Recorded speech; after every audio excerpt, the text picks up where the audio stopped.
And as we start this new week, markets, of course, in full and fine form. I think Nifty is indicating about a 400-500 point higher start.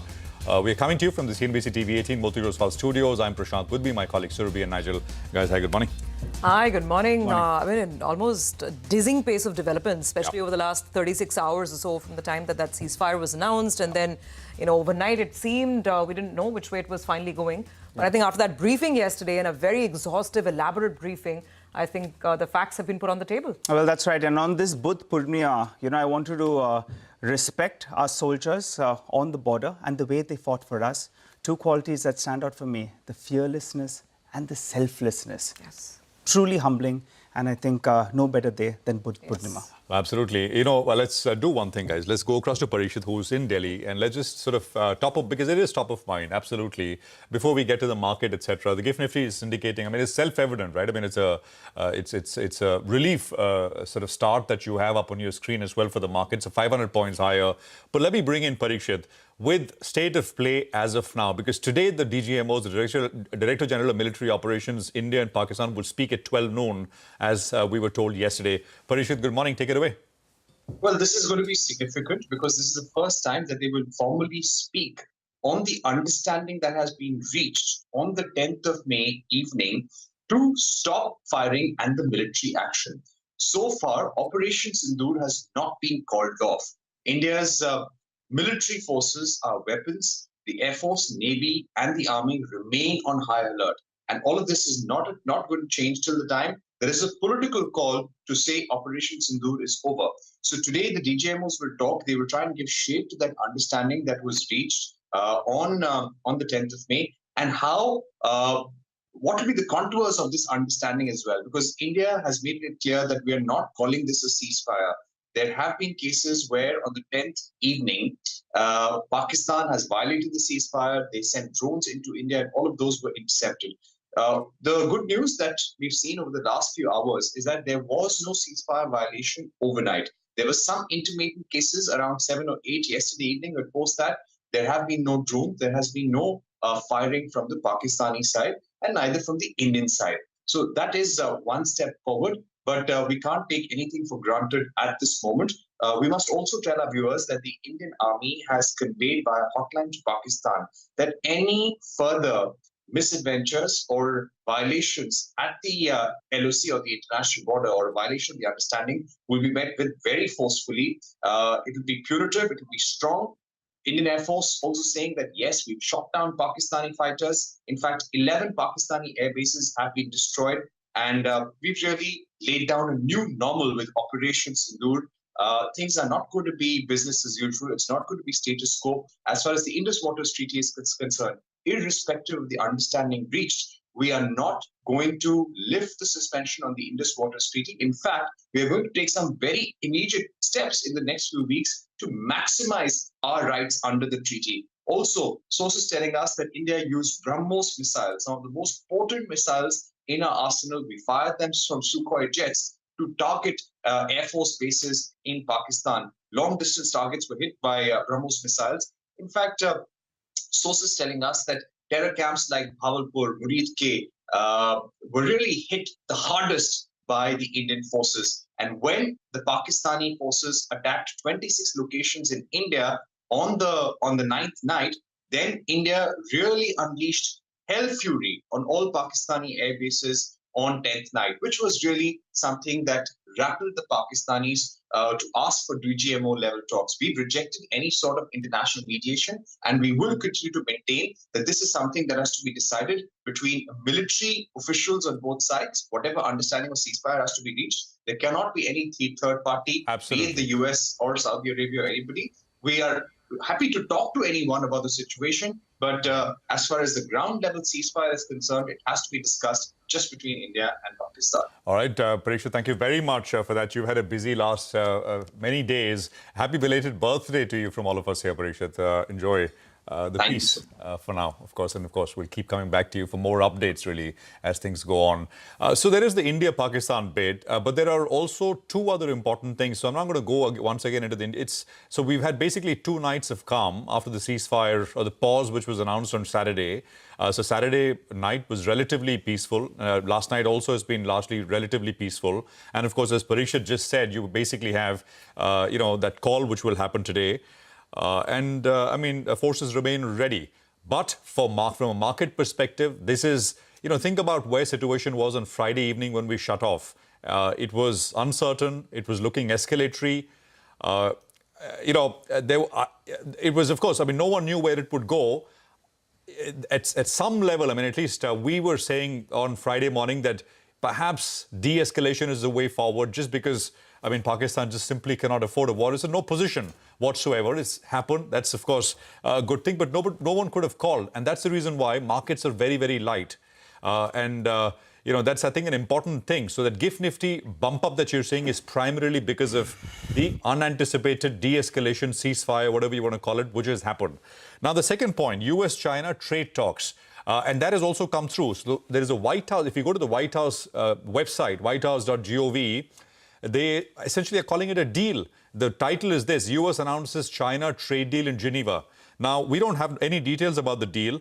The Treasury Secretary, Scott Bessent, has promised complete briefing on Monday, which is tonight, US time. Chinese side is saying that they've agreed to create a mechanism for further talks.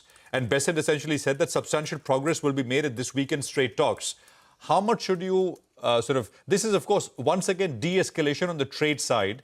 But remember, on Friday, Trump said that from 145, we perhaps can go down to 80% tariffs on China.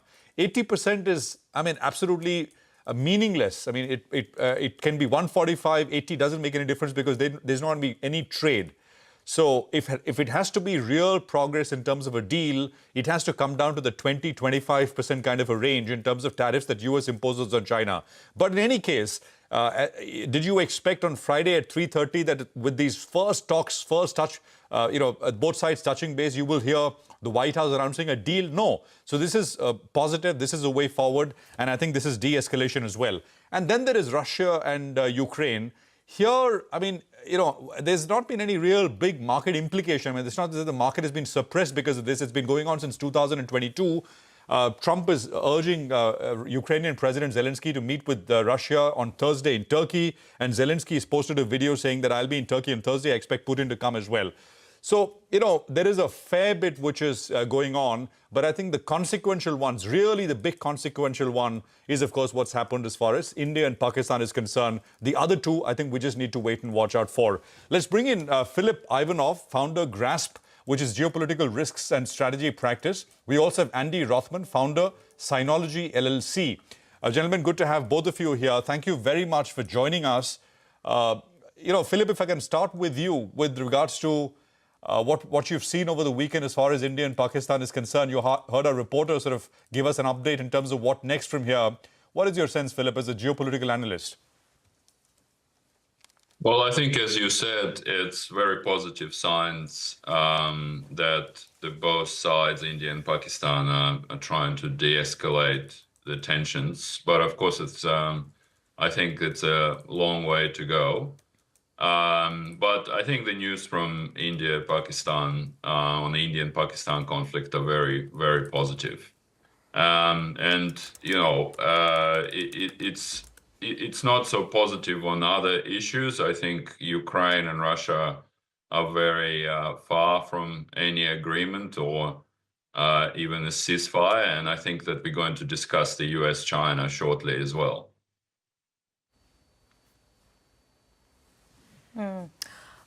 Philip, hi, good morning. So great to have you on the show today. So how should we sort of read this? There was this increasing risk being associated with obviously the Indian market as well, given the events of the last couple of days. But now that the two sides are talking, from the market perspective, would you reckon that the worst is over?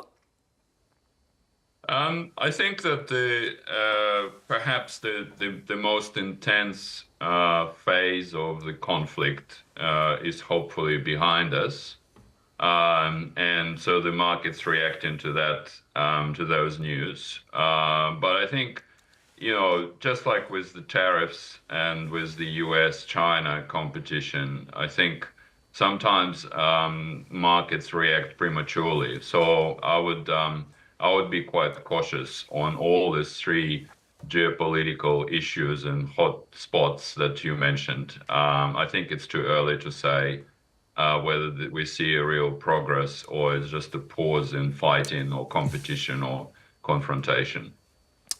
Got that. Philip, coming back to you. Let's get in Andy Rothman as well into the discussion. Hi, Andy. Good morning. Thanks a lot for joining in. Andy, what do you make of President Trump's role in this entire conflict? Is he in our camp, that's India's camp, or not? Because there was a lot of flip-flop that we saw over the weekend. I have no idea how Trump is thinking about this, to be honest. My weekend has been entirely focused on thinking about U.S.-China and the tariff conflict.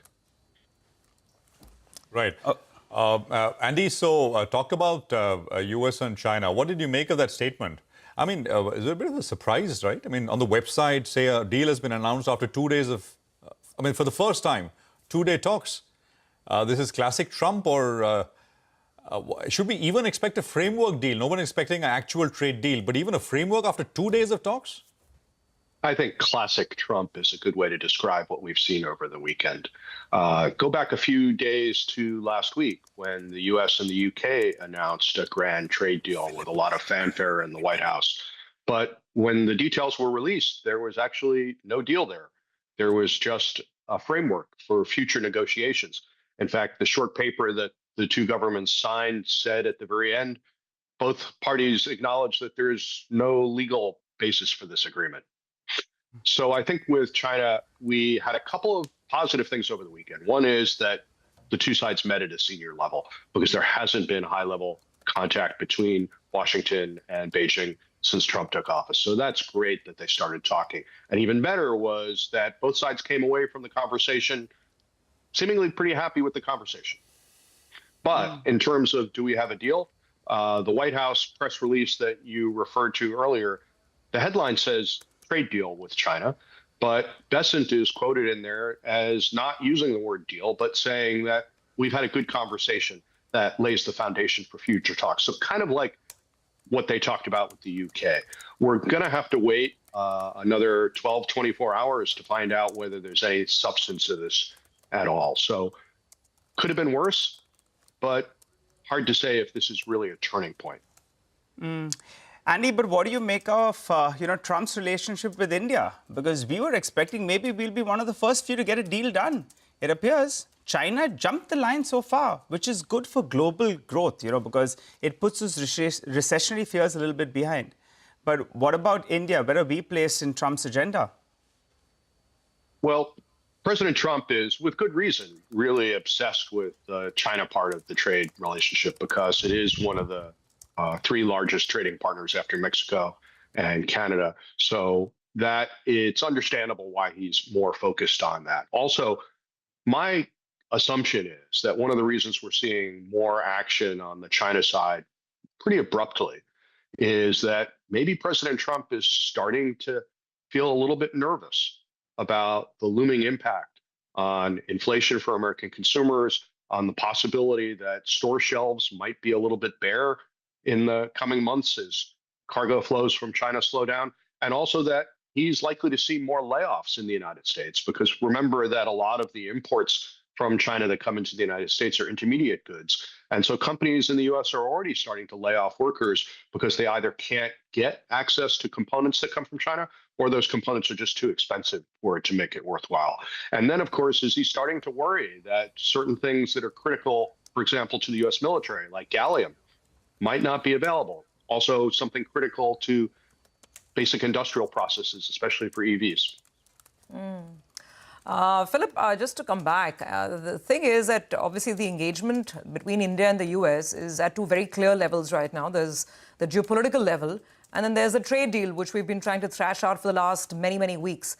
How do you think this balance is going to play out? Because on the Indian side, I can tell you that a lot of people are not too happy with the way the optics were around the announcement of the ceasefire and the kind of statements and tweets that we kept getting through the weekend. The Indian side has categorically rejected any international mediation. It says that the ceasefire was something between India and Pakistan. The Pakistani side approached India. But the narrative being spun by the US was very different, and it's not being too appreciated by several quarters here. Does that put any roadblocks potentially ahead for the US-India trade deal? I think that President Trump, as Andy pointed out, is very focused on, first of all, the US-China trade deal, and then second on Russia-Ukraine negotiations. I mean, these are the issues that he was campaigning on during the elections. These are the issues that he constantly comments on. And these are the issues that he's sort of mobilizing his resources, his team to focus on. So, from my point of view, I think the US involvement and US influence on the trajectory of the India-Pakistan conflict, I think will be quite limited. But what it might mean, of course, is that the trade deal with India may not be on the priority list for the president. As a result, we'll see some delays in getting some kind of agreement. So that's where I think the danger is, just because the sheer volume and the sheer complexity of any agreement with China, as well as negotiating in between Ukraine and Russia, will take most of the bandwidth or foreign policy bandwidth of this administration. So I wouldn't be surprised if India will not be on the administration's radar for the next few weeks and even months. Got that. Gentlemen, we'll leave it there for now. Good conversation. Philip and Andy will touch base once again, over the coming days, because this is evolving, ongoing situation. And I think what both Philip and Andy are saying is that on all three fronts that we spoke about, I mean, can you really say it is a big turning point? I mean, I think we'll have to just wait and see, especially with regards to US and China. It was classic Trump, announce something big and then sort of work backwards and try and fill in details as it comes along. Or in millennial lingo, they say, fake it till you make it. If I could use that. We'll take a quick commercial break here. William Lee of Milken Institute will also be with us, and we'll talk more about the geopolitical environment and, of course, markets as well. GIFT Nifty up a solid 400 points.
Welcome back. So we've got actually very positive cues coming out of Asia this morning, thanks to this trade deal that has now been arrived at between the US and China. No clear details, but we had obviously, and that's the indication across markets that's playing out at this point in time. It's a broad sea of green across Asia. The mainland Chinese market as well is up about 0.4 to about 0.5%. And US futures, they have jumped up in a significant way. The gain across US futures right now is 1% to as much as 2% on the NASDAQ futures. It's been looking very, very good. And we had the indications even earlier, even before the official White House statement coming in, because the narrative from Mr. Besant and, the US president himself was that this is very substantial and it's very, very constructive. And that's what, Donald Trump had put out on his social media handles as well, that this has been, a friendly talk, but moving ahead in a very constructive manner. We still need more details to understand what the baseline tariffs are going to be. And that is something that's expected actually today as the day progresses. The Chinese side has also been on board with this. The statements out of China are also saying that it's an important consensus, quote unquote, which has been arrived at. Because of this, it's not just equities that are moving higher. The dollar actually is doing very well as well. Broadly, on the upswing, the dollar index is very, very comfortably above the 100 handle. In fact, last I checked, now it's even more, 100.63. With the dollar strength, there's weakness, by the way, in some Asian currencies today. The yen is on the back foot. The yen actually is at the weakest levels in the last 3-4 weeks that we've seen, touching levels of about 146. So broadly, it's a dollar rise story, and overall equities have been gaining ground as well. But now this is just one trade deal. There's several other geopolitical issues that the market is going to navigate. One is this executive order that Trump has said that he's going to sign on medicines in the U.S. And he's saying that this is going to reduce the cost of medicines in the U.S. by 30 to 80%. And he says he's going to go back to this most favored nation setup that the U.S. is trying to achieve, where drug prices in the U.S. are going to be similar to that in other developed countries. So let's see how this plays out. That's important. It's going to be important for Indian pharma stocks as well. Finally, geopolitics nowhere near over. Trump is heading to the Middle East. He'll be, taking a multi-country tour that covers countries like Saudi Arabia, UAE, and Qatar, oil, geopolitics, and of course, what's happening with Israel and Gaza. Those are going to be critical talking points there as well. And then we have to watch out for this great Istanbul meeting between President Putin and Zelensky. So we've got a plate full when it comes to geopolitics and trade deals as well. Let's now come to the Indian market. The escalation of hostilities as we were getting into the end of Friday, that led to a lot of selling not just in the cash market, but in the F&O side of the market as well. In fact, it was the first time we had a very decided big sell number on Friday. So cash number for Friday was a net sale of almost 3,800 crores by the FPIs. Domestic institutions, they were on the buy side, which is why they were trying to offset that fall. Look at that. The buying on the domestic institutional side was as much as almost 7,300 crores on Friday. FIs were on the sell side. Let's see if this changes, because this is the first meaningful sell that we have seen throughout the period of this, this geopolitical tension between India and Pakistan. So let's see if it's a one-off. The fact that we've got the ceasefire and the cessation of hostilities, that is indicating that we'll have a very, very strong positive start. The GIFT Nifty and the implied open has been indicating anything between 400 to 500 points on the higher side. A couple of individual banks, a couple of individual stocks will be in focus as well as we get back to looking more at the micros here in India. Yes Bank, that deal was announced after market hours on Friday. Sumitomo is going to be picking up 20% stake. SBI is the largest seller. A couple of the other banks are also selling. And then we'll talk about results. These companies have actually missed the mark, ABB and Thermax, both below expectations. Today, it's the turn of Tata Steel. So fag end of earnings season will also keep us busy.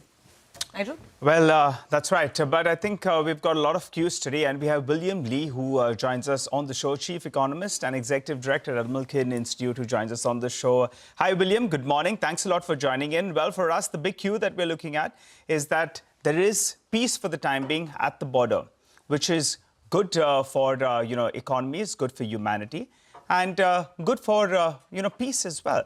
Tell us, how do you read this? And where would India feature in your scheme of things, when you're looking at global equity markets? Where does India come in?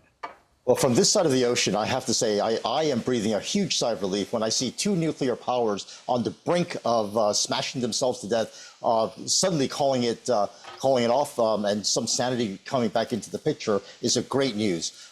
Because the one thing I don't want to see, and no one wants to see, is the India-Pakistan conflict be another test case like Spain was in the 1930s, experiments for different weapon systems and the proxies for the large superpowers like China, Russia, and the United States and Western Europe. And the fact that the huge amount of violence has suddenly come to a stop, I think, is a great sign that sanity is coming back into the market and a huge sigh of relief. So of all the geopolitical tensions I can think of, this one, because we have two huge nuclear powers involved, is to me one of the most dangerous. Absolutely. William, there's, of course, the hot war here, and there is cessation of the hot war for now, although absolutely clear signal from India that any further terrorist attack will be treated as an act of war. So that's a changed doctrine, which I think India has put out very, very clearly. The other one is not a hot war, but not a cold war either, the trade war, US-China, William. I was saying this earlier with our earlier guests that it's classic Trump. Announce a deal after 2 days of initial talks. I mean, to call it a deal, you got to. I don't know what to make of it. But your thoughts, William? Well, I agree with you that this over-exaggerating results is something that I would caution everyone from doing, and markets are typically overreacting to everything. I think what we have, as we had with the UK, is a framework for talks and an example of what President Trump means by be a partner with the US and not a competitor. If you're a partner with the US, you benefit from a lot of things, lower tariffs, and benefit from if you invest in the United States and produce here, you get a huge number of exemptions. I think President Trump made it very clear that the US and UK, with the UK being one of the largest net investors in the United States, they are one example of where the partnership has benefited both sides. We have tariff-exempt trade for jet engines and Boeing aircraft going both ways. And I think that is an example of a template where a friendship can lead to benefits for all. Whereas China, we have actually good news, not just from President Trump, but from the Chinese as well. And we have both sides saying we've got good news to announce on Monday.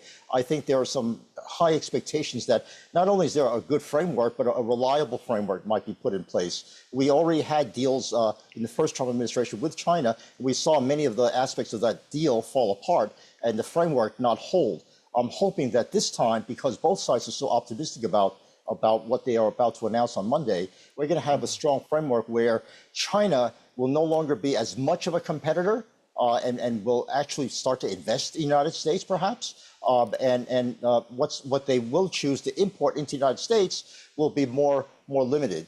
And let's not forget that China, 3% of China's GDP comes into the United States. Because we've shut down all those imports, that's going from a 5% growth to a 2% growth, right? Or 4% growth to a 1% growth. So China really will hurt if they were to lose access to the U.S. market completely.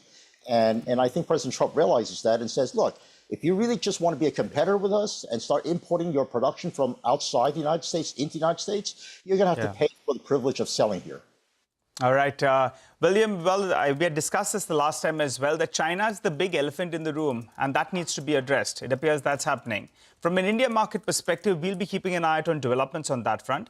But also, what about the dollar index trajectory? We had discussed in the past, earlier this year, that you were working with more strength in the US dollar, and then, in fact, you said maybe, in fact, it could cool off from here on. It hit that high of around 110, breached the 100 mark, and now it's holding in that vicinity. That's important for us because of the FI flows. Tell us, where do you see the dollar index headed?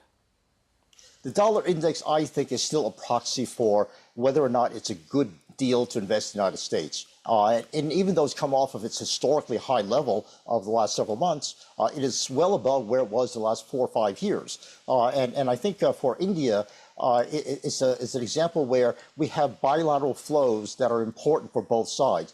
India, to diversify its own domestic portfolio and investors to diversify and get away from home bias, the United States, it would be a great place to invest because that's where technological progress is being made, and that's where innovations are being made, and complementary investments, technological progress, rather, complementary progress to what you see in India. So I think the story for India investors is that they should continue to consider U.S. because we are a location of safe investments and complementary investments to what you have in India.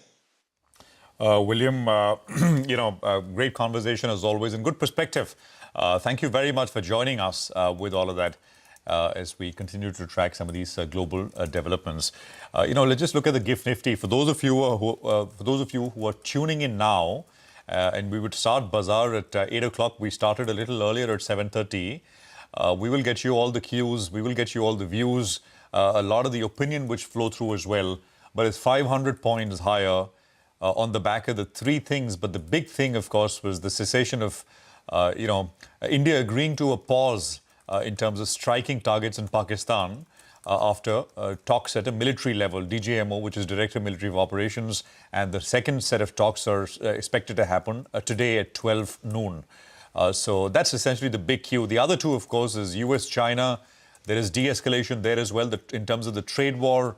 Russia and Ukraine, we'll see on Thursday. Potentially, there perhaps can be a meeting. Trump is pushing for one.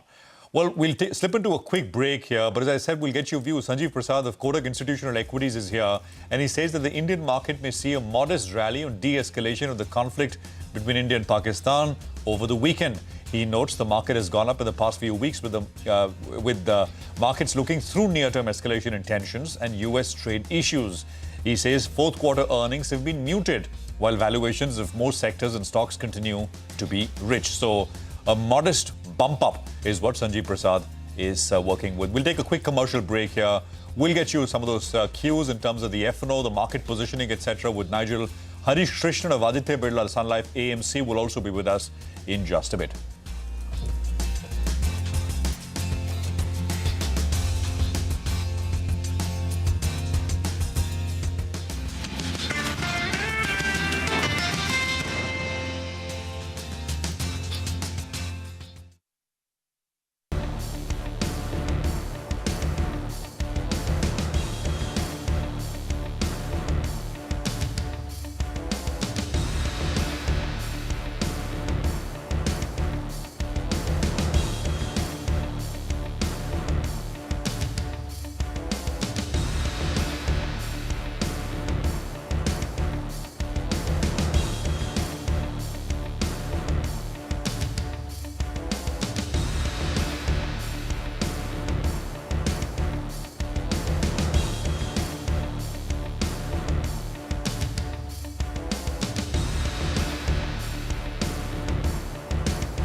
Welcome back. So we're gearing up for a positive start because we have obviously the good news here at home in the sense that it's at least a stoppage of hostilities between India and Pakistan. That's the biggest view of them all. And then from the international front, there is this US-China trade thaw, and that's making markets very excited as well. So good global cues and good local cues. So I guess, Nigel, promises to be a solid opening. Well, that's right. You know, on Friday's trading session as well, I went with the headline that India will emerge much stronger. And now with that growing economy, you have stable and solid leadership at the center. And now you have rising share of indigenous defense equipment as well. This is going to make India very, very strong. Well, in terms of trade, today, in fact, you know, we should be looking forward to a bull's bazooka. That's the way I like to term it, because for the last 14 trading sessions, the Nifty has been in the 600 to around 800 point range. You know, between the 23,800 to around this 24,600 odd mark. So in today's trading session, given the kind of opening that we have seen, I would like us to end closer to around this 24,600 to around 24,550 odd mark. What about the FI action? If that was just a flash in the pan in Friday's trading session with them lightening positions in the cash market, they sold some index futures as well, and now they return to being net short yet again. I would like to see some of this reversed in today's trading session. That's in terms of the cash market flows. They're net short yet again from being net positive, net long by close to around 7,000 contracts because of the swing factor. Now they're net short at close to around 7,000 contracts on the short side on index futures. And the lightening of the position was even there in stock futures from the FIs, both on the long as well as on the short side in Friday's trade. Moving to, how are they positioned as of now? The client positioning should come up for you on the screen. And in that decline that we saw in Friday's trading session, the clients who have been getting it right, they went ahead and they've covered some short positions. So they're still net short with 20,000 contracts, but they covered close to around 14,000 contracts. That was the swing factor that we saw. Going to the levels then that we should be looking at in today's trading session, I think the Nifty Bank, that's the one that holds the key for today's trading session. And I'll tell you why. Because in Friday's trading session, it ended very close to around that 20 DMA. Now the FI flows are going to resume. We'll have to keep an eye out on the Nifty Bank because that's the one that gets bulk of the flows. This index has pulled back 4.5% in the last 14 trading sessions or so. And you've got a big deal announced with Yes Bank. Irrespective of who are the banks announced, you have the message that comes out is there is appetite for Indian banks. So the Nifty Bank will have to play a stellar role in today's trading session if you have to conquer those higher levels. The biggest positive in Friday's trading session was the recovery that we saw from the lows, and we ended almost in the green on the mid-cap index. Two stocks that I'm looking at, result reaction, Birla Corp. Those numbers look beautiful. It has valuation comfort as well. So I'll keep an eye out on this one, though we have the con call during the course of the day. But that's the stock I'm going to look at. Birla Corp, it opens up gap up. And Supreme Petro, in a market that was a little bit jittery, the stock, in fact, that's seen a big correction from the recent peak. It moved on good volumes and it took off some of those crucial technical levels in trade. So both these two I'll be keeping on our radar. Expecting a bull's bazooka today. The 24,550 mark needs to get taken out. All right, Nigel, thanks very much for that. You know, guys, I was wondering, so very, very simplistically, if you had to just think about what will do well today, you put out two names. I'm thinking hotels. Yes. Things like Indian hotels, very simplistically. I think Indian hotels was one of the top volume-led losers on Friday as well. Yeah, despite numbers that look pretty okay. I mean, maybe it was just market sentiment, maybe just it was correction or cool off. Yeah, and the other is airlines, Indigo. Yeah. Indigo, I think, has also come off a little bit. I mean, just because of de-escalation and, India, Pakistan, etc. Let's actually put some of this to Harish Krishnan. He's co-CIO, head equity at Aditya Birla Sun Life AMC. Harish, good to have you with us here. Thanks for your time. So much to talk about, but let's start with what is most pressing and urgent, which is de-escalation, both with regards to India, Pakistan, and at least India's agreed to pause strikes for now. The second, of course, is a little de-escalation with US, China as well. Although the way it's been framed by the White House, perhaps looks like a lot of bluster for now. May take time. What's your sense, Harish, for markets from here? 24,000 around is where we are now on the Nifty. Good morning, Prashant. So from armed forces and the military escalations that we had seen and a de-escalation, I think pretty much this is playing per script of the market. So even if one were to look at how the Indian markets reacted during all these skirmishes, it was a very measured kind of a correction, nothing in a very panic kind of a zone. And therefore, we do welcome the pausing of these kind of hostilities. Businesses like certainty, And therefore, any development to kind of get in these kind of de-escalatory noises is very much welcome. Of course, the key aspect is that hopefully this deters any further strikes in time that various terrorist groups kind of do in India. But I think the bigger cue that came through was the potential trade deal with China. And to be quite honest, this has taken me by surprise. Primarily because I thought that this would be possibly one of the last deals that the US and China is going to agree to. While details are still very sketchy, for all you know, this could just be resumption of talks or some of the fringe areas of concern like fentanyl sales, etc. That could kind of get wrapped up. But we really need to see how this is going to go through. All in all, I think like we discussed, markets don't react to the newspaper headlines for the day. They tend to move towards what the likely newspaper headlines are going to be about anytime between 6 to 9 months from now. And this was our view even, when markets corrected and all of these developments were kind of impacting markets in Jan, Feb and March of this year. I would like to think that, we really need to see a lot more details now after a good 10, 11, 15% rally from the lows. We need to see a lot more contours for, taking a very informed view in terms of how it's likely to move going ahead. Mm-hmm. Harish, yes, indeed. I mean, you were sounding more optimistic even when we had all the negative news headlines coming through. So kudos to you for, keeping the balance there. Now from here on, and obviously we have to, all hypothesis is based on certain assumptions. And now if the assumption is that we've seen the worst of the geopolitical issues here, the India-Pak issues, and then we go back to basics, whether it's earnings, whether it's the trade deal, etc., then now just about 5% away from the all-time peak. Does the market have enough juice to move to the next leg of the rally, or would you expect a consolidation? I would expect a reasonable amount of consolidation given the strong up move. That would be my base case. Having said that, I think that the leaders of the next big wave are starting to come through, and they are unlikely to be what led the rally in the last 3-5 years. So we have a very strong view that there is going to be a dramatic sector rotation going ahead, and therefore we need to be a bit mindful as to which are the kind of sectors and positioning that we want to get into incrementally. So that's point number one. Secondly, we do have a view that given what's happening, especially with the dollar index, and that's something that we would really want to keep a close tab on as to where it settles down in under 3 to 4 months. I think we're going to see some dramatic flows coming in from foreigners. The last 10 years, foreign portfolio investors have kind of been, a muted spectator as far as Indian capital markets are concerned. A lot of selling they've done, a lot of private equity has come through, and then they've come in as form of exits.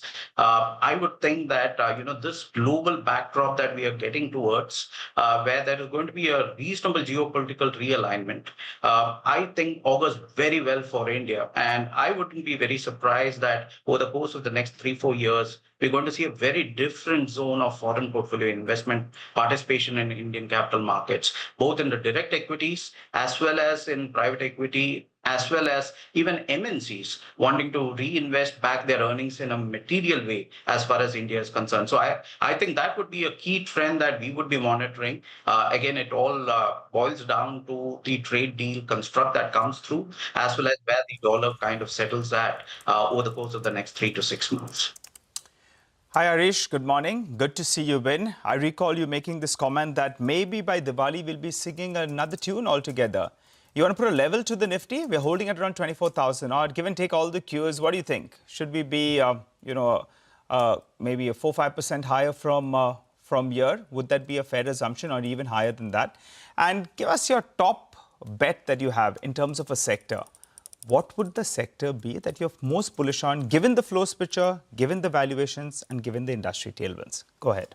Sure. So I don't think, we are any good at predicting near-term, levels and trends. But what I did say that, we do think that on a fundamental basis, earnings are going to sing a very different tune as we start ending FY26 and get into FY27. Again, the context of what I said, we were saying that, if earnings are currently growing at 5-6%, we do think that, it has the potential to go to anywhere between 12 to 13% over the course of the next 12 to 18 months. And this rate of change is what I think will get the markets excited, because markets don't work on absolutes, they work on the rate of change. So that was the point with respect to a different tune. With respect to the sectors, clearly the one sector to my mind which stands out very, very favorably is on the private banking space. This is a space, where while we've seen a good outperformance in the last 6 months or so, from a 3-year and a 5-year perspective, it's been a laggard, barely able to catch up with the overall market move, if at all. We think that there is a fundamental change that has happened as far as the private banks are concerned, which is namely that, the 4 or 5 largest private banks today have got fortified their balance sheets. They have spent massively as far as tech spends are concerned. And while today the headlines are all about a slowing credit growth, concerns on net interest margins, and potentially some increase in credit cost, we think that, capital structures chasing banks has materially changed. What do I mean by that? About 5 years back, every industrialist, everybody wanted to be a banker. Today, most people are fleeing away from being a banker, citing significant regulations and access to capital, etc. I think this sets up very, very well for the larger private sector banks, where competitive activity is very low. We do think that India will become a very large economy over the course of the next 10-15 years, and it is but impossible to have a very strong banking system and a credit culture going ahead as well. And therefore, the lack of competitiveness, which is there, among the many other players which were otherwise getting into the banking space, augurs extremely well. Needless to say, foreigners, this is a very large liquid space that they would want to get into. This is a space where foreigners used to own a lot of, and as over the course of the last 30 years, many of these names have been the default choice of foreigners to play the India story. So I would think that large private sector banks are extremely well poised. As a barbell, we are also running a basket of, very, very cheap, undervalued private sector banks, which are all trading below book. We do think that while there is a great tailwind for these large 4-5 private sector banks, in India, it is not possible to have 4 or 5 large institutions dominate such a large economy. We are going to need a lot more number of banks. And today, while there is a focus that many of them are trading below book, they don't have access to capital lines, etc. I think that narrative will also change, especially when you have a governor which is focused on growth at this point of time. So I think this would be our number one bet, getting into both the large private sector banks as well as a barbell of the very cheap private sector banks which are trading below book. All right, Harish, you've been very, very bullish and optimistic on the prospects. As you said, earnings could probably catch up, which will be the trigger. And in terms of the biggest sector that you're positive on, it'll have to be the private sector banks. Appreciate you joining in, Harish. Wishing you a good day ahead and looking forward to having a chat with you in the days to come. For the time being, we slip into that short break. Come back. We'll focus on a lot of stock specific action that we're looking at in our special Top 10 segment. For the time being, I give you a sneak peek. We're looking at Yes Bank, SBI, Dr. Reddy's, Navin Fluorine. They'll be reacting to positive news flow, while we have pharma stocks, ABB India, Thermax, Swiggy, Bank of India and Manappuram that will be reacting to negative news flow. Take that break, come back, get into further detail on all of these names.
Welcome back. The cues are positive and we're all gearing up for what should be a gap-up opening. There you go, 491 points up on the implied open on the Nifty right now.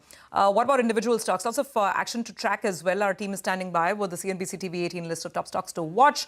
Let's start first with what this Trump order on pharma in the US and lowering US pharma costs, what that perhaps could mean for Indian pharma companies. Ekta, morning.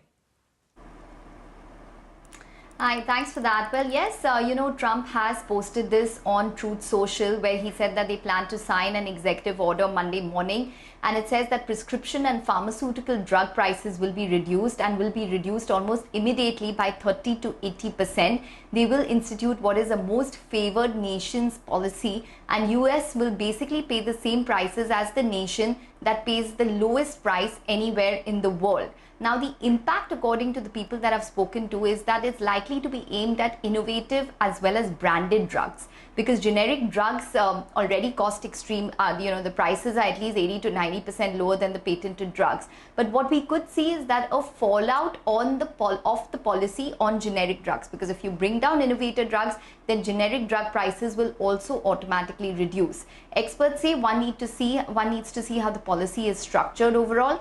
And the industry on a whole is also watching out for the likely tariffs being imposed on pharmaceutical imports. So probably today, this evening, Indian Standard Time, around 6:30 p.m., as well as the next couple of days will probably become more crucial for generic companies in India.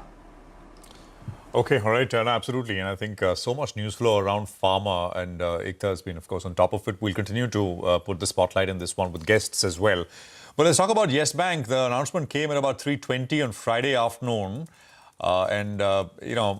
Yes Bank, SBI in focus, primarily these two. Ritu's here with details. Ritu. Well, yes, Japan's SMBC or Sumitomo Mitsui Banking Corporation, they're set to acquire a 20% stake in Yes Bank for a sum total of 13,393 crores, valuing the bank at a little over $8 billion in what will be the largest cross-border investment in the banking sector in India. Now, SMBC is going to buy a little over 13% stake from SBI at 21.50 rupees per share and about 6.81% from 7 other banks, which includes Axis, Bandhan, Federal, HDFC, ICICI, IDFC First, Kotak Mahindra Bank. Now, after the deal is done, SBI stake is going to drop to about 10.8%, and the 7 other banks will collectively hold 2.93% in the bank, with SMBC emerging as the largest shareholder with 2 board seats on the bank. Now, SBI stands to make an absolute gain of about 4760 crore rupees, which is 7.5% of its FY26 expected profits and a 13 basis point boost in its Tier 1 capital. Apart from SBI, of course, you have IDFC First Bank, Bandhan Bank, Federal Bank that stand to make the most in terms of gains as a percentage of their FY26 expected profit. And in terms of capital boost, Federal Bank, Axis Bank and Kotak stand to gain the most. Okay, all right. Thanks a lot for that, Ritu. Well, let's hop across back to Ekta. She's here to tell us about Dr. Reddy's numbers. Ekta? Well, thanks for that. Dr. Reddy's, the numbers look good. The revenue was higher than estimates. The margins also were higher than estimates and the profit as well. Ex-NRT, which is basically the nicotine business acquisition, the growth was 12%. It contributed, NRT was around 600 crores in terms of the quarterly contribution. North America growth led the growth this time, according to them, which was led by new product launches, and the company said it offsetted price erosion. What stood out to me was the guidance. FY26 guidance, double-digit top-line growth, flat margins. They're confident of 25% margins post the Revlimid generic competition increasing. The large Revlimid generic sales are expected to wind down a few months before Jan 31st, 2026. So that's important to note. And Dr. Reddy's has said that they will be one of the first and largest players in semaglutide when the market opens in 2026. Canada, India, Brazil would be the largest markets for Dr. Reddy's, and they expect regulatory approvals in time for the first wave launch. So the commentary from the management seemed to be more positive, and hence I expect the stock to probably be in the green today. All right, and you'll hear from the management at 9 o'clock this morning. Ekta, thank you very much for that. The Dr. Reddy's management will be with us to talk about the quarter, of course, but more importantly, the outlook with all the US news flow around onshoring, pharma manufacturing, etc. is concerned. Well, let's talk about more stocks. ABB India and Thermax from the industrial space in focus. Vamakshi's got details here. Vamakshi, morning. Good morning, Prashant. Let me first start off with ABB. A weak set of numbers coming in this time around from the company.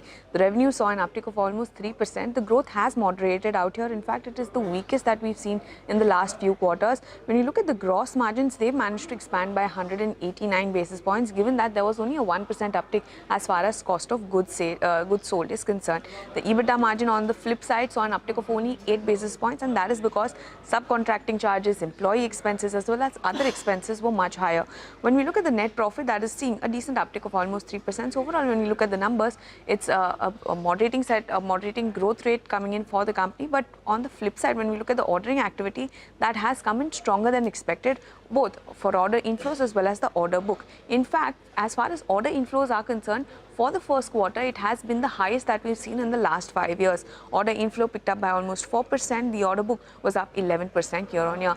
The con call is scheduled at 10 a.m. today for ABB, but in the press release, the management had a cautious stance. When you look at the growth in India, they are expecting it to readjust to global trends like tariff, non-tariff barriers, geopolitical tensions, as well as volatility in the international commodity prices. So therefore, going with the red for ABB India, but also going with the red for Thermax. It's a miss across the board. When you look at the revenues, that saw an uptick of almost 12%. The EBITDA margin have contracted by almost 17 basis points. In fact, the margin impact is coming in from higher tech intervention costs of 66 crores in bio-CNG products under the industrial infra segment. The order inflow too was rather weak. The order book also saw an uptick of only 6%. So weak set of numbers for Thermax as well.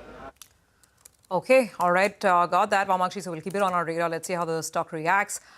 Talk about Swiggy now. Manglam's joining in, and Manglam, those losses in quick commerce still biting the company, should I say? In fact, they've begun to bite the company. That's the QCom thing, right? Over the last couple of quarters, we've seen everyone amp up their investments in quick commerce, and as a result of which, there's been a big gash on both EBITDA and profitability for a lot of the companies. Though there are a few good parts and there are a lot not so good parts. The good part is that their food delivery gross order value is grown faster than Eternal, which implies that they've gained market share, and that too while gaining margins. So their food delivery margin is at 2.9% versus 0.5%. Of course, it comes at a very favorable base, and the company has a medium-term target of 5%. So that part is pretty much on track. However, what's not good is that the EBITDA loss has nearly doubled from 500 crores to about 961 crores. And as a result of which, their net loss also has doubled from 555 crores to 1,081 crores itself.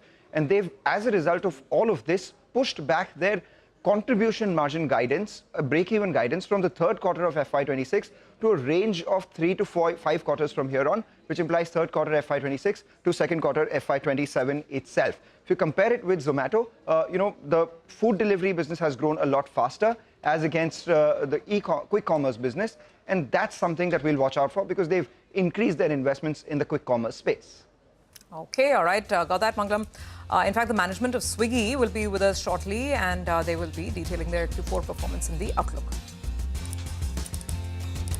Back to Vamakshi then. Vamakshi, Bank of India, Manappuram Finance, how did these financial numbers look? Well, not a great set coming in from both of these counters. Bank of India, let me first start off with that. Interest income was, largely flat at 18,323 crores. The NIMs have contracted by around 20 basis points to 2.61%. Resultantly, the NII is rather flat. 6,063 crores is where the NII is at. But, the total operating expenses picked up by almost 12% sequentially, largely driven by higher staff costs. Therefore, we're seeing some bit of an downtick that is coming in as far as the operating profitability is concerned. But the non-interest income that came in at 3,428 crores was up nearly 96% quarter on quarter and 96% year on year as well. Given that, net profit saw an uptick of almost 4% sequentially, coming in at 2,626 crores.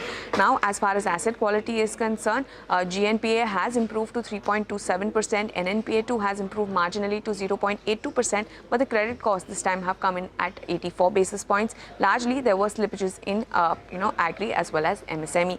So therefore, going with the red for Bank of India. But on the flip side, when we look at Manappuram, going with the red for this counter, but the commentary that is coming from the management is rather positive. As far as consolidated numbers are concerned, NII was down nearly 9% sequentially. The other expenses picked up by almost 11% on the back of higher employee expenses.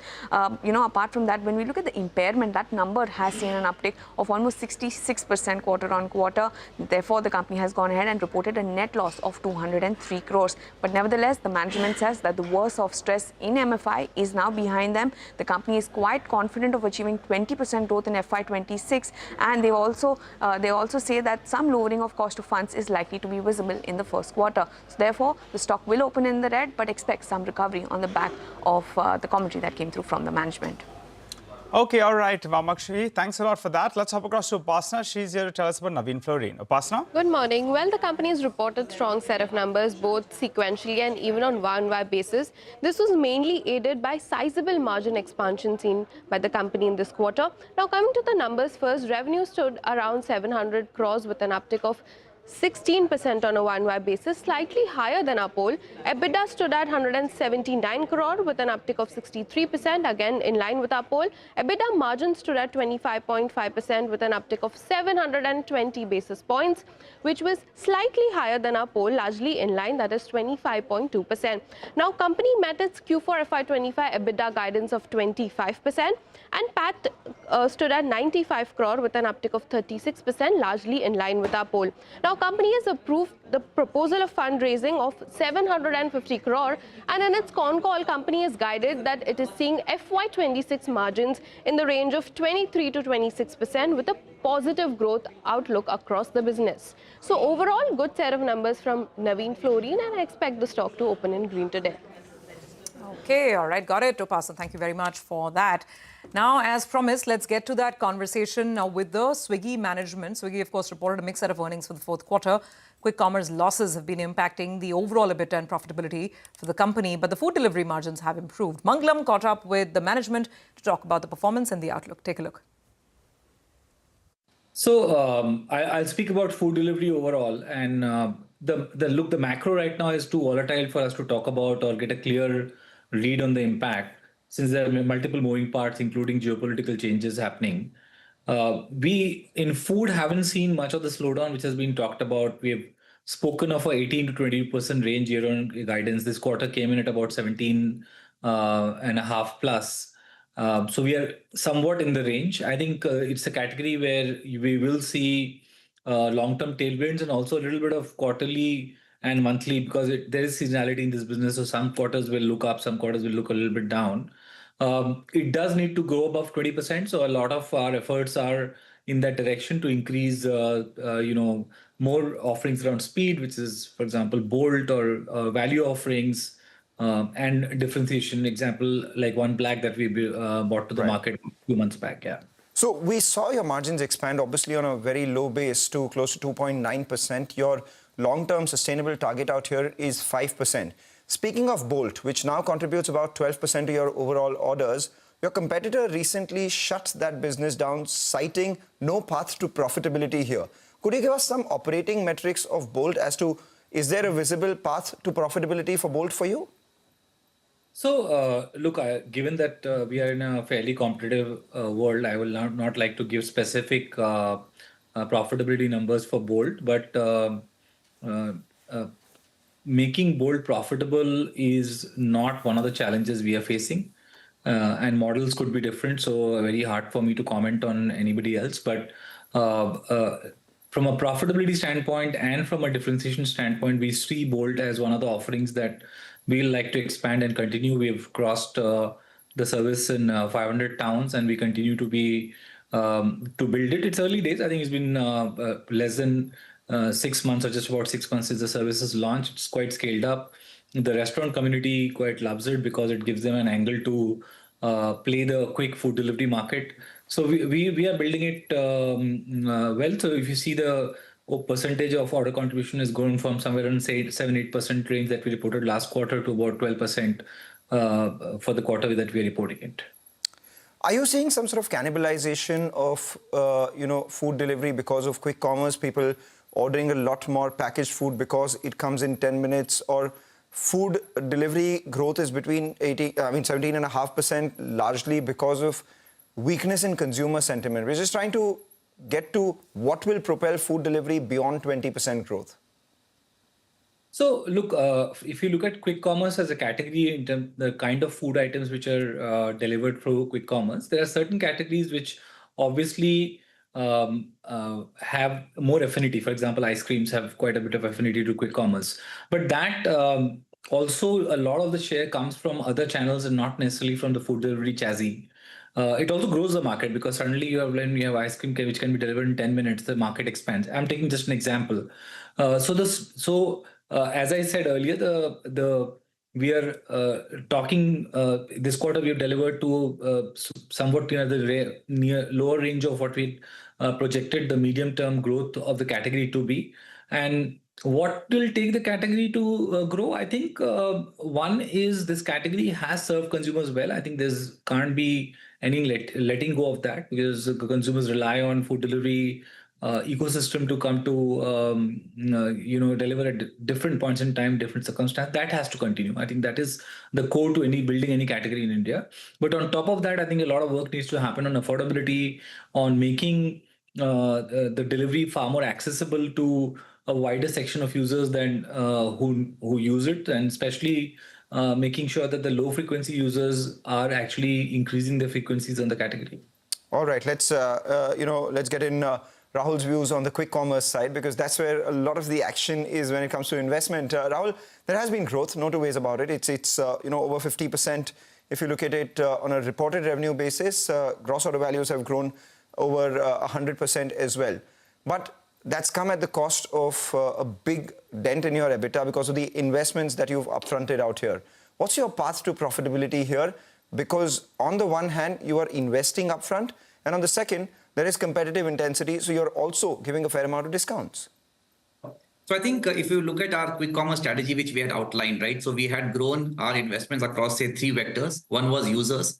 So in the last quarter, we've added close to 2.8 million monthly transacting users, which is what we've added over the last 6 quarters, right? So we've added more users in 1 quarter than the previous 6 quarters put together.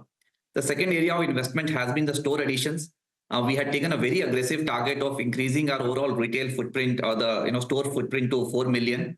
And happy to report that we have been able to surpass that. We've added 316 new stores during the quarter, which is more than the previous 8 quarters, right? So there's been a significant ramp up that we have done in our store additions as well as geography extensions. So we are the first platform that entered into, say, 25, 50, 100, and now 125 cities.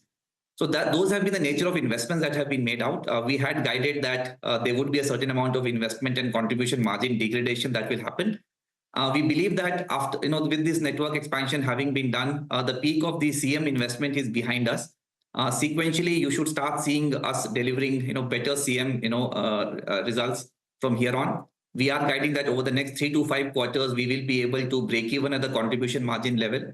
We do see heightened level of, competitive intensity, especially because it's a very, very large market opportunity. The number of new users attaching to the category are, increasing manifold. As you mentioned, our gross order value grew by more than 100% on a yearly basis. And we do expect this to continue the accelerated trajectory of growth. However, with the network expansion having been made, we do believe that the peak of the investment cycle seems to be behind us. All right. Peak of investment cycles behind you. What's interesting is you said that you would be contribution margin positive in the next 3 to 5 quarters. That's actually delaying it by a couple of quarters, because I remember the last quarter when we spoke, you did say that you will be contribution margin positive by the 3rd quarter of FY26. Am I reading that correct? That's correct. I think what we are baking in the current guidance is a heightened amount of competition, not only from the existing players, but also certain new players that we are seeing that are entering the market. So it's very hard to, pinpoint the specific, quarter that we will be able to deliver on this guidance. But as I said, we do have a lot of levers at our play, which we believe, we feel confident about in the current guidance. So we do want a little bit of flexibility to be able to play to ensure that we retain our market, position and grow it from here. All right. Mangalam, thank you for taking us through the conversation. That's the Swiggy management with outlook going forward on their business. 313 is where it left off on Friday. Manisha is now joining in with a roundup of everything which is happening as far as the commodity markets go. Manisha, good morning. Morning, Prashant, and thank you for that. Well, it absolutely is a risk-on kind of a sentiment today. So what we have seen in gains in commodities has been the metal prices and crude oil. Crude oil actually seems to be extending gains after nearly 4% of gains in the previous week. We're looking at crude oil prices trading 0.5% on the higher side. Well, the US-China trade talks, Russia-Ukraine ceasefire are all very positive statements coming in for these markets. And not just crude, you have copper prices trading 0.5% on the higher side as well. For copper, it also has to do with various banks and brokerages talking about higher estimates going forward, because the demand can go higher once US and China do sit across, and we do see those trade agreements happening in. So there is this positive sentiment coming in. The only loser in the street right now clearly has been the precious metals. Gold prices have seen a further decline. We saw prices decline in the previous week as well. Dollar index trading at 100.50 also seems to be weighing onto the markets. So absolutely risk on. The only thing that is on the weakness or in the negative is the gold prices currently trading at a one-week low. All right, thanks a lot for that, Manisha. Well, we'll slip into a short break. You come back, we'll get our technical experts with us. We'll also get Prakash Devan, who'll be joining in for some fundamental stock talk.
Okay, welcome back. You got the GIFT Nifty, which will come up on your screen. 482 points is what you have. Prakash Devan is with us with, his thoughts and his perspective on things as we start this new week. Lots to digest, but, de-escalation is the name of the game as we start this Monday morning. Prakash, what's your sense? It's a very light market positioning-wise, and today I think we should expect some covering. But where will most bulk of it show up, in your opinion? Good morning. Good morning, Prashant. So essentially, just to follow up on what Nigel termed it as the bull's bazooka, needs also to see some sort of follow-up. There could be a section of the market that might be waiting for this opportunity to even further lighten positions and get off some of the trades that have gone wrong. But essentially what it also tells you is that we are getting into, earlier it was just the escalation on the border, which was one of the causes for uncertainty and volatility. Now you probably have a couple of more things added to it. The ceasefire on the US-China tariff war, the ceasefire potentially on Ukraine-Russia. There will be lots that the news flow will just get more intense. If I can come in, are you saying it's bull's bazooka is sort of getting on more longs? Because you're not long enough. It's a bit of a FOMO type of this thing. But yes. What you are also at the margin saying is that you expect people to get out of positions. I mean, book profits with this bounce. That's what you're saying? Yes. Which one is it? Yeah, that's exactly the point, Prashant. Because remember, the track record that we have on the operations on the border do not really enthuse a lot of confidence. Things could, start getting a bit ugly again. And these are very, very fickle kind of, situations. They change very quickly. And, the US tariff thing on the pharma side is something which is going to be an extremely difficult factor to price in. you really don't know how badly it's going to be hit. What's the kind of come down from wherever it starts. So, and we have a lot of exports, pharma exports. I mean, if you look at some of our largest pharma businesses, they have 30, 40%, 50% exports to the US. So that's going to drag the market down for sure.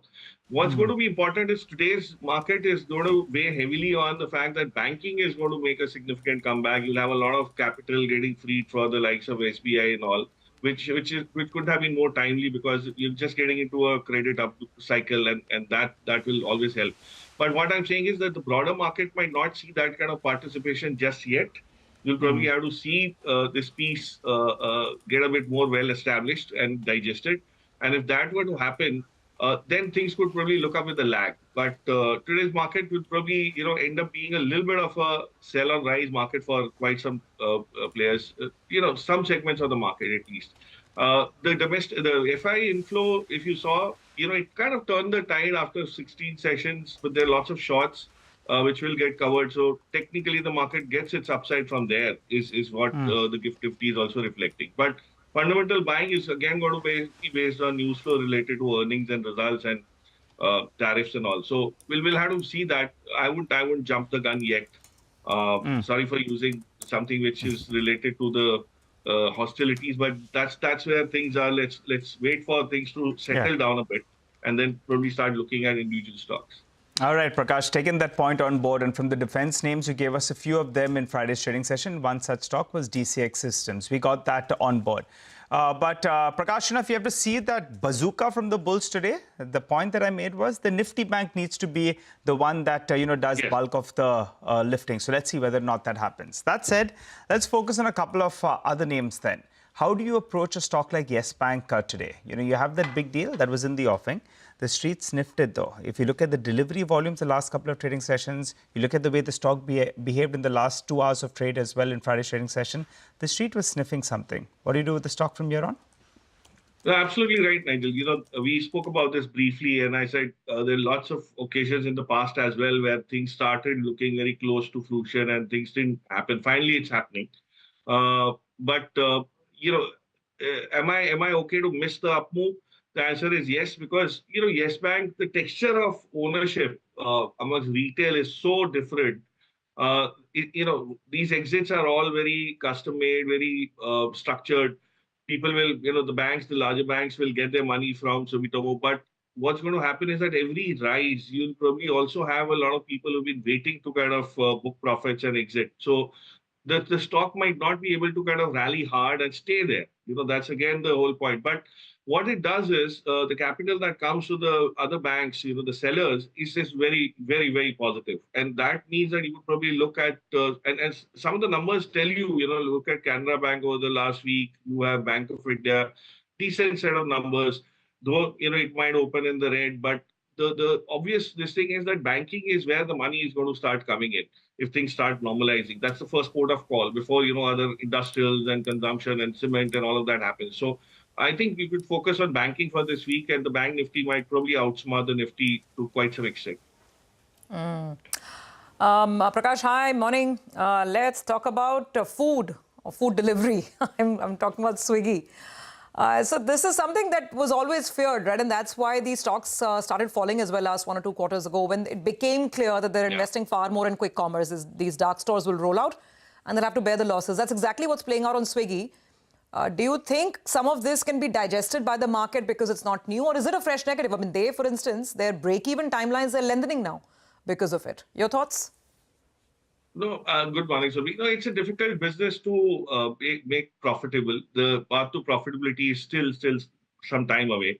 And we've seen that. We've seen how, Zomato or Eternal kind of had to change tracks just to kind of make sure that the core food business is what they build on. And that's exactly what's showing even in the case of Swiggy. So Swiggy on a standalone food business might continue to do well because that's a more mature channel.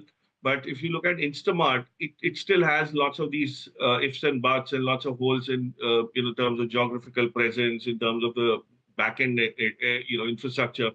But from all that perspective, you see whoever blinks, the other person starts kind of filling that space. for the simple reason that everybody feels that they have a right to win. So Zepto did that to Swiggy, Swiggy did that to Zomato, and this will continue. In the process, they'll keep burning a lot of cash, and today cash is not so easily coming.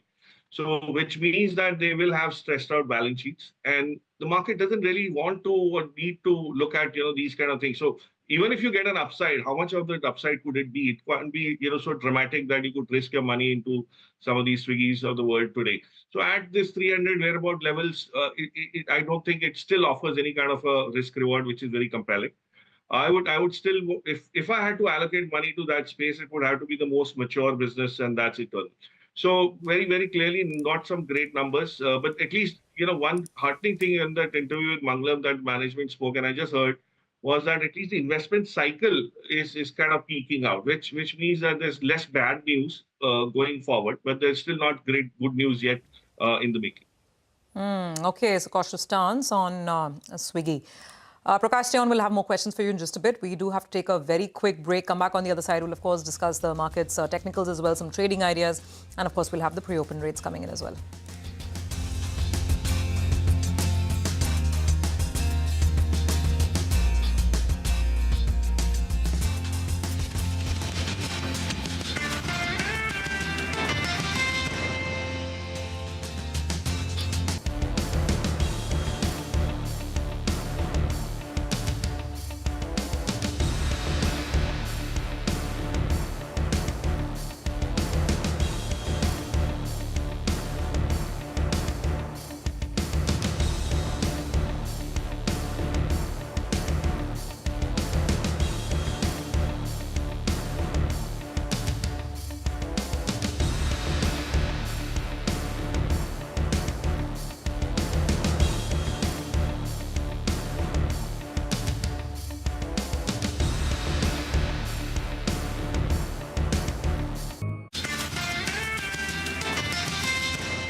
Welcome back. About 6 minutes to go before we get the pre-open rates, and the implied open has been telling us that it's going to be, in all likelihood, super start. 470 points higher right now is how we are poised. Sudarshan Sakhani and Sudeep Shah are with us for some technical ideas.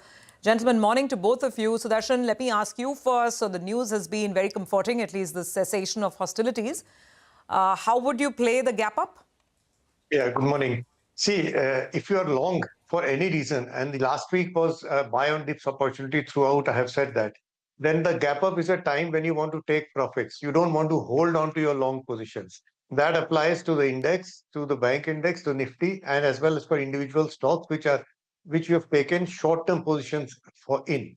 But if you want to go long, then the gap up is not an opportunity to buy. We will have to wait for a significant dip from whatever highs are touched to think of buying. We should be looking to buy, but today morning is not the time. Wait patiently for a dip. It will come either today or tomorrow. And what's the dip, Sudarshan? And how do you define that in terms of what's the good buying zone for you on the Nifty? It won't be a zone. It will be 200 to 300 points lower than whichever high is made. That should be approximately 24,300, approximately. Okay. All right, got it. We also have Sudeep Shah, like I said, with us. Sudeep, morning. Same question to you. What will your approach be, Nifty, Bank Nifty?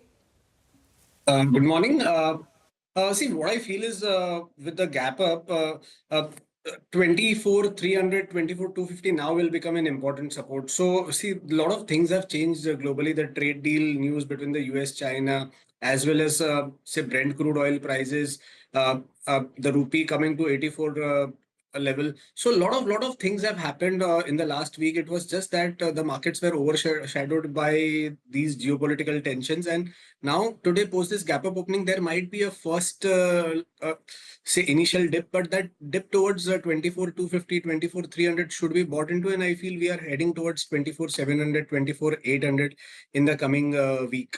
So any dip should be used to go long. And still, I would just insist that one should buy quality names and not getting too swayed away by the rally. So quality will still persist, but top quality large cap stocks should be on the radar. What would your trades be, Sudeep? Yeah, so the first stock that I have on my radar is L&T. Last week, good numbers. Post that, we've seen a decent breakout on the short to medium term charts, and 3370, 3380 now becomes a very important support, and we feel that the stock is headed up to 3650, 3700 from a medium term perspective. The second number is, the second stock is Titan. Titan also has given a decent breakout after a 15-day consolidation. It closed above its 200-day moving average significantly post 11th February. So here we feel that a lot of short covering also could be witnessed, as well as the medium-term charts also suggest a decent up move and a breakout from the current levels. So we feel that 3450 will act as a strong support here. Until this holds, the stock is headed up to 3680, 3750 on the upside. Okay. All right, Sudeep, thanks for that. So, Darshan, let's come to your stock list as well. What are you working with? Well, the first is Yes Bank, and that is because of that big, large move we saw on Friday. That tells us that a significant breakout is happening. Wait for a minor dip and go long with a stop under 19. Titan is the buy with a stop under 34.38. PEL is another mid-cap buying opportunity, a stop under 988. And finally, Chambal Fertilizers, which has been outperforming, is a buy with a stop under 670. Okay. All right, gentlemen. Thanks very much for the calls. We'll come back to you a little closer to market opening. Also, when we come back, Erez Israeli, the CEO of Dr. Reddy's Laboratories, is going to be giving us a view on the company's fourth quarter numbers.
Welcome back.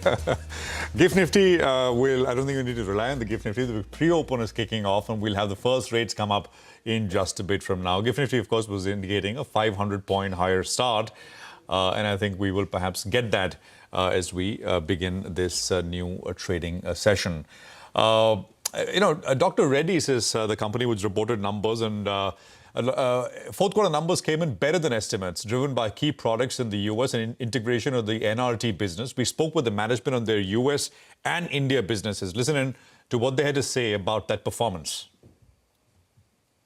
So we had a good growth in the US in this quarter, both a new product as well as base products, and it's likely to continue also in the next coming quarters. As you know, we are not allowed to reveal specific numbers, but it was also meaningful this quarter.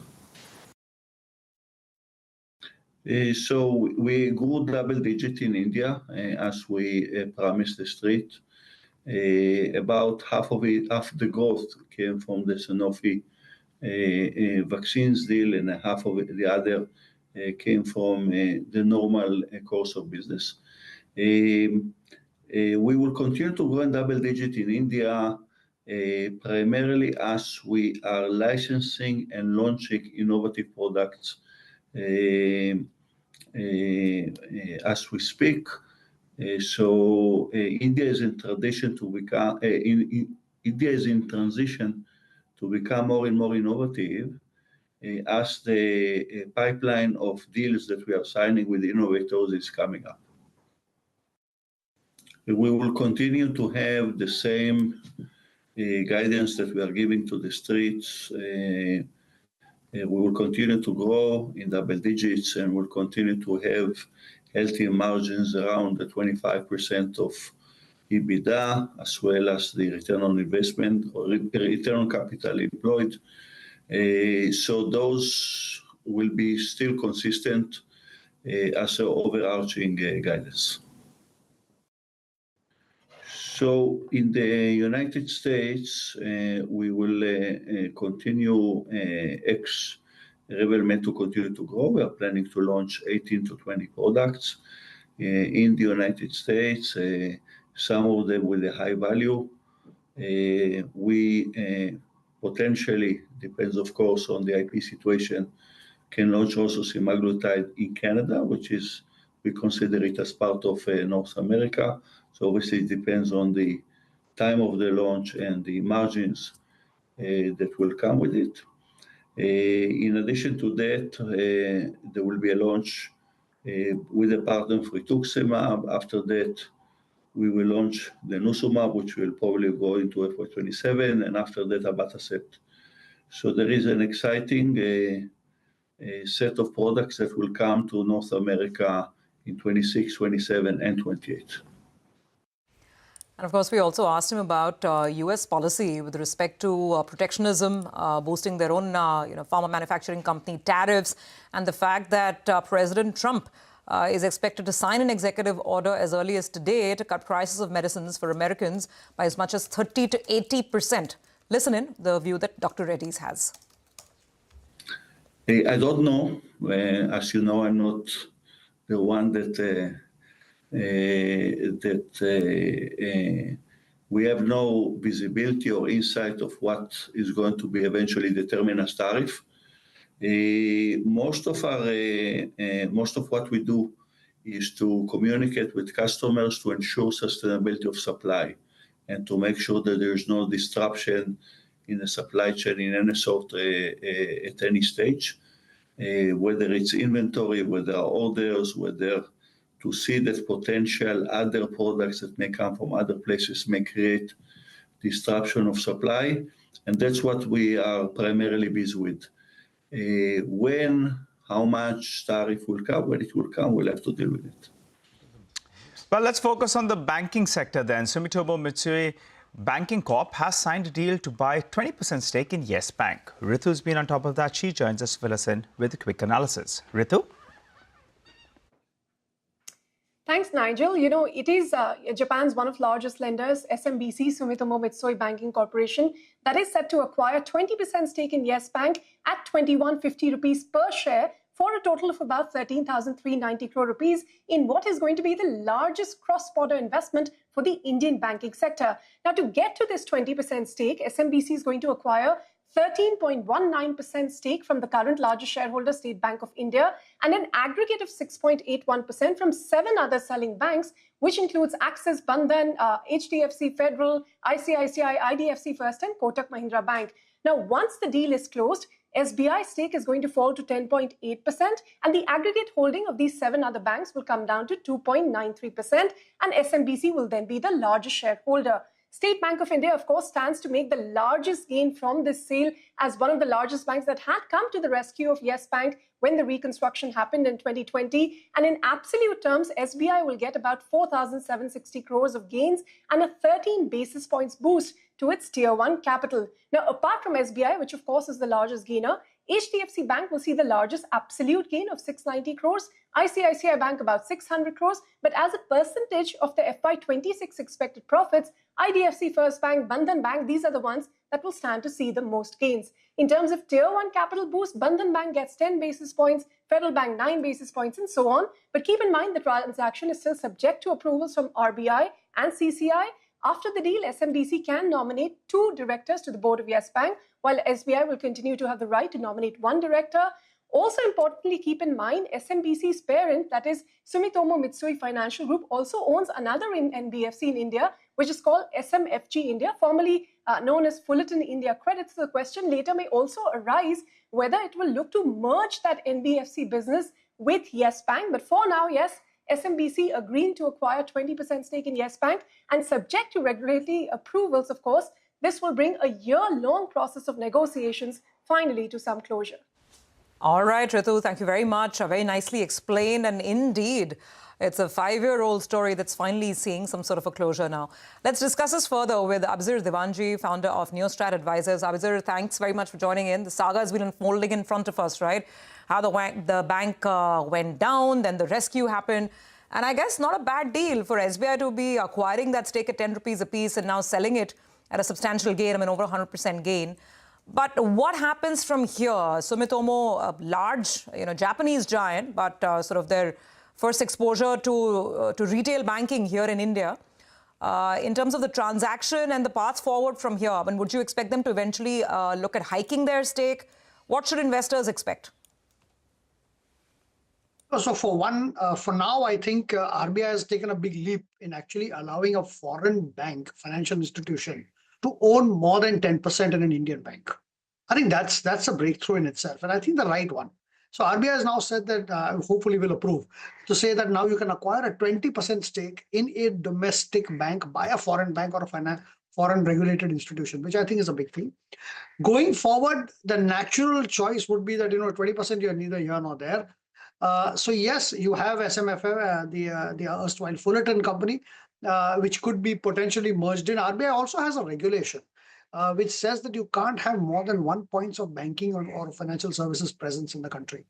So 1 point of banking presence or includes an NBFC. So ideally, if they were to merge it, I think they could well go up to 45, 47%. Depending on the price, and thereafter, of course, if there could be public fresh follow-on offering or a open offer presentation, I think Sumitomo does have a outside chance, subject to RBI approval, actually gaining majority control in Yes Bank. And if that is the end of the transaction, I think it will be a breakthrough for Indian banking, because for one, Indian banking will actually see a flow of permanent capital, which is the most important thing. We've had ICICI Bank years earlier having a 9% stake from Temasek. And that went a big through in terms of creating confidence levels in the market for ICICI to raise their subsequent rounds of capital. So I think if Sumitomo's capital is viewed as confidence capital, or the reposed confidence into a successful turnaround of Yes Bank, then that will go a long way. Absolutely, and a very important point. So the first is we have to see it, and you're saying that hiking stake could be very much on the cards, depending on how regulations and how negotiations progress. Maybe there's an open offer as well. So now, in terms of realizing the hidden value in the asset, or basically sort of bringing it up to age, Yes Bank is still a far cry. I mean, before the crisis happened, I'm just going back to historical levels when the stock used to trade at 300 plus, and then, but even in between, when we had these overtures about some deal happening, we've seen highs of around 30 on the stock thereabouts. So I'm just trying to, ask you, in terms of bringing out the intrinsic value, bringing the business back to its full potential, would you expect Sumitomo to be the right fit? And should investors have reason to feel far more optimistic? Because even now, I mean, even after this 15% rally in the 1 month, stock's only at 21. So look at it this way. I think recovery is a gradual process. So initially, we had the State Bank and the other banks put in money. They provided capital to Yes Bank. And Yes Bank has now returned the capital to increase their own tier 1 capital, according to your own sheets that you just presented.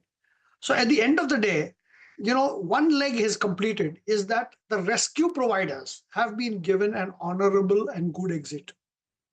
Having done that, the next phase is, in the process, they also stabilize their operations.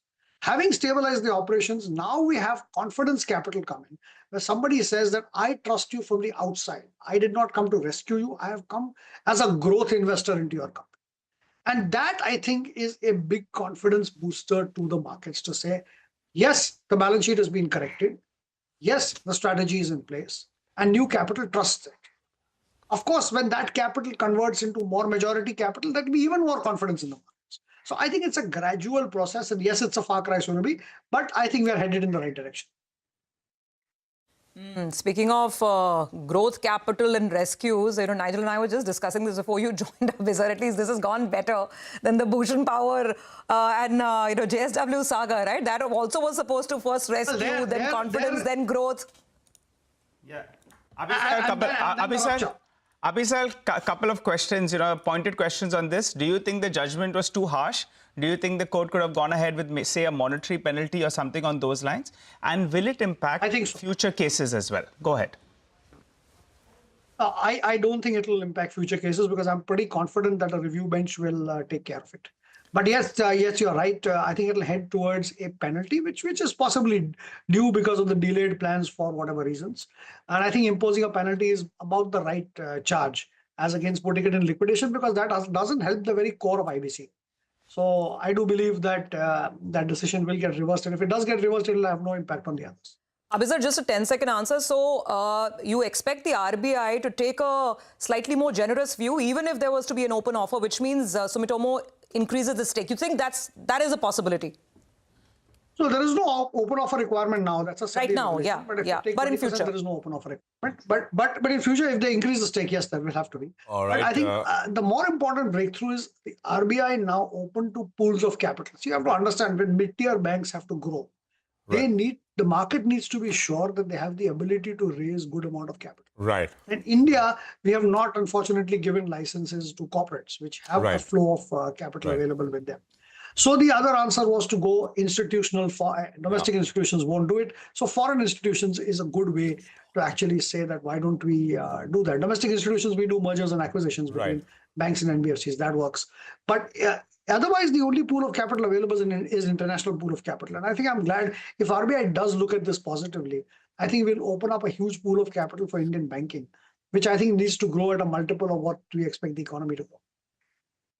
Thank you very much. Interesting conversation. We had more, but we're out of time. 9:10 calls. Sudarshan is back with us. Sudarshan, what do you have? Well, consider buying Titan. Buy Titan with a stop under 34.38. Okay, so that is Titan. Stocks at about 35.37.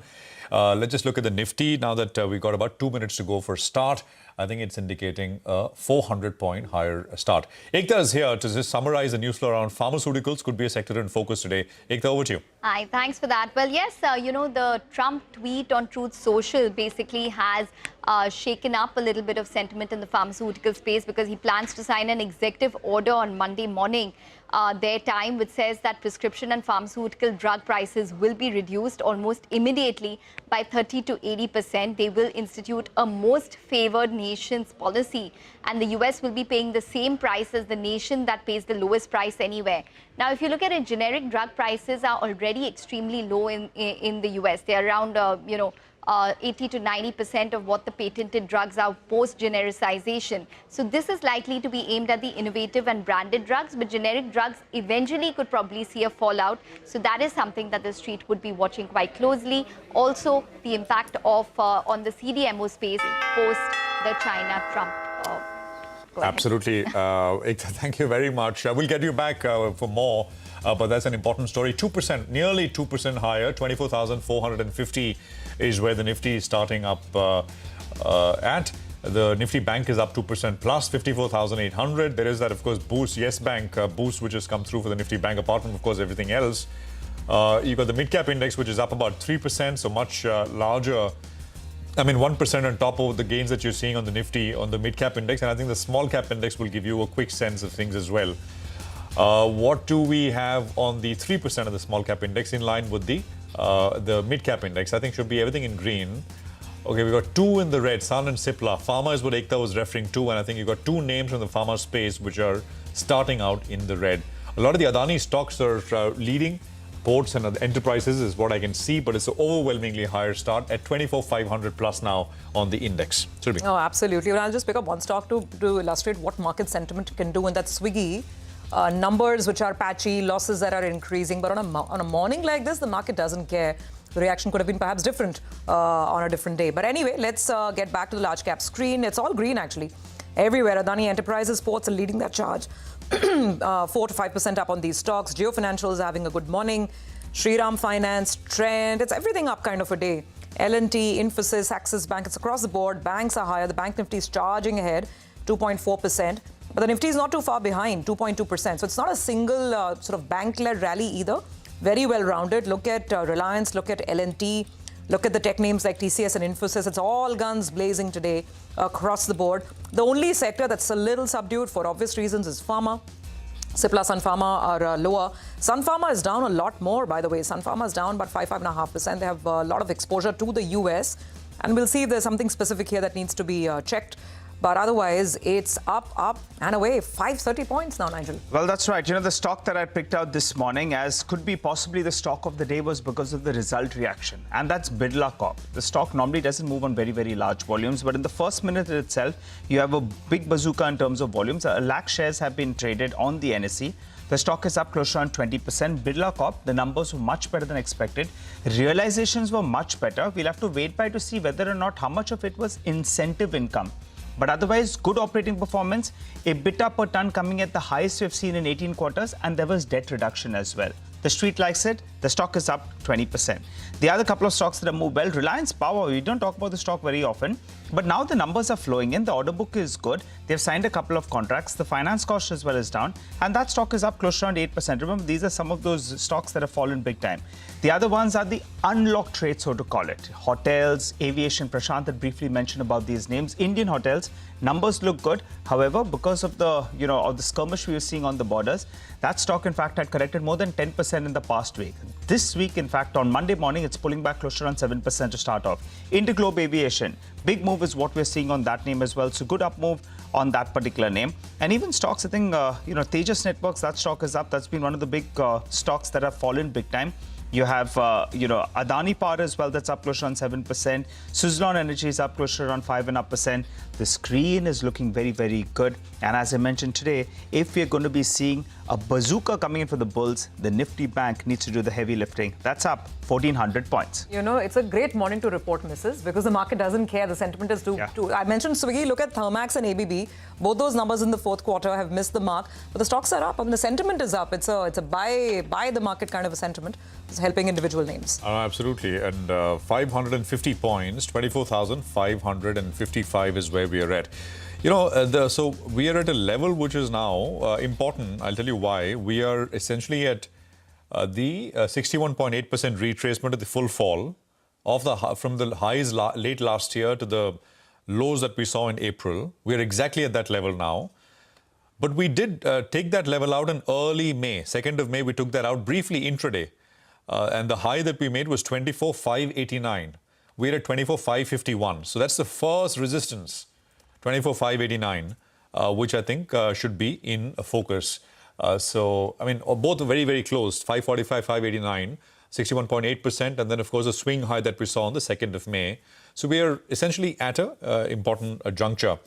The only index which is down, but down in a marked way, is the Nifty Pharma Index.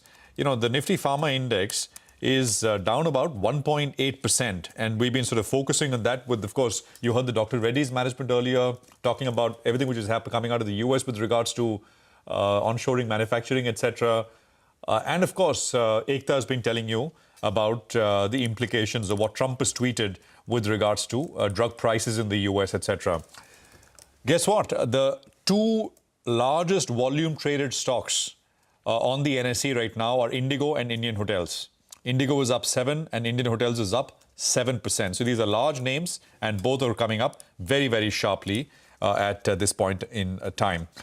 So it's a good looking screen. Sonata Software, just a few other names with volume. Sonata Software is up about 7%. Nigel mentioned a Birla Corp, which is limit up. There is Serra Sanitary Ware 8%. Inox Wind is up 6%. PG Electroplast, I saw Sirma as well. So these are EMS plays. PG Electroplast and Sirma both are up 7% apiece right now. Nippon India is up about 8%. And I did see BSC, another capital market name, along with Nippon India, which was up 6% in the morning as we started on large volumes as well. So that'll come up as well. 7% on BSC. Stocks past 7,000 rupees. So that is, I think, a new high. Yeah, it is a new high for all-time high for BSC. I think this is the first time that the BSC has gotten past the 7,000 rupee mark. So that is another one which is doing very, very well. 566 now on the Nifty. Manishi Ray Chaudhary is Chief Executive Officer at Emma Capital Partners. He's with us to take some questions. Manishi, good to have you with us here. Positioning was light and there is a lot of covering, etc., which will take place. But how do you assess the, not very long term, but I mean medium to even slightly nearer term outlook for the markets from here? Because there's that US-China as well, around which we will get more clarity and that can provide more risk on. What's your sense? Absolutely. The best part here the market now is that there are many stars which are aligning together.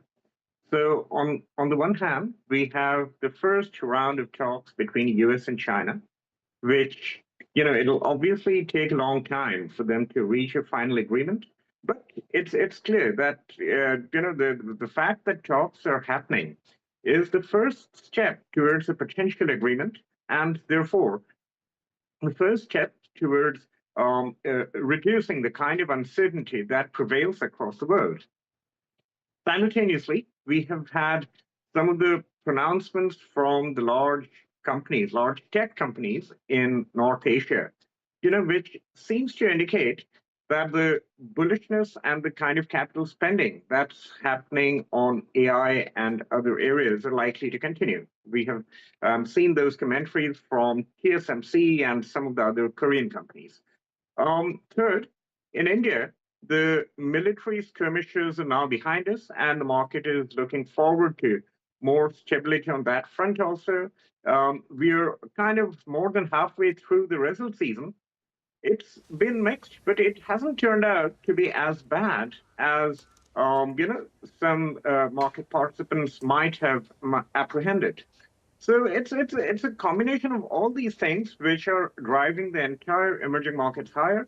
And add to that the fact that there is now the reverse flow happening from the United States back into the emerging markets, which is clearly visible in how the US dollar is behaving. Put all this together, it's actually a good time for Asian markets and specifically for India too. Okay, good time for Asian markets and for India. Manishi, thanks very much for joining in. Indeed, it's been a good time. I mean, given all the turbulence, April was a good month. May, we got hit by this geopolitical issue out of nowhere, and yet the market has managed to march on. So indeed, the question is, have we sort of seen the best for the year, or is this just a base building for things to really pick up in the second half? What's your sense?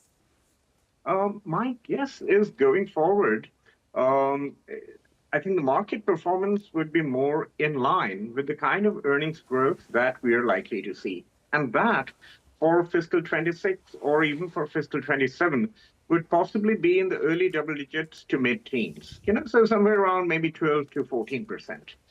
Valuation in India does not still give a lot of comfort. It is trading at about 20 times or so 1 year forward, which is slightly higher than the long-term average that the major indices have traded at. And I think, so that is something investors would have to be a bit careful about. So I think the way to trade India would be in terms of very careful stock selection, avoiding the very highly valued sectors and stocks, because in case of a US recession, as we have seen historically, it's actually the expensive stocks that take a beating. Much of the downdraft into the market arises from valuation decline and not so much from earnings estimate decline. So, if investors focus on careful stock selection with the strong growth objectives and reasonable valuation, I think there is significant opportunity to be taken advantage of in this market. So where are the opportunities then, Manishi? Give us the top couple of themes that you're betting on. Right. I will name three sectors. And they're not too different from what I said. I think it was on your channel about a month ago. Number one, the private sector banks. I have long been a fan of Indian financials. If you look at the longer term, the penetration of banks, organized sector financials is nowhere near complete. And the private sector banks are the ones which would gain market share. Second, I would also focus on consumer discretionary. This is more of a medium-term theme. There's money coming into the hands of Indian taxpayers and also in the hands of the Indian government servants. So consumer discretionaries, including autos, including the EMS plays, they all fit into this bill. Third, I would also point out industrials, including defense. And in fact, this enhanced defense spending across the world is going to be a global theme for the foreseeable time horizon. We have seen it in Europe. We are going to see it in Asia, in particular in India. And I think the government's focus on infrastructure and the government spending momentum is also coming back after a brief lull during the election year. So these are the three sectors I would point out in particular. Okay, those are some of the specific areas. On pharma in specific, what's the sense? Because the news coming out of the US seems to be that obviously they're looking at bringing drug costs lower for Americans. Right. Now it seems that this order that he's speaking of, Mr. Donald Trump, that he's going to sign today, that's going to be more for manufacturers of patented medicines. But then if patented medicine prices go down, then it's obvious that their generic version prices will also have to be lowered. How are you looking at pharma, given the very close linkages to the US market? Right. So, one doesn't know exactly what this order would entail. But what you pointed out just now is right. I mean, if patented medicine prices are forced down, obviously generic prices would also have to follow suit. But I would point out that, one avenue of lowering healthcare costs in the United States is actually to focus more and more towards generic medicine. So if that is indeed the case, then while prices may see a downdraft, generic medicines could be used a lot more, and therefore, in the longer term, these Indian generic manufacturers could turn out to be gainers. But for the present point in time, we simply don't know what would be the contours of this, this new order or new agreement would be. No, absolutely. Manishi, just a quick word. Actually, we should just quickly put up Sun Pharma, and we were just sort of mentioning that it's down in a pronounced way. It's not as if other pharma stocks are higher, they're down, but it's an outsized cut on Sun. You can think of a reason why, Manishi? Anything specific with Sun? I wouldn't comment on stock specifics, but I guess that's the biggest generic player. That's the simple reason here. Okay, all right. So that's about it. Thank you very much, Manish. I had more questions, but slightly out of time here. 24,585 is where the Nifty is at. So it's a very strong start. And with 15 minutes out, we are holding on to the starting gains. Surabhi. Okay, so good start to trade. Now let's address some numbers and earnings that came in over the weekend. And Thermax is the company on our radar now. Fourth quarter performance was slightly below street estimates. This was led by softness in the industrial infra and the green solutions segment. Margins were under a little bit of pressure. The order inflow has also declined. Ashish Bhandari, Managing Director and CEO at Thermax, is with us to give us some trends. Ashish, hi, morning. Thanks so much for joining in. As we start, I just want to put the full year picture in perspective as well, because your business tends to be lumpy. It depends on order flows, one quarter up, one quarter down. For the full year, the industrial products business has grown 12%, industrial infra at 6%, green solutions, which is obviously a lower base for you compared to the other segments, it's grown 36%, chemicals 15%. Can you give us a sense, a broad overview of FY26? How are you looking at overall revenue growth for the company? And within that, what is your performance expectation from each of these businesses? Good morning, Surabhi, and thank you very much for having me today.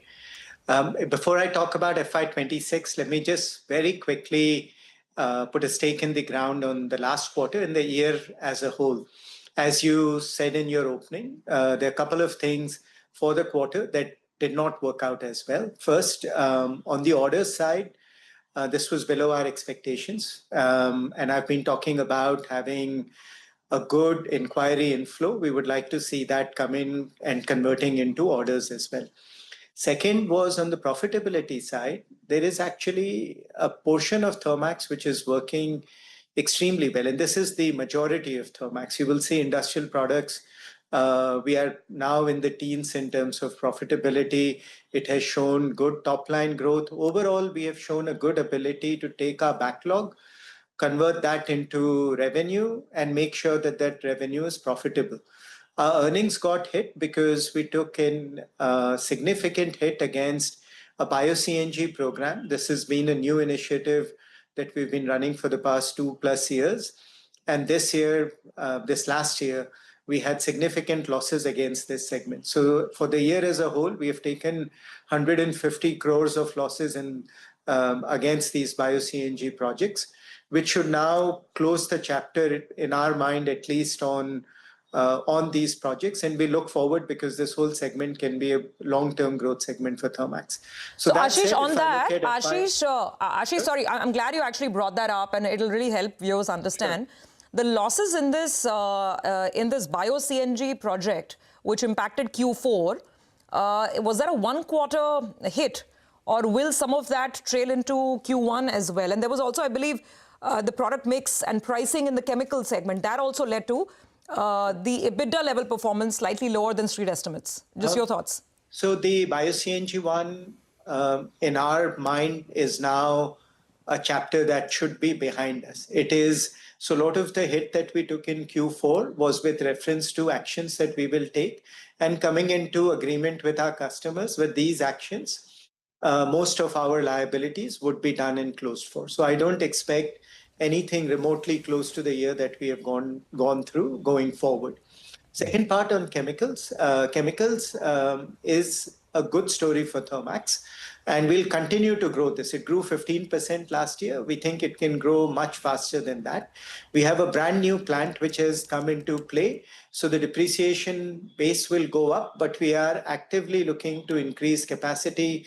We have done some M&A. We have started teams to grow into newer areas.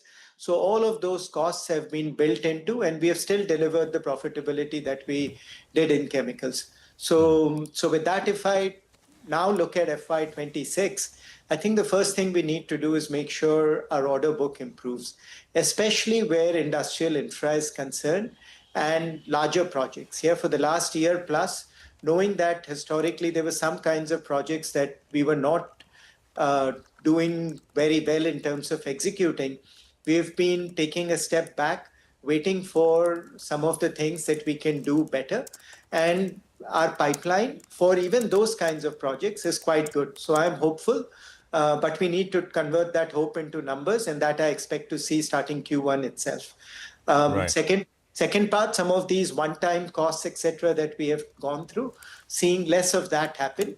And then many of the growth engines that we have that are working well, we need to make sure that they continue to do well. I also expect to see a bit more international business coming in FY26. So quite optimistic and looking forward to the year. Yeah. Ashish, hi, good morning. Prashant this side. So can you crystallize that into numbers for us? What will FY26 look like in terms of the percentage increase in order inflow, top line growth? Just give us some numbers, crystallize those into numbers. Yeah. So we don't share forecasts going forward, and given how there's still a lot of macro movements going on, so it would not be right to share. But if I break it up into the four pieces that we have, industrial products, we've been showing steady growth, decent profitability. We would want to continue to be on that journey throughout.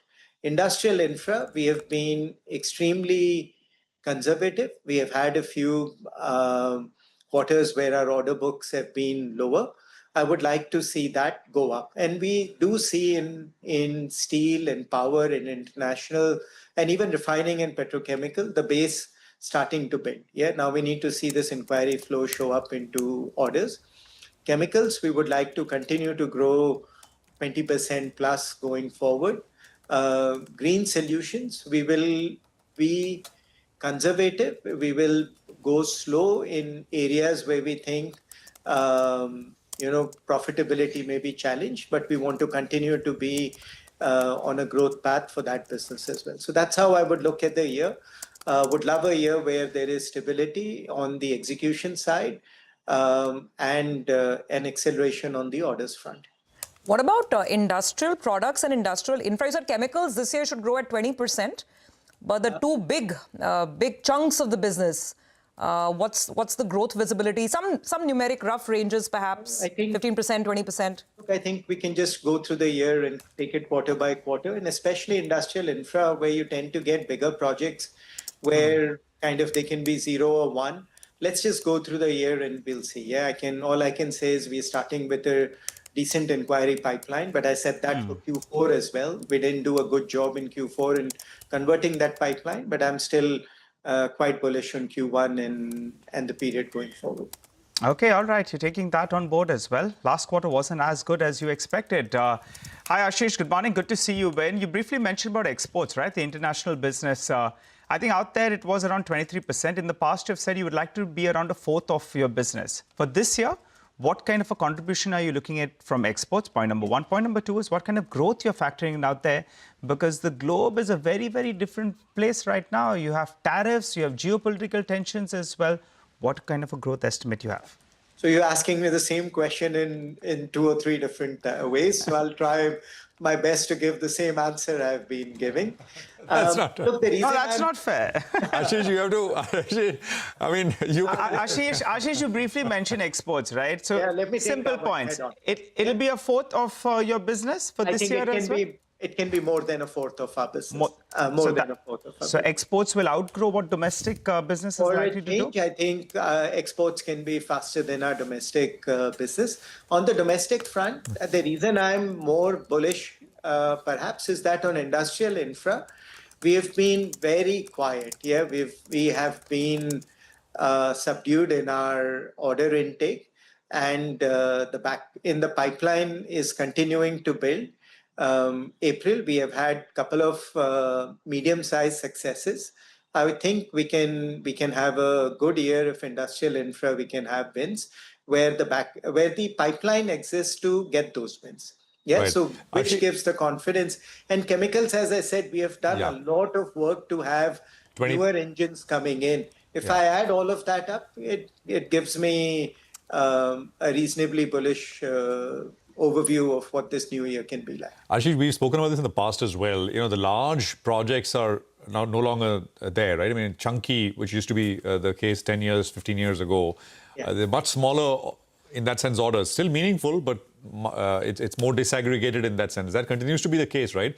And of course, I mean, the point is, in terms of capex from companies, are we really seeing a big push coming through? Not really. You'd agree with that, right, Ashish? I would say I would agree with that. But when I see multiple sectors, which I've been saying, we would love to see steel, power, refining, petrochemical come into play. I think now that inquiry pipeline is building up. If I just say how many projects we have that are 300 crore plus, we have more right now than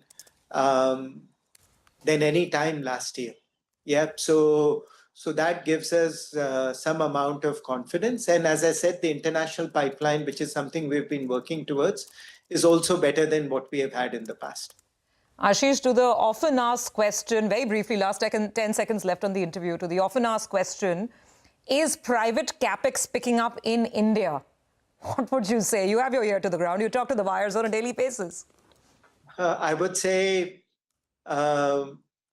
more talk where everyone has got projects lined up. We would love to see some of those projects convert into money on the table. Yeah, that's how I would put it. Okay, so there's a lot of talk, there are inquiries, and you'd see a lot of that talk translate into real orders as well as we go forward.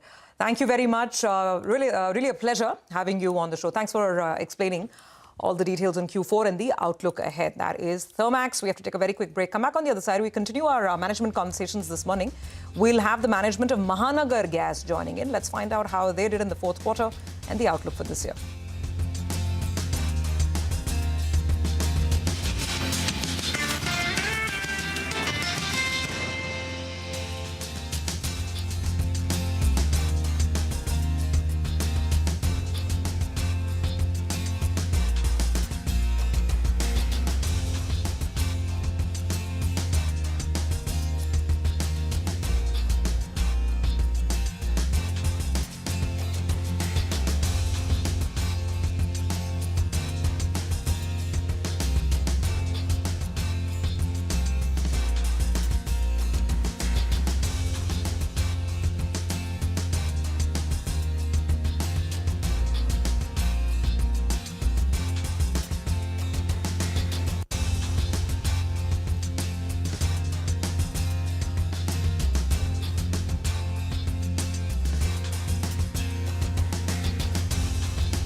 Welcome back. This is Corporate Trader, and as promised, let's get straight to the next management. Mahanagar Gas reported actually a healthy performance in the past quarter. Their margin expansion was supported by price hikes. Volumes as well came in line with expectations. But what's the way ahead? That's the big question. We have Mr.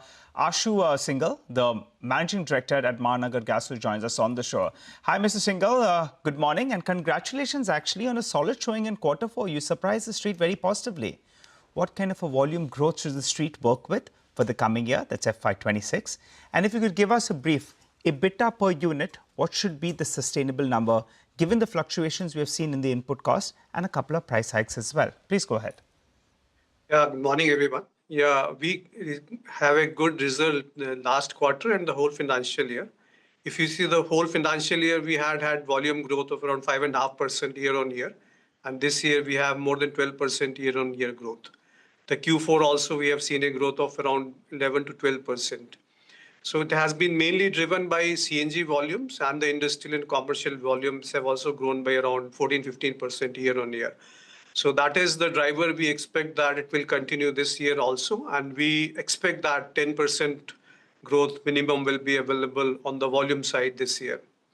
EBITDA per SCM, the margins were around 10.2 rupees this year, which was slightly lower than the last year. But last year was slightly, financially it was much better in terms of margins.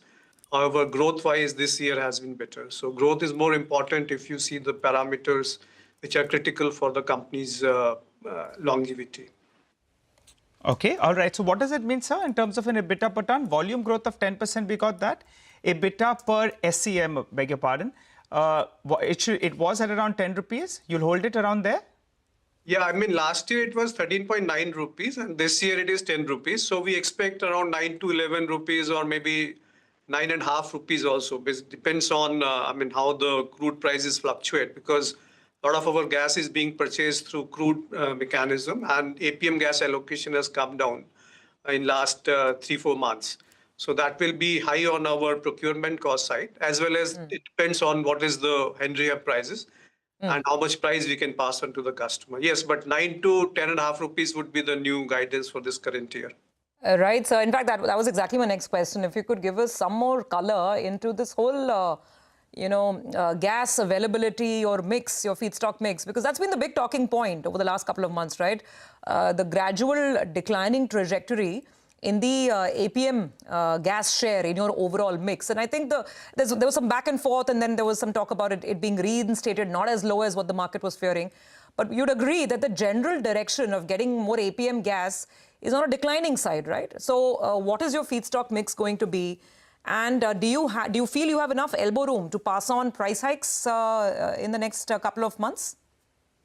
If you see the holistic macro level picture, yes, the APM gas has been coming down, but there are 2-3 aspects to it. One is that domestic PNG. We are getting 100% gas allocation of APM, which is the domestic gas, the cheapest gas available in the country. Coming to industrial and commercial, we were never getting the domestic gas, so it was always being met through RLNG import or LNG imports. Now the CNG segment is where the fluctuations has been happening. We were having around 70%, which came down to 50%, then 36%. It again rose to 51%. Now it is at 36% level.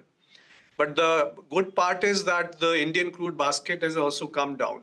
So currently we are having around $64 per barrel, the price level, and 12% of that is the new well gas. So whatever APM deallocation is happening is getting converted into new well gas.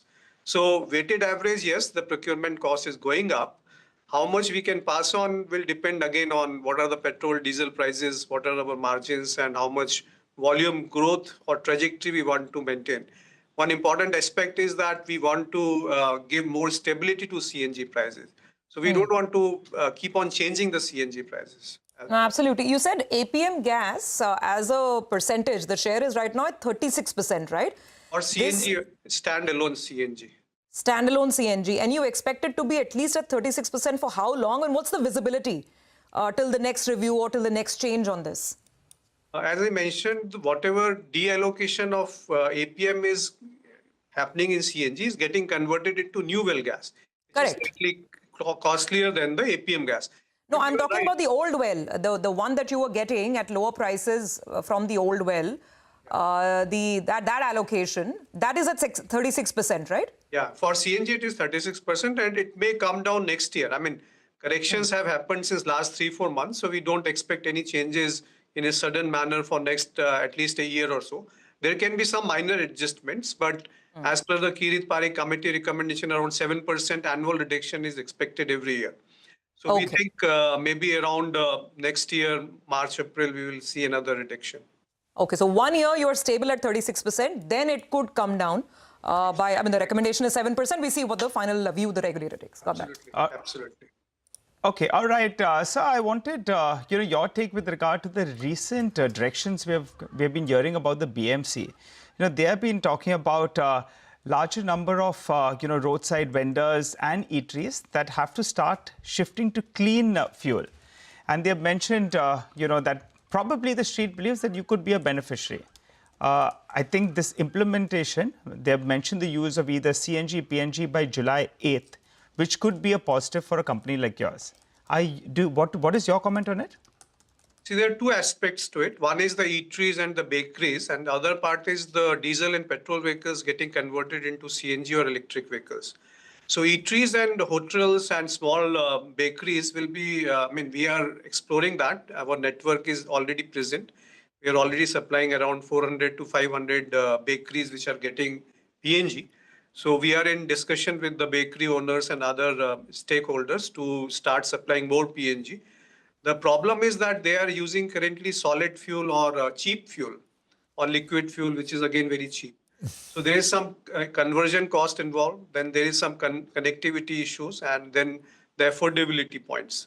So all these things are getting, we are in discussion with these people, and hopefully we'll be able to address some of them. Regarding CNG vehicles promotion, already Bombay High Court has formed a committee. Several meetings have taken place, and maybe within a month's time, we will be able to submit our recommendation to the High Court.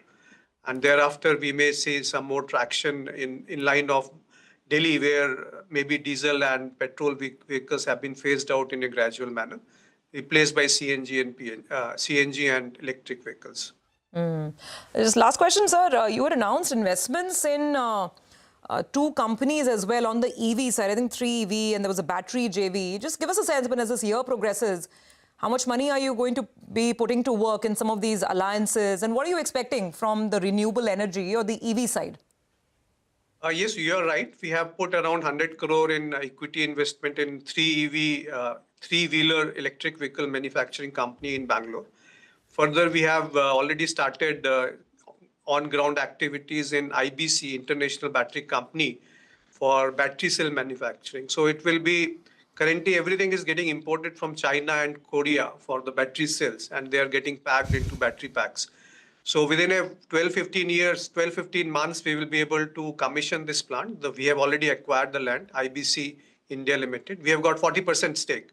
And in the first phase, around 380 crore will be invested by MGL side, which is the 40% stake, and 60% will be put in by IBC US. So we expect for 12 to 14 months when the plant will be up and running. Everything is in place. The design and other contractors are already started being finalized. Okay, all right. Thank you very much. Appreciate you joining us and running us through all of that detail. It's always a great conversation and a good catching up on latest business updates. Let's talk about the chemical space, around which there has been a fair bit of investor interest over the last couple of months now, actually. Many betting on the fact that we will now, after a few years, things are starting to look up. Aarti Industries, of course, is one of the companies right up there in that space. Fourth quarter, the company reported a beat across the board. Volumes, of course, were the driving factor, not pricing. We have, Udyog Kotecha, Suyog Kotecha, beg your pardon, Executive Director and CEO at Aarti Industries, now joining us. Suyog, good to have you with us here. Good morning. Prashant this side. Just a couple of questions. First up, was there front-loading of demand in terms of supplies to the US, etc., ahead of those 2nd April tariffs? Did that contribute to what you reported for the Jan to March period? And how much was that impact? Not really. I think the tariff announcements came in first week of April, and post that we definitely saw some front loading of demand starting to happen. But from the results point of view, the March quarter, there's no impact of US front loading of demand. Got that. You've done 1,000 crores in EBITDA. Yeah. So could you give us a sense of what are you looking at? I think that FY28 guidance is 1,800 to 2,200 crores. But that's a wide kind of, guidance in that sense. Is pricing picking up at all? We've not seen that in the fourth quarter. It's all mostly been volume-led. Give us a sense across the main business segments, Suyog. So we closed the year at around 1,016 crores EBITDA for the full financial year. As you said, the guidance is given for a 3-year time frame, and it's wide precisely because of, I think, varying margin expectation. Right now, as we speak, we are seeing demand recovery across all of the end markets. And that is what I think we are sort of budgeting and planning for from the next 12 to 18 months kind of time frame. From a margin recovery standpoint, frankly, not yet visible. Right. So at least if you look at the next few quarters planning, we are planning to assume that we will remain at the current margins level, but we continue to push the volume to retain and grow market share in the key markets where we are present. Margin recovery, our sense is at least some time away, given the overcapacity situation in China at this point in time, plus lot of uncertainty around the tariffs, US tariffs, and in that context, impact on the global trade flows. We think it will take some time for margins to start picking up. All right. Hi, Suyog. Good morning and good to see you. When the market got a lot of confidence once a professional CEO came in at the helm, and that's definitely helped sentiment, and the results as well are there for the taking. So good work on that front.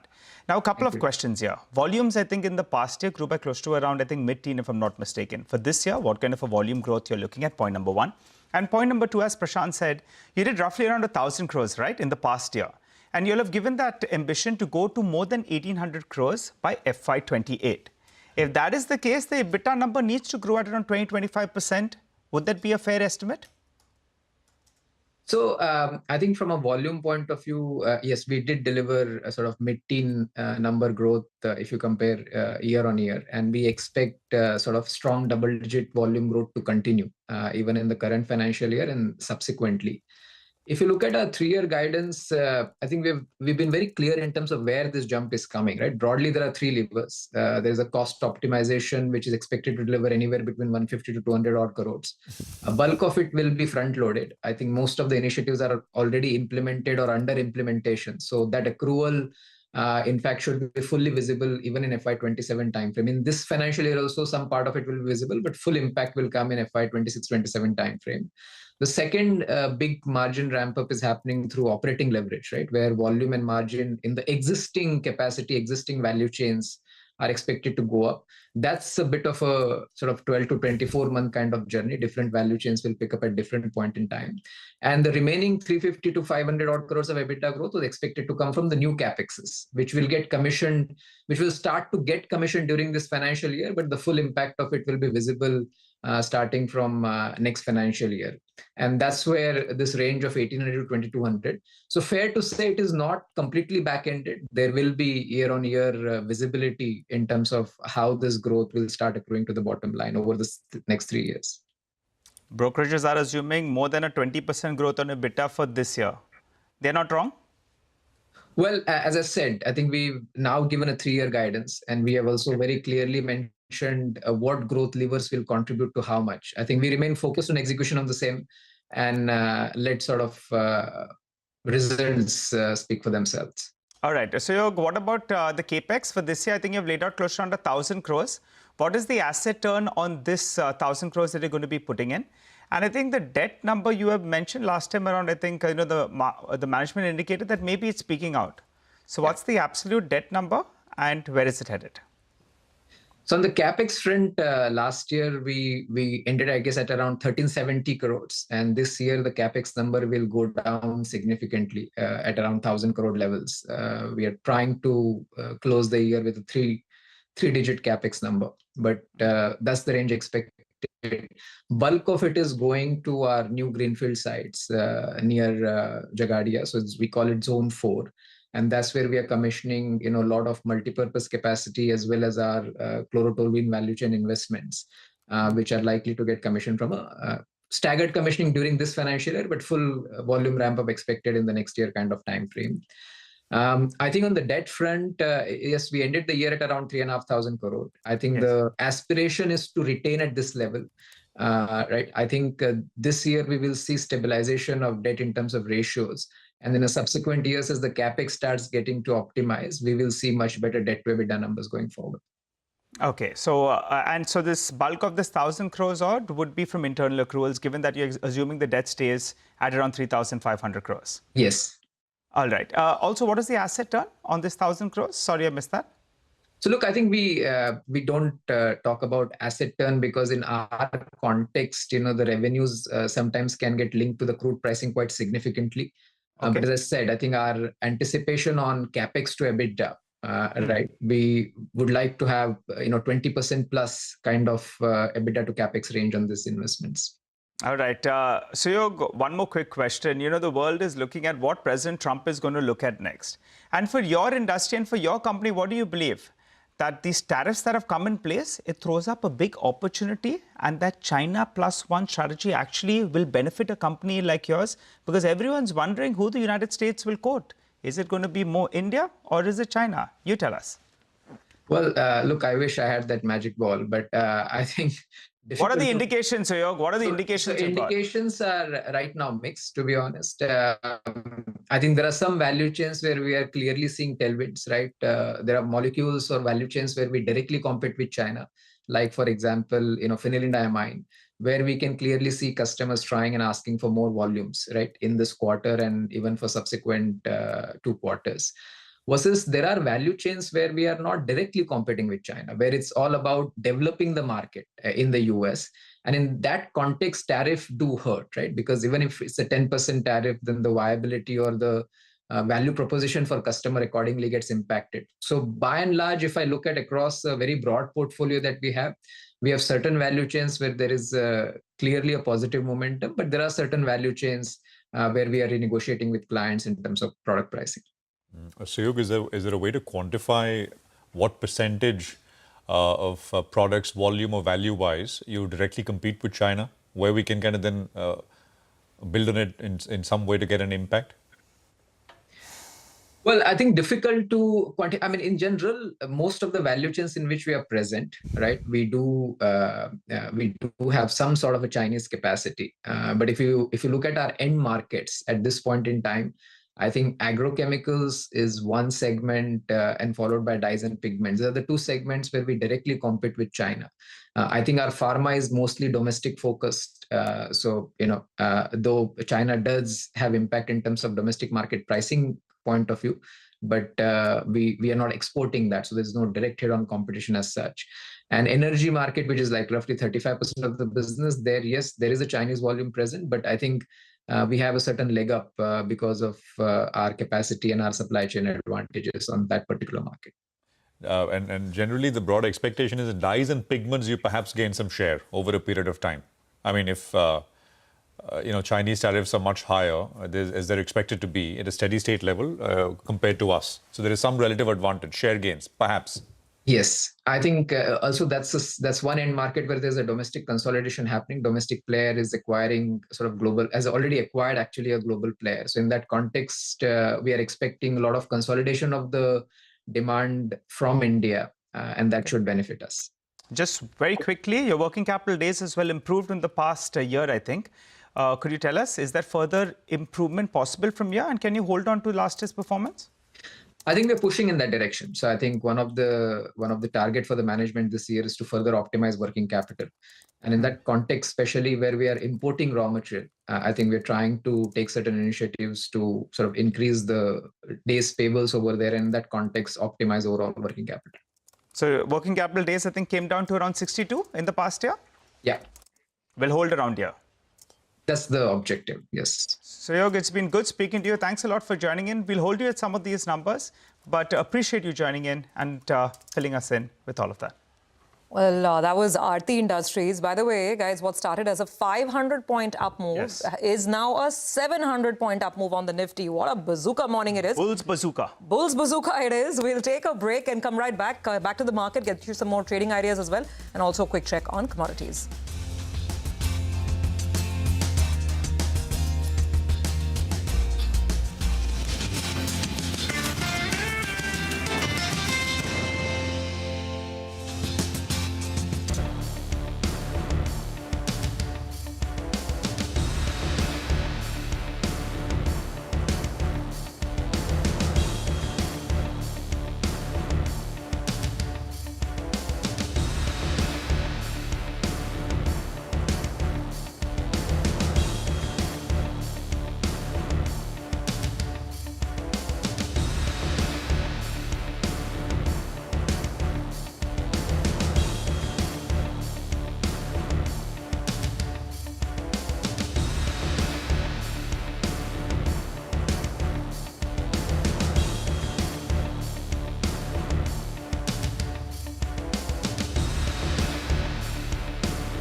Welcome back. As we've been telling you, bazooka for the market, 700 points up on the Nifty. And if you look at the mid-cap index, it's up over 3%. So it's up, and away, really. We'll get you more specifics on trades and the stocks that are moving around in just a bit. But let's also keep an eye out on commodities.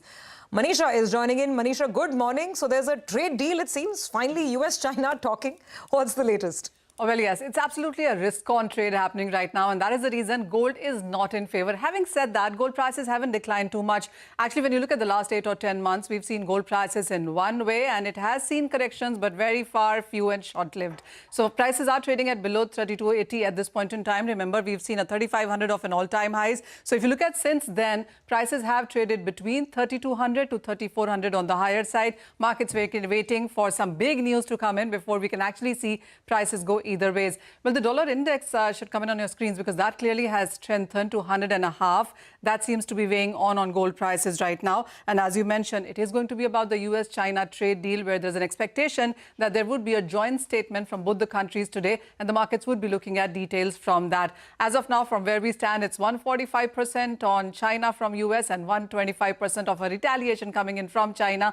These numbers could go down considerably in the announcement today. Apart from that, what also is weighing on in case of the gold prices is India-Pakistan ceasefire. We did see some buying happening, especially in the Asian region in sense of physical markets because of this, but that seems to be low there. The volume's not too much to talk about in Asia. And then it also has to do with the US Fed Chair Powell testimony or speech coming in this week, and ruling out preemptive rate cut in response of tariff-related concerns is also weighing on in case of gold prices there.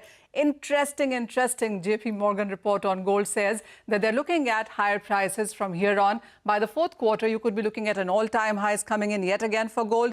Next year could be 4,000. And by the time the US President Trump term ends, the gold prices could be at $6,000 an ounce as well. Interestingly, it's not just JP Morgan because most of the other banks and brokerages also have kept on with their high gold price forecast for this year and the next. None of them really revising it on the lower side. And that is about gold. But when you talk about risk on, and as has been the case with equities, metals, the crude oil prices also are trading on a firm note. 4% up in the previous week, and the prices have extended more gains in the Asian markets right now. The crude prices also will be looking at US trade-China deal. It's going to be about China exports for the month of April, which have been supportive. And China oil imports in April on an year-on-year basis have gained up by 7%. OPEC output also, when you look at that, has constantly declined, even as they're looking at increasing output. But Libya, Venezuela, Iraq output actually has seen a decline in the previous month. And then US sanctions on Iran is another thing that the street has an eye on. Lower crude output is something that has been supportive for the markets there. All right, Manisha, thank you very much for that. So a lot to track in commodities as well, but broadly, like in equities and commodities as well, it is risk on. Now, after the ceasefire was announced between India and Pakistan on the 10th of May, that is Saturday, today at 12 noon, DGMO level talks are scheduled to take place. My colleague Shirin is joining us from Delhi to tell us what to expect. Also, some latest news updates coming in with regards to airport closures and what next there. Shirin, over to you. Well, thanks very much, Prashant. Yes, to start with, the good news is that it has been a night of calm or relative calm across the borders. What we did see was that there were some reports suggesting that there may have been some drone activity, etc. But our sources in the Indian government make it very, very clear it has been a night of calm at this point in time. So the kind of ceasefire violations that we saw the previous night, that was not the case overnight. As you pointed out, at noon today, the Director General of Military Operations on both sides will discuss the future course of action. Now, it is important to put this in context. Remember, the Indian side has so far made it very, very clear, both officially as well as unofficially, that the call for any cessation of military operations came from Pakistan, from the Pakistan DGMO, and the Indian DGMO responded. India has neither commented nor acknowledged the attempts by the US to take credit for any kind of mediation. Very different from the Pakistan position, because Pakistan, in fact, the Prime Minister going on Twitter publicly and in that address to the nation, thanking President Trump and many other countries, many other nations for the mediation efforts. India has not acknowledged any of that. India has said that the talks happened at the level of the DGMO after the Pakistan DGMO reached out to the Indian government. Now, we saw that very detailed briefing by the military last night, giving us an assessment of where things stand and also giving us clarity on what happened over the last few days as part of Operation Sindoor. What is also important to note is that two things. One, they are not using the term ceasefire. The Indian side is not using the term ceasefire. They're saying that this is a cessation of military operations. There's a stop at this point in time. It's an agreement, but they're not using the word ceasefire. India has also maintained that if there is any attempt of any further violation, it will be responded to proportionately. It will be responded to adequately, and there will be absolutely no there should be absolutely no confusion about the fact that India will not respond. So that was, again, something that was highlighted and clarified in that press briefing that the military presented us with facts as well as evidence of what has transpired.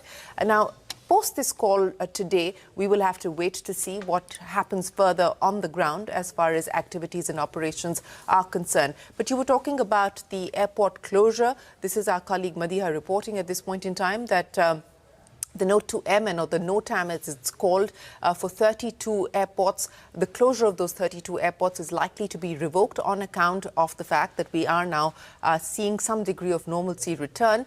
So a lot of the airports across the country, especially in the states and cities along the borders, had been asked to close down for civilian purposes. They were only operational as far as military purposes are concerned. Of course, it will take time for airlines to reschedule operations and so on and so forth, even after the closure notice is revoked. So that is going to be something to watch out for as well. But, you know, Prashant, the larger question now in terms of the way forward is also how the India-US engagement proceeds from here.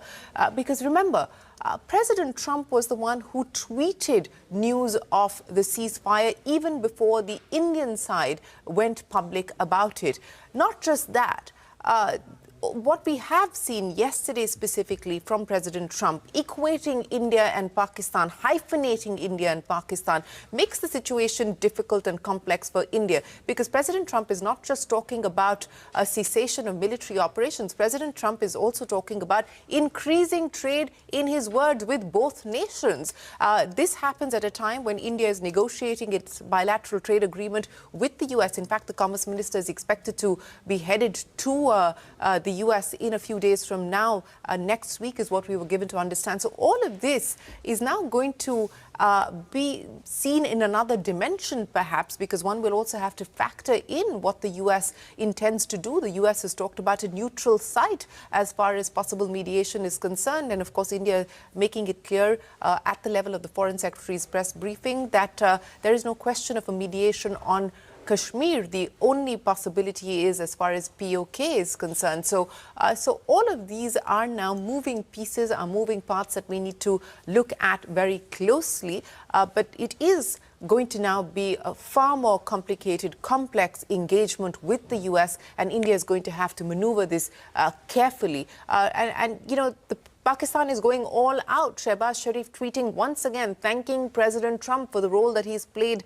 in establishing peace in the region. So that is going to be something that we need to be mindful of, and we need to see how all of this develops over the next few days. But as far as the military operations are concerned, the Indian Armed Forces continue to be on standby, in vigil, ready to respond to any possible violations if those violations do happen. But as we pointed out, that it's been a relative night of calm across the border. That is what sources are suggesting and indicating at this point. Prashant.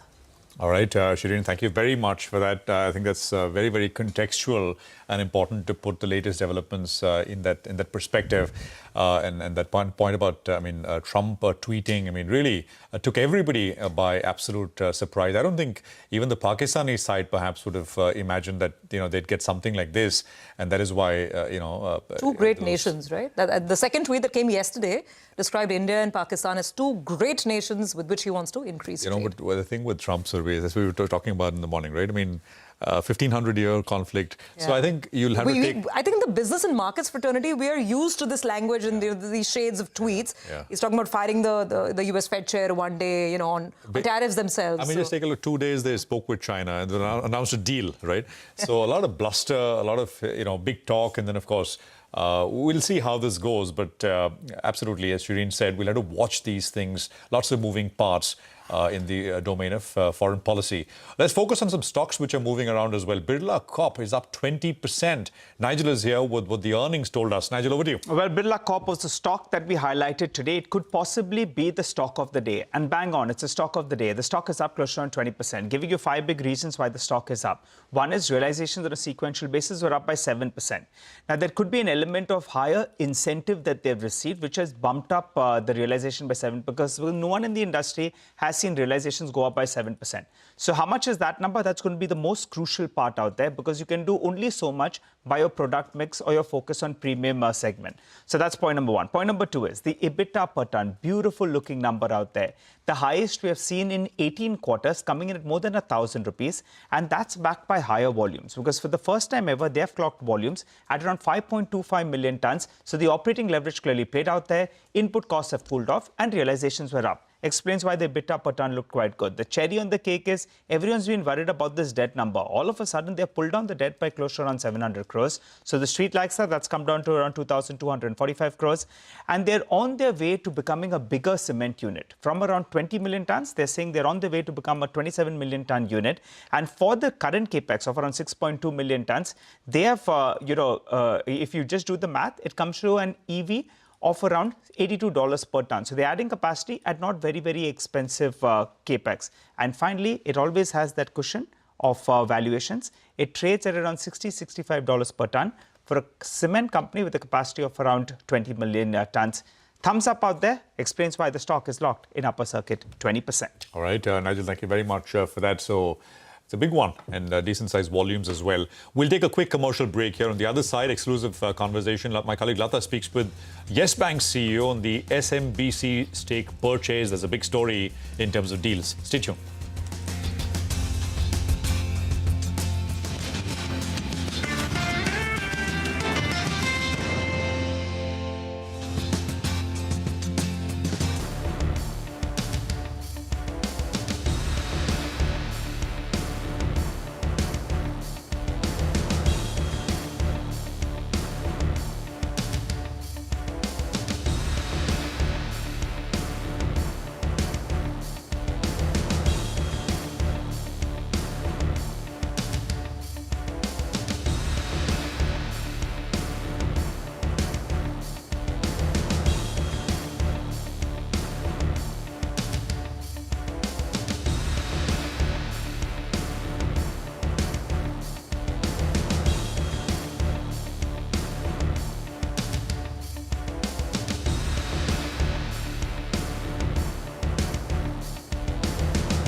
Yeah. Welcome to a special edition of Newsmakers. The biggest news in the market, other than, of course, the big political news, is SMBC buying a 20% stake in Yes Bank. This means a seminal change for the bank itself. 5 years ago, it was in trouble. Now it looks like the SBI prop is no longer needed. The bank can stand on its own feet and someone is willing to buy it for capital investment.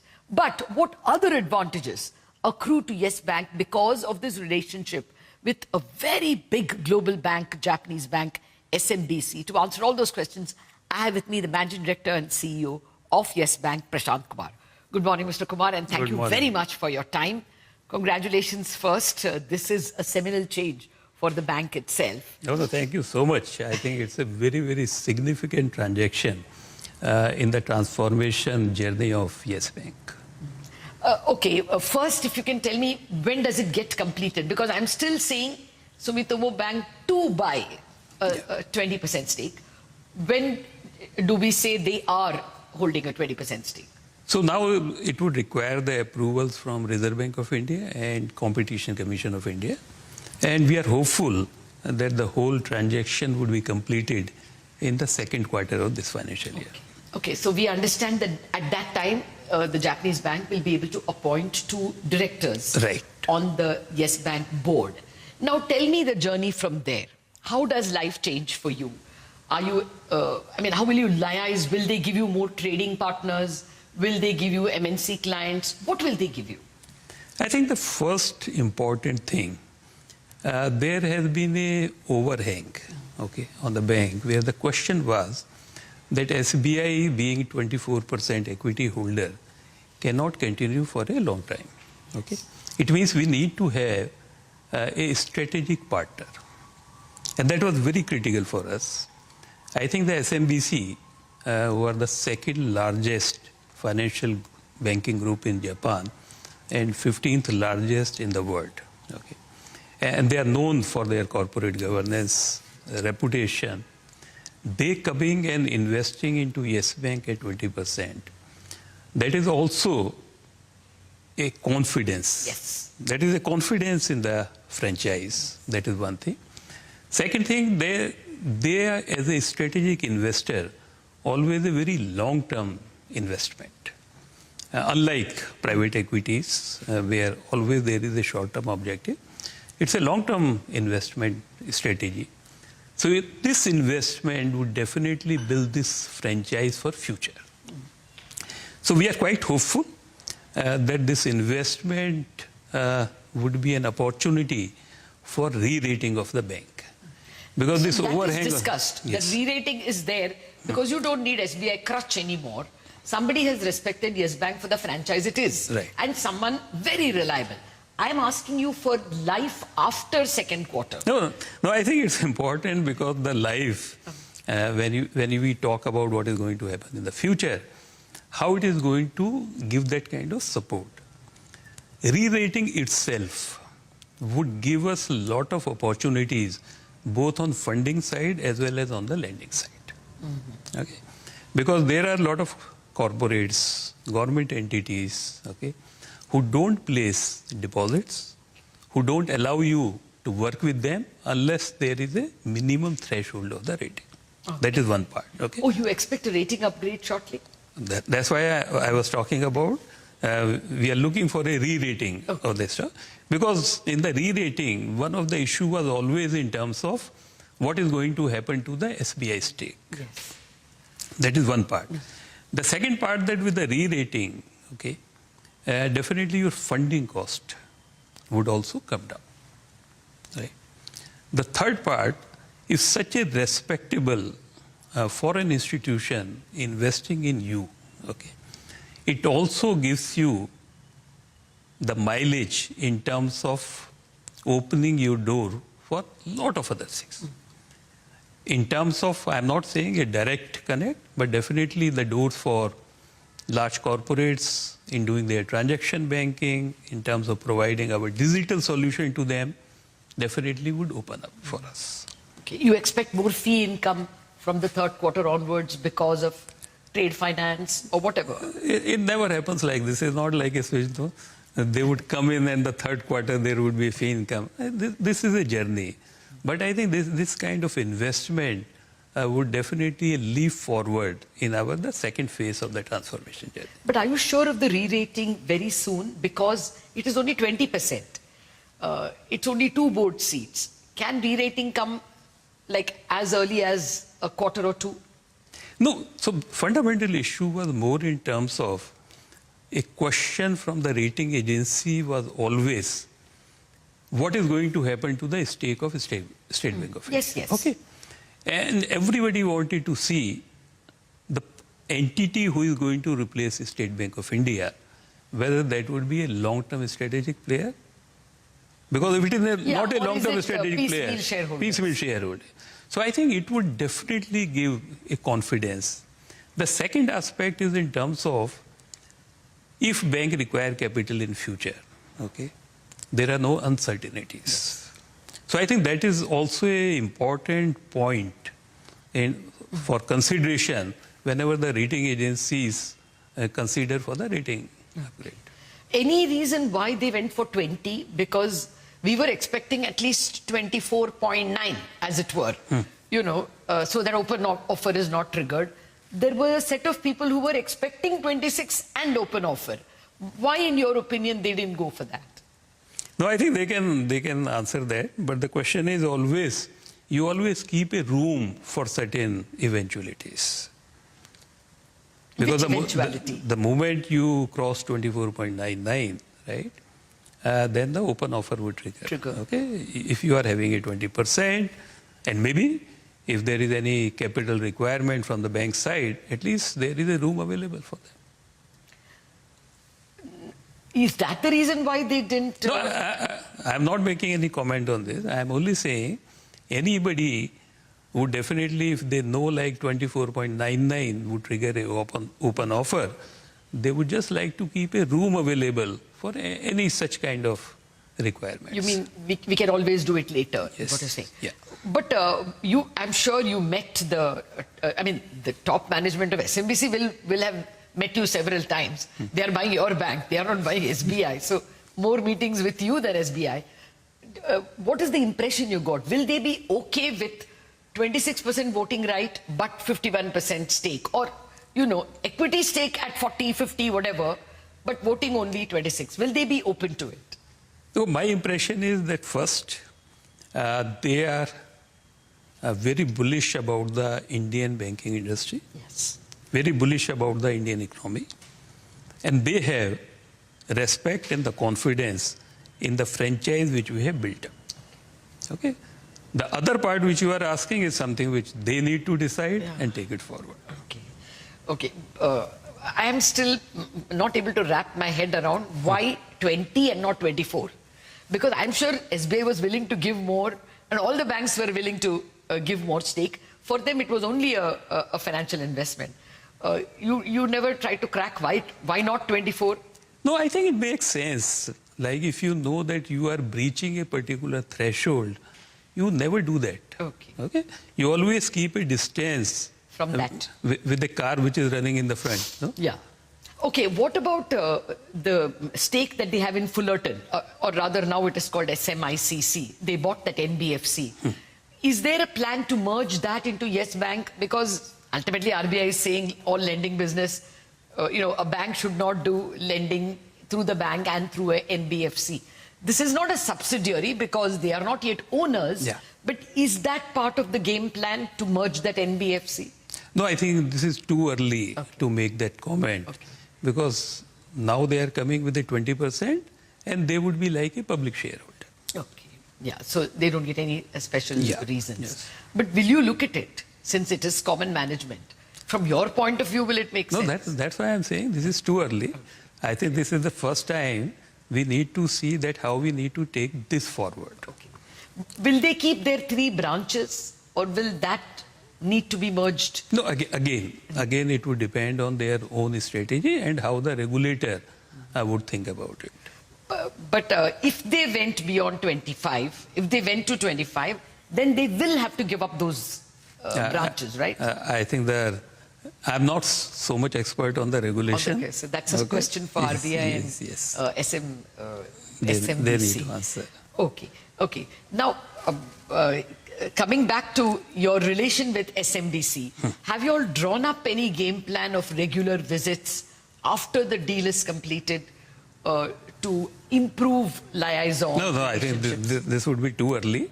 I think the first thing would be to close the transaction. Their two nominees, directors, would be inducted into the board. And I think once that process is over, then we would start thinking in terms of going forward. Okay. You know, the news that SMBC is looking for a stake in Yes Bank is at least 1 year old. And now, even in the last 1 week, the media was full that it is almost a done deal. It has inched closer. Have you already noticed a fall in the cost of funds, a better openness on the part of bulk depositors to give you money a little cheaply? Lata, you are a veteran in this field. You know much better than me. These kind of news items would not result into any such kind of change in the business dynamics. Okay. It takes its own time. Okay. Well, just tell me this. What is your new goal in terms of ROA and ROE for the bank, or at least ROE? Now that you have the confidence of capital, can you give us some guidance? So we actually came out, and this is the guidance which we have given to the investors, that we are looking for a 1% ROA by FY27. And we would like to exit the FY26 with 1% ROA. It means the fourth quarter. Fourth quarter, we would like to exit with a 1% ROA. And for the full FY27, we would be targeting a 1% ROA. Okay. So this is our business strategy. I think once SMBC deal is concluded, their nominee director would come. We would definitely, as a part of the annual exercise, we would examine whether there is any need for changing our strategy or changing the goals. Okay. Well, I have a lot more questions for you in terms of cost of funds and the normal business questions. I need to take a commercial break. For Bazaar viewers, it will be time for Chartbusters. You will get to hear the whole conversation with Mr. Prashant Kumar after market hours.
D Street opens with a gap-up start on the back of the India-Pakistan ceasefire and the US trade deal with China. Key indices are up between 2 to around 3%. Pharma stocks trade lower on fears of tariff hikes, and the US President Donald Trump plans to sign an executive order to reduce prescription and pharmaceutical drug prices sold in the United States. Yes Bank is higher in trade on the back of a deal announcement with Japan's Sumitomo Banking Corporation. SMBC signed a definitive agreement to acquire 20% stake in the bank. Defense stocks see profit booking after India and Pakistan come to a ceasefire agreement over the weekend. And travel and tourism stocks, they rally after India and Pakistan tensions slowly de-escalate and as airports across northern border reopen.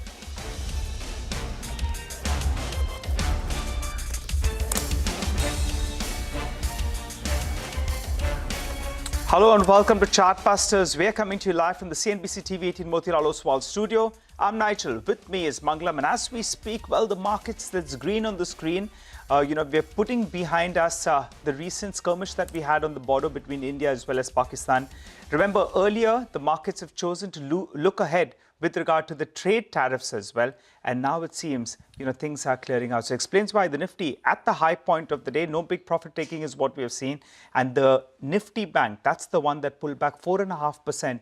Well, that's the one that's leading the way in today's trading session at 1,500 points higher. Mangalam, what a beautiful looking screen. What a beautiful looking screen if you're a bull, above all key levels. The Nifty Bank sustaining well above that 55,000 mark. The Nifty above the previous week's high of 24,589 as well. And the question is whether we see short covering as we move towards the end of trade as well, because the FIs had been building longs and on Friday added some short positions, unwound some long positions as well. So all of that provides further fuel for an up move. The good part is the big decline that we're seeing on the India VIX, Nigel. Tensions have eased. The India VIX down almost 18%. And the broader market is doing a lot better. We have 14 stocks advancing for every stock which is declining. Let's talk about individual stocks then. We have Triveni Turbine. The company joins in now as they've reported a mixed set of numbers in the fourth quarter. The margins did improve, beat analyst expectations, but revenues and net profit missed estimates. Nikhil Sawhney, who's the vice chair and CMD of the company, joins in to discuss this quarter gone by in more detail. Thanks a lot, Nikhil, for joining in.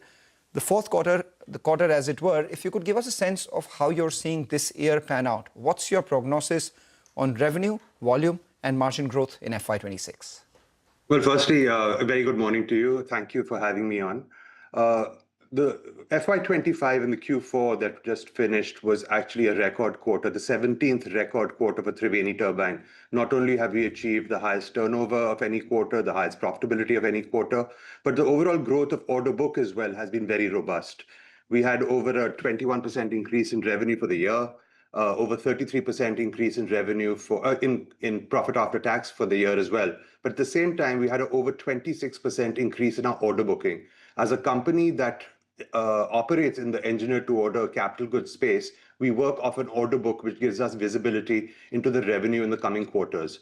And given the fact that we are starting the year with not only a record opening order book, but the fact that we actually had a very strong growth in order booking in the previous financial year gives us good visibility into the growth for the coming year.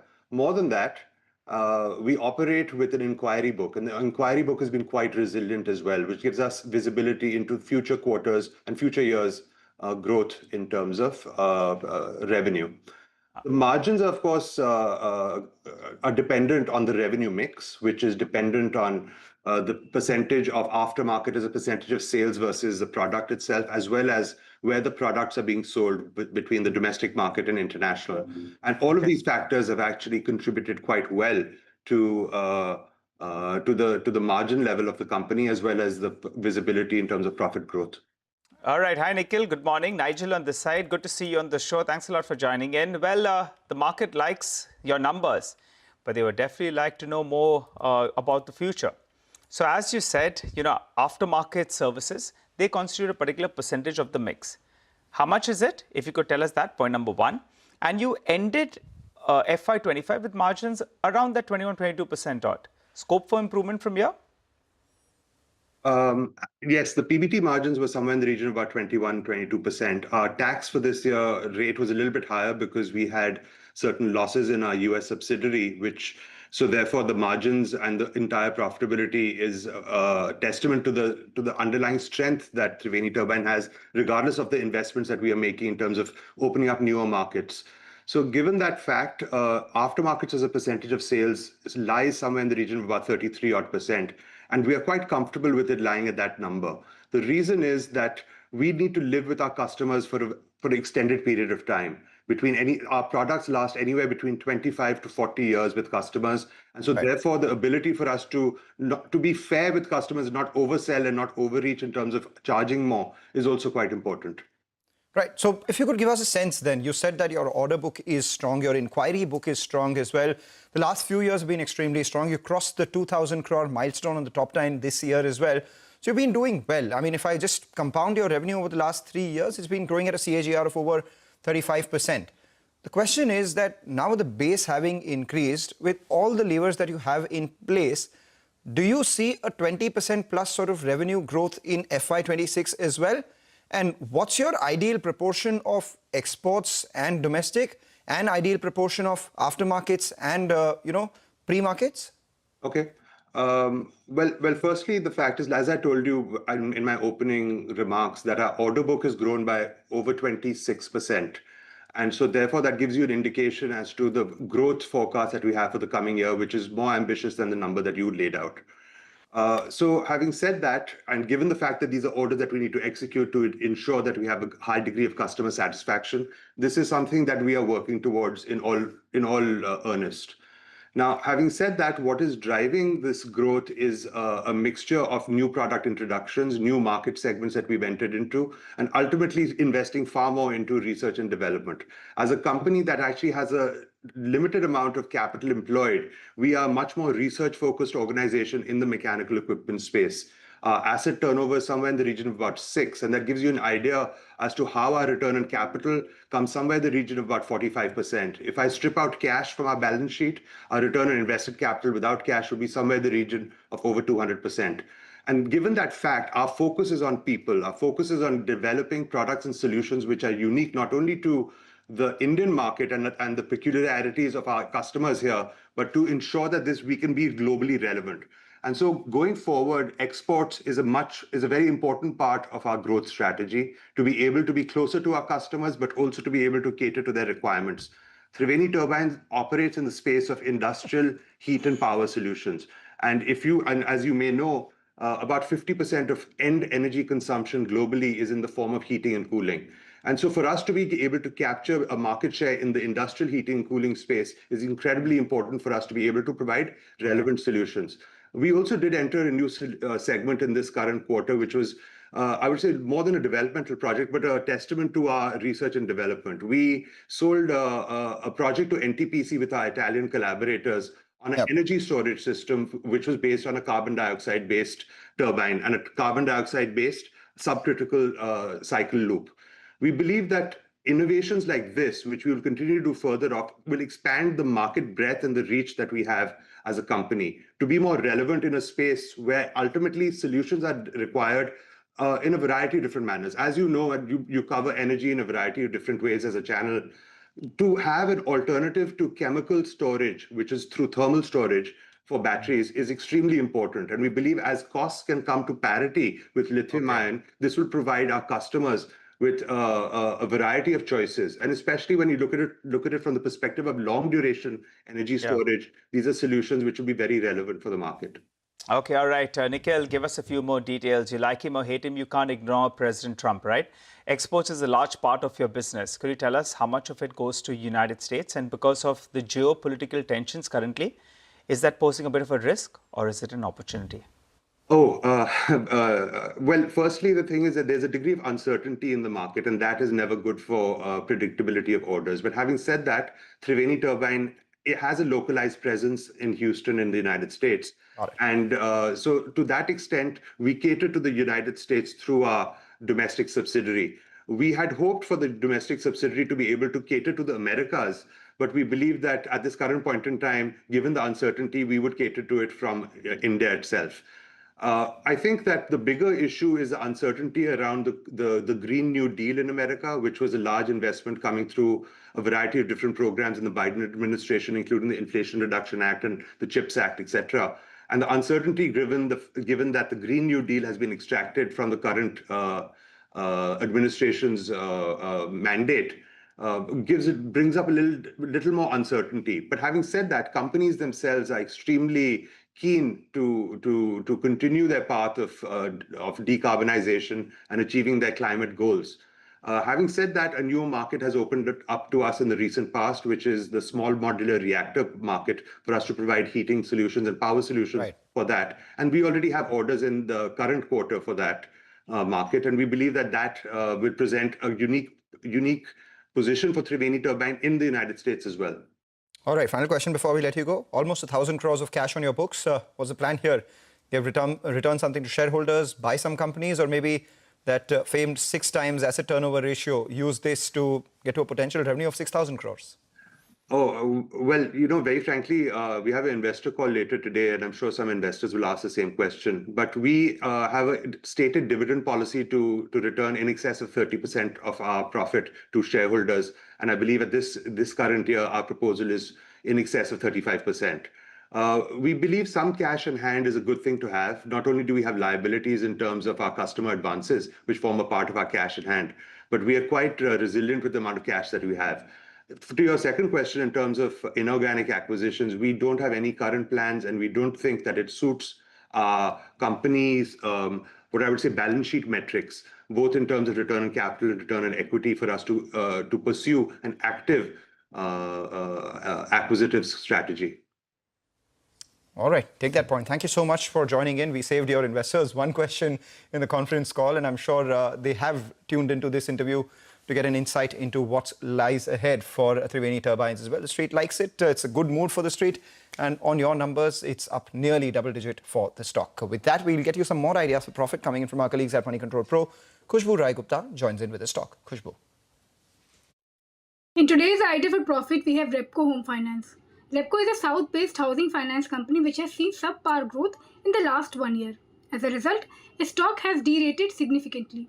However, there are triggers that can help the valuation. While the asset quality issue in the past has dented the growth, the resilient business model of Repco has helped the company to survive stiff competition amid regulatory challenges. The company will now shift its focus towards growing the home loan portfolio, which saw muted growth in the past. The business model upgradation by the management will also boost the quality and the growth of the business. Repco also enjoys strong pricing power, which has allowed the company to maintain stable margins and above average return ratios. Repco's ROA has remained above 3% consistently over the past quarters. We feel that the stock should command higher valuation due to the healthy profitability matrix and benign credit cost, which is contingent on the company's ability to generate higher loan growth on a sustainable basis. Right, Khushbu, thanks a lot for that. With that, we'll slip into a short break. On the other side, we have another management who's joining in. Arun Jain, who's Chairman and Managing Director of Intellect Design Arena, joins in to discuss their quarter gone by.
Welcome back. You're watching us here on Chartbusters on CNBC-TV18. If you look at a couple of these stocks in the market, you have Dr. Reddy's. That post numbers has seen a big up move. In fact, actually up 5% off lows, opened mildly in the red and now has surged to the high point as well. But Nigel, we do have a management. Well, that's right. Let's focus on Intellect Design Arena. The company posted a super quarter, and after a while actually, because the last couple of quarters were a little bit subdued. However, quarter 4 was the star.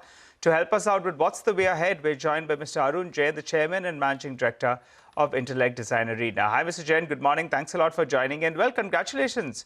Rocking quarter, it seems. But what's the way ahead? Quarter 2, quarter 3, there were some delays. Quarter 4, you returned back in solid form. FY26, what kind of a revenue growth should we work with? And we don't give guidance with the basis of this kind of a change which happens every time. So, but we are seeing that our strategy of eMAC.ai going to Europe and America is working very well because of a lot of legacy technologies they are sitting on. And eMAC is a kind of a disruptive technology in banking space using first principle thinking and zero-based design. That is where the traction is building it up, which I mentioned during my last conversation with you and last quarter conversation with you, that since our strategy has moved towards larger size projects and larger, there was a delay on the quarter one, quarter two, where we first quarter revenue was as low as 550 crore, moving to 750 crore was a completely new. Mr. Jain, let me come in, sir. Mr. Jain, let me come in, sir. The last year, though quarter four was blockbuster, for the year you ended flattish. Give us a simple number. This year, what should we work with, sir? Yeah, the design for the organization is same. Is around 15% growth we are looking for in a year on year. The whole is just driven by new markets, is driven by new products. So this time, Intellect AI, which is the third unit, GTB and Intellect AI is coming up, which is driving the growth for the coming years. So GTB will drive wholesale banking growth, GCB will drive consumer banking growth, and AI will drive my AI growth in the region where we announced one of the largest AI deal of more than 200 crore in this quarter, out of which significant revenue is backward loaded, but still that is a proof of the pudding that what AI we are delivering is a business impact AI. All right, so we take that business impact AI, 15% revenue growth is what you're looking at. And you've already stated a 300 basis points margin improvement for this year, targeting towards that 25% mark itself. I just wanted to know about the new products itself. There's Purple Fabric and the eMAC.ai platform. Over the next 3 or 4 years, how big do you expect them to be? What is the current order booking or, deal searching that you're doing in these platforms?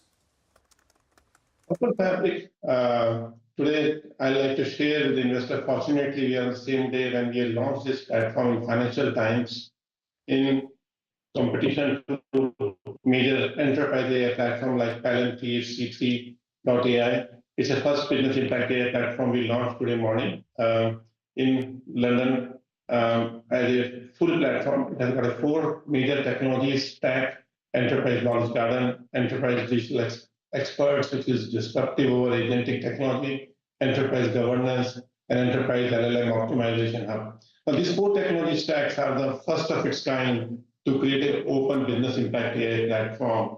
And this platform is open, like OpenAI was more on foundation model. This open business impact AI, where you can reimagine customers, reimagine products, reimagine operations, reimagine compliances as a single ERP of AI for any enterprise. So this market, what you're asking the question in the next 5 years, we are believing should be 5,000 crore market on AI alone.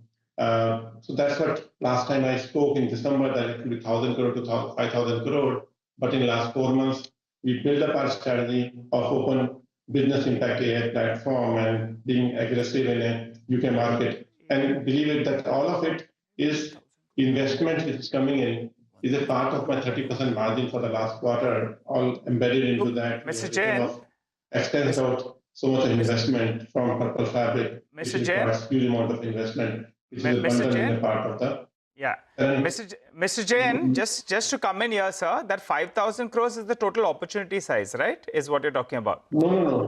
5,000 crore is for Intellect, not the opportunity size. The opportunity size for AI would be 500,000 crore. AI is going to be. No, for you.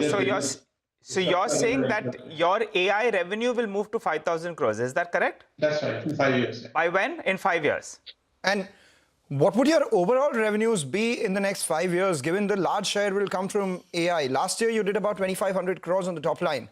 So if you're looking at just 5,000 crores coming in from AI, I'm sure the other businesses will also be there. You're looking at $1 billion company over the next 5 years. Is that a possibility or a little more than that? Yeah, that's what we're designing the company for. The luck will favor us. We will fight the large battles. So 1,000 crore to 5,000 crore is a AI business revenue, whether it is 5,000 crore or it will be 3,000 crore. But the window of opportunity is 5,000 crore for Intellect AI revenue. So that's the one important point we are excited about. And Okay. it will come at a very hefty margin because it's driven by the technology space. Okay, so your margins have been, in this vicinity. That you have ambitious plans, with regard to AI, which will show up in terms of big revenues. What's the goal in terms of margins? Where do they head? The margins we all believed in can head towards 30% operating margins is a very, very standard for product companies. We are reinvesting. Our margin in banking business is close to 33% on the banking products. If I take out AI separately, that margins are 33% as of today, which can go up to 35 to 36% on banking alone. AI will require more investment. In coming quarters, we have said 100 crore will be investing in AI in this year. So that is where the margin will come to 25% that we are looking at. All right, and final question before we let you go. How should one look at the deal wins for you? In the fourth quarter, you did have some landmark deals. Average deal size increased, but the number of deals decreased to a near 8-quarter low. They were sub-double digit. They were at 9 itself. So going forward, should we look at lower number of deals at a higher average price, or should we look at higher deals and the average price increasing as well? How should one look at it?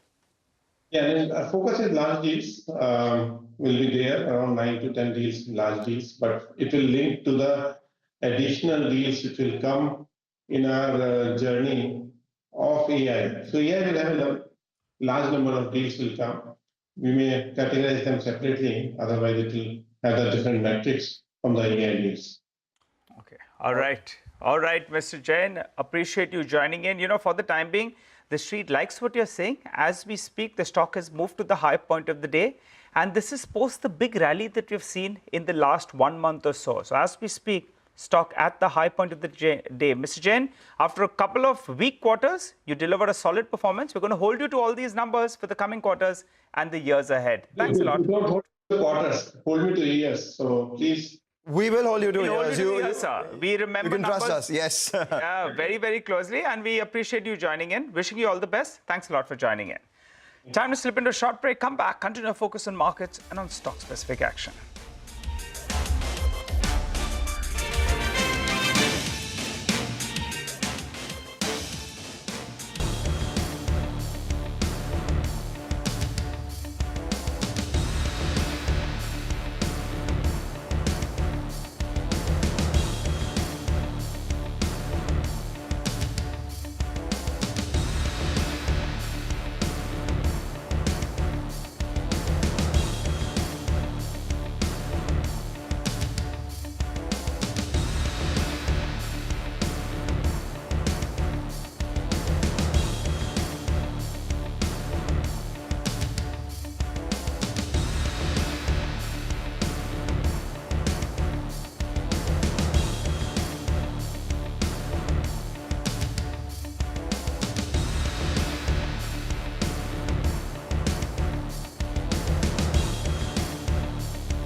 Well, let's focus on one segment of the market that's a little under the weather. That's the pharma stocks. Ekta joins in to tell us exactly why. Ekta? Thanks for that. Well, yes, President Trump has tweeted that he plans to sign an executive order Monday morning, which is going to be focused on prescription as well as pharmaceutical drug prices being reduced. Prices could reduce as much as around 30 to 80% and almost immediately. And they will look to institute a most favored nations policy, where US will pay the same price as the nation that pays the lowest price anywhere. So the impact is that is likely to be aimed at innovative and branded drugs. Generic drugs could probably see a fallout of this policy. Experts say that one needs to see how the policy really is structured, and the industry is watching for likely tariffs being imposed on pharmaceutical imports as well. That is the larger picture, but in the near term at least, what exactly does this policy constitute of? Is it just going to be limited to Medicare and Medicaid, where the volumes might be limited for Indian generic companies?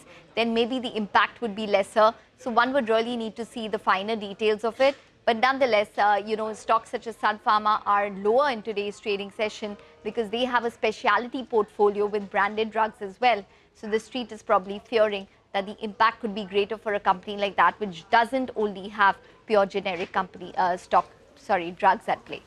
Take that point, Ekta. Thanks a lot for that. Just keep an eye out on a couple of stocks before we wrap up on this edition of Chartbusters. I'd pull up Swiggy. It's up nearly 6% from the lows. Opened lower. The EBITDA and the net losses for the company in the fourth quarter widened because of the investments that they had done in the quick commerce segment. But two things really stood out from what the company reported and what the management said. Management said that food delivery business, they gained market share. And secondly, quick commerce, peak of the investments is behind them. So maybe going forward, contribution margins will improve for them. But over and above that, there are two other reasons as well. One is that the stock is down 50% from its highs already. So a large part of that could have been factored in. They are gaining market share, but more importantly, we are also looking at a good market sentiment in today's trading session. So dips are being bought into, and that's reflecting in Swiggy. That stock up 4%. Take a short break. Come back. On the other side, we have the team of Trading Hour taking all the market action forward. That's it from Nigel and me on this edition of Chartbusters.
Good morning. You're watching Trading Hour live from the CNBC-TV18 Motilal Oswal studios. I'm Hormas Fatakia. With me is Reema Tendulkar. Reema, well, the markets are staging a very strong comeback after the uncertainties of last week, and the bulls are making a very, very strong move on the upside. Almost 700 points higher now on the index. The broader markets are doing well on almost 13.5 lakh crore already added to the market cap of the BSE listed companies already by the first couple of hours of the trading day.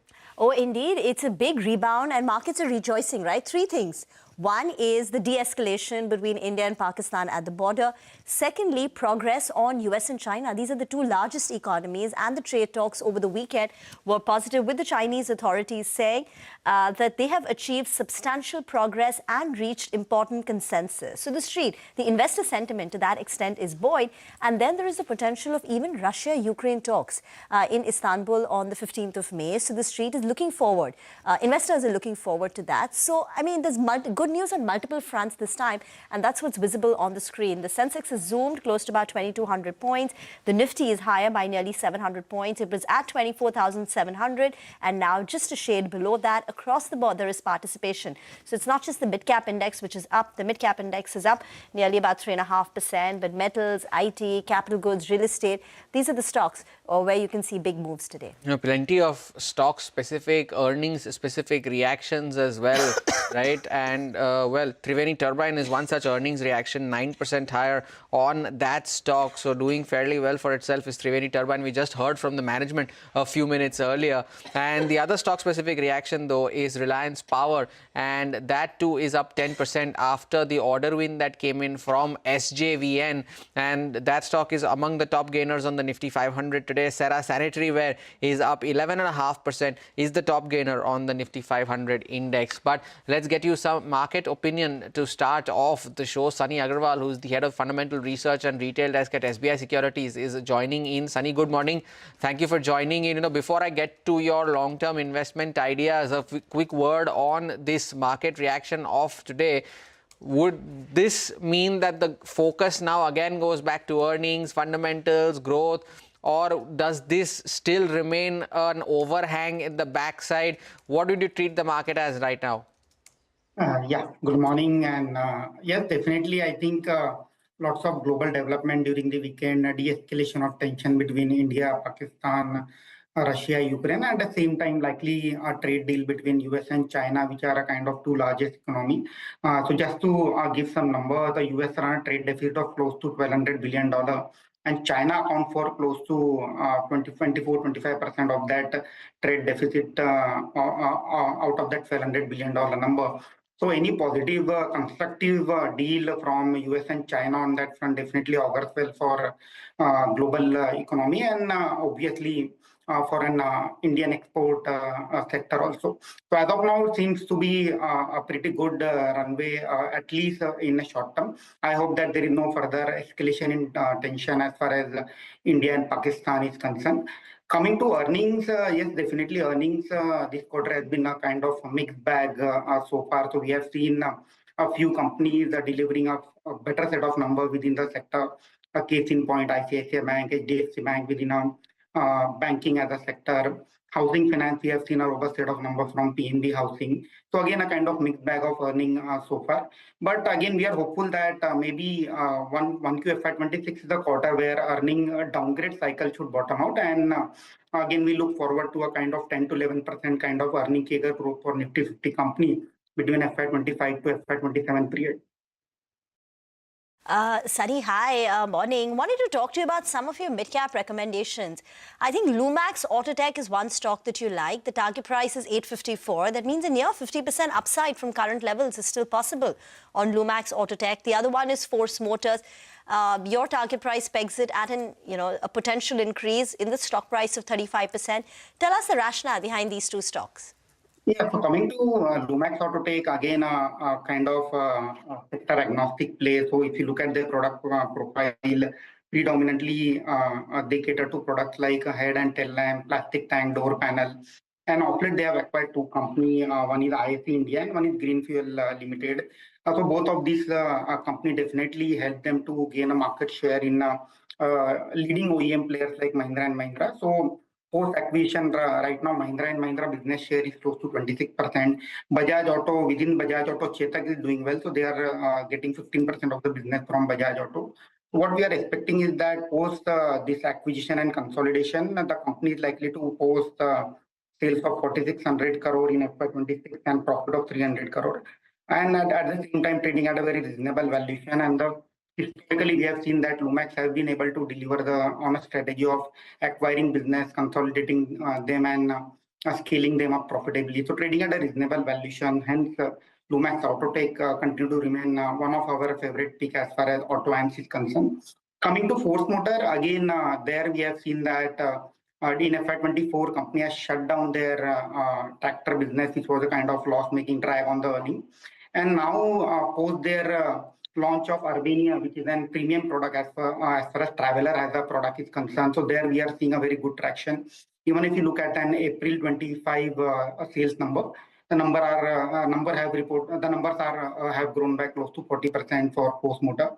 Again, we believe that the company again debt-free balance sheet and at the same time trading at a very reasonable valuation, close to 18 times FY27 price to earning multiple. We are penciling in close to 30% kind of PAT CAGR during FY25 and 27 period with an ROE profile of 17 to 19%. So our fair value target on Force Motor is the 13,200. You know, the other metal name that forms a part of your recommendations and has a substantial upside, Sunny, is Nalco. And you're expecting close to a 50% upside there as well. But what drives you to be bullish on Nalco, especially considering there are other bigger metal names to consider, be it Hindalco, Tata Steel, or even for the likes of JSW Steel or JSPL? Why Nalco? So coming to Nalco, again, it's one of the lowest cost producer as far as aluminum is concerned. And what makes us comfortable in Nalco is the favorable risk-reward ratio. So if you look at valuation, trading at a very reasonable valuation, EV/EBITDA of close to 5 times FY26. And again, at the same time, if you look at a non-ferrous pack, aluminum prices have been relatively stable, hovering in between $2,400 to $2,600 per ton. And again, recently they have won some mining rights also. So we believe that valuation is something which gives us a lot of comfort as far as Nalco is concerned. So we are penciling close to 4,500 crore PAT number for FY27. And that is the reason we have chosen Nalco among the entire metal pack. What about pharma? You know, US President Donald Trump has said that the pharmaceutical prices in US are very high, and he's going to sign an executive order at 9 o'clock US time and bring down prices by 30 to 80% by instituting a most favored nations policy. Now, pharma stocks were clearly worried, names like Sun Pharma, Cipla. I think the index was down 2% at open, though it's managed to recover. What are your thoughts on pharma and this overhang? Yeah, I think would not like to read much into the just basis of one tweet. So would like to delve into the detailed policy, what exactly our US is trying to do as far as pharma is concerned. One has to keep in mind that anyway, generic as a business is not commanding such a high margin. It is only a formulation piece which is likely to get impacted. So again, I would like to wait for more clarity from US on the pharma front. Wait for more clarity from the US on the pharma front. Of course, we'll get more clarity maybe later tonight, at least if not on the tariffs, at least on the drug pricing front. But Sunny, thank you so much for sparing time and joining in today with your views on the markets and on specific stocks as well. We take a short break. Just before we do that, KPR Mill is another earnings reaction. That's down 8%, the top loser on the Nifty 500 at a time when the broader markets are soaring and soaring higher in today's session. Take a short break and back with the commodity space with Manisha Gupta.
Investing.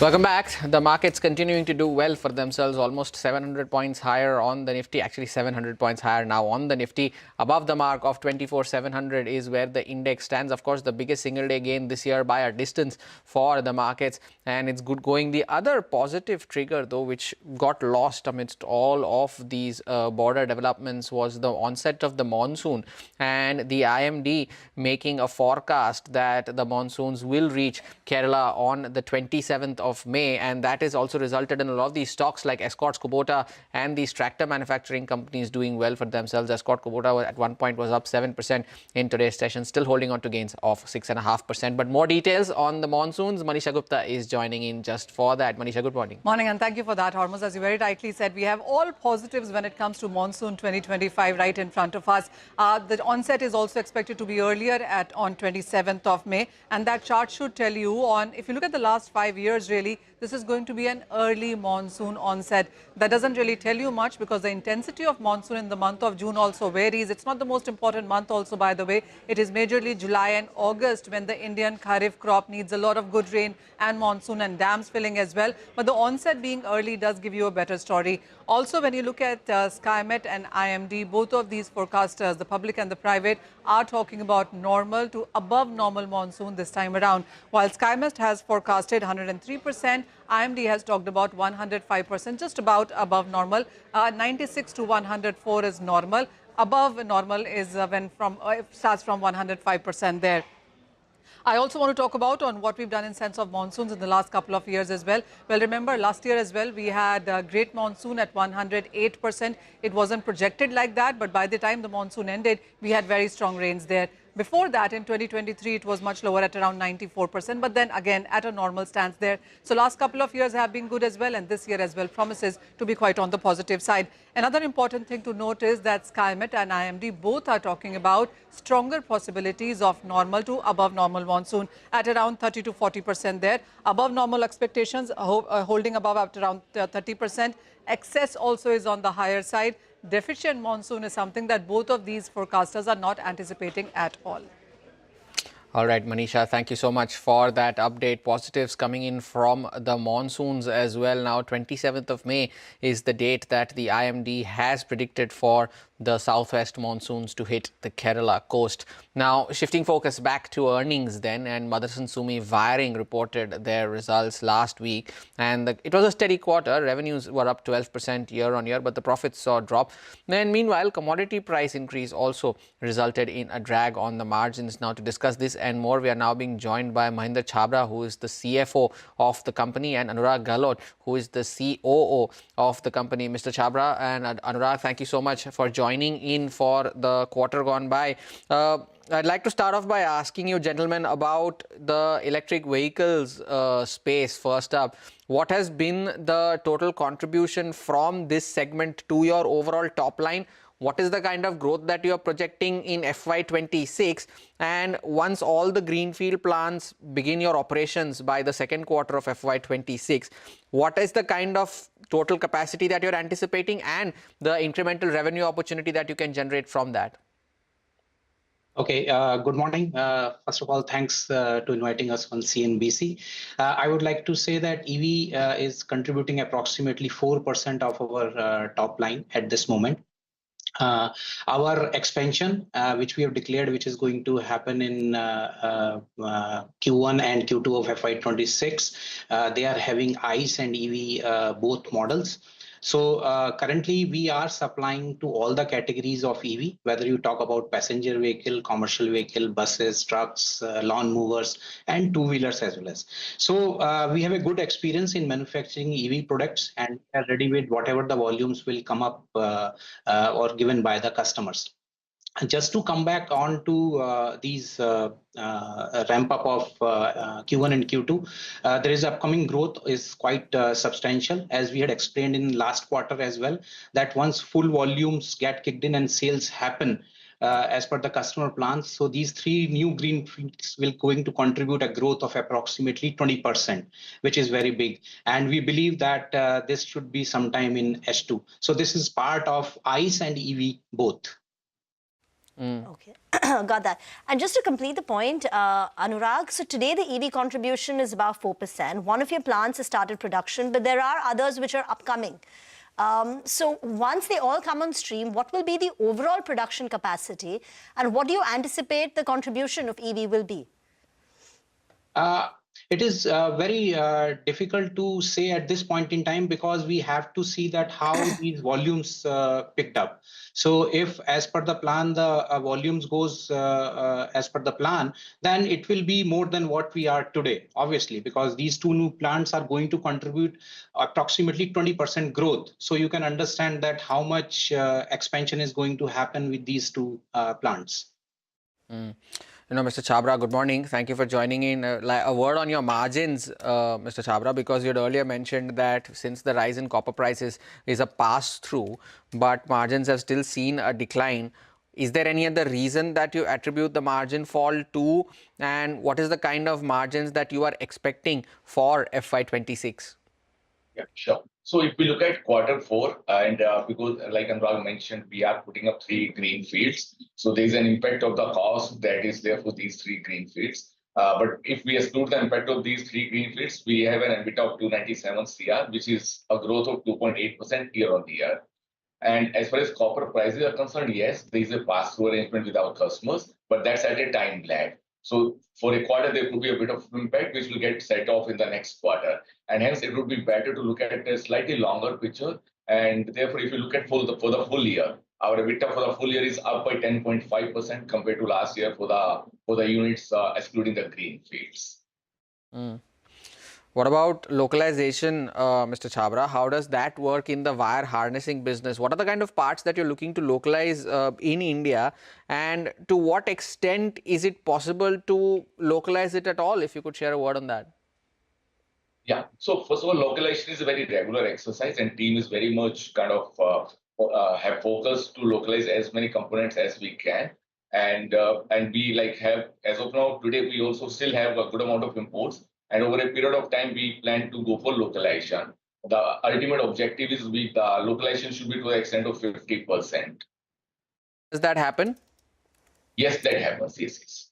By when will that 50% target happen, Mr. Chhabra? Is there a timeline that you have set for it? So that 50% is for each and every project or each and every model. So when we start a new model, initially the import content could be higher. But over a period of time, the import content comes down. So there would be many wiring harnesses where the local content is more than 50% even today.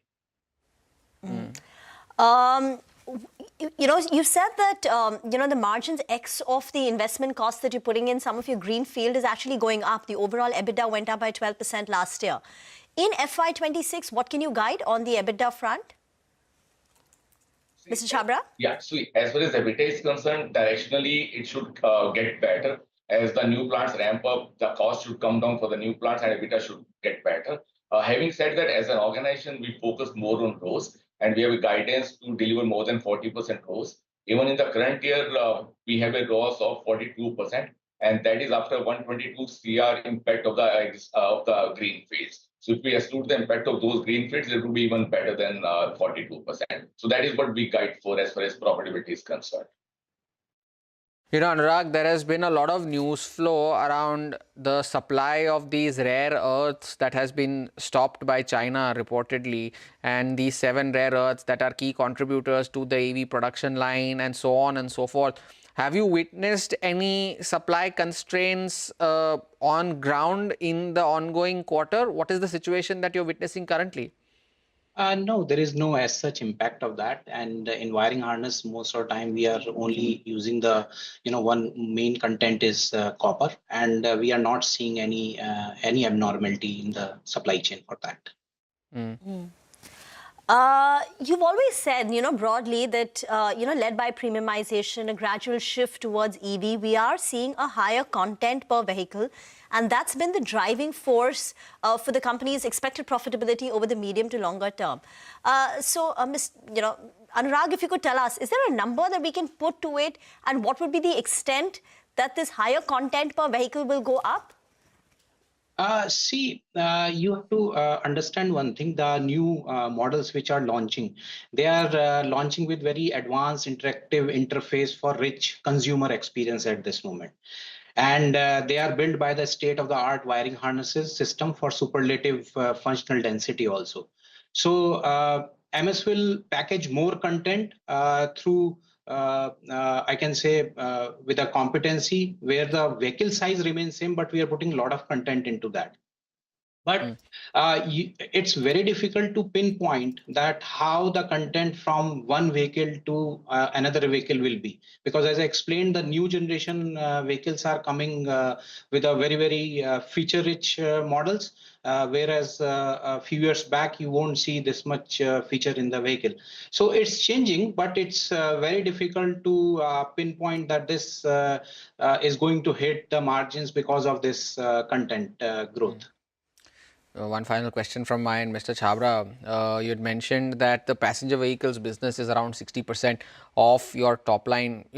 do you witness or do you foresee a segment concentration risk of sorts, or is this the mix that you would want to stay with, be it fast passenger vehicles being 60 and the rest being in that 7 to 10 to 15% range, or would you want to bring that down and focus on growing the other business verticals as well?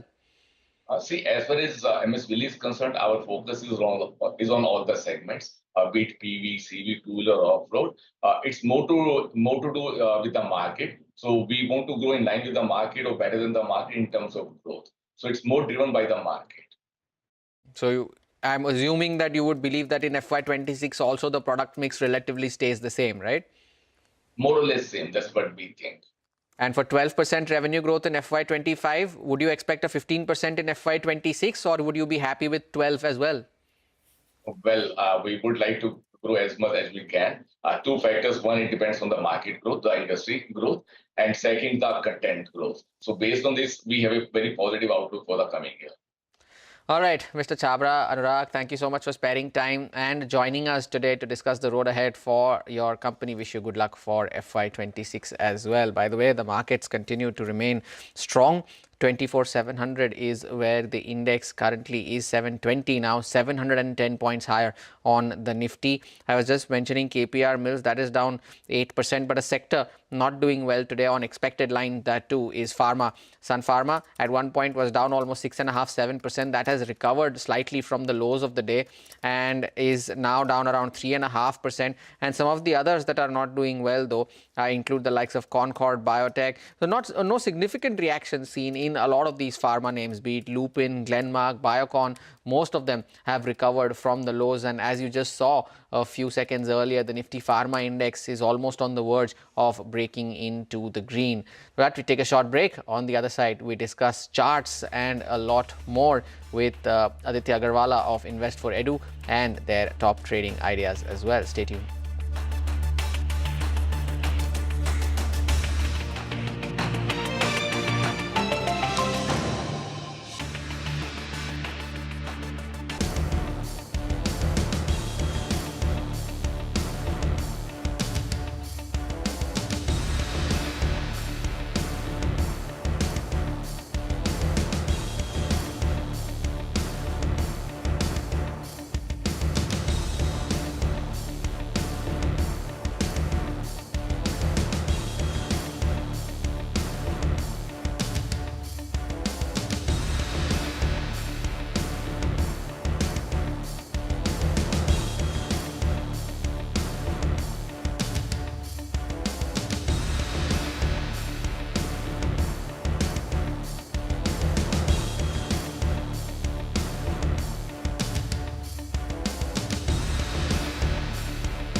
Welcome back. And just as you mentioned, the index at the highest point of the day at 24,720, a pocket that is contributing to that gain is the tourism related names, be it hotels, be it aviation, be it the ticket booking platforms, all of them doing well in today's session. In Indian Hotels is up 6.5%. Indigo at one point was up 7%. It's now up 7.5% as well. And a lot of these other names as well, be it Ixigo, be it the likes of Ease My Trip, all of them, even IRCTC for that matter, is seeing healthy gains in today's trading session. Lemon Tree too at one point was up almost 5.5% to 6%. So IRCTC up 4% at 750 and Lemon Tree up 6% in today's session as well. Now Aditya Agarwala for Invest for Edu is joining in now for a quick chart check and some trading ideas. So Aditya, good morning.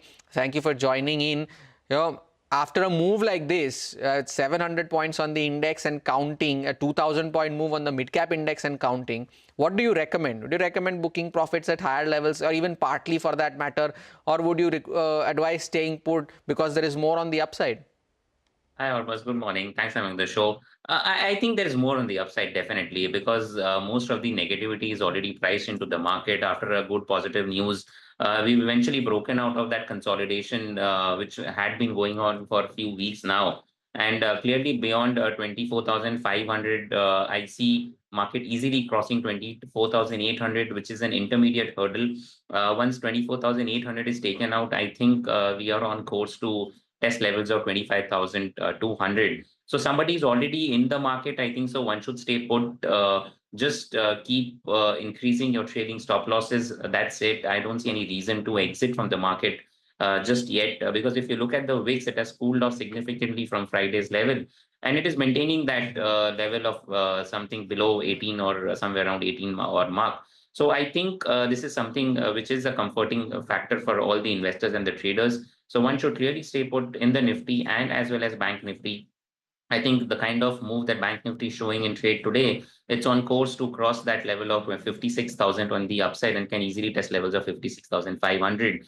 And from a sectoral point of view, I think apart from bank, metal is something, and autos, metal and autos, these are the two sectors which I think will contribute significantly towards the outperformance that I'm talking about in the markets. And both, I think, will benefit from the ongoing development as far as trade agreements are also concerned. I just go by the chart check as well. Both indices look attractive to me. What about stocks? Since markets are headed higher towards 25,200, what stocks would you recommend? So, Reema, I've got a couple of buy recommendations. One is Chola Finance. That is looking very interesting after a decent bit of a correction. Stock is up and away again. I think one should clearly buy at current levels. Look for a target of 1,700 on the upside on Chola Finance. I beg you, 1,900 on the upside in Chola Finance. And on the downside, can look for a stop loss somewhere around 1,500. So for a target of for the target of 1,900 to about 1,800 on the upside, one can actually buy Chola Finance. Second stock is on my radar is Exide Industries. This is one stock which has actually been consolidating for some time. At current levels, I would recommend going long on Exide Industries. I see a breakout coming here. Buy for a target of 420 on the upside with a stop loss at 360 on the downside. All right, Aditya, thank you so much for sparing time and joining us today with your views on the index and on specific stocks as well. By the way, a key factor behind the surge in Indigo in today's session as well is, of course, the lifting of the NOTAMs, and the notice to airmen have been issued now to reopen all the 32 airports for civil flights that were shut all through a better part of last week because of the escalating tensions on the border between India and Pakistan. And now the NOTAM has been issued to reopen all the 32 airports for the civil flights. Of course, this is the CNBC-TV18 news break from earlier in the day, and Madhya will be joining us shortly for more details on this.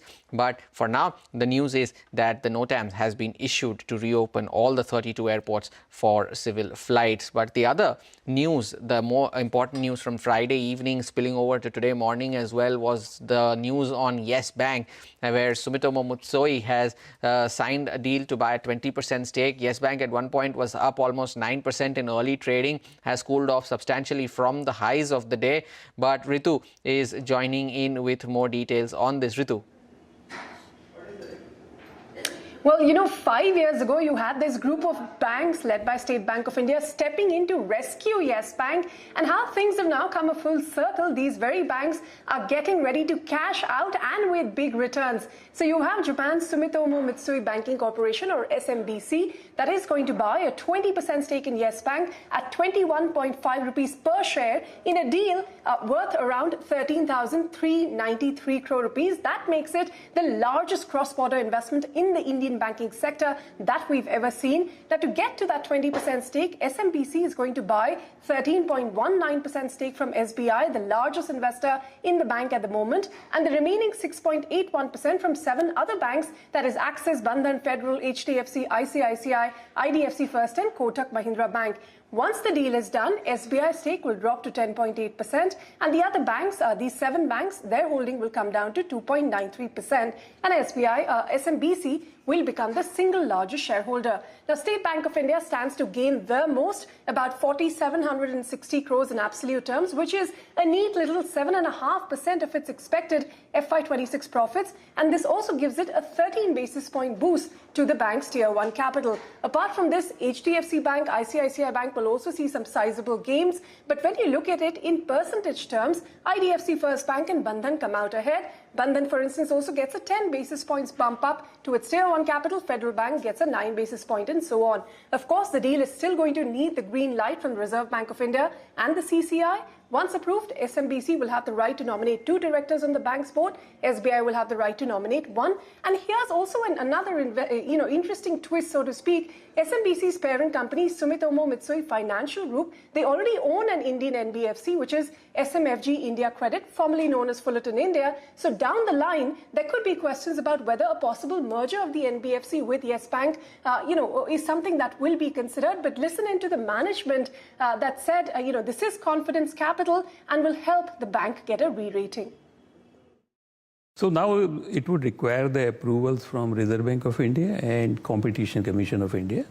And we are hopeful that the whole transaction would be completed in the second quarter of this financial year. Re-rating itself would give us a lot of opportunities both on funding side as well as on the lending side. We are looking for a re-rating of this, because in the re-rating, one of the issues was always in terms of what is going to happen to the SBI stake. That is one part. The second part, that with the re-rating, definitely your funding cost would also come down. Right? The third part, if such a respectable foreign institution investing in you, it also gives you the mileage in terms of opening your door for a lot of other things. That's the big story. The other one is pharma stocks. Well, the pharma index has recovered. It straight away opened with a cut of about 2%, but now is flat. And the news is that US President Donald Trump, in a post on Truth Social, said that he would sign an executive order today, which would cut prescription and pharmaceutical drug prices by 30 to 80%. Ikta's here with the details. Well, yes, this story is that on Truth Social, former President President Trump has announced plans to sign an executive order Monday morning to slash drug prices by 30 to 80%. He says that the US will implement a most favored nation policy, matching the lowest drug price paid anywhere globally. The move is expected to target high-cost branded drugs, but generics could also feel the pressure. A similar plan in 2020 was blocked in court and had applied only to select Medicare drugs. Meanwhile, the industry is watching closely for possible tariffs on pharma imports. JM Financial says the order, if implemented, could dramatically reshape the US pharma landscape. Generic and specialty players like Sun, Lupin, Cipla, Dr. Reddy's, Zydus, Aurobindo and Biocon could face headwinds. CDMOs may benefit from cost-cutting shifts, while CROs could in fact see revenue impacted. GM says the US biotech sector may also be impacted. However, if limited to Medicare or Medicaid, the move affects just about 25% of the market, according to GM Financial, and Indian generics have low exposure here or relatively less exposure.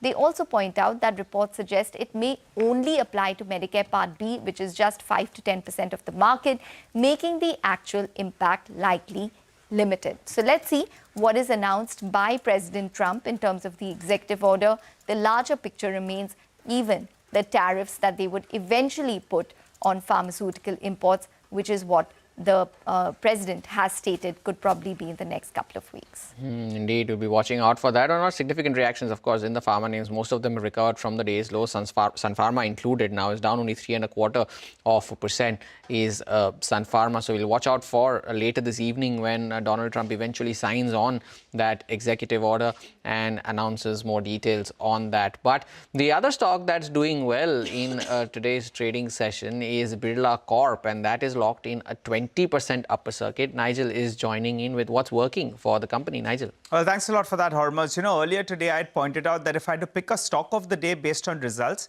it'll be Birla Corp. And the numbers look absolutely fantastic. Let's run you through the numbers first up. What was so good about the numbers? Well, the realization's coming up by close to 7% on a sequential basis. We know that cement prices at any part of the country didn't go up by around 7%. So there'll be an element of incentive income that's accounted for in that sales number. So we'll require clarity on that front. That's point number one. Point number two is with regard to the operational or the unit economics. You have the volumes that came at around 5.25 million tons. That's the highest quarterly run rate we have ever seen from them. So clearly the added capacities are ramping up. Not just that, they had the benefit of operating leverage. They had higher realizations and also lower input cost. which led the EBITDA per ton to come in at its highest levels in the last 18 quarters or so. So a solid operational performance is what we have seen. Not just that, the net debt number, that is a cherry on the cake because it's not come down for last many quarters. But if you look at it from last year, quarter 4 to this year, quarter 4, it's come down by 700 crores. So that as well is the positive.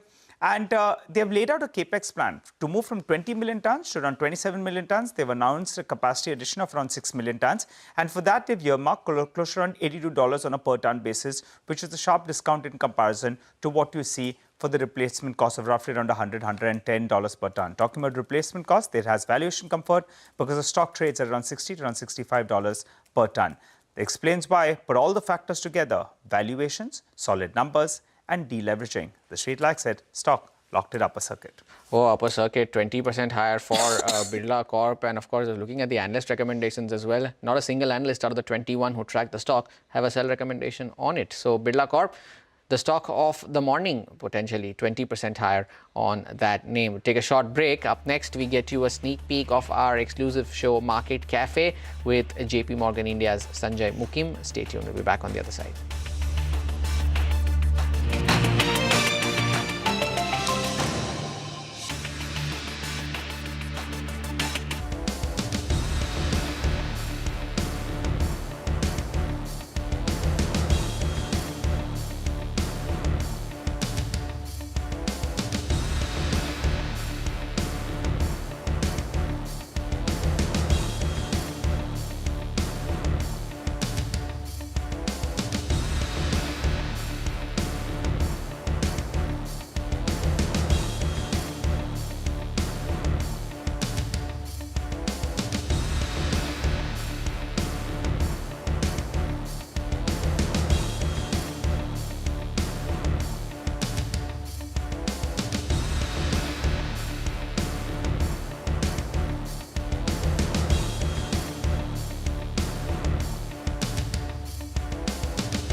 Welcome back. Let us now get you a snippet from the latest episode of our digital offering Market Cafe. This week, Surabhi caught up with JP Morgan India's head of research, Sanjay Mukim, and discussed whether the earnings slowdown can become a structural problem for Indian equity investors. Sanjay also shared some of JP Morgan's top investment ideas in this chat. Take a look.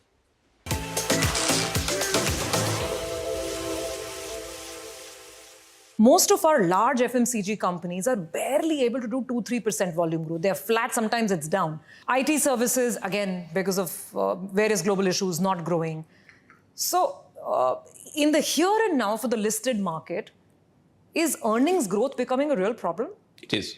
If you look at the tone of earnings that have come out so far for the March quarter, or the likelihood of earnings in the coming quarter, it's just not going to be great. Okay. And look, if there is a sentiment problem globally, because of the uncertainty around tariffs, that percolates to India as well. So corporate sentiment, who is going to set up, commit large capex in this environment? Very few people will want to do that. They'll want to wait and see how these things develop globally. Consumer sentiment is impacted similarly because of the headlines that you read on TV. Oh, if you're an IT employee, are you expecting a big bonus this year? Perhaps, maybe you dilute your expectation, right? Yeah. Which then feeds into your consumption patterns and you become a little bit more cautious. So the Indian economy will feel part of that shock. We'll feel less of a shock than the rest of the world, but we will feel that impact nonetheless. Okay. But that's the global part of the shock that's kind of percolating through. Mm-hmm. What about domestic? We were supposed to be a very resilient domestic economy. Then why is there sudden concern about local earnings, domestic earnings as well? So if you take a, let's say, 10-year historical view, on an index level basis, large cap index, we've never actually delivered dollar earnings faster than EM.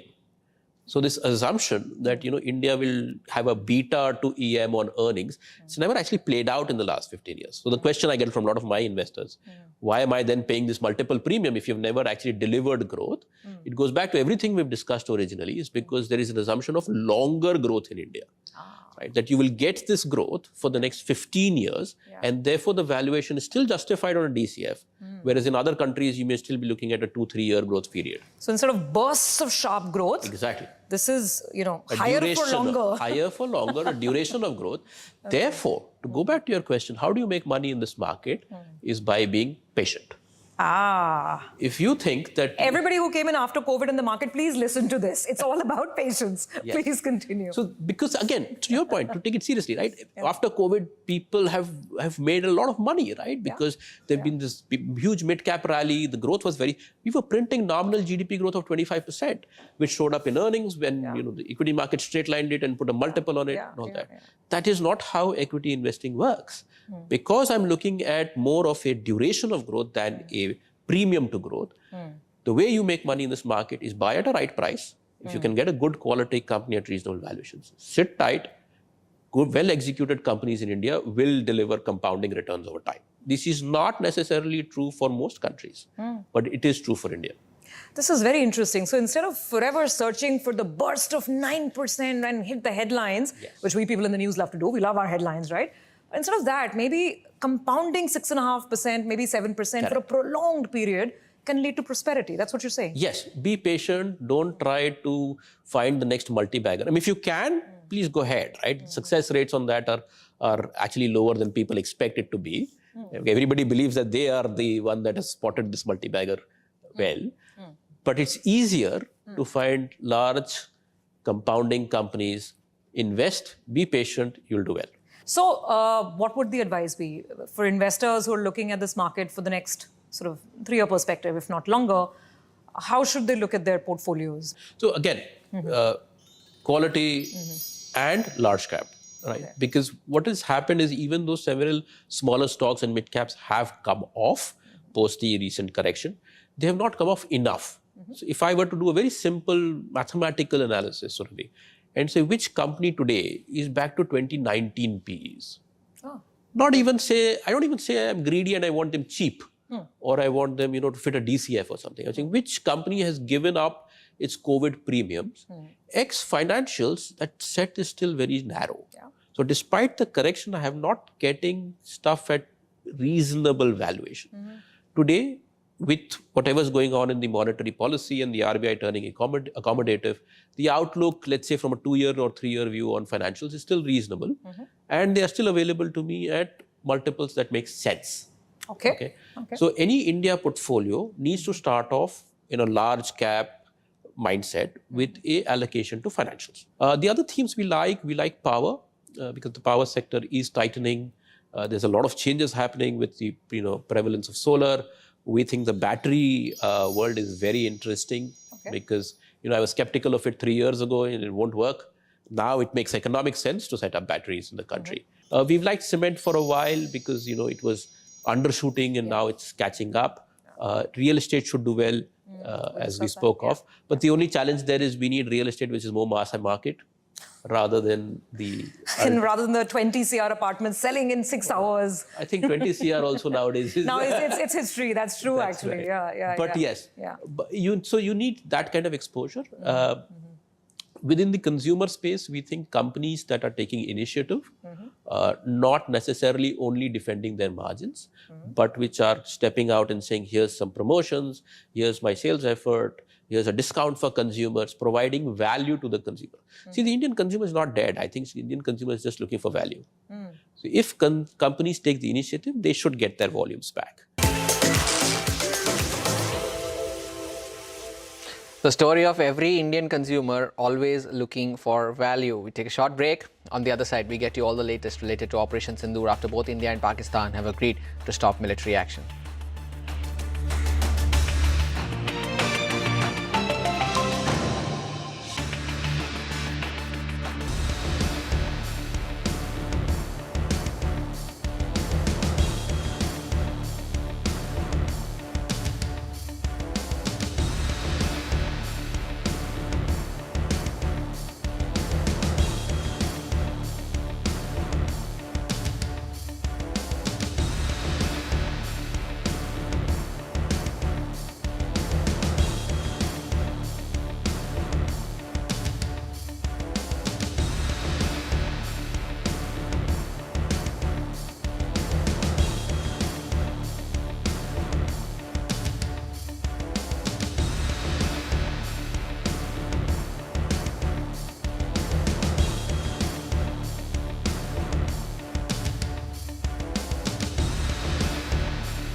Well, the markets are moving strongly, but one of the other stories that we continue to track very, very closely is the escalation of tensions between India and Pakistan. But here is the latest. Border areas from Jammu and Kashmir to Gujarat, which had seen renewed hostilities following Pakistan's violation of the ceasefire understanding just within hours of the announcement, remained calm on the morning of the 11th of May and last night with no fresh reports of firing, shelling or drone sightings. My colleague Parikshit Luthra is also here with me. We will, of course, give you a sense of what we are expecting now as far as that crucial meeting between the DG military operations of both India and Pakistan are concerned. That meeting will take place shortly. We've just seen the Prime Minister hold a meeting with the service chiefs as well as the Defence Minister and the National Security Advisor. And I would imagine that that meeting is crucial ahead of the DGMO talks, because that meeting would have taken stock and put together its assessment of threat perception as well as things where things currently stand. Well, speaking of threat perception, what is very clear now is that there is some sort of a decline, there is some sort of a reduction as far as the threat perception is concerned, and which is why we've seen the government decide to reopen 32 airports across the country for civilian use, for civilian purposes. This is a story that was broken by my colleague Madiha. It is now confirmed. Madiha, 32 airports across the country had been closed for civil aviation, for the use of civilian aircraft, for the use of commercial airlines. But as of today, a NOTAM being issued, which for the benefit of our viewers is essentially a circular being issued to suggest that they can now reopen for all activities. Exactly, Shiveen. It was our news break some time back. We were informed by airport officials about the reopening of these airports, and now it is confirmed. NOTAMs, which is notice to airmen to reopen 32 airports, have been issued, which means all the airports across Jammu and Kashmir, Punjab, Himachal, Rajasthan and Gujarat that were closed due to military action will now open for civil flights. These airports were closed for operations since the 7th of May. The closure was then extended to the 15th of May, and airlines had cancelled flights to these airports. About around 400 flights of different airlines were cancelled to these airports till the 15th of May. But the reopening of airport doesn't mean that all flights will resume immediately, as we are also seeing airlines like Indigo now issuing advisories about progressively resuming flights. So since airlines have to plan in advance, open bookings to inform passengers, some flights may resume later today, but most likely normalcy in flight operations may take some time. Also, it is important to note that Pakistan continues to close its airspace for Indian airlines. India also has closed its airspace for Pakistani airlines. So the rerouting of international flights for Indian carriers will also continue, and complete normalcy may take some time, but definitely this is an indication of normalcy returning. Yes, Madiha, that's an important news break there by Madiha. So 32 airports which was closed for civilian purposes, for civil use, will now be operational. But as Madiha was pointing out, it may take a few days before normalcy returns, because airlines will now have to reschedule flights and so on and so forth. But that is a development that's already now taken place, a development, a crucial development that will take place shortly. Are the DGMO talks, the Director General Military Operations on both sides will be speaking. Parikshit, the Indian government has made it very, very clear that the genesis, the start of the cessation of hostilities between both sides happened at the DGMO level, and they had scheduled another call between both sides today on the 12th of May, and that is what we're now waiting for. Exactly. And what India has said, that this is a bilateral issue. This is not something that US is getting into, and frankly speaking, we've not acknowledged the US role in this crisis or mediating this entire issue. What India maintains, that when it comes to stopping firing at the border, it has to be done at the level of Director General of Military Operations. What this means now, we had reached an understanding on 10th May at around 3:35 p.m. that both sides will stop firing and military action at the border, limited to that. Yeah. There is no political understanding. Sources telling us that that understanding was reached without any preconditions. What do I mean? The Indus Water Treaty remains in abeyance. The economic actions that we had taken, suspending trade, suspending shipping, suspending postal services, all remains in place. Our diplomatic actions to isolate Pakistan remain in place. What the two officials will discuss today is how to give shape to that understanding over the next few days. And whether that understanding moves to being an agreement. Yes. But we also must tell our viewers, Shireen, that DGMO talks happen on a regular basis. They happen every week, even in times of peace. So at the most, what these officials would say that we have an understanding right now. Can we continue this understanding till the time we speak next after a few days? Is this a ceasefire? No. India has not called it a ceasefire. When it comes to making things normal at the border, it has to be decided at a political level. DGMOs, frankly speaking, are only implementing the consensus reached. There's a meeting happening at the Prime Minister's residence right now, and this is where the political understanding will be communicated to the military officials as to what it is being done. The DGMO himself cannot decide for the country.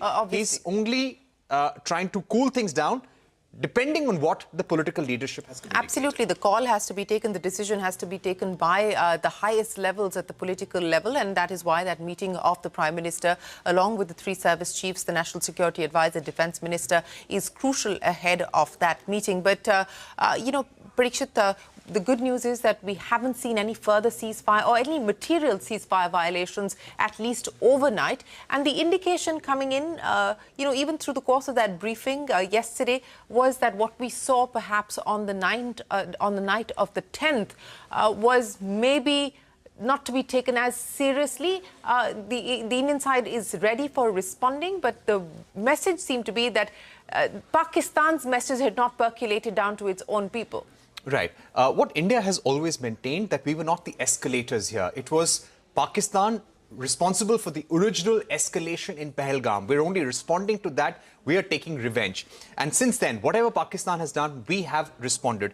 Having said that, you're very right that things were calm yesterday. Immediately after the understanding was reached on 10th afternoon, Shireen, we had seen heavy artillery firing across the LOC and also drone sightings across the border. That was responded to very strongly. In fact, via hotline, we communicated that if you're going to do this, we're going to hit back harder, deeper, bigger.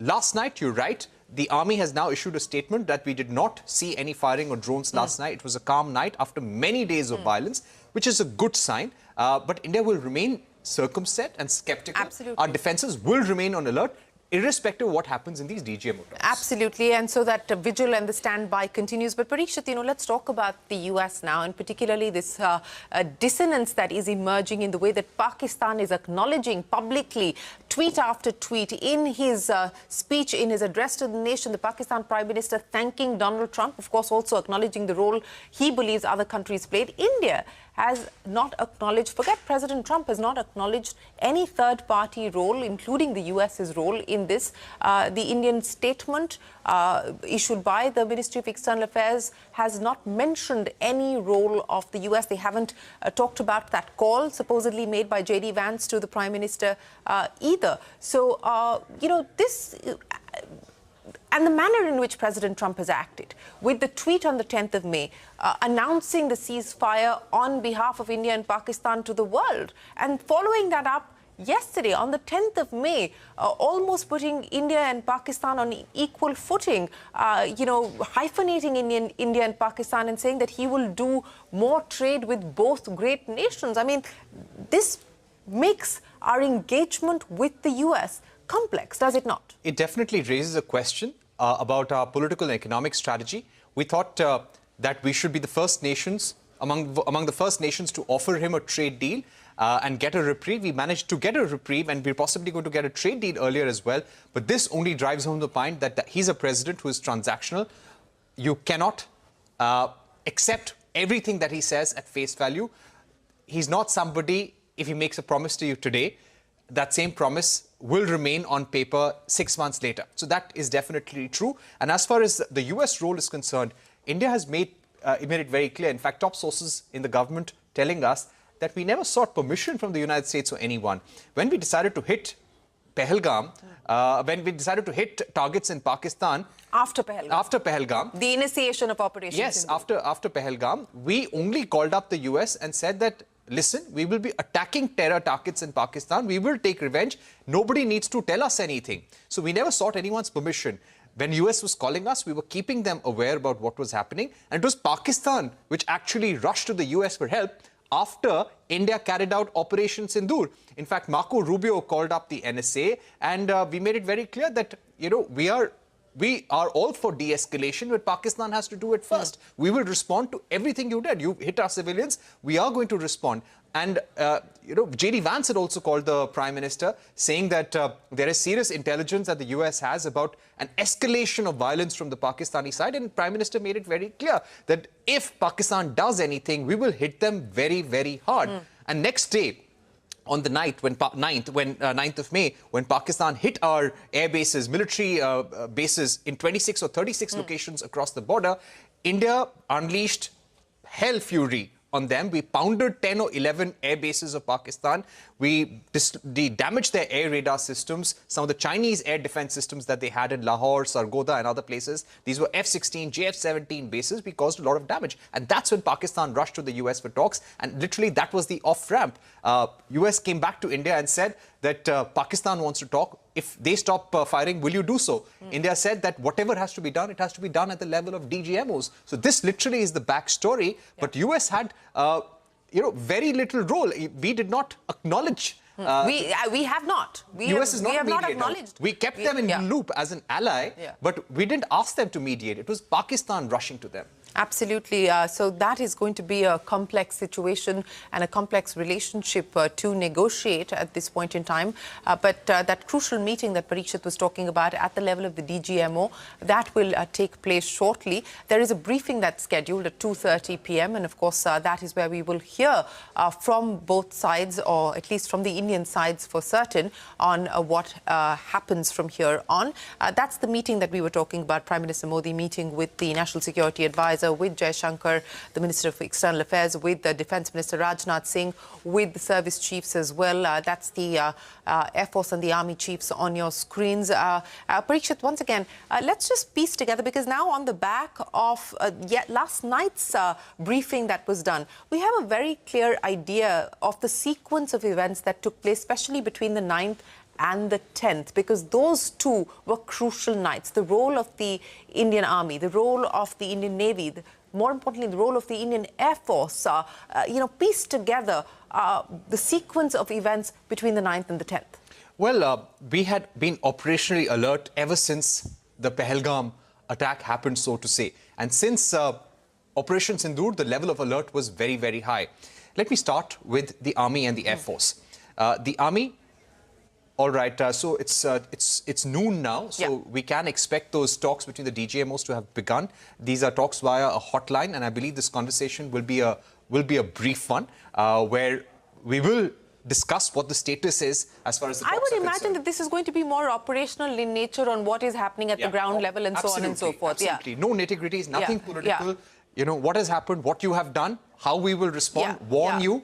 So we just want to be clear that it's not that the DGMO talks will decide the next course of action as far as the relationship is concerned. The DGMO talks will focus on the operational stuff. What is happening at the LOC? What is happening at this point in time in terms of any violations that may have been detected? India will obviously put forward its objections to what was done on the 9th, on the 10th night. So all of that will be what is discussed. It's not going to be, what is the shape or the contours of our engagement with Pakistan. That is not the purview of the DGMO, and that is certainly not going to be an outcome that we should expect as far as these conversations are concerned. Absolutely. With that perspective, Parikshit, back to you. Right, and just to tell our viewers, in the meeting that happened at the Prime Minister's residence, you had the 3 service chiefs, you had the NSA, you had the Foreign Secretary, you had the External Affairs Minister. This is where consensus would have been made on what we have to communicate. The DGMO will only communicate the political will of the country. And, at the most, he will say that let's have this understanding till the time we speak next. And DGMOs talk all the time. So it's nothing unusual. Keeping in mind, coming back to your question, Shireen, what happened on 9th and 10th? We used all our air defense systems. We have an integrated defense shield. You've got the Akash air defense system. You've got the Shilka air defense systems. You've got the Barak air defense system as well. You've got the L-70 guns. And now these have, and also the S-400 air defense systems. So this has a range from anywhere between 70 kilometers till about 400 to 600 kilometers. So we were hitting targets, drones which are low flying, those which are high flying, and also we used our fighters such as the Rafale, the Sukhoi fighters to hit targets deep within Pakistani territory. So, for example, the fighters were used to hit terror camps which are about 200 to 300 kilometers from the border. The artillery guns and loitering munitions were used to hit targets which were close to the border. So those 9 or 10 terror camps, they are the biggest hubs for terror. We were told that Bhavalpur, Shireen, was hit the hardest. Now, coming back to what we did to the air bases, after Pakistan hit 26 locations in India, we unleashed the BrahMos missile. We used it to hit significant air bases in Pakistan. 10 or 11 of them were badly damaged. Their air radars in Lahore were destroyed as well. And that is what led to Pakistan asking us for DGMO talks. It was Major General Chaudhary, who is the DGM on the Pakistani side, he called up Lieutenant General Ghai on the Indian side around 11 a.m. on 10 saying we want to talk. And that's when the talks happened in the afternoon. And the Navy also was at a very high alert. They were carrying out regular missile strikes within the Arabian Sea as part of their preparedness, just to show a very strong offensive posture. In fact, we were also keeping our eyes very close to the Karachi port, saying and sending a message to Pakistan, if you have any misadventure, remember we have a very strong operational edge in the Arabian Sea, and we can do you serious But that was damage. not an option that was exercised. Not exercised. It was only a warning. Yeah. It was only a warning. That was not an option that was exercised. That was what transpired on the 9th and the 10th ahead of the cessation of military operations. Remember, as Parikshit and the Indian government have been highlighting that they do not see this as a ceasefire. They see it as an understanding at this point in time. And perhaps we will get to see more details. Yes, Parikshit, any updates? All right. We believe we will also be getting some speakers. We have several high-level experts who've been joining CNBC-TV18 over the last few days. They will be joining us as well. But those talks would have begun now. Around 2:30 this afternoon, we are expecting a briefing by top military officials. External Affairs Ministry would also be present. Remember, this is a coordinated response, a whole-of-government approach that the government is taking when it comes to our response to Pakistan. And just to tell our viewers, the economic measures that we have taken, suspending the Indus Waters Treaty for that matter, that has not changed. We will continue taking measures such as flushing our reservoirs to make sure that the flow of water to Pakistan is impacted. During this agricultural season, we will be seeing how Pakistan will get impacted. None of that is going to change. There is now a new normal when it comes to our dealing with Pakistan. Whenever Pakistan strikes us, it will be harder, bigger, deeper. In fact, we're told by sources that the message from the Prime Minister, Shireen, to top officials was that agar wahan se goli chalegi, to yahan se gola chalega. Our response will now be harder, bigger, deeper.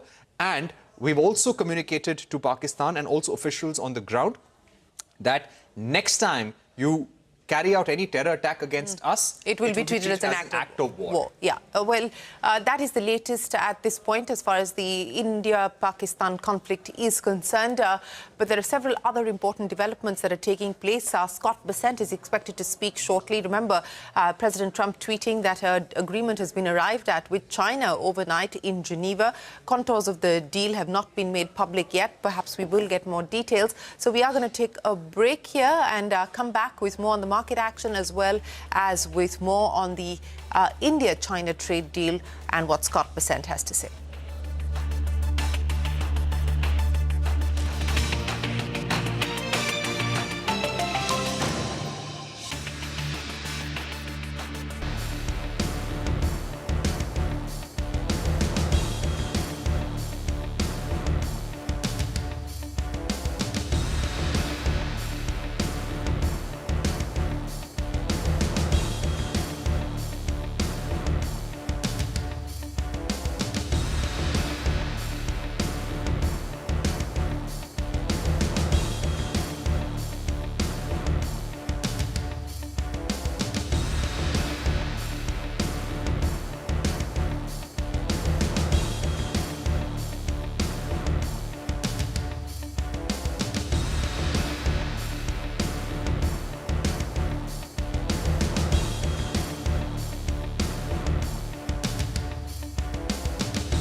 Hello and welcome to Halftime Report, live from the CNBC-TV18 Motilal Oswal studio. I'm Ekta Batra and with me is Mangalam Malu. Well, it's definitely green on the screen and a big relief to everybody in terms of the developments geopolitically in the past couple of days.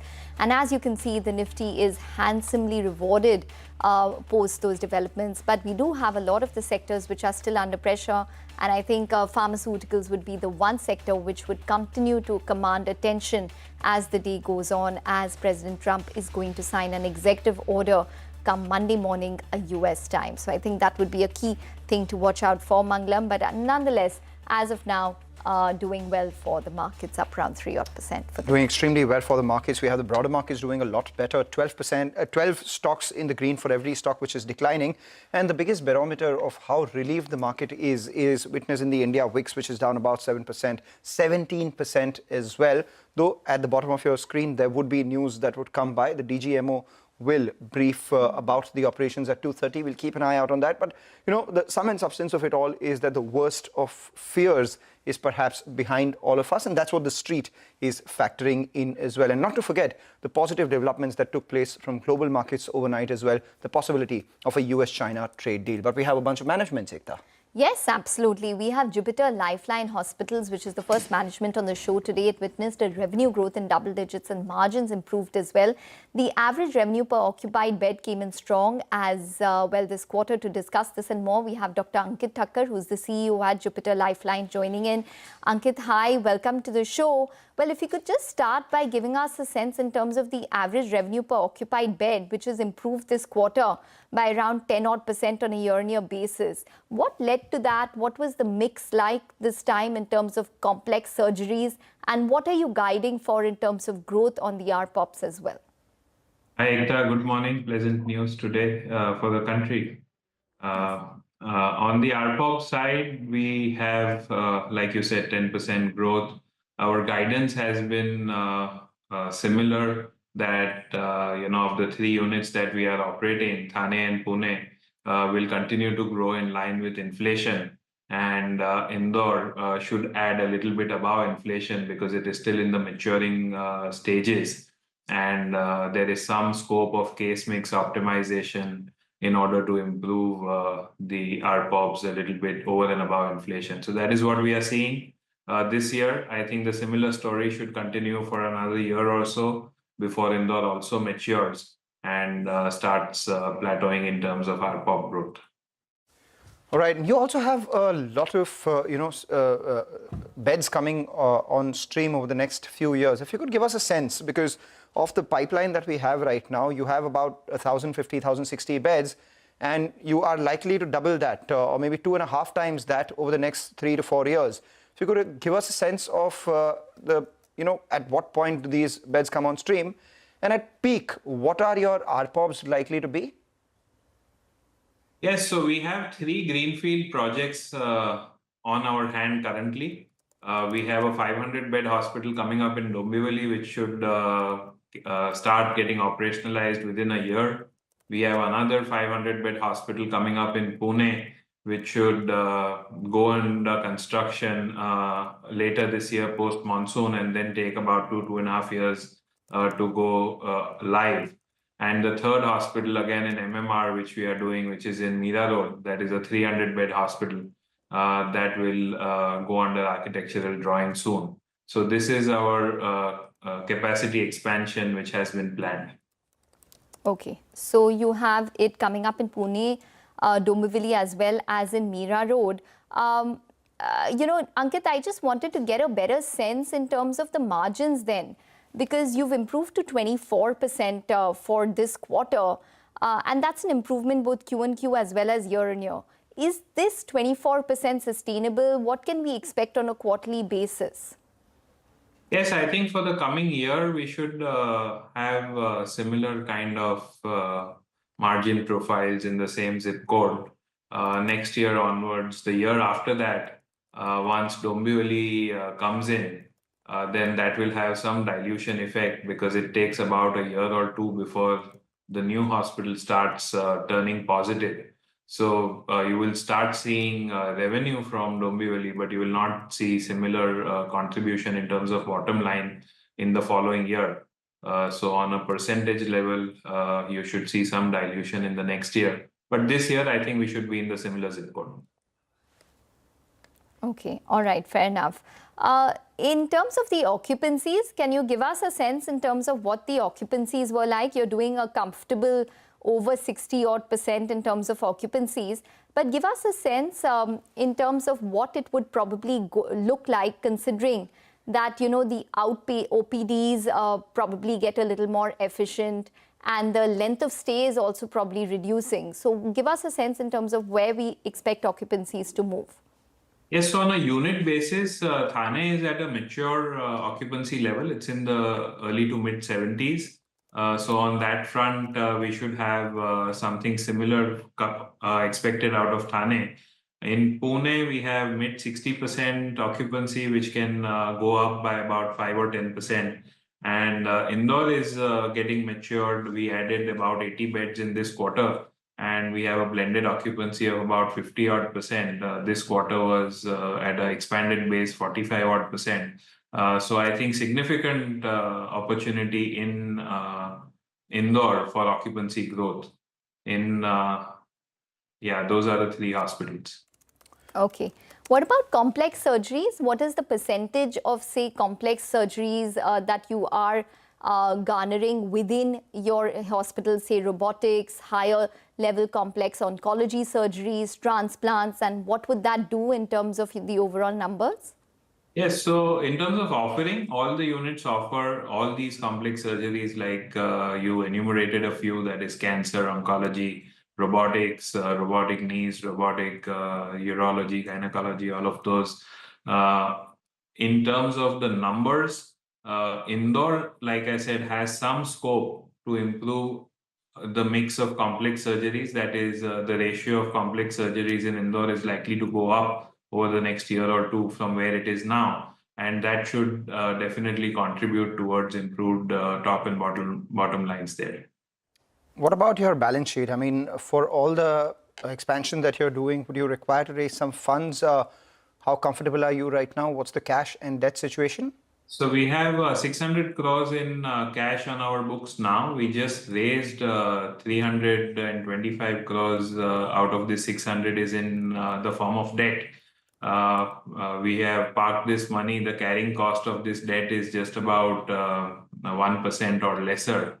The reason of raising this debt and building a cash position is that if we do find a good opportunity to do a 7th hospital also in the Western India region, then we should be able to move in rather quickly. So for this reason, we have taken on some debt in order to fund future growth. Okay, so what about M&A? Would that be a part of your expansion plans? Yes, we are open to M&A, but we are not open to mindless M&A. As long as it makes sense in terms of the quality of asset and the value at which it is becoming available, we do keep analyzing M&A opportunities from time to time, and we'll continue doing so. What would be the size that you'd look at and the location, considering that you do focus on, say, tier 2 markets? So can you give us a sense in terms of what your strategy would be when it comes to M&A, and how much are you looking to shell out? Yeah, prominent cities in Western India is what we would look at. In terms of size, we like this flagship hub kind of models, not lesser than 300 beds typically. And if something like that comes up, depending obviously on the size and the quality, there is no finite or a fixed number that we, in terms of budget that we have in mind. But if it makes sense, we will do it. All right. Take that point. Thank you so much, Ankit, for joining in. Just finally, before we let you go, if you could give us a sense on how your payer mix is likely to evolve. Yeah, so we have 55 odd percent coming in from the insurance companies. I think that should remain static or slightly increase with more and more insurance penetration across the country. We continue to have very low 1% kind of government revenue, with 45 odd percent coming in from self-payers. All right. Thank you so much for joining in. Wish you good luck for the remainder of this year and the next few years as you embark upon this expansion journey. We will keep speaking through the quarters. Take a short break, come back on the other side. We have another management joining in. Sigal India joins in to discuss the quarter on time.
investing.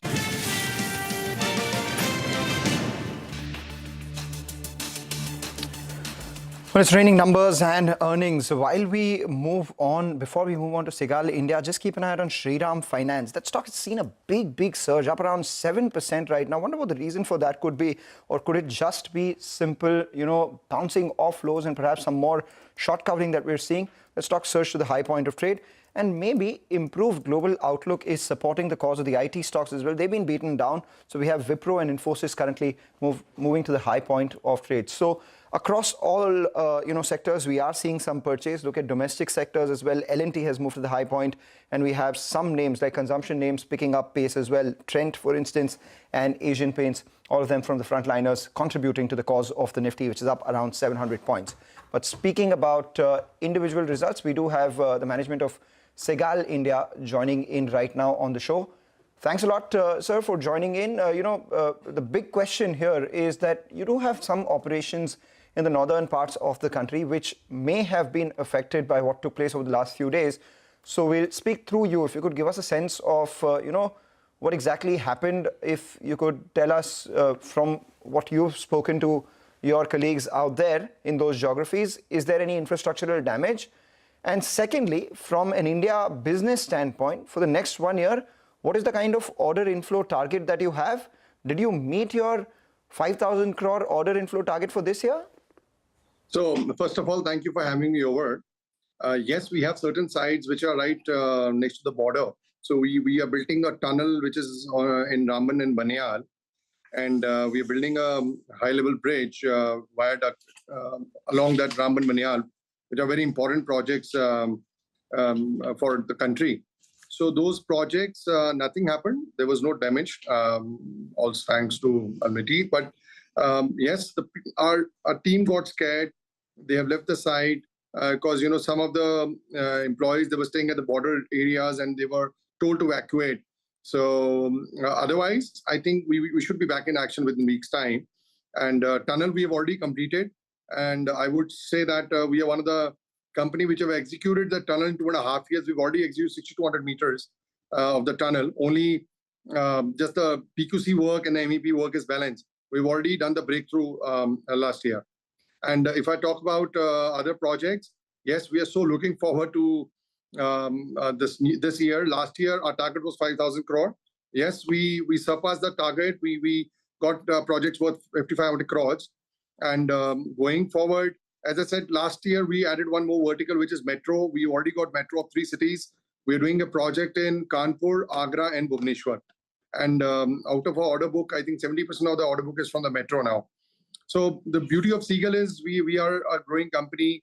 And I always say after IPO, it's a 2.0 for Segal. And we always add verticals going forward. Geography-wise, we are spread in more than 10 states. Right now, also, we're executing in 8 states. So we geography-wise also we are strong, and vertical-wise also we're growing year on year. Okay, all right. So that's good to know, Mr. Sehgal, that hopefully things will resume as per normal in a week's time for you all. Just wanted to understand the margin pressure that you all faced this quarter. While your order inflow guidance looks good, I mean, in terms of what you are expecting from the metro at least, Q4, your margins have crunched down to around 12.6% versus 17%. What's the reason for that? So first of all, it was never a 17%. It was around 14.5%. So it has come down to 12.6 only for the reason like we are doing a lot of greenfield projects in Punjab. And as per the circular and notification and the contract agreement, the pond ash was supposed to be given free of cost to us. Whereas we've already filed a claim and we have won some certain DRB awards also worth more than 100 crores. And we have not taken in a bottom line, and we have not taken that particular claims and DRB awards in our balance sheet. We will only consider it once we get in our account, and that too in whichever quarter we get, we will assume then only. Otherwise, we're very strong there. Government is very positive. They want to pay us for the pond ash payment and other things which, for example, there was a site of 37 kilometers. In last about 3 years, they are unable to provide the complete land. And there are certain clauses in the contract where they have to pay us for the damages and to delay of the land. So things are very strong. We are very strong. Contractually, we are very strong. So we have certain awards and claims which we are targeting to get it in years to come. But yes, it takes time. The claims and awards, they take at least 3 to 4 years of the period. We are already at the arbitration tribunal stage, where we've already filed a claim about 357 crores against NHI in that tribunal. And we are targeting that we should get the award by next year. Right. What about, your working capital and receivables as well? With all the projects that you're currently undertaking, what has typically been the receivable cycle from the government? And what is your working capital days? Do you have a target for that? Yeah. So typically we work around 45 to 55 days. But after the Atmanirbhar scheme has dropped by the government of India, now we have to achieve the particular milestone, then only the payment is being released. Otherwise, due to that COVID, we're getting the payment release in 2%, achieving 2% milestone or 4% milestone also. So that's one part. Secondly, earlier the retention money was not being deducted. Now our retention money, if you see, 96 crore has been deducted as of 31st March 2025. So going forward, I think it should be around 60-65 days. Otherwise, payments have been good. It's only because of the milestone payments and retention money. Some money is getting stuck, but everything is on track. So what would you probably end FY26 with? It might be too soon to ask, but what are you projecting? So we always guide our investors that we'll be doing a 10 to 15% growth, and that's always a conservative. We've achieved this last year also. If you see, we have done almost 15% growth in terms of the revenue. And our order book value is 3.2x, which is fairly very good in number, and it's about 10,800 crores. And we have already got a appointed date of Southern Ayodhya bypass. We are expecting Northern Ayodhya bypass. We are targeting another 3 ADs in next 2 quarters, which is till 31st December. So, the revenue would not be a challenge for Sigma. All right, revenues are a challenge, but if you could give us a sense on a couple of things, right? One, the margins last year were down by about 200 basis points. So what's your margin improvement lever here? And what kind of order inflows are we targeting here? Because last year you said that you will get 5,000 crores worth orders. You fell short of that. So perhaps it's because of some spillovers, etc. And now you said you are getting some orders from Ayodhya, some others as well. And I remember you had quoted for the underground metro in Kolkata too. What's the update on that? What's the kind of order inflow guidance that you have for this year? So last year, our target was 5,000 crore. We achieved 5,500 crore. Got it. We were almost 10% above what we said. This year, our target is 5,500 crores. And we have already quoted for projects worth 17,000 crore. Kolkata project is not yet open. It's for almost 13 or 30 crores. It's an underground cut and cover metro project. We've already quoted for another K-Ride, which is 1,422 crores viaduct, which is in Bangalore. Delhi Metro, again, 456 crore. And there's another railway project for 1,445 crores. All these projects are under evaluation. And we should target in next 2-3 months, it should open. And going forward, we have a great pipeline for order. And this year, our target is, as I said before, is achieving 5,500 crores. And margins? Margins, Ramnik? Yeah. Can you hear me? Yeah, I'm asking about margins. What's your margin target for this year? So margin target, we always guide our EBITDA should be around 13 to 14%.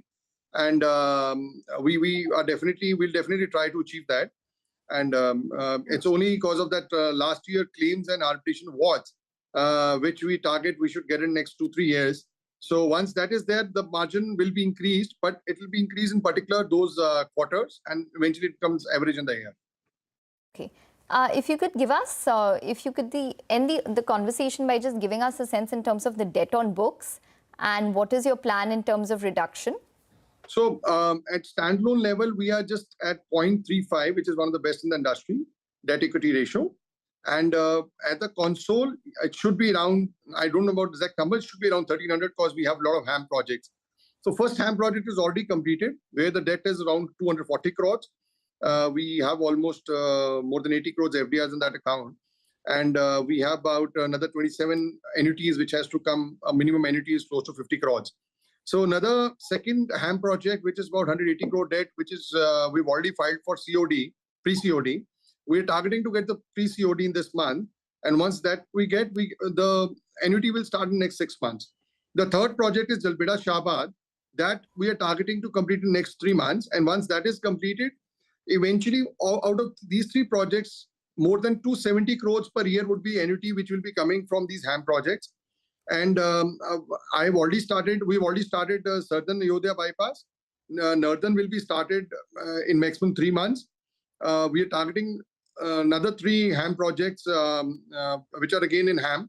We have total 9 HAM projects and 1 BOT project. Out of 9, 3, one I said is already completed, 2 are getting completed in next 3 months. We are targeting to start 4 new HAM. So eventually 4 HAMs will be under construction. All right, take that point. Thank you so much for joining in, Ramnik. Wish you good luck for the remainder of this year, and hope you get to the 5,500 crore order inflow that you have, perhaps a little more than that as well, just as you beat the previous year's guidance by about 10% as well. Stock up 3% on the back of those numbers guidance. And, we'll keep an eye out on how construction resumes in the northern parts of the country, as the management says should happen in the next few days itself. Take a short break, come back on the other side. We speak about the markets and get you an update on how the F&O setup is likely to be.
What a day it's turning out to be. 777 points on the Nifty. The Nifty Bank up nearly 3.1% as well. So we're seeing at any given point in time in today's trading session, even after the gap up, if you bought, you would be sitting in the money because of the trending day that it has been. It's opened with the gap up, kept on its nerve, and currently inching at higher levels as well. Closer to 24,800 on the frontline index is what we're seeing.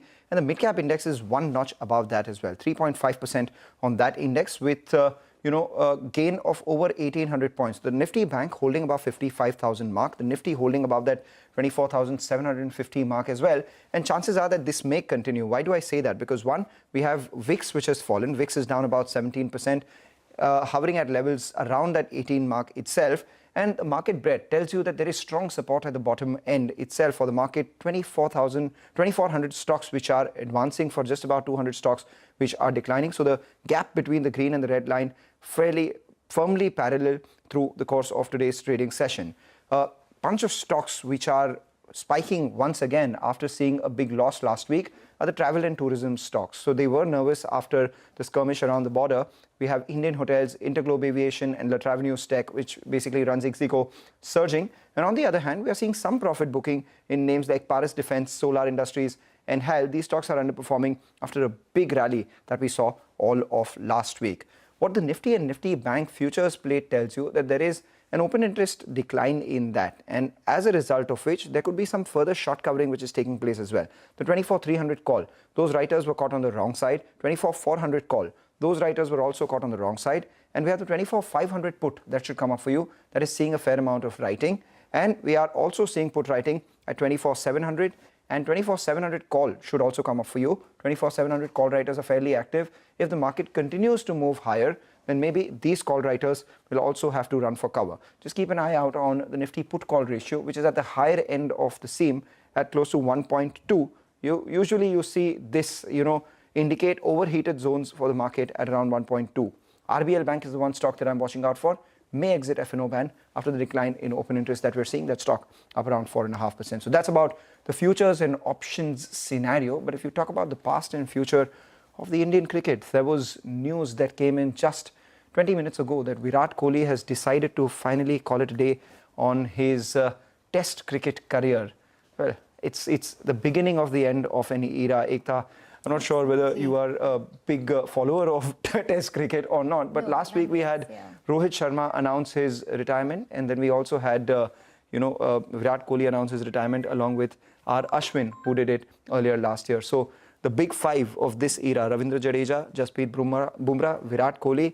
You have Rohit Sharma and R. Ashwin, of which 3 have gone. So it's the beginning of the end of an era.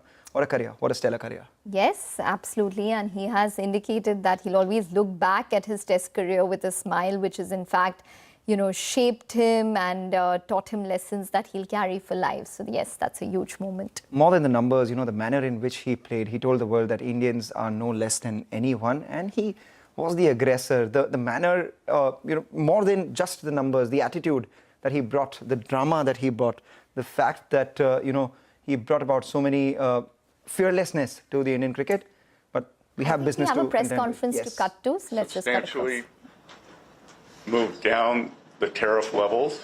Both sides on the reciprocal tariffs will move their tariffs down 115%.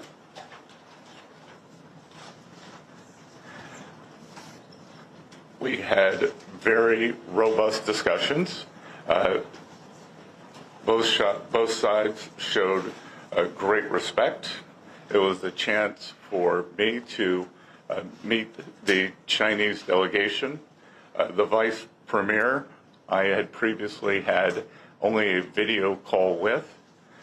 Ambassador Jameson was familiar with 2 of the other leaders on the delegation from his previous time. So there was very good personal interaction. Both countries represented their national interests very well. We concluded that we have shared interest, and we both have an interest in balanced trade. The U.S. will continue moving towards that. I will let Ambassador Jameson talk about the President's initiatives that began on a historic announcement, trade announcement on January 20th, which no other president has ever done, following to April 2nd, when we implemented the reciprocal tariffs. Thank you, Secretary, and I will echo your thanks to the Swiss government and Swiss officials for hosting us this weekend. The atmosphere was very conducive to discussions, and thanks to them we were able to have very constructive and positive conversations with our Chinese counterparts, who clearly came to deal this week. The rapid nature that we were able to conduct and conclude these discussions is a testament to mutual understanding and mutual respect between the Chinese and U.S. sides.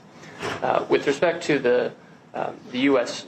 Trade position, our interactions with China, and the agreement today, please keep in mind that the United States trade deficit has ballooned over the past several years, ending up at $1.2 trillion deficit in goods as of the end of last year, which was an approximately 42% increase over a few years prior, when there was an $850 billion trade deficit at the beginning of the Biden administration. So that is a rapid and expansive increase in the trade deficit. And our view is that this is driven in large part by non-reciprocal trade, among other things, and the result has been offshoring of manufacturing and other negative impacts on the U.S. economy. And so on January 20th, when the president was inaugurated, he released the America First trade policy, which was comprehensive and flagged that and actually directed agencies, including U.S. Trade Representative and others, to research this issue and to provide options, which we did, and the president elected to impose reciprocal tariffs on April 2 to address this national emergency of the trade deficit. There was a global baseline tariff accompanied by higher reciprocal tariffs for each country depending on the level and intensity of their trade surplus with the United States. In all of this, China was assigned a reciprocal tariff rate of 34%. China was the only country that chose to implement retaliation against the United States for this reciprocal tariff. All other countries, withheld and decided that they wanted to negotiate with the United States or simply not retaliate. And so we've been in detailed discussions with other countries for several weeks at this point. China, as you know, retaliated not only with tariffs but with disproportionate and asymmetrical non-tariff measures in order to maintain the effectiveness of the reciprocal tariff measures. The president increased our tariff rates to offset Chinese retaliation. And as you know, this escalated to a point where both sides had added 125% tariffs, and with the Chinese side, additional non-tariff measures, amounting to an embargo in some senses on trade, an effective embargo, which of course was not a sustainable practice for either side. And so today, with this agreement, we come to agreement that our reciprocal tariff rate will go down to 10% on the United States side, so it goes down 115%. We enter into a 90-day pause period for negotiations, which both the Chinese and the United States are very committed to. And the Chinese on their side also go down 115% to 10%, and they remove the countermeasures that they have in place. To be very clear, other measures that the United States has put in place in the past, whether it's tariff measures from 2018 or since, tariffs under other statutory authorities, tariffs related to fentanyl, those remain unchanged for now to the side. I'll just make one point, is that both the Chinese and the United States agreed to work constructively together on fentanyl, and there's a positive path forward there as well. Okay, great. So let's start with some questions. Well, just if I may make a few final remarks to give you framing and context. I think throughout the trade process, we have had a plan, we have a process in place, and now with the Chinese, after this weekend, we have a mechanism for continued talks. So process, plan, and mechanism. I would say one of the big takeaways from this weekend, the United States will continue a strategic rebalancing in many areas that were exposed as supply chain weaknesses during COVID, whether it's medicines, whether it's semiconductors, steel, we've identified 5 or 6 strategic industries and supply chain vulnerabilities, and we will continue moving toward U.S. independence or reliable supplies from allies on those. But the consensus from both delegations this weekend is neither side wants a decoupling. And what had occurred with these very high tariffs, as Ambassador Greer said, was the equivalent of an embargo, and neither side wants that. We do want trade. We want more balanced trade, and I think that both sides are committed to achieving that. We would like to see China open to more U.S. goods. We expect that as the negotiations proceed, that there will also be a possibility of purchase agreements to pull what is our largest bilateral trade deficit into balance that has gotten out of balance. And much of this has happened through neglect over the past 4 years, as the previous administration did not engage on this issue. That was put forward to us by the Chinese, in fact, and we can see it in what happened to the Phase 1 agreement. We are only looking forward, and we look forward to very good discussions now that we have the mechanism created in Geneva this weekend for talks. Great. And with that, let's kick off questions. I'll start in the front row. Jenny, Leonard Bloomberg. Thank you so much. Going into these talks, the president posted on Truth Social that he believes an 80% tariff on China seems right. It obviously went down substantially more.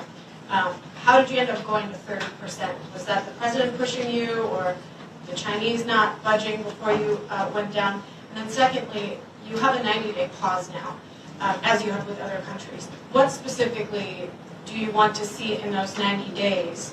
What kind of progress do you want to see in those 90 days and have agreed to by then to not ratchet up the tariffs? Because it is just a pause, right? Yes, so the tariffs then snap back, basically, if you don't have something agreed upon that is substantive. So the Chinese April 2nd number was 34, continues to be 34%. I'll let Ambassador Greer answer the first question. And just like with all our other trading partners, as long as there is good faith effort, engagement, and constructive dialogue, then we will keep moving forward. I would just say, Jenny, with respect to, the president's message and ultimate rates, I mean, everything is a negotiation, right? And the president, he gives the Secretary of the Treasury and I and other members of the cabinet direction and advice on how to proceed. And we ended up at a result that is very good for the United States, very good for China as well. We retain our 10% global baseline tariff, which we have on other countries. We have, in addition to that, previous measures that we've retained, which have been, frankly, effective in reducing the U.S. bilateral trade deficit with China over the past few years. So that leaves us in a very good position, all in, with respect to measures on Chinese imports, but more importantly, leaves us in a constructive path forward to have a positive conversation with the Chinese on how to rebalance and have more constructive trade. Great. In the back, Associated Press. Associated Press. Hi, I'm Jamie from Associated Press. We just heard our colleague talk about 30% tariffs. I'm just trying to understand these numbers here because they're all over the place. We were at 145 before, apparently, and 125, I believe, from the Chinese side. So can you say clearly now that, I think the question was, right now for the 90-day period, the U.S. tariffs on Chinese goods will be down to 30%? Is that correct for the 30? Could you speak So again, this agreement is really about the reciprocal tariff, which was imposed by the United States on April 2nd, and the escalatory steps which followed. Those on each side, the Chinese side and the U.S. side, ended up at 125% on each other. The Chinese had additional non-tariff countermeasures. That has all come down by 115% to 10% each. The United States earlier this year imposed 20% related to fentanyl. That still exists. So if you're looking at Trump Term 2, tariffs on China, right now effective, it's 30%. There are prior measures which change by product, by sector, by level, et cetera. You can't really give a specific number on that right now. What matters for the agreement today is that we each agreed to come down on the reciprocal tariff and related retaliation to 10%. So a reduction of 115% down to 10%. Fentanyl is on its own track, but on a very positive track where we're having very constructive conversations with our Chinese counterparts. And I would add a couple of things. This does not include any sector-specific tariffs that have been put across all of our trading partners. And as the ambassador said, I think he would agree with me that the upside surprise for me from this weekend was the level of Chinese engagement on the fentanyl crisis in the United States. They brought the Deputy Minister for Public Safety, who is not traditionally part of the trade team or the negotiating team, and he had a very robust and highly detailed discussion with someone from the U.S. National Security Team. Great.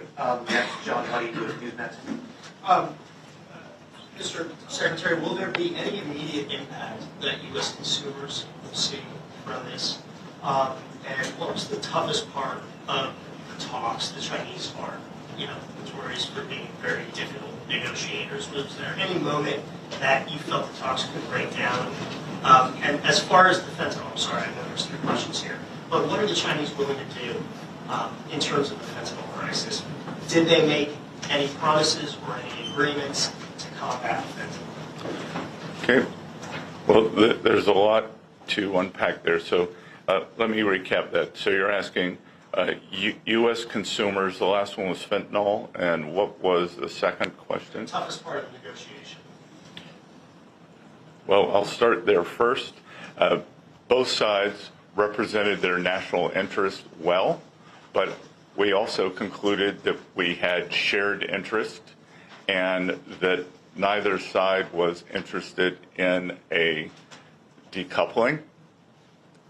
And again, a lot of back and forth on various differences in views on fair trade. We informed them, I had a discussion that trade deficits are a result of 3 things. 1, terms of trade, 2, currency, and then 3, the United States fiscal position. We informed them that Trump administration is working very hard on containing this out-of-control fiscal deficit that we inherited from the previous administration. 2, there was no discussion on currency. And 1, it was on terms of trade. And on fentanyl, again, for the first time, there was engagement between 2 teams with detailed knowledge. And I think for the first time, the Chinese understood the magnitude of what is happening in the U.S. in 2018 in Buenos Aires. They did a good job of banning the actual fentanyl, but what we have seen is substantial interaction between bad Chinese actors and many North American drug dealers, especially Mexican cartels. Treasury has designated several of the Mexican cartels as foreign terrorist organizations. We made that clear to the Chinese. They were very receptive. As you may or may not know, the Chinese have very draconian measures for the sale of illicit narcotics in China, and we have asked them to be equally as draconian with the people who are poisoning Americans. And let me make a point. Your question about what was the toughest part of the negotiation, I would submit it was actually, in the lead up to the negotiation, trying to repair channels of communication that had atrophied under the last administration, where, our office, for example, the Office of the United States Trade Representative, had almost no substantive discussions with the Chinese side on trade. And although we have significant differences with the Chinese on trade and economics, and we have major complaints, you have to discuss these complaints. You have to have a channel for discussions, and overcoming that was a substantial challenge. And a lot of work went into that over the past several weeks, so that by the time we got here, we were able to be very pragmatic with each other. And to be sure, there were tough things to deal with on the level of removal, the timing for implementation, managing each side's domestic politics, et cetera. And I won't go into too much detail, but I would say the toughest part was simply getting to a position where we could, in good faith, both sides work with each other. And once we did, we were able to do this in a couple of days. This is not the first time I've done trade negotiations with the Chinese, and sometimes it can take a very, very long time to overcome misunderstandings. We were able to do that effectively over the past few weeks, which enabled us to be very pragmatic and effective this weekend. And I think we leave with a very good mechanism to avoid the unfortunate escalations as we saw after April 2nd from happening again. What had been very unusual about the relationship was that President Trump, Party Chairman Xi, they have a good relationship, but that the nature of what has happened since April 2nd could have been avoided if we had had this kind of mechanism in place. And I believe it is in place now. I think we leave today with a process that will move forward. And again, great mutual respect for our Chinese counterparts. I believe they showed us the same. And the impact on U.S. consumers? Will U.S. consumers see any resulting I mean, Mr. You're the Treasury Secretary, so you're better suited. But I would say on the front end, there's been a lot of talk about impact on consumers that just never really translates to the numbers. Consumption remained high, et cetera. And so I think what we're going to see is that we're going to have our economy continue taking off as we put structure around these negotiations and get global trade into a better place. And as I reiterated last week, the Trump economic plan is three pieces: trade, tax, and deregulation. Trade has been implemented first, and that process is occurring. We believe that the tax portion is going very well. Speaker Johnson, Leader Thune, who I am in constant contact with, believe that midsummer we will pass, as the president likes to call it, his one big beautiful bill, and we believe that that will provide substantial relief for American households. And then deregulation, a hidden and pernicious tax on American households, is regulation. We believe that the last administration added several $1,000s a year to American families' cost, and that we will be not only cutting those substantially, rolling that back, but cutting those substantially. I think we have time for about maybe 2 or 3 more questions. The most, sorry, ma'am, name and outlook, please. Yeah, it's Imogen Folks, BBC. It's very heartening what you're telling us. I'm wondering whether you think it might have been a better idea to start at this point of negotiation rather than start with a big list of tariffs and all the global turmoil that caused and the fear, frankly, in some countries around the world. How about, do you think with hindsight it might have been better to start, reach out and say we want to talk to you guys about this?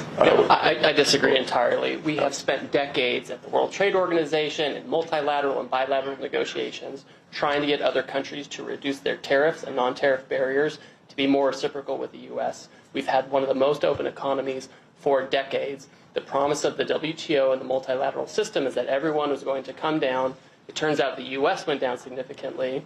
There were other economies that had low tariffs as well, but retained very high non-tariff barriers. We have tried really hard to work within the system, and the net result is a $1.2 trillion deficit in goods. The net result is manufacturing went to China, East Asia, Mexico, et cetera. So we tried all of that. So the idea that we can just keep saying, well, why don't we just talk a little bit more and we'll have a different outcome, I think just is totally detached from reality. And I would add a couple of things, that as our 18 important trading partners come to us, many with very good deals, as the UK, who skipped to the front of the line as our oldest ally, as Ambassador Greer and I look at their proposals, again, to lower tariffs, to lower the non-tariff trade barriers. Obviously, UK does not have a currency manipulation problem. And the subsidies for labor and industry, we look at these, and I think, how did we get here? How did we get here? And I echo part of what President Trump said, that he doesn't blame the other economies for taking advantage of a fluid, taking advantage of the situation when they were allowed to do it. He blames previous U.S. leaders. So we are just trying to restore a healthy equilibrium that the U.S. economy has become very unbalanced. On one side, we have a forward-leaning, the deepest and widest financial markets in the world. We have financial innovation. We have the tech sector that is the envy in the world. On the other side, we are a natural resources economy led by energy. So it is a barbell. But in between, precision manufacturing, especially precision manufacturing, has been wiped out. And it is our intent to bring that back. So we want to rebalance. And I think that there is a big opportunity. If I think about this weekend, the Chinese, they have gone the other way. They are unbalanced in terms of overproduction in the manufacturing sector. They have stated, but have not yet rebalanced toward a more consumption-oriented economy. And there is a chance, if we can open up trade to China, have more fair trade toward the U.S., that we could rebalance together. So I reject the notion that business as usual would have worked. Great, and I think this will be our last question as we're just about out of time. That's what's outlet. Urs Gehriger with Wall Street. Yes, I have a question in regard of the setting of these very successful talks as we hear. Switzerland has been in the center for international conferences for many decades. In recent times, we've been under tremendous pressure. The ambassador of Joe Biden to Switzerland called Switzerland the hole in the donut. My question is, how high does your administration value reliable Swiss neutrality for conferences or meetings as we just witnessed this weekend? Well, I won't speak for the previous ambassador. My neighbor in Charleston, South Carolina, is the ambassador under President Trump, Ambassador Ed McMullen, who was highly respected here. He continues to engage with the Swiss American Foundation, and he has led this administration's effort to re-engage with Switzerland after the past 4 years. So we value the relationship. I believe Switzerland is now one of maybe the 6th largest investor in the U.S., which is incredible for an economy with 9 million people. We hope that Switzerland will bring some of its very robust trade training programs to the U.S. as we re-engage the manufacturing sector, because I believe the U.S. has a lot to learn from Switzerland. And again, the UK and Switzerland have moved to the front of the queue for the trade deals, whereas the EU has been much slower. So we value that also. And I would say, with respect to the negotiating dynamics, and this may not seem important to those not involved in this, but the atmospherics provided by the Swiss government were incredibly conducive to the conclusions we had this weekend. They allowed us to use the grounds of the residence of the Swiss ambassador to the United Nations, which had a very intimate internal rooms, and importantly for us, where a lot of the key negotiations happened, were outside under a large, beautiful tree on a set of patio sofas, frankly, where we had the most important discussions on the most challenging issues. And having this setting, as opposed to, no offense to the Intercontinental, which has been great, as opposed to a sterile hotel conference situation or conference rooms, I think let us develop a personal relationship with our counterparts and lead to the successful conclusion we had. Great. Thank you so much, everyone. I think that's it for us in time today. Thank you so much for coming out. And Thank you.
Stocks surge after India and Pakistan agree to cease hostilities and US announces a trade deal with China, signaling likely tariff relief. Realty, utilities and IT are the biggest gainers.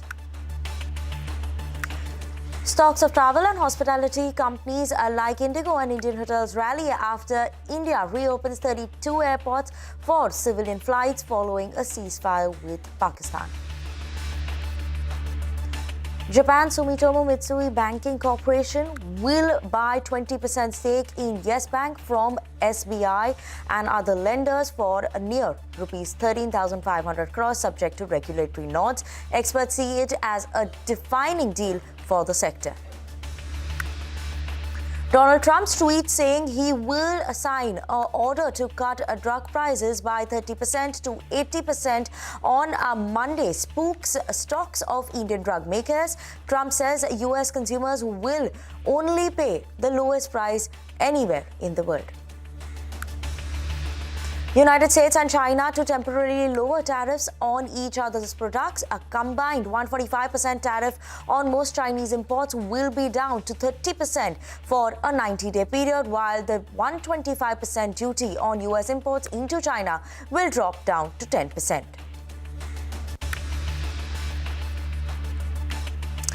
Hello, good afternoon and welcome to Business Lunch, coming live from the CNBC-TV18 Motilal Oswal studios. I'm Vinny Motiwala and thank you so much for tuning in as always. Markets as of now today surely are chirped up and trade, but trading at the day's highest point as we can see it. 3.25% uptake coming in for the Nifty in terms of today's trading session. What we're seeing for Nifty, it's up more than 700 points in today's trading session, nearing the 800 points mark as well, 3.28%. 24,795 is what the Nifty is trading at. Sensex is trading up more than 2,500 points. We're seeing the Nifty Bank, that's managing to hold on to 3% gains as well. So we're doing well across the board, whether you look at the broader end of the market. That is doing well. 3.43% uptake for the Nifty mid cap. Nifty small cap is up almost 4% as well in today's trading session.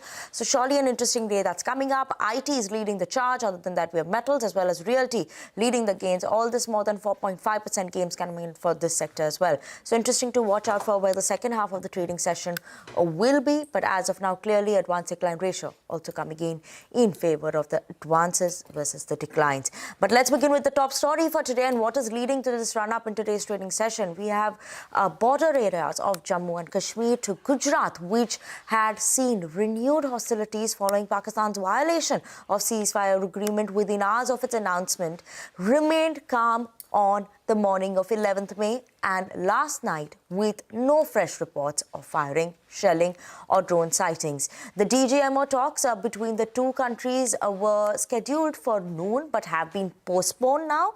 Parikshit is joining in with us to give us the latest update on this one. What are we expecting in terms of when is the meeting going to be held as well between the both the countries' DGMOs?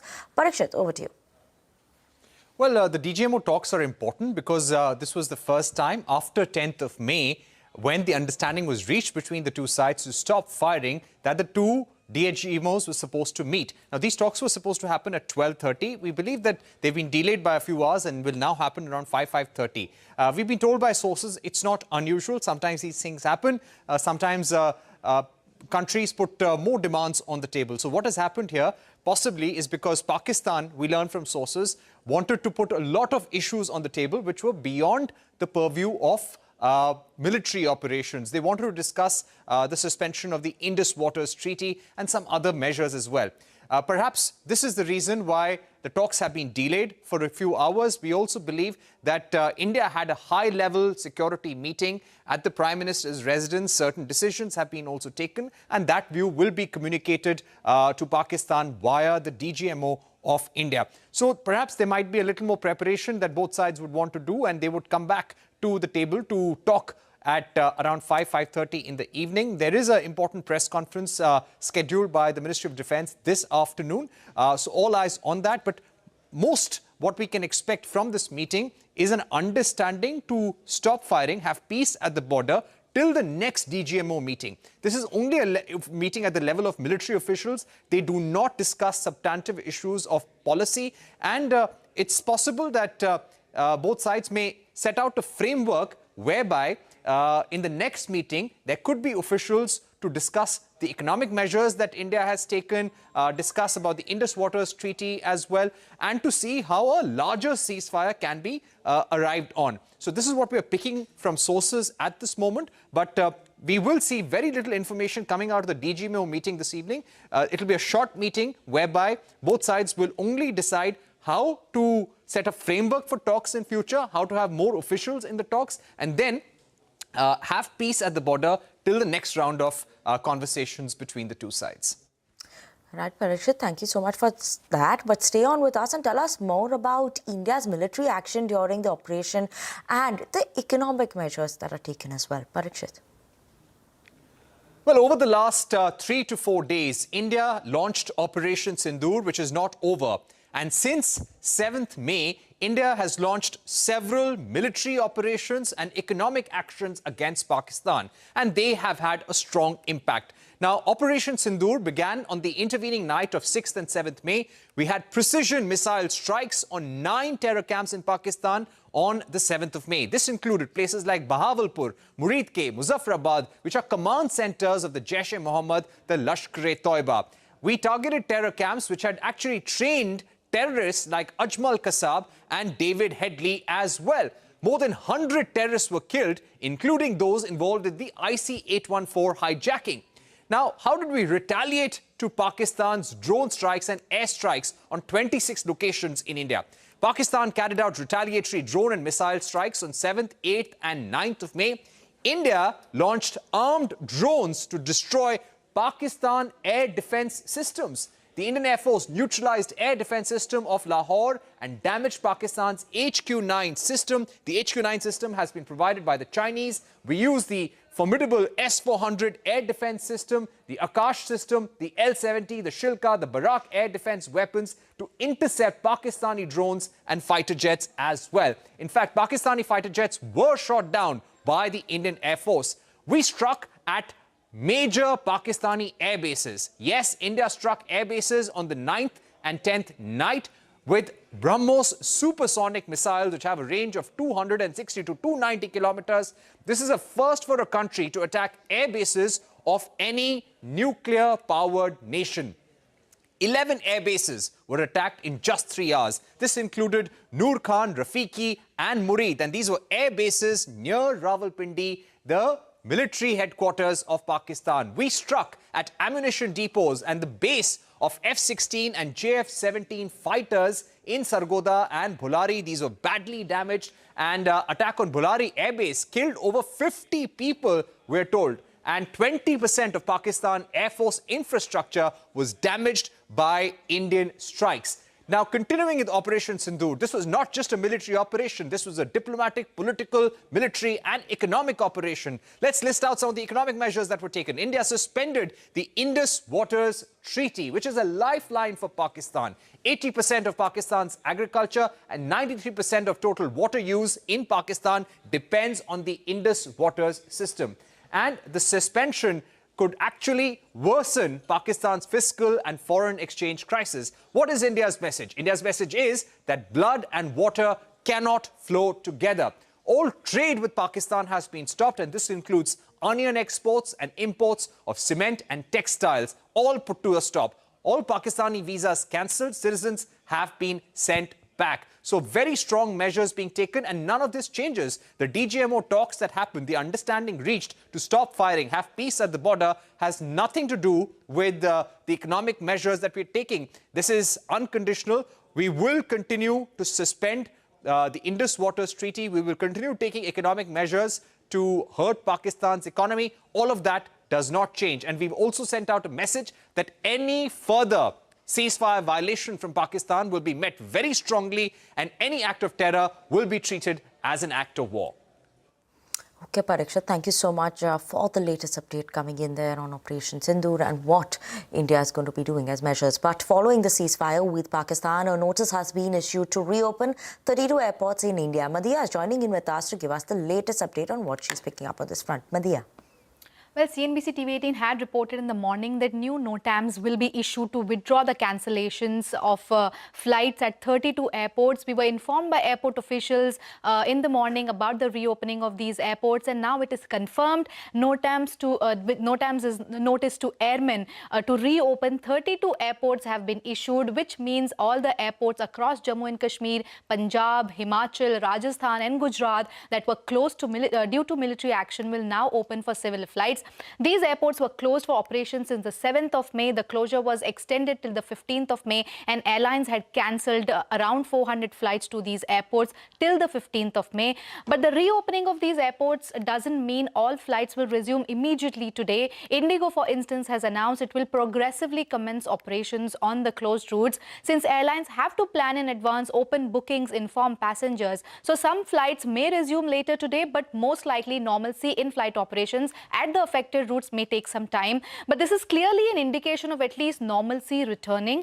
Pakistan airspace currently has many international flights flying in its airspace. Airlines like Fly Dubai, Fly Nas and Saudia Airlines are flying to and from Pakistan. It is also important to note that Pakistan continues to close its airspace for Indian airlines. India too has closed its airspace for Pakistani carriers. So the rerouting of international flights will continue for Indian carriers, and complete normalcy may take more time. Okay, Madhya, thank you so much for that. And on that note also, look at Interglobe Aviation stock that's buzzing in trade today, snapping its 3-day losing streak. A lot of positives coming in. Obviously, India-Pakistan ceasefire, crude prices are lower as well, continue to be lower, and a lot of positive triggers in terms of Q4 earnings expected to be better. So yes, that is why Interglobe Aviation trading with gains of 7%. But on that note, we're going to step into a very short break, viewers. Up next, an interesting take on United States foreign policy, so don't go anywhere.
Welcome back to Business Lunch on CNBC-TV18. Now, in a rush to take the credit for the ceasefire, U.S. President Donald Trump has made a big U-turn in American foreign policy in South Asia. In just 140 words, speaking about India and Pakistan as moral, political and economic equals in his Truth Social post, Trump has undone the so-called process of dehyphenating India and Pakistan, which started after Kargil War more than 25 years ago. If the United States wants to mediate peace between India and Pakistan, Trump should take the most important question in any war. What is the question? Let's go to Sriram Iyer, who's joining with us to tell us about that. Yes, that's the most important question in any war, is the objective. And that's a question that everybody should ask, not just Trump. Right from the very beginning, India's objective was very clear. We want to avenge the Pahalgam attack by taking down terror camps across the border. Now, these are people who Trump would describe as radical Islamic terrorists in his first term. Interestingly, it's not a phrase that he uses anymore, not so much in the second term. So India was at war with the terrorists. So while assessing what we achieved from the latest conflict so far, we need to ask if we achieved the goal of taking down those terror camps. I think the answer is a yes, to a reasonable extent. The next step from India was dependent on what the reaction from Pakistan would be, which ideally should have been nothing. Just like it did nothing when the Americans took out Osama bin Laden without even telling the Pakistanis. What Pakistan should have ideally done is to hand over the designated terrorists like Hafiz Saeed and Masood Azhar. So what Trump should note is that the Pakistanis didn't do that. Instead, the army retaliated on behalf of the terrorists. And as Foreign Secretary Vikram Misri pointed out just a couple of days ago, that if the Pak army stepping in is not a dead giveaway of the deep nexus between the security establishment in Islamabad and the terror network operating out of that country, then what is? Nothing could be more blatant. By Friday, it was very clear that both sides wanted to ramp down the war. The question was who would blink first.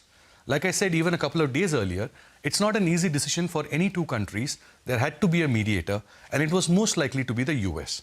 The problem is not that the US pushed for a ceasefire. The problem is the 140-word post from the US president that seemed to put both India and Pakistan on an equal scale, politically, economically, morally.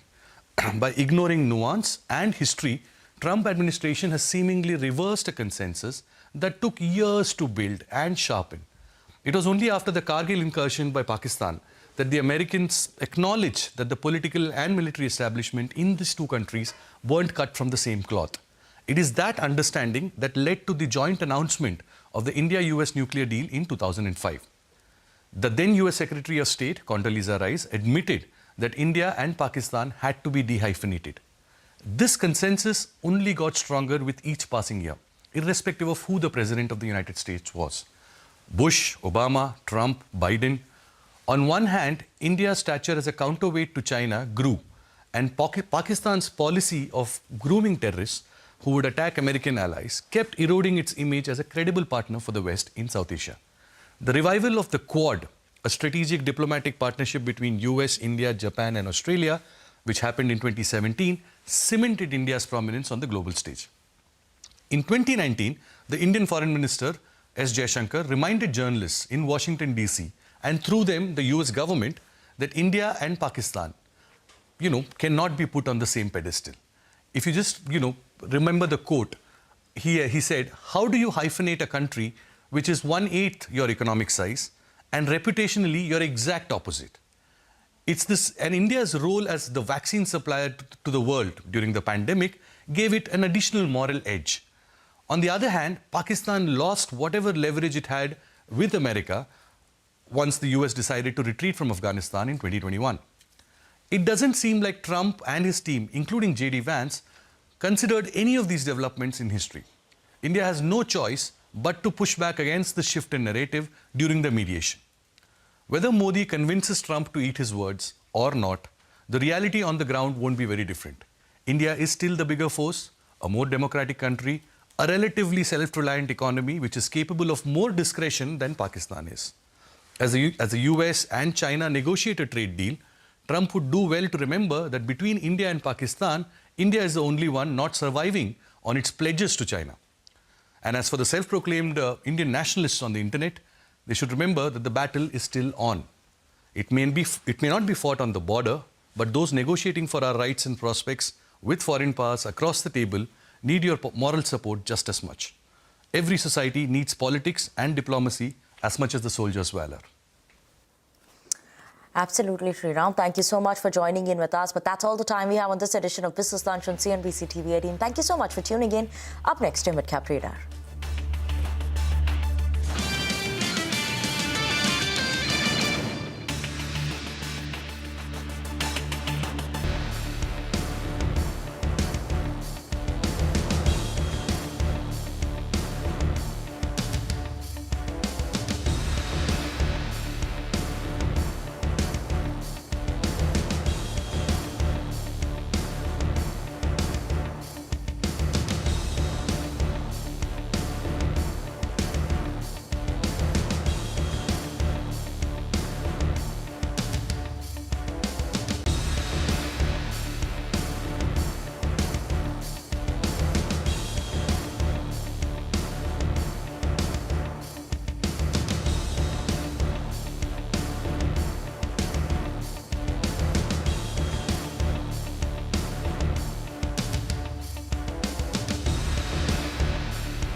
Good afternoon and welcome to Midcap Radar live from the CNBC-TV18 Motilal Oswal studio. I am Bamakshi Doria and with me is Vivek Iyer.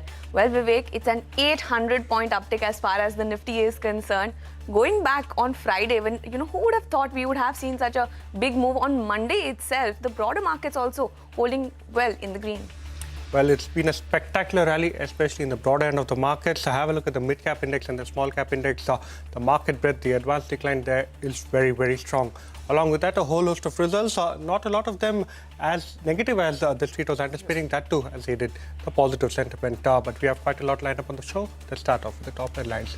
Stocks surge in trade after India and Pakistan agreed to cease hostilities and the US announces a trade deal with China, signaling likely tariff relief. Realty, utilities and IT are the biggest gainers. Pharma lags, mid-caps surge. Stocks of travel and hospitality companies like Indigo and Indian Hotels rally after India reopens 32 airports for civilian flights following a ceasefire with Pakistan. Triveni Turbines surges on the back of a decent set of Q4 numbers. Margins improve, but revenue and net profit miss street expectations. The management tells CNBC-TV18 that order book gives them good visibility on the revenue front. Also reveals that the company has localized presence in Houston, Texas to go ahead and cater to the US market. Pumvankara Group surges after announcing JV for over a 24-acre land parcel in North Bengaluru with potential of over 3,300 crore rupees. Meanwhile, Abhishek Kapoor resigns as the group CEO and executive director. Brokerage MK maintains buy with a target price of 400 rupees versus their earlier target of 430. Reliance Power surges post a Q4 FY25 numbers. The company reported an all-round improvement while finance costs dropped on a year-on-year basis. EBITDA and margin see a big uptick.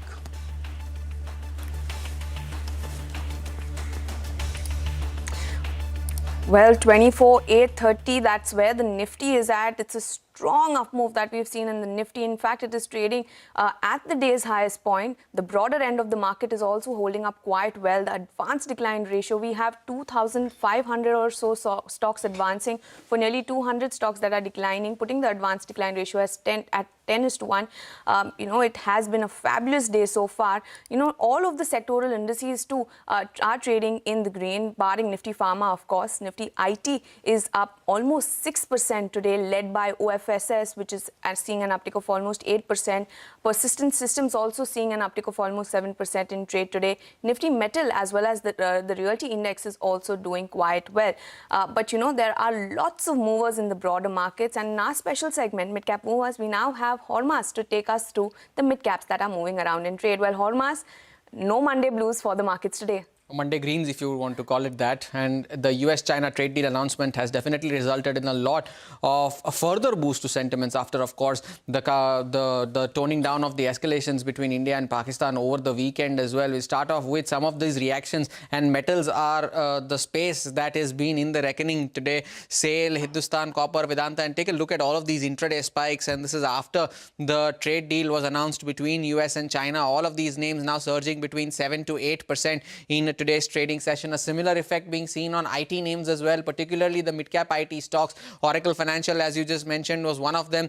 Persistent Systems, Emphasis, Coforge, and these stocks were moving higher at the start of the session itself because there were already news of talks ongoing, and now they've received a further boost from these names. Of course, there are earnings reactions. We are reacting to some numbers that came in just a few minutes earlier from UPL and PVR Inox, but take a look at CE Infosystems is now up 9%. Triveni Turbines, we heard from the management earlier in the day, up 9% as well, but a negative earnings reaction coming in from KPR Mills and Navin Fluorine, both of them at the lows of the day. Stocks that are doing well on the back of strong volumes in today's trading session. And take a look at Cera Sanitary, where among the top gainers on the Nifty 500, Sirma SGS2 ahead of its results tomorrow is up 12%, and HFCL 2 trading higher 10% on very strong volumes. And lastly, another pocket that's doing well today are the railway PSUs, and of course these are names like RVNL, IRFC, IRCON. All of them have corrected substantially from their peaks and now are seeing gains of anywhere between 4% to 10% in today's trading session. Back to you guys.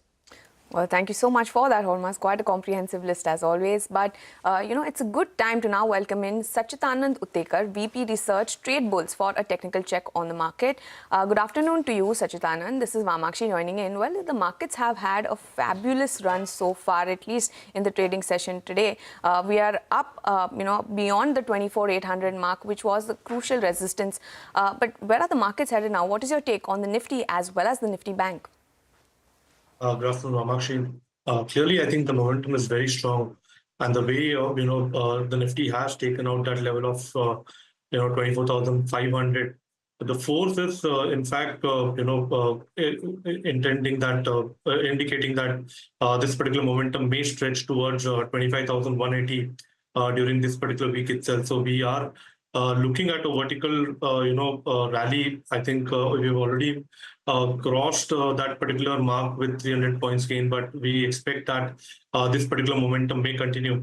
We have seen fresh, writing data indicating that the base at 24,000 has now shifted towards 24,500, 24,600. So unless we don't see a decline or closure below this particular level, we expect that the current momentum in Nifty, could push the index towards 25,180 eventually. When you look at Nifty Bank, we have been, indicating that 55,000 remains as a very strong base, and the way the Nifty has been reacting, Nifty Bank has been reacting towards that base. The expectation is that even here we can expect a strong breakout coming, which may push this particular index towards 57,000 mark. So I think the reward to risk opportunity right now is better in Nifty Bank, and that's why we are recommending building fresh long positions here. One can keep a stop loss at 55,080 on a closing basis and expect this particular momentum to continue towards 56,800. When we look at Nifty, the reward to risk may not be that healthy, but in case if we see a pullback somewhere close to 24,740, 760, I think that will be an ideal level wherein some long positions can be deployed for an eventual target towards 25,180. Sachitanand, your individual calls in this market? Good afternoon, Vivek. We are liking ICICI Bank. If you look at the overall structure, it is indicating a bullish flag formation with a price target somewhere placed around 1485.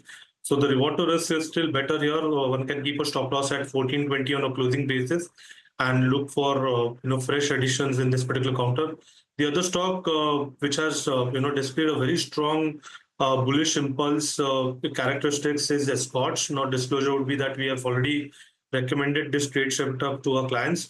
If you look at the overall sequence, it has managed to engulf 6 declining days in today's trading session itself, and the way the data is indicating, we may see a further thrust towards 3560 levels. So that's why we are recommending building long positions here. One can keep a stop loss at 3320 on a closing basis and look for opportunities for a price target of 3560. Thank you so much, Sachitanand, for joining us, giving us your view on the markets as well as their individual stock picks. Well, we'll now slip into a short break. The management of UPL joins us next to discuss Q4 numbers and the way forward.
Welcome back to Midcap Radar. Well, as promised, we will now be joined by the management of UPL. Remember, the company reported a good set of Q4 numbers. Margins came in healthy and EBITDA zoomed higher by 67%. We are now joined by Jay Shroff, the chairman and group CEO at UPL, along with Mike Frank, CEO of UPL Corporation. Thank you so much, gentlemen, for joining us. First up, Mr. Shroff, congratulations on a very strong set of numbers as far as FY25 is concerned. It was a year in which you actually struggled given the fact that, in fact, the global agrochem industry struggled given the fact that there was very high inventory. Despite that, there's been significant deleveraging. However, going forward into FY26, the Fleet is slightly disappointed by the 4 to 8% revenue growth guidance that you've given, along with the mid-teen EBITDA growth guidance that you've given. What has led to a slightly, if you may call it, a slightly conservative guidance for FY26? Thank you very much. Yeah, there is, while there is a lot of excitement in the industry about the recovery from the very, very difficult year we had, 23-24, everybody is very cautious on the volatility in the market with the commodity prices, with the tariff situation, and these sort of volatile markets require very, very thoughtful business strategies. We also want to continue to deleverage. We want to make sure that we control the cash flows. We need to continue the discipline in the industry. UPL is a large player, and a lot of industry follows our cue. The focus is around deleveraging the balance sheet. Focus is on quality of business.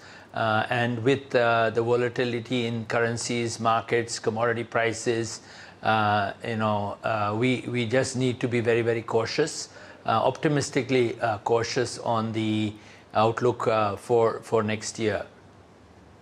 Sure. Thank you so much, Mr. Shroff. But, I'd like to ask Mr. Frank what his take is on the kind of growth that you're penciling in for different geographies you serve, the LATAM market, the North American market, with the kind of uncertainties that we have around global trade and the geopolitical tensions, which as of now are abating.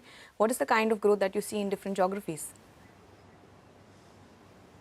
Yeah, so good to be with you. And as you saw in our Q4 and full year results, we finished the year very strong. Overall, we grew volumes significantly in our FY25, and that growth was really centered primarily last year in Europe and North America, which grew really strongly. For the most part, the rest of the world and Latin America were more flattish from an overall revenue standpoint. That being said, if you look at our results relative to the industry, we have a lot of momentum. We gained market share. Our volume growth outpaced the industry quite significantly. So we really see us carrying into FY26 with a lot of momentum. And we do expect growth in every one of our regions over the next year. Last year was a big recovery, both in Europe and North America, so we likely won't see as big a step change in our growth in those regions. But, we've really, I think we have a lot of new products. We're going to be launching over $130 million of new products in FY26. And so there's just a lot of momentum carrying us into next year, which we think will help us continue to grow the business as we've guided to. Mr. Shroff, along with the growth in business, one thing that you've mentioned as far as FY26 is concerned is that you're going to be focused on margins and maybe at the expense of volume. So what has led to that particular strategy? Number two, there has been significant reduction as far as debt is concerned. FY26, at the end of FY26, where do you target the debt picture to be? What is the operational cash flows? How do you expect that to come about at the end of FY26? And lastly, along this particular line, for debt reduction, when do we see the seeds business IPO come about? Thank you very much. Yes, the focus is to deleverage the balance sheet. And, we've reduced, we've had about $1 billion plus of debt reduction. I think the following year also the team is focused completely on reducing debt, deleveraging the balance sheet further. We are launching a lot of innovative new differentiated products in our pipeline across the world, and those will improve overall margins. We expect that to continue to grow. Our NPP business also is growing very nicely, and we have some very unique new product launches which we expect to grow a lot and add to the bottom line. As far as Advanta is concerned, we are in, Advanta is, we've had a new investment from AlphaWave. We have fantastic new shareholders with KKR and AlphaWave. We expect to continuing to review the IPO market and then look at it either towards the end of this year or next year. In terms of, Mr. Shroff, in terms of the channel inventory, what is the current situation? Last couple of years, we understand it's been really tough. Has that reduced? And also, if you could give us a comment, if you've in the last half hour, tuned into CNBC, you would have realized that, the US as well as China have reached a broad understanding as far as tariffs are concerned. Given that you are an integral part of the global supply chain as far as agrochemicals are concerned, how does this impact you? Yeah, I'll answer the last part first. We see a very good tailwinds for our U.S. business. I think in the U.S., UPL is one of the largest supplier of crop protection chemicals, and we are seeing a lot of interest in and tailwinds for that business. I mean, it's good that there is stability in the trade wars, and some kind of visibility there would give us a good understanding of how to position our pricing in the US market. As far as UPL is concerned, we feel very comfortable that our cost of production is good, and we can be very competitive and continue to gain market share around the world. And we continue to do that, to really support our distribution base in not only in the US but all over the world. Well, and I'd just like to ask Mr. Frank about the kind of pricing that is now taking place. The expectation was that there would be some price recovery in some of the key chemicals that would be sold by UPL. So, I mean, what is your outlook on pricing? Where has it recovered? Is it largely the same? Yeah, so if you look at our fourth quarter results, you'll see that our biggest tailwind was from volume. So we continue to grow volume and take market share.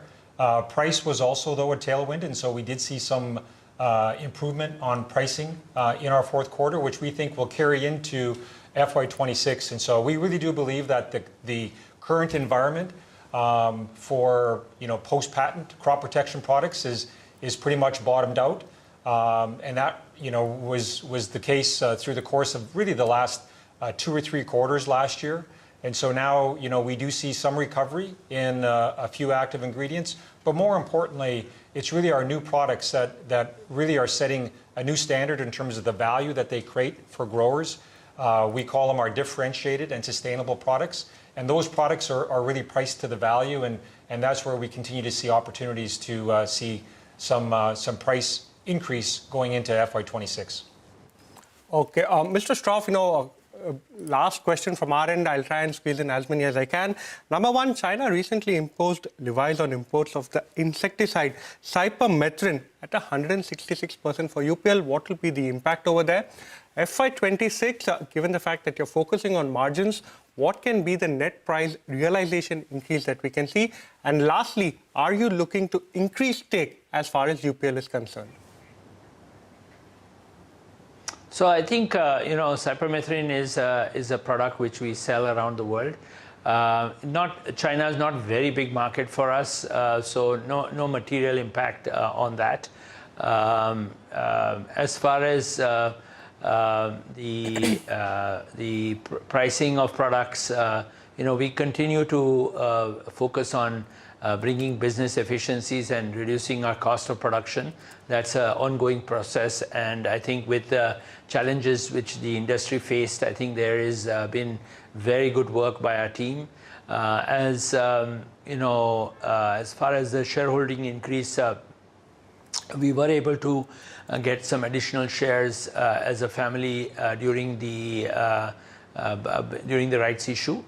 So we've been able to increase our stake, but that is a continuous endeavor to increase our stake in the company as and when we feel that we have adequate cash flows.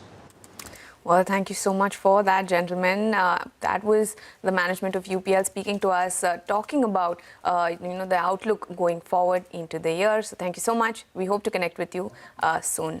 But viewers, as we slip into a break, here's some good news for you.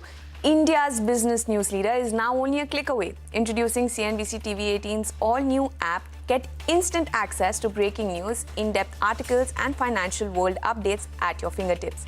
Download the CNBC-TV18 app now from the Apple Store or Google Play Store, or just scan the QR code on your screen.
Welcome back. You're watching Midcap Radar on CNBC TV18. Pull up the chart for Bajaj Electrical. The company reported its numbers just a short while ago. That stock has surged higher by almost 16%. They've announced fundraising of around 500 crores. Look at the up move that has come in after the company's results were announced, up as of now 16%. But apart from that, pull up the chart for MAN Industries as well. Keep in mind that the company also reported its numbers. The margins have expanded substantially to 9.95%. The revenues are also seeing a good uptick. For Man Industries, the stock is surging higher, up almost 20%. PVR Inox is another name that just disclosed its numbers. The margins have improved. The net loss has narrowed for this counter as well. The stock seeing an uptick of almost 3.8%. But apart from that, lots of stocks reacted to their numbers today as well. When we look at Birla Corp, that stock is surging higher by almost 20% since the get-go. Reliance Power as well, up and flying away almost 11% higher. And on the downside, though, we do have KPR Milk. Remember, the stock was up in the trading session yesterday, rather on Friday, on the back of the FTA with India as well as UK. But today, on the back of its numbers, the stock is taking a knock. On the flip side, when you look at some travel-related stocks, Thomas Cook is up almost 14%. Interglobe Aviation as well, seeing an uptick of almost 7%. But that's all we have on Midcap Radar. Closing bell when we return.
Headlines to understand the reasons for the day's movers and shakers and get your portfolio ready for tomorrow. Beaming live from the CNBC-TV18 Motilal Oswal studio.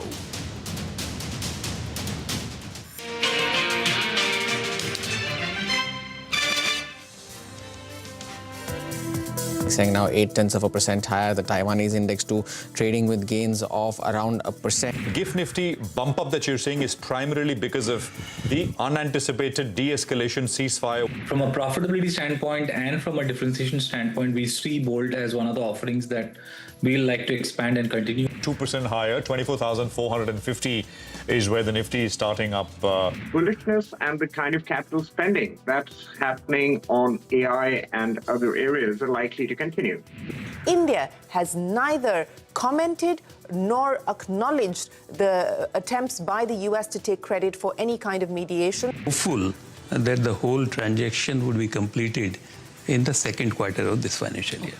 The Sensex has zoomed close to about 2,200 points. The Nifty is higher by nearly 700 points. Both countries represented their national interests very well. We concluded that we have shared interest information coming out of the DGMO meeting this evening. It'll be a short meeting whereby both sides will only decide how to set a framework for talks in future, how to... Almost 6% today, led by OFSS, which is seeing an uptick of almost 8%.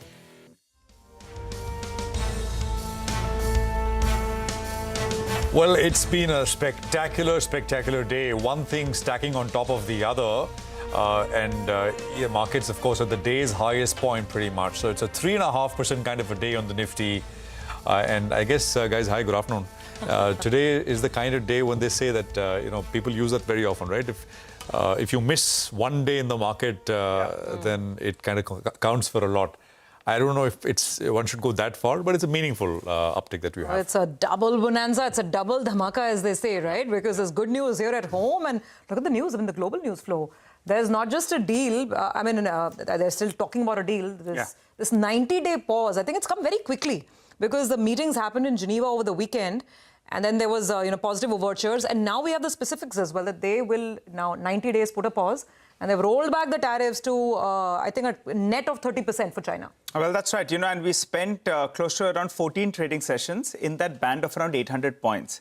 So the mark today to look at was 24,600. So we opened a little below that. But just take a look at the screen. On every hour, you're seeing a 100-point rally. And if we end somewhere around this 24,800 odd mark, well, it'll be a very, very good performance. And the Nifty Bank has bounced back big time. That's up 1,600 points as we speak. That's clearly a large index in there, leading the way, and the breadth of the market. It doesn't get more beautiful than that. 10:1. Wow. This morning, I very, very warily I put out one number 24,857 as the ultimate resistance. We've crossed that also. That was it looked impossible. Not impossible. It looked like seemingly impossible, but we've crossed that. With Trump and what's happened. I have a theory. The theory is that, Trump, of course, is seen as a bit of a mercurial kind of a person, right? I mean, he can do this, he can do that, he can do anything. Fearless. And that you got to give him credit for that. But he's got a very stable team. Scott Bessent, 30-year market veteran. So it's a big advantage for the negotiators when you say, well, you go in, you walk into a room and say, well, my boss is crazy, so you better deal with me because you don't want to take it up with him, right? I think...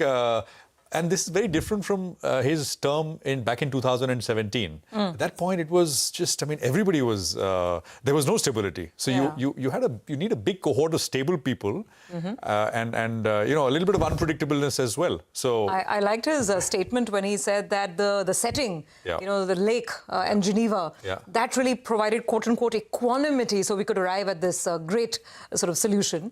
That's what we have. I think we're going to talk more about China and what's happening in global markets. I just want to make a quick mention. I think we'll wait for the and then we'll go to PVR, management in just a bit.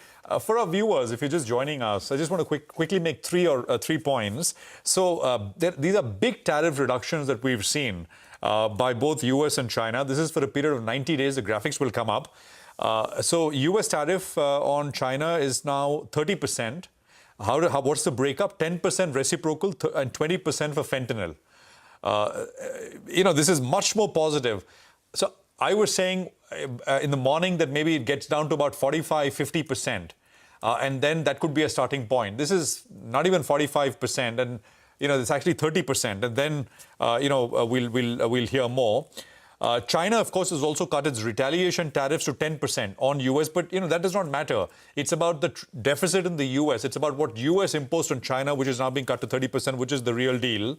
The tone, if you heard that press conference, Scott Bessent and Greer, the USTR, very positive tone. And that one comment, Bessent essentially stressing a few times that neither side, neither China nor the US wants a decoupling. China saying they are committed to stability of US-China relations. I think it's a pretty powerful message, which I think one will have to kind of sort of pencil in. And it's a bit of a break. I think this is a really big break because the numbers are one thing, but so far it was looking extremely hostile and it was looking like this will take and maybe it'll still take a long time to really get done. But the tone, tenor of that press conference, really very respectful and really wanting to do business, continuing to do business with one another as well. As I said, as far as the Nifty is concerned, we have passed the 6% retracement. And of course, intraday, we've taken out the December 2024 swing high as well, which is 24,857. So it's a super session which is playing out. But PVR next, Ruby. Absolutely. So let's get the performance numbers on the screen in a bit. We'll just connect with the management as well. It's been a quiet end to the year, if I can say, for PVR. Most of the operational metrics are slightly flat. Revenues down 1%, EBITDA is up 2%. But the margin over Q4 of last year, the margin has improved. It's come to about 22.6. Some will argue that it's still shy of market estimates, but at least, there is some improvement over last year. So what lies ahead as the company looks at, navigating itself and morphing into a sort of a new strategy, the strategy that Mr. Bijli always speaks of, which is films, food and fun. Thank you so much both for joining in, Ajay Bijli, Managing Director, as well as Gaurav Sharma, CFO of the company. Good afternoon to you, gentlemen. And I'm glad we're being able to speak at a time, right? There is some peace and calm overnight, and our men in Brave have done their job. So I'm glad we can go back to talking films, food and fun. Ajay, let me throw it open with you. Very quiet end, like I'm saying, to the year. But investors would want to know how quickly you're moving on that strategy. I mean, whether occupancies have improved in the fourth quarter. Let's talk about the films business first. What is your outlook? How do you describe Q4 in terms of occupancies, etc.? And then what's the outlook? Well, last year was actually a very bad year, because Hollywood was impacted because of the strike, and our circuit really depends a lot on Hollywood as well. So we had a dip in the number of films and as well as the box office collections from Hollywood last year. Even Hindi film industry did not have any big hits. We had two big hits only, Stree and Chava, but none of the big stars had any big film at all. So all that has changed this year. So why we look a bit more optimistic about this year is because all the big stars are back, and also Hollywood is coming back in full force. And of course, regional films have always played a very big role. There's a Kantara 2, the franchises always do well, that's coming. There's a big Kamala Hassan movie, there's a big Rajnikant movie. So keeping all that in mind, the film business definitely is looking much better than the last year, because all regions are firing. At least on paper, all regions are firing. There's not a single segment which doesn't have movies to play this year. I completely would agree and echo that sentiment, and looking forward to more of it. I remember, I've seen a couple of movies again, whether it was a Skyforce or Raid 2, which Nigel and I watched together. So yeah, good movies are always fantastic. So just tell us about occupancies. Gaurav, maybe you can take this question. Occupancies in Q4, and whether you expect more improvement, Q1 so far, what you're seeing, and then, going into the rest of this year. I think we believe that, as Mr. Bijli said, the lineup of films this year is pretty strong, and we will see an uptake in occupancy throughout the year in all the 4 quarters. That said, the numbers are going to be definitely higher than last year, but maybe volatility will continue to be a factor during the year in terms of supply of content. Occupancies full year for last year were roughly around 23%. Financial year 25-26, we are looking forward to a better number. Where were you at the end of Q4, Gaurav? Q4 occupancies were about 20.5%. Okay. It was a subdued quarter. Other than Chava and Skyforce, the two Hindi films, there were no other big Hindi films. Hollywood was also subdued, and therefore the occupancies were slightly lower than expected. Okay, all right. Hi, good afternoon, Ajay, as well as Gaurav, and good to see you on the show. Disclosure out there, Raid 2, backing up, family. So I was happy to see 125 crores in terms of collections. Good going out there. But Gaurav, you said that you're expecting occupancy to be better, right, in the coming year? Yes. From around the 23% on an average, what should it look like? And the other metric we track is the ticket prices. How do you see that movement out there? In the past quarter, was there any discounting? Well, I think if you look at our ticket realization last year, we have been at the same number of 259, which was in financial year 24, despite of, a drop in admissions and lack of big blockbuster Hindi films and lack of tentpoles from Hollywood. So our strategy has been to, capitalize on blockbuster films and also offer more value and promotions for mid to small scale films. We did a lot of Cinema Lovers Day, National Cinema Day last year. We did many re-releases, and despite of that, the ATP has been quite flat. I think current year, financial year 25-26, we expect the average ticket pricing to grow, and the growth will be largely in line with the inflation. And it will also be dependent on the mix of films that get released. Okay, and occupancy?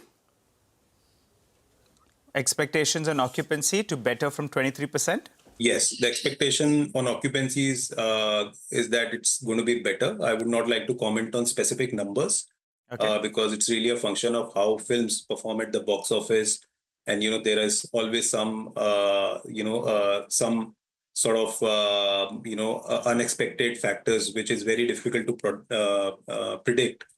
But, looking at the lineup of films, Hindi film industry as well as English films, very strong lineup. And we are very hopeful that it's going to be better than last year. Just one more question. What about screen addition? What was it in the past year and what are you looking at in this year? Well, we have been very careful. Mr. Bijli, would you like to comment on that?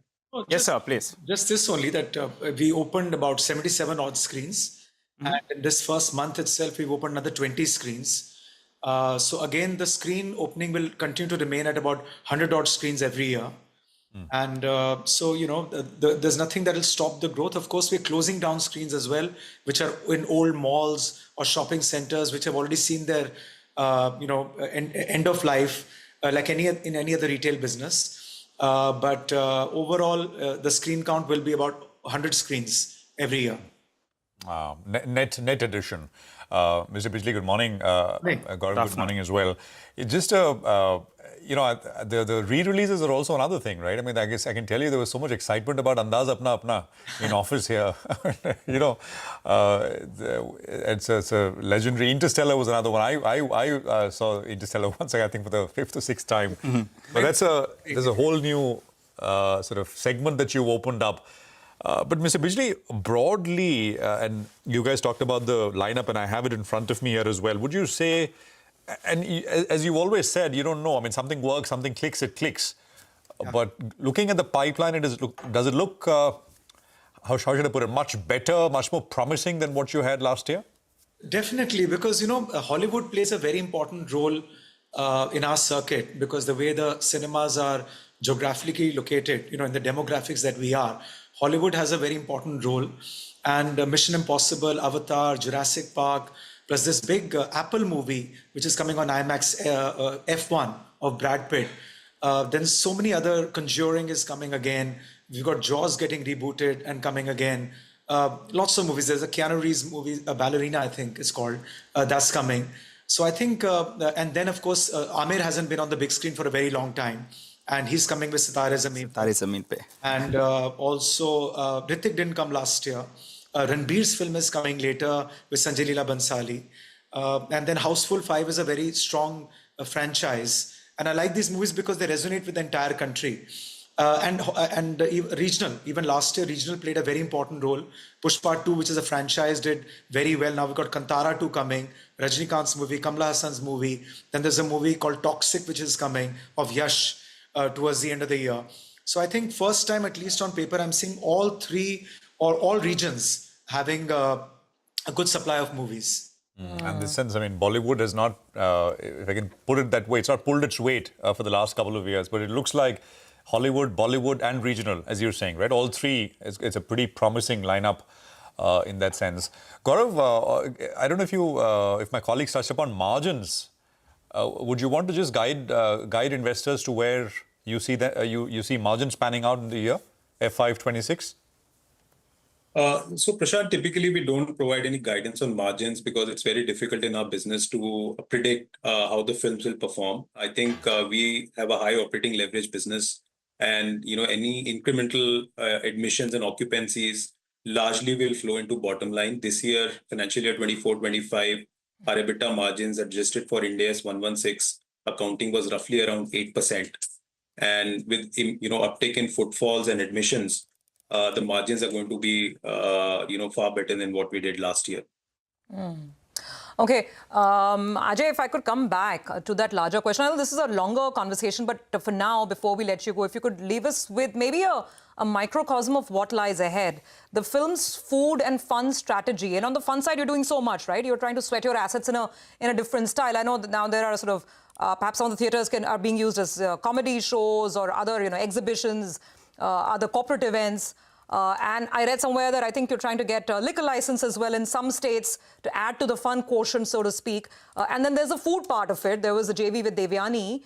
So just in a nutshell, if you could tell us, we've discussed films at great length, but for food and for fun, in terms of a revenue potential, what's the kind of mix that you will target by the end of the current fiscal? What can investors look out for over here?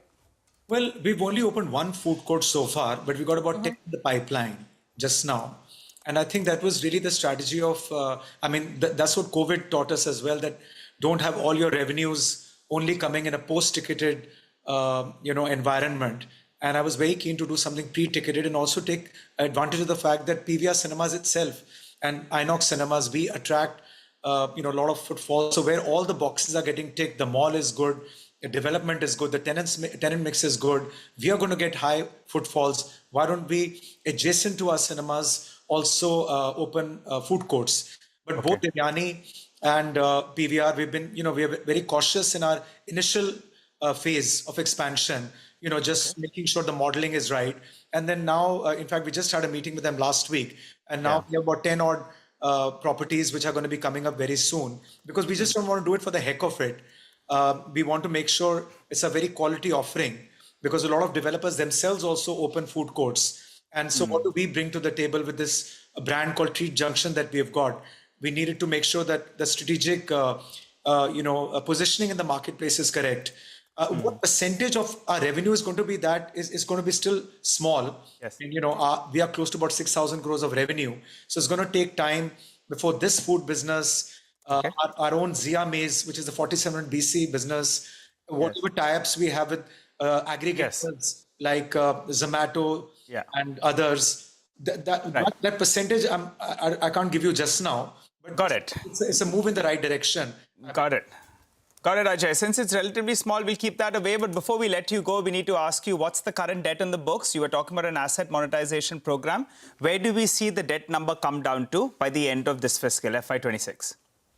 Well, let me answer that. We've significantly strengthened our balance sheet over the course of last 2 years since merger. Our net debt level stand at about 950 crores today, which has come down by about 480 crores over the course of last 2 years. Despite of the business volatility we have seen, we have curtailed cost. We have been pretty capital efficient. I think going forward, as I said, as operating cash flows in the business improve, debt levels are bound to come down. Our objective is to reduce overall leverage in the balance sheet as much as possible.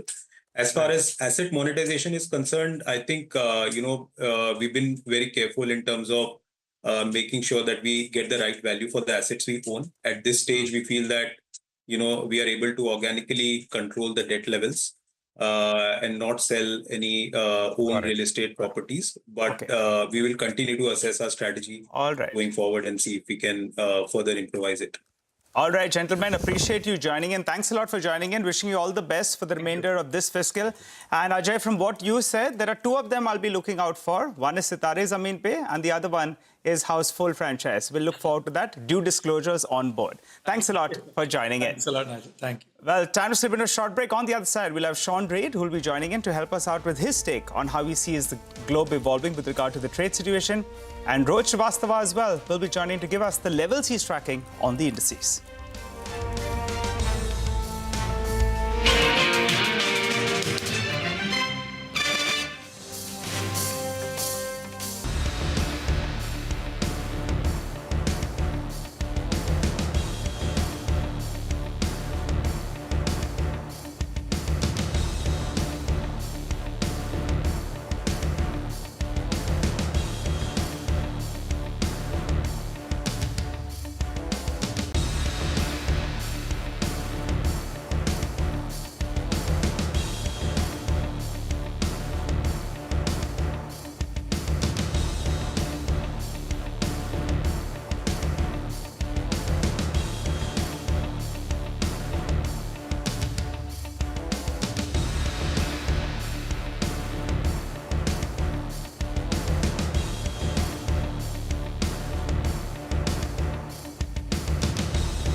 Welcome back. You're tuned into Closing Bell, and as we speak, forget about 24,600, 24,700. We're on our way to 24,900 as we speak. That's what the screen is telling you. But let's get in some important commentary we got in earlier today.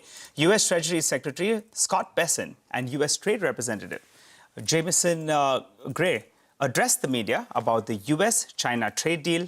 Here's an excerpt of that interaction. Let's listen in. We have reached an agreement on a 90-day pause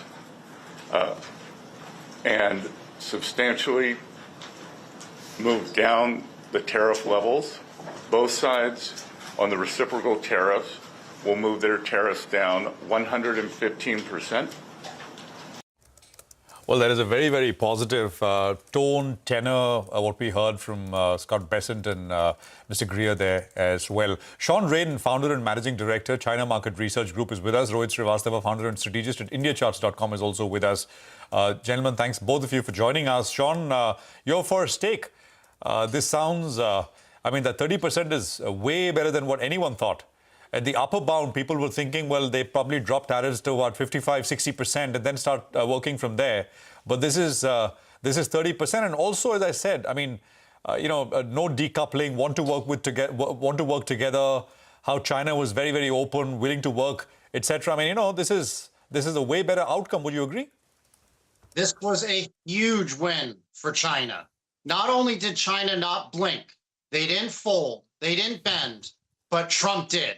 And he didn't just blink, he actually kowtowed and fully prostrated to the Chinese for 90 days. And so China is really happy right now. There's a sense of exuberance in the country because China proved to the world that it's the new economic superpower, that the United States had to bow down because yesterday you had 0 ships coming from China into the Los Angeles ports. You saw small, medium enterprises in the United States that started laying off workers. You started to see even Republicans were complaining about empty shelves and high inflation and prices that were going to hit the shelves of Walmart and the websites like Amazon in the coming weeks. So Trump backed down. And you know what? China didn't give up any concessions. 0, completely, none. So this was very good for China. I think this is good for the world markets because it's showing Europe, it's showing Vietnam, it's showing Cambodia that they don't need to bow down to the United States and Trump right now because he's a paper tiger. He's not going to throw a lot of tariffs because he knows at the end of the day, there's too much political pressure in the United States. Now, I'm American. As an American, this was a huge loss of prestige, a huge loss of face for American might. This was a buffoonery. This is something that will go down in the annals of business history as one of the biggest mistakes ever by an American president for launching Liberation Day tariffs in the first place. But again, I'm smiling because this is good for the world economy, good for equity markets, and especially good for China, which is where I'm based right now. But Markets Sean, are open for business here. But Sean, compliments on being so direct and clear. That's always very refreshing on television, right? You're calling it as you see it. But it's a 90-day window, like the US opened up for the rest of the world as well. Do you believe even at the end of the 90 days, the tariff is going to remain at 30%? Look, I tweeted yesterday that as a face-saving measure, Trump should reduce the tariffs between 20 and 40%, because this will show his base that he didn't completely back down. And by having 90 days, he still has some leverage over China. But again, as I said, it's very clear that China is going to be able to withstand the pressure and push back very hard. 30% is probably where Trump is going to keep it. This is going to be a tax on the United States consumer. This is going to hit profit margins of American companies. But at the end of the day, it's okay for China. Chinese companies are the big winner out of this because no company, aside from maybe Apple, that's going to relocate some manufacturing of iPhones to India. Most companies are not going to leave China because of this. They don't know if they go to Vietnam, if there's going to be more tariffs. So the big winner is China because most companies will just stay in mainland China on the supply chain and sourcing and manufacturing. Now, as for China, for whether or not there's a 30% reduction, it doesn't really matter for China. Why? Because China has been de-risking from the United States for the last 7 or 8 years. In 2017, 18% of Chinese exports went to America. That number is down to only 14%. China actually exports 16% to ASEAN. You also see that this week, Xi Jinping is meeting with Luis Silva, the president of Brazil. He's also hosting the foreign ministers of Latin America and the Caribbean, CARICOM. So right now, Chinese companies are saying, you know what? We don't need the United States. China has shown that to the world. They're now able to sell to the global south, or I prefer to say the global majority. The one sticking point for China, the one weakness economically, is bad relations with between China and India, which is a real shame. I hope that China and India has better economic relations in the next couple years, and that Modi realizes Trump is a paper tiger and can't be trusted. So Modi should move India's economy getting closer to China in the coming 3 to 5 years. That's what I would love to see for both countries. Sean, since you briefly mentioned India as well, we were fancying our chances that we could be first up with regard to the tariffs and maybe strike a favorable deal. It seems China jumped the gun. In fact, they jumped the line. What do you fancy in terms of, India's chances in stitching up a nice deal with the United States? First look at it, we fancied our chances, but it seems as of now, it's not playing out to script. Look, the United States is still going to want to favor India in some ways because they view China as a superpower and as a threat to American might. So what do the Americans historically do? In the 1980s with the Plaza Accords, they tried to destroy Japan. And basically Japan has had 40 years of stagnation because of it. They've tried to do it with the Chinese. The Chinese are not going to bow down because they're too strong manufacturing-wise. They also have a lot of innovation. They also have the largest retail market in the world. But the problem for India is that I believe you are going to grow over the next 10, 20 years. You should grow over the next 10, 20 years. It's right for India to have a larger say in world affairs. You're the largest, most populous country in the world. But here's the thing.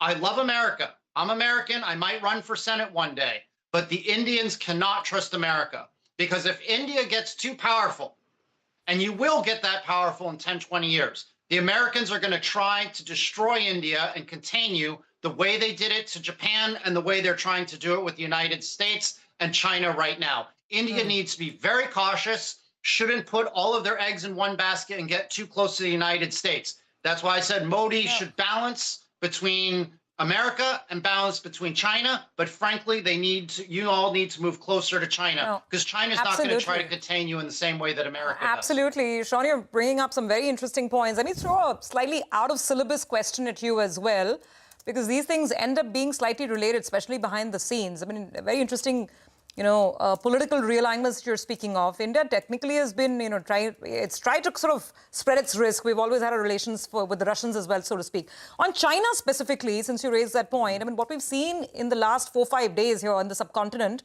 there's the trade talk, but there was very serious geopolitical, issues that flared up as well. And India, I can tell you, was watching every sentence coming out of China very, very carefully. So the Americans reacted, they did what they did, and the Chinese have reacted.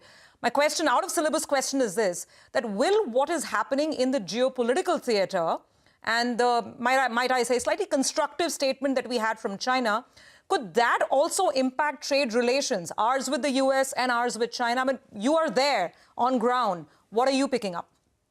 Look, I do not believe that China wanted Pakistan or terrorists in Pakistan, whoever did it, to kill those innocent people in India. That's a horrible thing. My heart goes out to them.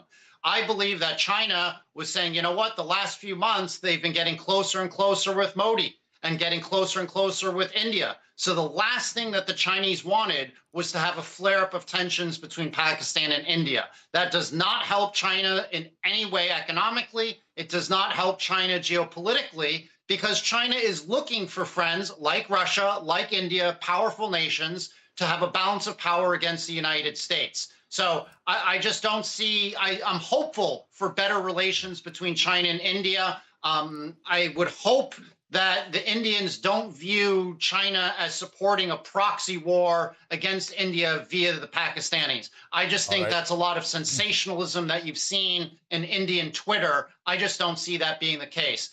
China benefits, India benefits from closer relations. And again, I love America, but be scared of getting too close to America. You either are a vassal of the United States or you're an enemy. All right, Sean, strong comments, strong statements. Thank you very much for joining us with that perspective. Appreciate it. That's Sean Reen, founder and managing director, China Market Research Group. I think the press conference, the military briefing is also beginning. And I think the people are gathering there, as you can see in the box in the window. Rohit has been patiently waiting. Rohit, I'm going to come to you in just a bit. Maybe we'll have to sort of keep going in and out of that particular briefing. And we'll do that. Maybe I can throw one question to Rohit, and then we'll have to sort of play it by the ear. Rohit, thank you for waiting, first of all, while we were finishing up the conversation with Sean. It's a pretty massive move that we have, Rohit, on our hands today. And of course, supported by big changes, especially the US-China one over the weekend, the ceasefire. What is your sense? Will this last? Will the market build on these gains? Your thoughts, Rohit? Yeah, while I was listening to Sean, so a couple of things that he highlighted that we need to think about, especially what would be the impact of all of this on the largest player, that is the US, in terms of earnings, economic growth in the months ahead. Remember that you've driven sentiment to the most extreme negative. And from there, when you roll back tariffs and put it at 30% or whatever that final number is, it always looks better than the worst. So it doesn't mean that it's not bad. The ideal situation is that we move towards a more free trade world. So that is our first. Rohit, sorry, apologies. We will continue. We will start this conversation afresh. But let's, for now, cut across to that briefing.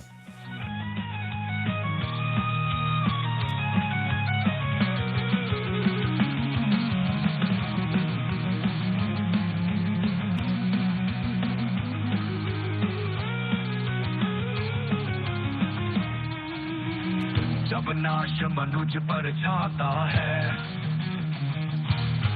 पहले विवेक मर जाता है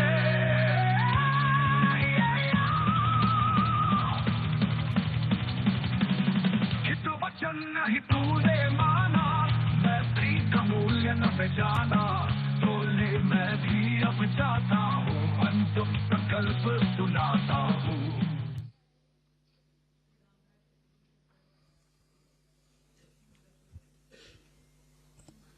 Good evening, ladies and gentlemen. Jai Hind.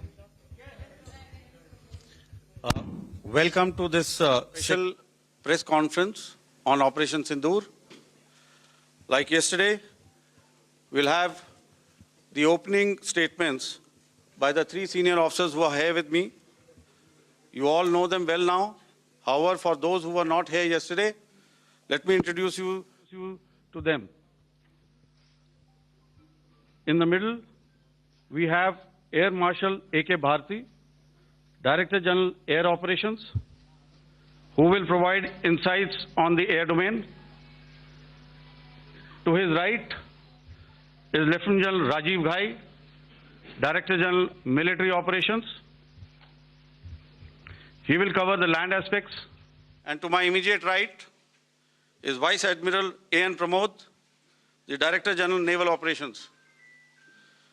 Following these briefings, we will be having a few question and answers. May I now request the DG Air Operations to commence the proceedings.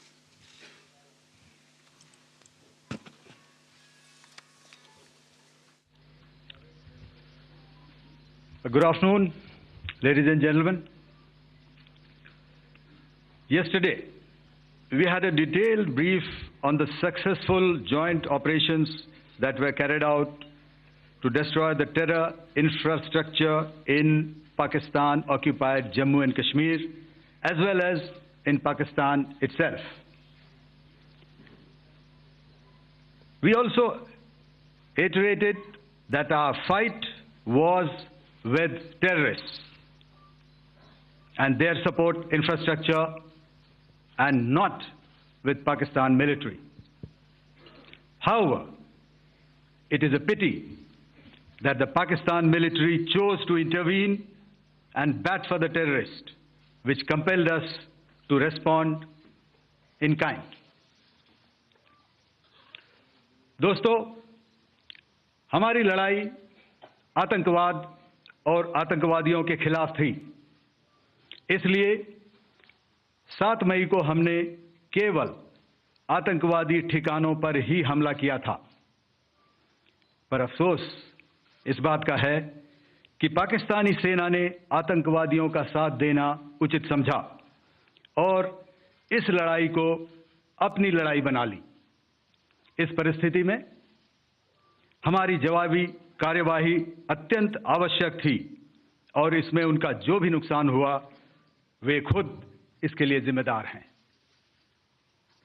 हमारी तरफ से हमारी air defence systems देश के लिए दीवार की तरह खड़ी थी और इसको भेदना दुश्मन के लिए नामुमकिन था। This brings me to the point, how have Indian forces managed to minimize the damage to both civilian and military infra in the country, in spite of the unrelenting efforts by the Pakistani forces? Most of you and the majority populace within the country have had a lot to say about the layered and integrated air defense systems put in place by the Indian Armed Forces, which includes the assets of the Indian Army, the Indian Navy, in addition to the primary air defense assets of the Indian Air Force. As you all are well aware, this robust AD system comprises of a large variety of multi-layered AD sensors and weapon systems, from point defense weapons like the low-level air defense guns, shoulder-fired manpads, and short-range surface-to-air missiles or SAMs, to area defense weapons like the air defense fighters and longer-range surface-to-air missiles within our inventory. Additionally, the numerous waves of drones and unmanned combat aerial vehicles employed by Pakistan were also thwarted by the indigenously developed soft and hard kill counter-US systems and the well-trained Indian air defense personnel. All this was brought together as an efficient and effective AD environment by the Integrated Air Command and Control System, or the ISCCS of the Indian Air Force, which accords us the net-centric operational capability which is vital to modern days warfighting. While much has been said and written about the newer systems, I would like to place on record the performance and efficacy demonstrated by even the older battle-proven AD systems like the Pechora, the Osa AK, and the LLAD guns in countering the Pakistani threat vectors in the current operations. They were all modern generations, but these battle-proven systems stood the test of time and took them on head-on. Another highlight has been the stellar performance of the indigenous air defense weapon system like the Akash system. Here, ladies and gentlemen, I would like to mention that putting together and operationalization of this potent AD environment has been possible over the last decade due to unwavering budgetary and policy support provided by the Government of India in acquiring state-of-the-art equipment and weapon systems. Some of the results achieved in countering the enemy threat vectors over the last week are now being shown on the screen. Shown on the screen is the probable enemy PL-15 missile, which is of Chinese origin. This missile has missed its target, and you can see the pieces now which are available with us. Another weapon system or weapon which was found was the long-range rocket, the pieces of which you can now see on the screen. We have talked about the loiter munitions and the unmanned aerial systems, and here are some of the glimpses of those systems which we have brought down. To your right, with the right undercarriage or the wheel, you can see is the Yeeha system, which is of Chinese origin with Pakistan. You can see some quadcopters and you can see one odd Sonka drone hanging by the wire. All these have been brought down by our trained crew and air defense systems. As far as our offensive actions are concerned, yesterday I had already shared some details about the targets engaged by the Indian Air Force. The composite picture of the Indian Air Force targeting so far is now shown on the screen. As you can see, we have targeted the length and breadth of the adversary. I'm sure most of you would have already seen the effect of these strikes on ground, courtesy the large number of videos and photographs being circulated in the media. A few representative examples from the open source are now being shown to you on the screen. In fact, two of them. This is the strike on the Noor Khan Air Base. And you can see the effect. I'm sure most of you have seen the video. I have also picked it up from your sources only. And this is the aftermath of our strike at Rahim Khan Air Base. You can see the massive crater that it has left on its runway. And you can see the pinpoint accuracy of our weapons.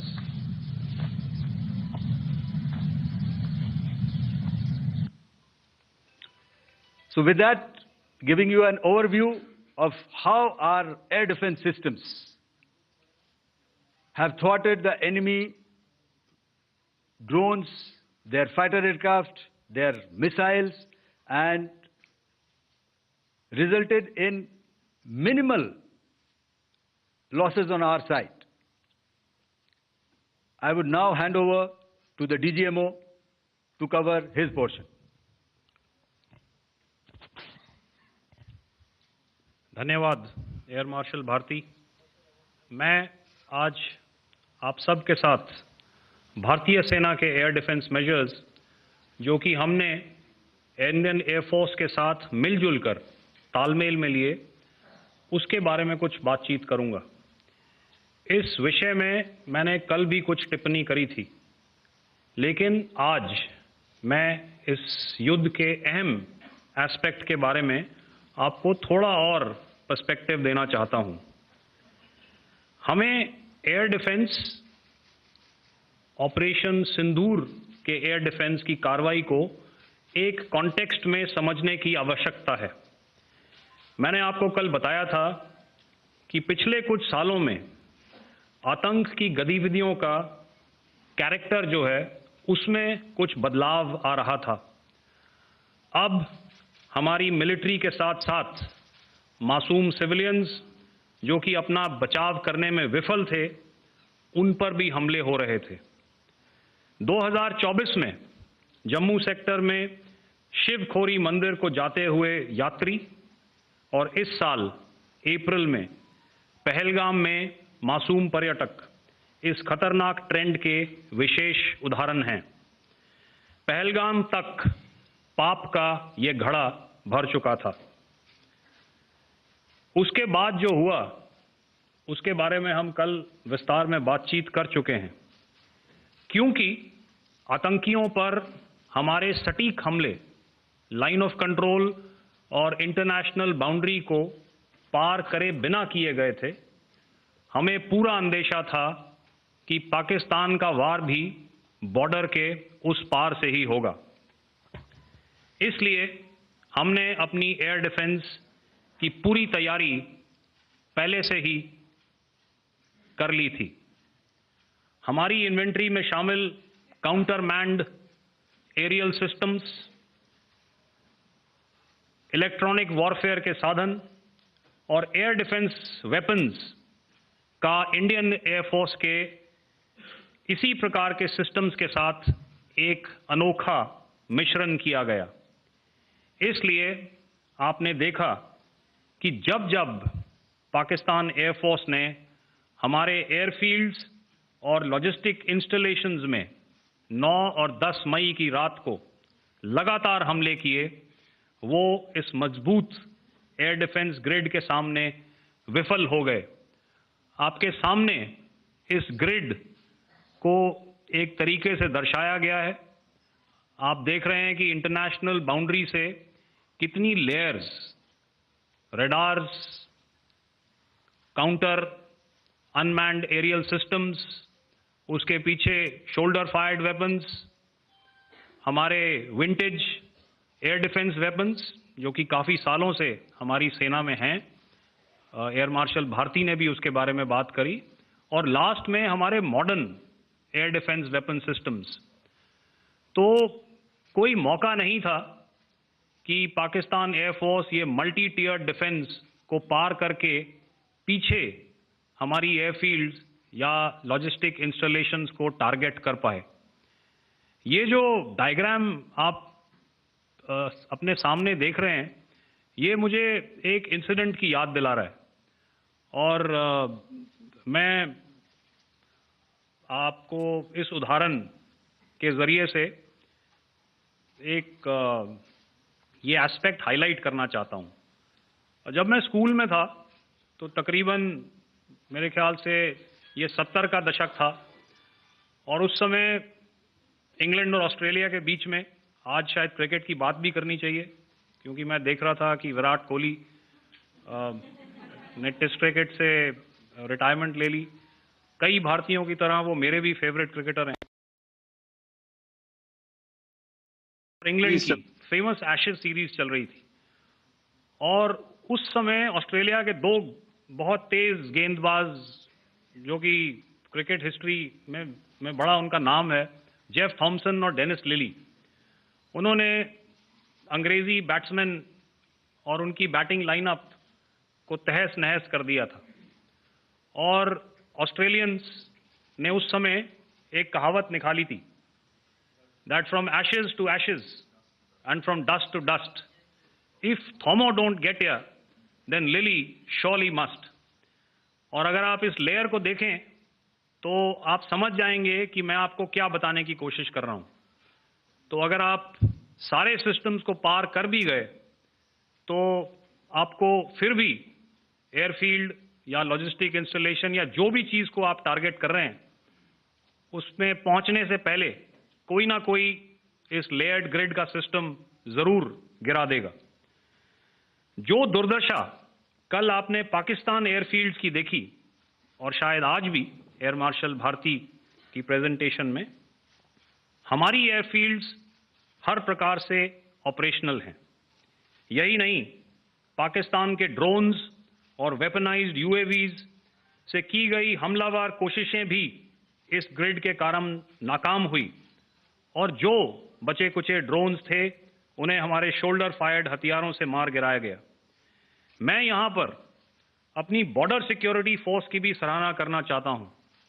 उनके director general साहब से लेकर border पर तैनात BOP पर पहरा देने वाले आखिरी जवान भी हमारे इस अभियान में बढ़ चढ़कर शामिल हुए और बहुत बहादुरी से उन्होंने हमारा साथ दिया।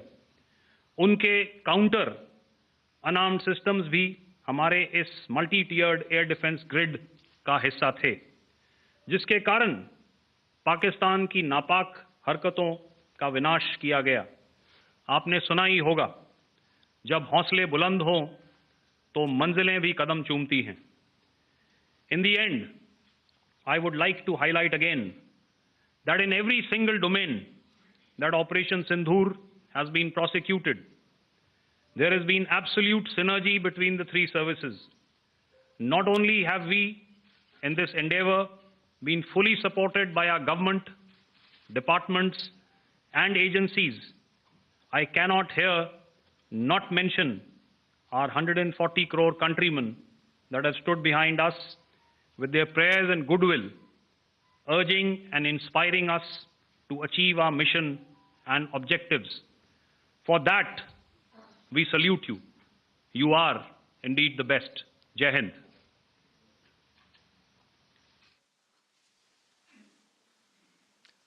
Good afternoon, ladies and gentlemen. To talk about the air defense capability, the Indian Navy operates as a composite network force capable of simultaneously addressing threats emanating from all domains.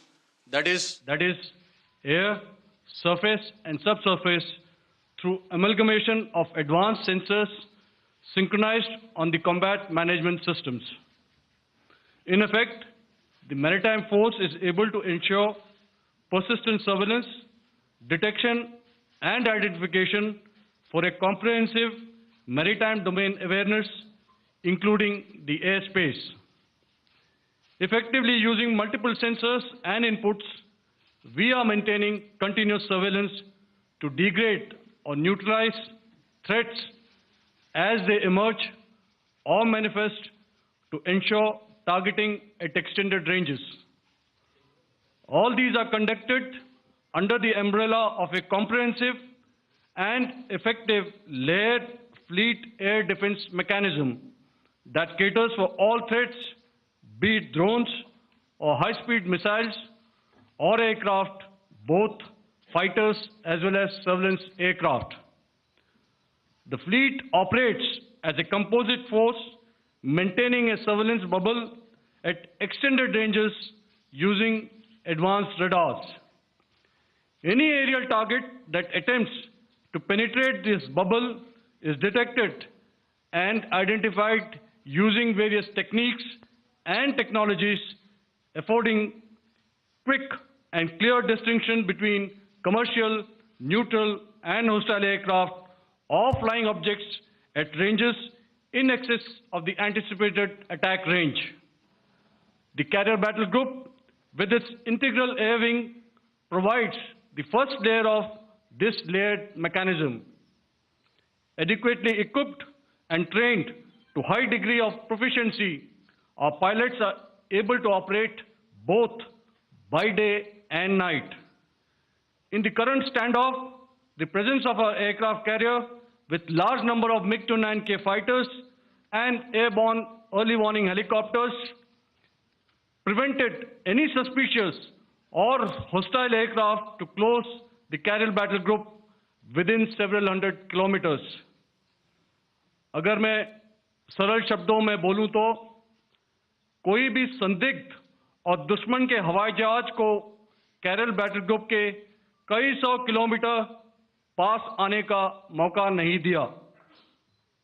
Over the past few years, and most importantly, immediately after the cowardly incident by Pakistani-sponsored terrorist attack at Pahalgam, we had validated our anti-missile and anti-aircraft defense capability in a complex threat environment using cross-platform cooperative mechanism. Our powerful carrier battle group with formidable offensive capability was able to operate with impunity and maintained an uncontested presence in the area of operations. Effectively, it compelled the Pakistani air elements to remain bottled up close to the Makran coast, denying any opportunity to be a threat in maritime space. The Indian Navy maintains a credible capability to detect, identify, and neutralize any aerial platforms that threaten our units at sea. To sum up, the Indian Navy's dominance thus ensured that, should we choose to, we can strike at will. Thank you. Shamdo Varna, Jai Hind. May I now hand over to Director General Air Operations for further proceedings. Thank you, Pramod. I think a lot has been said, and I would only end by saying and emphatically state that all our military bases, all our systems continue to remain fully operational and ready to undertake any future missions should the need so arise. और अंत में यह मैं स्पष्ट शब्दों में कह देना चाहता हूं कि हमारी सभी मिलिट्री बेसेस और सारे इक्विपमेंट और सिस्टम्स ऑपरेशनल हैं और ज़रूरत पड़ने पर अपने अगले मिशन के लिए तैयार हैं और तत्पर भी हैं. शुक्रिया दोस्तों, और यदि कोई अभी क्वेश्चंस हैं तो हम लोग तैयार हैं उसके लिए. Second, ladies and gentlemen, like yesterday, I'll request you to raise your placards, which most of you are doing. Again, repeating it, anything which is confidential in nature will not be responded to. And as you are aware, the DGMOs, all three of them, have got an important assignment after this, which you also are very well aware of. So we shall not be taking too many questions today. I started with both the ends yesterday. Today I'll start from the center, 237. 237. And I'll request you to please maintain, I'll ask you, I'll come to you. Hello hello sir, मैं आवाज़ आ रही मेरी? Hello sir, Madhurendra, मैं news nation से आपके press conference के शुरू होने के ठीक पहले एक वीडियो हमने स्क्रीन पर देखा जिसमें राष्ट्रकवि रामधारी सिंह दिनकर की कृष्ण की चेतावनी की प्रमुख पंक्तियों को उद्धृत किया गया और सीधे सीधे दुश्मन को संदेश दिया गया कि याचना नहीं,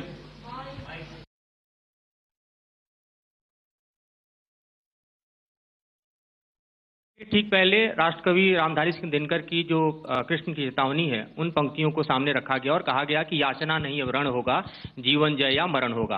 कल शिव तांडव स्त्रोत के जरिए दुश्मन को संदेश दिया गया था और आज राष्ट्रकवि रामधारी सिंह दिनकर की इन प्रमुख पंक्तियों के जरिए ये किस तरह के डिटरेंट को क्रिएट किया जा रहा है, किस तरह के मैसेज को दिया जा रहा है, इसको थोड़ा इलोबरेट करके अगर आप बताएं तो जाहिर तौर पर ये संदेश और व्यापक तौर पर जाएगा। और एक छोटा सा सवाल मेरा यह है कि ड्रोन अटैक को लेकर जो बातें सामने निकल कर आई हैं, एक बहुत हाइप क्रिएट था टर्किश ड्रोन को लेकर, TV2 और उसके तमाम ड्रोन को लेकर। ऐसा लगता है कि वो हाइप और ओवररेटेड ड्रोन जो है वो भारत में धराशायी हो गया, एक मैसेज दुनिया को चला गया कि अब हाइब्रिड वॉरफेयर में इसकी औकात नहीं बची है। Okay, all right, okay, thank you. आपने क्या नाम बताया अपना और किस एजेंसी से हैं?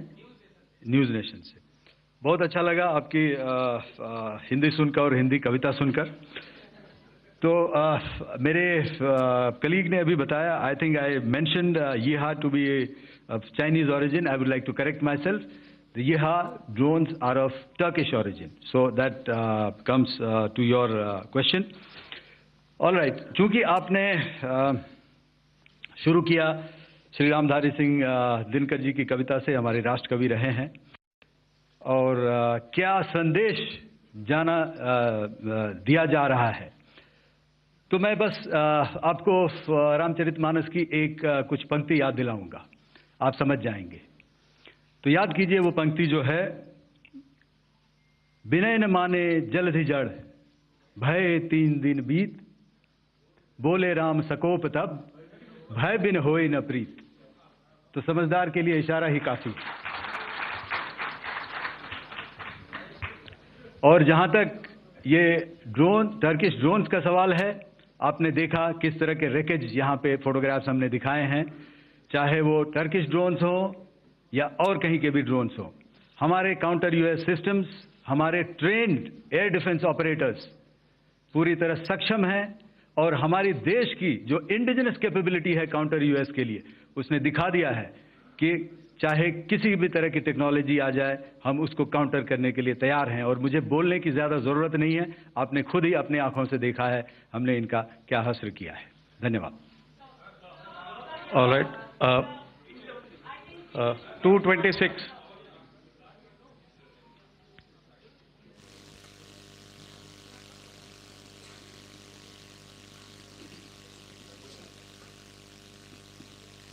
Sir, Aditya Raj call from TV9 Network. Yesterday, the DG ISPR came out with a press conference, and while you have been continuously providing satellite images and proofs, undeniable proof really, of the airstrikes that happened and the damage that is caused, there's no evidence coming in from the other side. What do you think is there? Are they trying to bluff their people? Are they trying to build some kind of a propaganda for the anger that domestically is there in Pakistan? And secondly, related question, you mentioned Jaish-e-Mohammed and Lashkar-e-Toiba terrorists. The brother of Maulana Masood Azhar, Rauf Asghar, who was killed.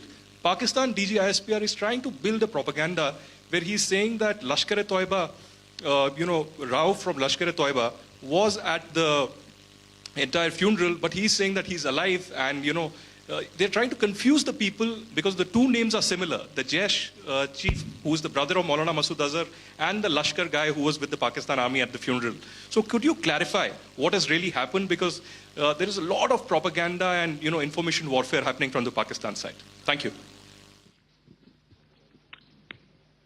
I think the first part of the question you have answered yourself. I need not delve more on it. Why they are doing what they are doing, information is not forthcoming from there. Obviously, that is expected, and they would do whatever it takes to assuage their people and minimize whatever information about the damage comes out. Here, I would like to clarify, as I said yesterday, our fight is with the terrorists. Our fight is not with the Pakistan military or Pakistan civilians. So that is very clear, and we are very clear in our targeting. So coming to the second part of your question as to what media or what propaganda spin the other side is trying to make out a story. Well, it is for them to answer, and it really is not a military question for us to answer here. We've done our job. We have done what we're expected to do, and that is it.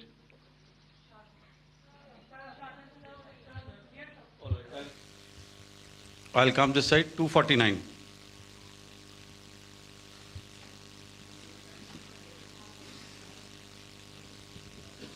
Sir मैं पूनम पांडे हूँ ना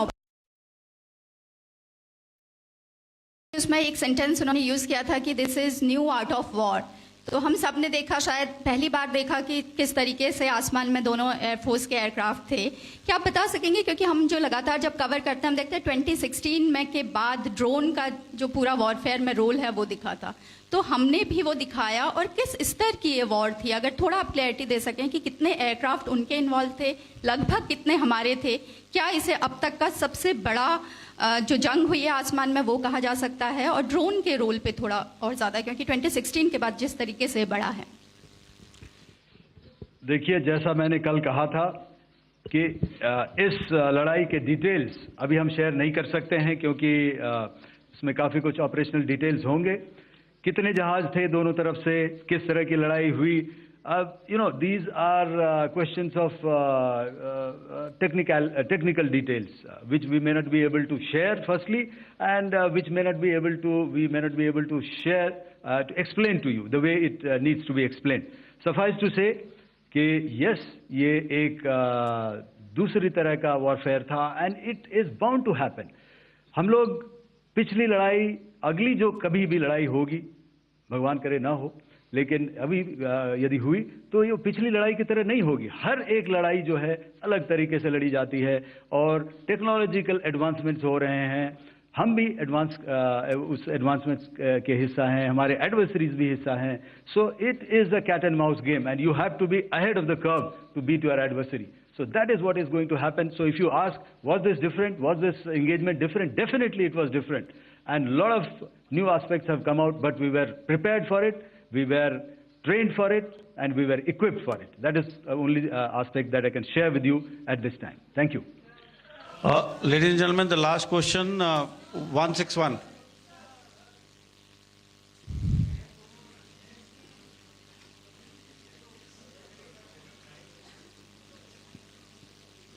Hi, sir. Thank you, sir. Snesh Philip here from The Print. So the social media, the Twitter is abuzz with the fact that we hit a site called Kirana Hills, which is supposed to be the nuclear storage facility. And there is a lot of rumors about Sargodha. There are foreign analysts who've mentioned that the Sargodha attack led to certain leaks. Is there a confirmation that we actually hit Kirana Hills, or we were careful of not to do any such thing? Thank you. Thank you for telling us that Kirana Hill houses some nuclear installation. We did not know about it. Okay. And we've not hit Kirana Hills, whatever is there. Okay. I did not brief in my briefing yesterday. Thank you.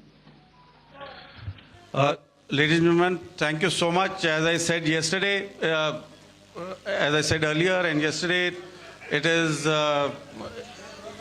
difficult to take everybody's questions. And the DGMers have to reach somewhere right now. So thank you for coming.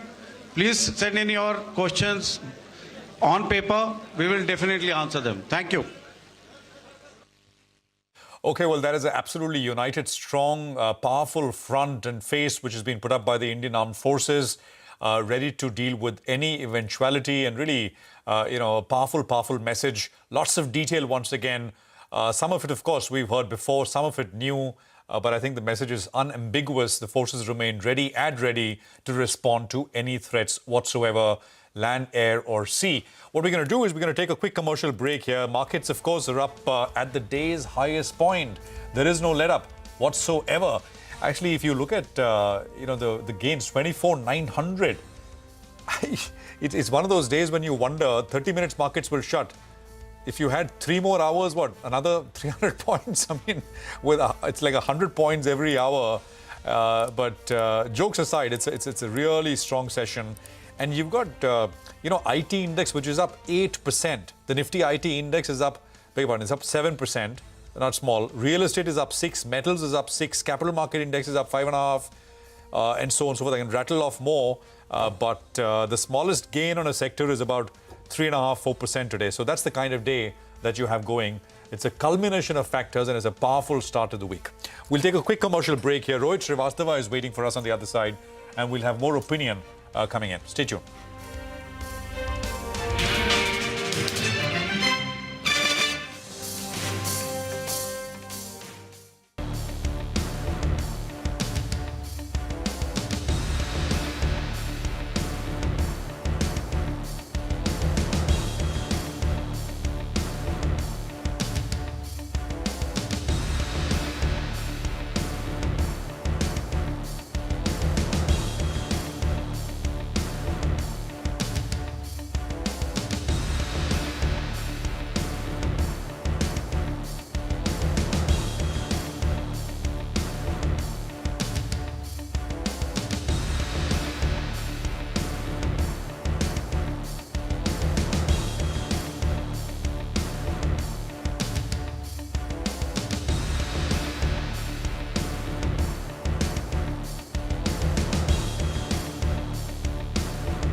Okay, welcome back. There's 20 minutes to go for close. Rohit Srivastava has been with us, but we've not had the opportunity to go to him. We went to him briefly, and then, of course, the briefing started. Rohit, thank you for waiting. But it's a outstanding day for bulls, and really shows you what markets are all about, right? I mean, who would have thought last Friday at by 3:30 that this is coming our way? But now price action. Let's talk about that. Where from here, Rohit, in your opinion? It's an interesting move, and usually you want to give it another day or two to see, where it really moves further from here. Ideally, if you do get some kind of a pullback and then the up move continues, we can at least say that the uptrend is still in force. The thing is that you don't want to call a top very early because sometimes the momentum itself can stretch. But what I was trying to say, before we went into that meeting is that sentiment, essentially, which is one of the things we trade off, has gone from extreme negative and now will go into extreme positive. So we are sort of going to get there, if not today, maybe in the next couple of days. And that sort of puts us at the opposite end of the spectrum from where we were at the end of March and April. So what that means is that a lot of the things which were bringing it down even them going back is making it sound very, very good, even though tariffs still remain. So the difference is essentially in the technical to fundamental setup. I think the technicals are, gone from bad to good, and now at the super extreme, it will look like, sentiment is all bullish. But are we fundamentally changing anything? Because tariffs are going to be higher than where they were 6 months ago. That leads to some kind of a slowdown. And so how do we really monitor? What is going to be the main factor that is going to drive the market from here? And in my sense, it's going to be going back to looking at those two macro factors, which is the dollar and bond yields. Because the US still has a large bond rollover coming up over the next 6 months. That doesn't go away. Last couple of days, we have seen bond yields start to rise again as the markets have, also been going up. Which means money is moving out of bonds into equities, the exact opposite of what you really want to be seeing. And unless you get direct Fed support into the US bond market, that will not stabilize and will continue to haunt us at some point of time. So I think till that risk is not completely taken off the table, we should remain prepared for, volatility at some point of time, another round of selling or something that can happen more from the global front. I think the geopolitical part of the story is sort of slowly going to go out of the news, and you'll be back to looking at macro factors, earnings growth, and what it really brings to you. Rohit, as you were talking, I was also doing the numbers and math and just looking at the levels. From that low that we hit, 22, which is the 4th of, or the 7th of April, I think it was, just after the tariffs were announced. Yeah. From that point onwards to today, 24,900, it's been a 13 to 14% run on the Nifty in a matter of just about a month or thereabouts. So it's been, market moving on steroids. What would the advice be? Now, let's kind of make it a little more granular. That'll help viewers. Since you're sounding a little cautious, would you advise profit booking after such a turbocharged move? If yes, then in which pockets? Where can you still keep longs open? Where can you take fresh longs? Just, kind of break it down for us in terms of specific strategies. So yeah, see, the whole strategy starts index down. Before we get to stocks and sectors, you have to first be sure that your overall market view is right. If you are making gains on the way up, surely the market is giving you an opportunity to lighten up. There are a lot of people who've been waiting on the side or who've bought the dip into March and April, apart from those who've probably done nothing throughout this time period. So you're getting another opportunity, to book gains at a near 25,000 kind of level. Remember, this is the same level we were at in December. So if we just look at the high that we made in December was 24,857. Okay, and we're just slightly above that right now. So around this level, do we really sustain or don't we sustain? Give it a day or two. But it's better to, take some money off the table, create some cash, and look at the opportunities that may get created maybe by end of May or maybe by, early June, where we can actually take a better call on the macro front, because it doesn't take very long for things to change, and you start focusing on different things. I mean, if these geopolitical tensions are actually behind us, whether it's war or tariffs, we'll start talking about whether earnings growth is there, whether you're going to get a slowdown on the higher tariff levels from today, and whether the bond market is going to respond or not. And that's going right back there. So both the dollar and bond yields, like I said, have been rising, and those risks should get you to create some cash, get some risk off, and then we can think about, okay, what sector? Because see, we can say IT, but then IT is US related, and that's where the trouble likely would start, if at all. So I cannot get into IT right now. Defensive sectors, they have a bounce in them. Yeah. But how far they will go, so they can be trades. You can find individual trades. Yeah. But you might not really be able to find something that you will hold to. Got it. No, absolutely. But, with this US-China big climb down, looks like global growth will be hurt less. But what has already happened, the effects will show through in the coming weeks and months. And I guess that's the reason why IT is doing very, very well now. Let's welcome in Nimesh as well. Rohit, stay with us. You may want to listen to the stocks Nimesh is going to put out because D Street Chatter is back in Bombay from Omaha. Nimesh? Thanks, Prashant. How was the trip and what's on your chatter bag? Well, from a trip point of view, Prashant, it was one of its kind of experience. Personally, for me, great experience. Lot to learn from, lot to meet a lot of large guys as well. So a superb experience, so to speak. Honestly, I really enjoyed it. So we should have had some pictures to go along with the with the chatter today from Omaha. We'll do that. Go on. Anyway, in terms of individual names, Prashant, I am back, and so is the block season. So looks like there are a lot of blocks which are in the pipeline. I'll focus on a couple of names to start with. Both Paytm and Zomato, both are buzzing in trade, big volumes as well. But I understand in both these stocks there could be large blocks coming very soon, and it could be potentially clean out trades from a strategic investor. So watch out for large blocks in those two names. The second stock is Utkarsh Small Finance Bank. It was buzzing on Friday. Again, in today's market, the volumes are on the higher side. And I understand the volumes have picked up at HNI desk, and leading HNI investor has been actively buying as well in the last couple of days into Utkarsh Small Finance Bank. So that's the second stock. Third stock is Interglobe. It's been buzzing in trade. We've been highlighting as well since morning. The volumes are also on the higher side. Interestingly, there is a Morgan Stanley tactical buy as well in Interglobe, and they expect a sharp up move in the next 30 days on that particular stock. So that's Interglobe. And the last name is Suven Life. It was part of my chatter a few weeks back. There is a scheduled board meeting tomorrow for fundraising. I understand it's going to be via preferential issue, and some very influential HNI investors are likely to be part of the list of preferential investors. So watch out for that big announcement in Suven Life as far as the fundraising is concerned. All right, now interesting list. Paytm, Zomato, expect large block deal soon. Utkarsh Small Finance, Interglobe, Suven Life, and more. Nimish, good to have you back. Thanks very much for joining us. Rohit is with us. There's, 12 minutes to go for market close. So just one more question, Rohit. Any individual trades from here, Rohit? Or as you began by saying, just give it a day, 2 days more and see what the market wants to do?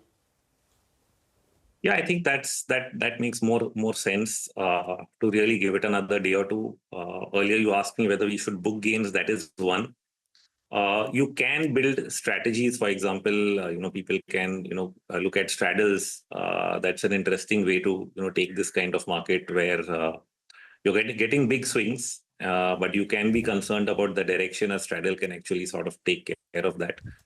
So that is one way to look at it, which involves buying both calls and puts. So it's sort of a protection on both sides. So that is the only thing I can think of right now.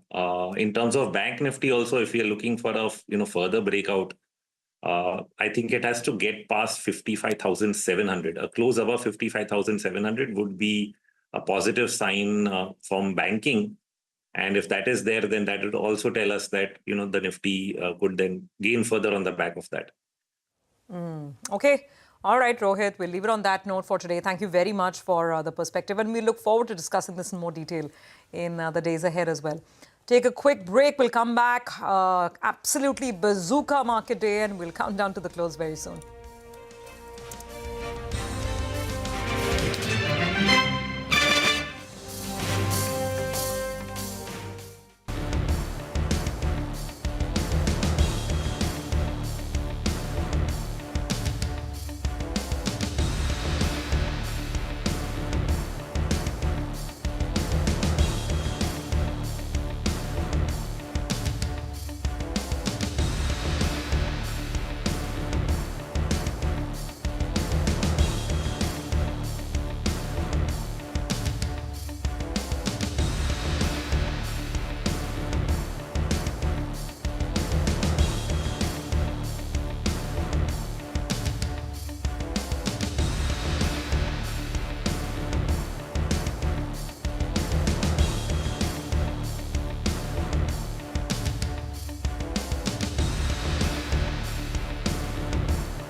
Welcome back. Well, let's focus on a couple of numbers that we're going to be getting post-market hours then. Tata Steel, that's the big one that will be coming out with its set of numbers. The big name, we get a sense in terms of what's going on in the Indian markets as well as in the European markets. Consolidated numbers come up for you on the screen.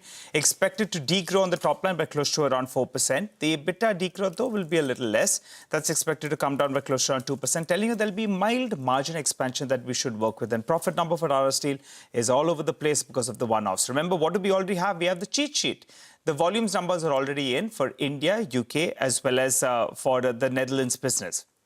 Now, the key numbers you need to track is the EBITDA per ton. For India, we are working with around 12,700 rupees, which will be an improvement on a sequential basis. Though, in fact, you need to keep in mind that realizations for, across the globe has been much lower on a year-on-year basis. Total improve on a sequential basis. Input costs will cool off because coking coal costs have come in lower. Europe continues to report a loss. The loss is likely to be around $39 on a per ton basis. So that'll be more or less flattish because the UK business is struggling. It's going through the transformation, while you have Netherlands that will deliver a break-even number. For Tata Steel, as always, what is the path ahead? How is the global demand environment? Is the worst in terms of pricing behind us? And also, what are their plans with regard to the green transition that they're working with in Netherlands as well as the UK, out there as well? They're doing entire reformation. And the net debt number, how does that shape up going ahead? Because that's always the sword that's hanging over them. So Tata Steel's numbers, India should see an improvement. Europe should see a more or less flattish number with a net loss number. However, the path ahead is more important. Big set of numbers coming up post-market hours. Okay, all right, Nigel, we'll watch out for that. For now, let's take another quick break. We'll be back with more on the markets in just a bit.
Welcome back. Well, the last few minutes, to wind up trade, but I'll tell you what, the screen is looking very, very good. And as we are winding down, actually, incremental number of stocks are moving up more than 10%. Datamatics, that stock is up now close to around 15%. It's certainly one of the top volume buzzers that came up on the screen. Texmaco Rail up to close to around 12%. RVNL up close to around 12%. And these stocks actually have seen a bit of a bump up in the last 30 minutes, so that's why I'm pulling them up. Force Motors, the other one, that's up close to around 11% as we speak. Nelcast, that's the other one that's up, in close to around 9%. Now it's up close to around 10%. So big move is what we're seeing on some of these names. Massive moves on massive volumes. The last tick of the day, in fact, could be, the highest point of the day. Innova CapTab as well. That's another stock that's higher. EPL is up close to around 11%. Well, the list goes on. Take a look at the breadth of the market. 2,400 stocks that are advancing for around 240 stocks that are declining. The big heavy lifting that's done today, well, it's done by tech as well as the Nifty Bank. And when both your batsmen are in top form, well, it helps the Nifty to move up. The total market capitalization that's added today is 16 lakh crore. That's the kind of addition I've seen in terms of wealth. And the Nifty Bank, I'll tell you what, it's going to close today around that 55,400. This morning I had mentioned that the Nifty needs to do well. The Nifty Bank needs to find its form because it got hit harder. The 56,000 mark, that remains elusive. The next leg of this rally starts once the Nifty Bank can conquer that on a closing basis. And imagine, Nigel, in just about a month and maybe 4-5 days, the market has recovered so much of lost ground, a 15% rally from the 7th of April in the face of tariff uncertainty, liberalization day, and of course our own geopolitical issues. It's been phenomenal. Anyway, I think it's down to the last 1 minute. So let's recap and look at who the stars have been today. Actually, lots of them. But IT definitely takes the cake with the Wall Street futures, NASDAQ futures up 4%. IT stocks very excited. Infosys 7.5% higher, HCL Tech Wipro 6 to 6.5%, TCS 5.5%. But like I've been saying, this rally has had lots of legs. A lot of global facing stocks. Metals was the next shining bright area of the market. Whether it was a JSW Steel or a Tata Steel, most of these names on the upside. Tata Steel ahead of numbers, about 6% higher. Move on, then you have the big boys coming in, ICICI Bank, Reliance, big gains here as well. 4 to 4.5% on many of these stocks. L&T 4%. So it's a long list of winners today. HDFC Bank 3.5%. You really can't find fault. Even consumer names, something like a Lever or an Eternal, these stocks had plenty of green around them as well. ITC 3%, for instance. The only problem for the large cap space, one, IndusInd Bank down 3.5%, and the other was Sun Pharma, which ended with a cut of 3%. Some concern around pharma stocks with this executive order that's expected, which promises to reduce the cost of medicines for Americans. But otherwise, looking very good. Mid-cap index going home with a gain of 4%. Strong advance decline ratio, 10:1. 10 stocks advancing for every one that was declining today. Very strong Monday. All right, with that, it's curtains on this edition of Closing Bell. Many thanks for watching, but don't go anywhere. Markets forward will take the action ahead.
A ceasefire between India and Pakistan and a trade deal between the US and China lifts sentiment. The Nifty and the Sensex soar almost 4% to record their best day since 2021. Mid-caps outperform. BSE-listed firms add market capitalization of near 16 lakh crore rupees.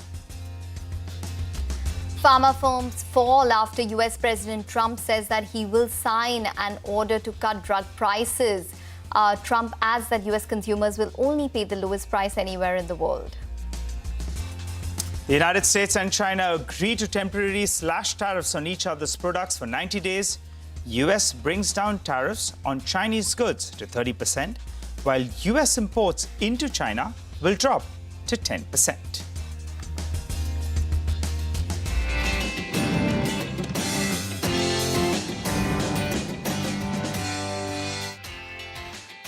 Hello and welcome to a fresh new edition of Markets Forward, your go-to show where we get you up to speed with regard to today's trading action and we set you up for tomorrow as well. I'm Nigel and with me is Ekta Batra. Hey Ekta, what a super trading session. Hi Nigel, yes absolutely. You know, it was a spectacular session in today's trade. We had the mid-cap index which was up around 4% We had the Bank Nifty which surged to over around 1700 odd points, and we had the Nifty which was up almost, at least over 900 points, not close to 1,000, but nonetheless, it was a great session for the markets overall. But well, yes, we've got you covered for the next 20 minutes with all the big news and the key developments on the Lal Street, the top corporate voices and events to track ahead. Let's kick off the day with the market action. Nigel, great day. You've been looking at the internals. Well, that's right. You know, the bulls, they came out on top today and whatever had to work for them did work in today's trading session. So there was de-escalation on the border. India, Pakistan calling for, some peace out there and a ceasefire. That's what helped actually sentiment. So that's the trigger. But in today's trading session, you had the US and China, they moved forward on a trade deal. They reduced tariffs on each other. And that definitely will help on a global perspective because the fear was that there could be recessionary fears that will be weighing over the market. With this deal moving ahead, well, that seems to have taken a bit of a backseat. The Nifty Bank, that was expected to be the star in trade. Remember, in the last 14 trading sessions, the Nifty Bank pulled back close to around 4.5%. So in today's trade, if the Nifty needed to do well, the Nifty Bank needed to do the heavy lifting. And boy, didn't it do that. I'll tell you what, the next leg of the market, though, rally, will come if the Nifty Bank can go ahead and rally close to around 1.5%, conquer that 56,000 odd mark. That's been a bit of a resistance level. Because of the US and China trade deal that was announced, or the step in the right direction, global facing themes did well. Tech, was up and about in today's trading session. And you had the metal index as well that was bursting away in trade. Finally, your portfolios will be feeling absolutely beautiful today. You had more than 2,000 stocks that were advancing, and you had just around 200 stocks that were declining. Those lines didn't get anywhere close to each other. Started off on the front foot and just drove home the advantage. The bulls feeling good today. Yes, and a couple of the defense stocks, however, were weak. So Paris Defense, for example, lost out down around 6%. And also a lot of the pharmaceutical stocks were under pressure on what could come out from Trump's executive order. But nonetheless, that's on the markets. Let's also tell you what we have lined up for you on the show. We start with the top movers and shakers of the day with Hormuz. Indian pharma stocks took a sharp hit after US President Donald Trump announced plans to cut prescription drug prices by up to 80%. Meanwhile, metal stocks rallied following the US decision to reduce tariffs on China. We'll bring you more on that and other top stories in just a bit. Last but not least, we delve into the key market events to watch out for in tomorrow's trading session. Well, let's get to our first segment then of the day. Hormuz joins us on the big wall with all the top stock movers of the day. Hormuz, take it away. It's a day when you fall short of adjectives, don't you? And it was the kind of day where every single sector, barring, of course, pharma, you pick up and you'd see that they were in the green. And, of course, second trigger after the border de-escalations was progress on the tariff talks between the US and China. And you saw that impact on the metal names. Look at Hindustan Copper ending 10% higher, and most of the others too seeing gains of anywhere between 7 to 9% in today's trade. The other positive was for the IT names, and it was led by mid-cap IT with Coforge, Oracle Financial, Persistent Systems, all of them gaining between 7 to 8%, and LTI Mindtree, after its largest ever deal win, around $450 million, ending 6.5% higher as well. Earnings reactions continued to pour in, and CE Infosystems ending 6% higher, slightly off the highs of the day. Jyoti Laboratories numbers came in during market hours, ending 4.5% lower. KPR Mills was the accident of the day, ending 10% lower after its results. Mind you, the stock had surged significantly in last week. Man Industries was our earnings reaction as well, 20% higher on that stock as well. Some of the others that did well in today's trading session were the tourism names, and be it aviation, be it hotels, be it ticket booking platforms, all of them did well today, gains of anywhere between 4 to 8%. And lastly, it was the railway names, the non-tourism ones, of course, be it IRFC, RVNL, IRCON. These have corrected anywhere between 30 to 50% from their top, and today seeing healthy gains of anywhere between 5 to 12%. Back to you guys. Okay, Ormuz, thanks very much for that. Well, on to our top story. Jammu and Kashmir and other areas along the international border witnessed a relative calm overnight after 4 days of heavy artillery firing. Parikshit joins in with the latest on this. Parikshit. Well, yes, it was a calm night after many days of firing. There were DGMO talks between India and Pakistan scheduled for noon today that have been postponed to around 5 this evening. The reason being, Pakistan had requested for the talks to be delayed. They had put more issues on the table which are well beyond the purview of the heads of military operations. They wanted to also discuss the Indus Waters Treaty. It is now possible that in the evening, after taking inputs from the political leadership from both sides, the DGMOs would come together. They would probably try and extend the understanding on peace at the border, on stopping firing at the border till the next DGMO talks. And maybe they might have a framework that could be agreed upon where officials from other government departments looking at the Indus Waters Treaty, looking at the political aspects of the ceasefire may also come on the table. But for the moment, the discussion between the DGMOs will be very brief. It will be a short conversation to continue the understanding on peace, and India will make it very clear that if you hit us again with drones or with artillery guns or with fighter jets, our response is going to be harder, bigger, deeper. And we will not tolerate terrorism. In fact, any terrorism will be an act of war. Having said that, there was a high-level press conference address by the Defense Ministry, and the issue and the statements there were very clear. We stand on very high alert. Our air carrier systems, our ships in the Arabian Sea are at high alert to ensure any kind of action by Pakistan is successfully deterred and India is able to defend itself. We also heard how all the three Director Generals of military operations, air operations, naval operations spoke about the strength of India's indigenously developed air defense system and how successfully it was able to form a multi-layered shield, and the Pakistani fighter jets, drones could not penetrate this shield as well. We also explained how Chinese missiles were brought down, Turkish drones were brought down by the Indian forces. An important point on the speculation around the Kirana Hills nuclear stockpile in Pakistan. There was speculation that India has hit it, and the Air Force Director General Operations said he had no idea about this, and Kirana Hills is not a location that has been struck by the Indian forces. Operation Sindoor continues. There is going to be no let-up in military deployments at the border. All right, Pariksha, thanks a lot for joining and giving us all of those updates. Well, let's get in our market guests then. We have Sudeep Bandyopadhyay, Group Chairman at IndiTrade Capital, who joins us, and Nagraj Sethi of HDFC Securities. Hi, gentlemen. Thanks a lot for joining in. Nagraj, you go first. It was a big breakout that we saw today. The bulls got into the thick of the action, and what a spectacular close, right? The final tick of the day was the highest tick of the day. That's telling you the kind of confidence. Where are we headed from here? Hi, good afternoon, Nigel. Rightly said, it's a huge upside breakout after a choppy moment.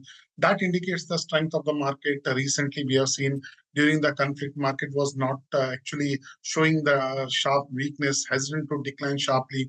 And I'm expecting more upside is likely in the near term, around 25, 250 to 300 is going to be the next upside trajectory where I'm expecting Nifty to reach in the short to near period of time.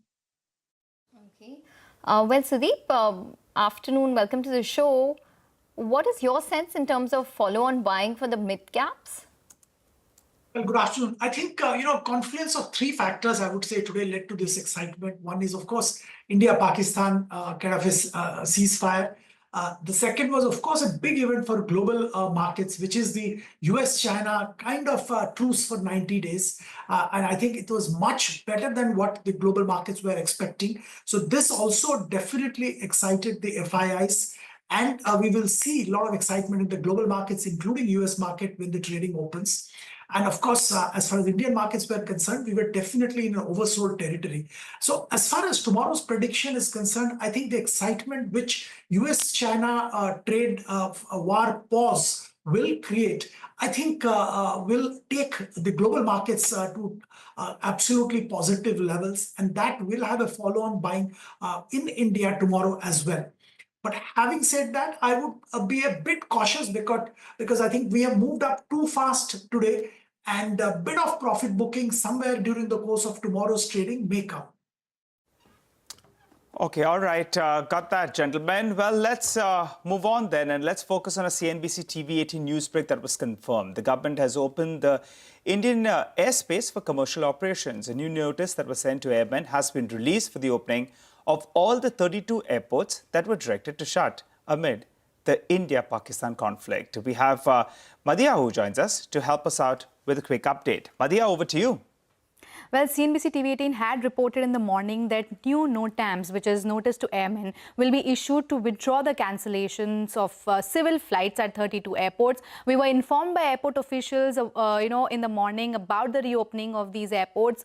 And now it is confirmed NOTAMs to reopen 32 airports have been issued, which means all the airports across Jammu and Kashmir, Punjab, Himachal, Rajasthan and Gujarat that were closed due to military action will now open for civil flights. These airports were closed for operations since the 7th of May. The closure was extended till the 15th of May, and the airlines cancelled flights to these airports till the 15th of May. But the reopening of airports doesn't mean all flights will resume immediately today. Indigo has announced, in fact, Indigo and Air India both have announced that they will progressively commence operations on the closed routes. Since airlines have to plan in advance, open bookings, inform passengers, some flights may resume later today, but most likely normalcy in flight operations at the affected routes may take some time. But this is clearly an indication of at least normalcy returning. Pakistan airspace currently has many international flights flying in its airspace. Airlines like Fly Dubai, Fly Nas and Saudia are flying to and from Pakistan. It is important to note that Pakistan continues to close its airspace for Indian airlines. India too has closed its airspace for Pakistani carriers. So the rerouting of international flights by Indian carriers will continue, and complete normalcy may take more time. Okay, all right, Madhya, thanks a lot for that. Well, let's focus on the other sector that was a little bit under the weather today. Pharma stocks, they were under pressure. You can't keep Donald Trump out of the action. Well, he had something to say on that space, and that's what, made the index itself underperform in today's trading session. Ekta, run us through this news space. Well, yes, President Donald Trump is planning to sign an executive order on Monday morning, US time. And the prescription and pharmaceutical drugs will be reduced, according to him, as per this executive order. And it could fall as much as 30 to 80%. It could be immediate in nature. Now, he is saying that they will institute a most favored nations policy, and the US will pay the same price as the nation that pays the lowest price anywhere. Now, the likely impact is that it's probably aimed at branded and innovative drugs, and hence maybe generic drugs could not be directly impacted, but there could be a fallout. Now, remember that in 2020, there was the most favored nations plan, but that was blocked by a court.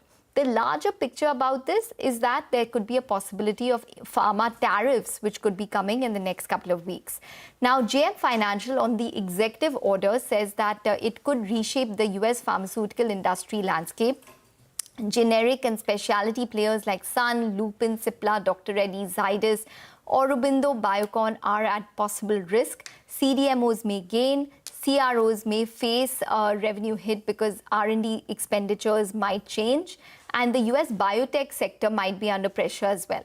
Now, if in case this is limited to just Medicare and Medicaid, then the scope will be limited and will affect only 25% of the US market. Indian generics now have lesser exposure to this space, and hence they could be a little less affected in case that takes place.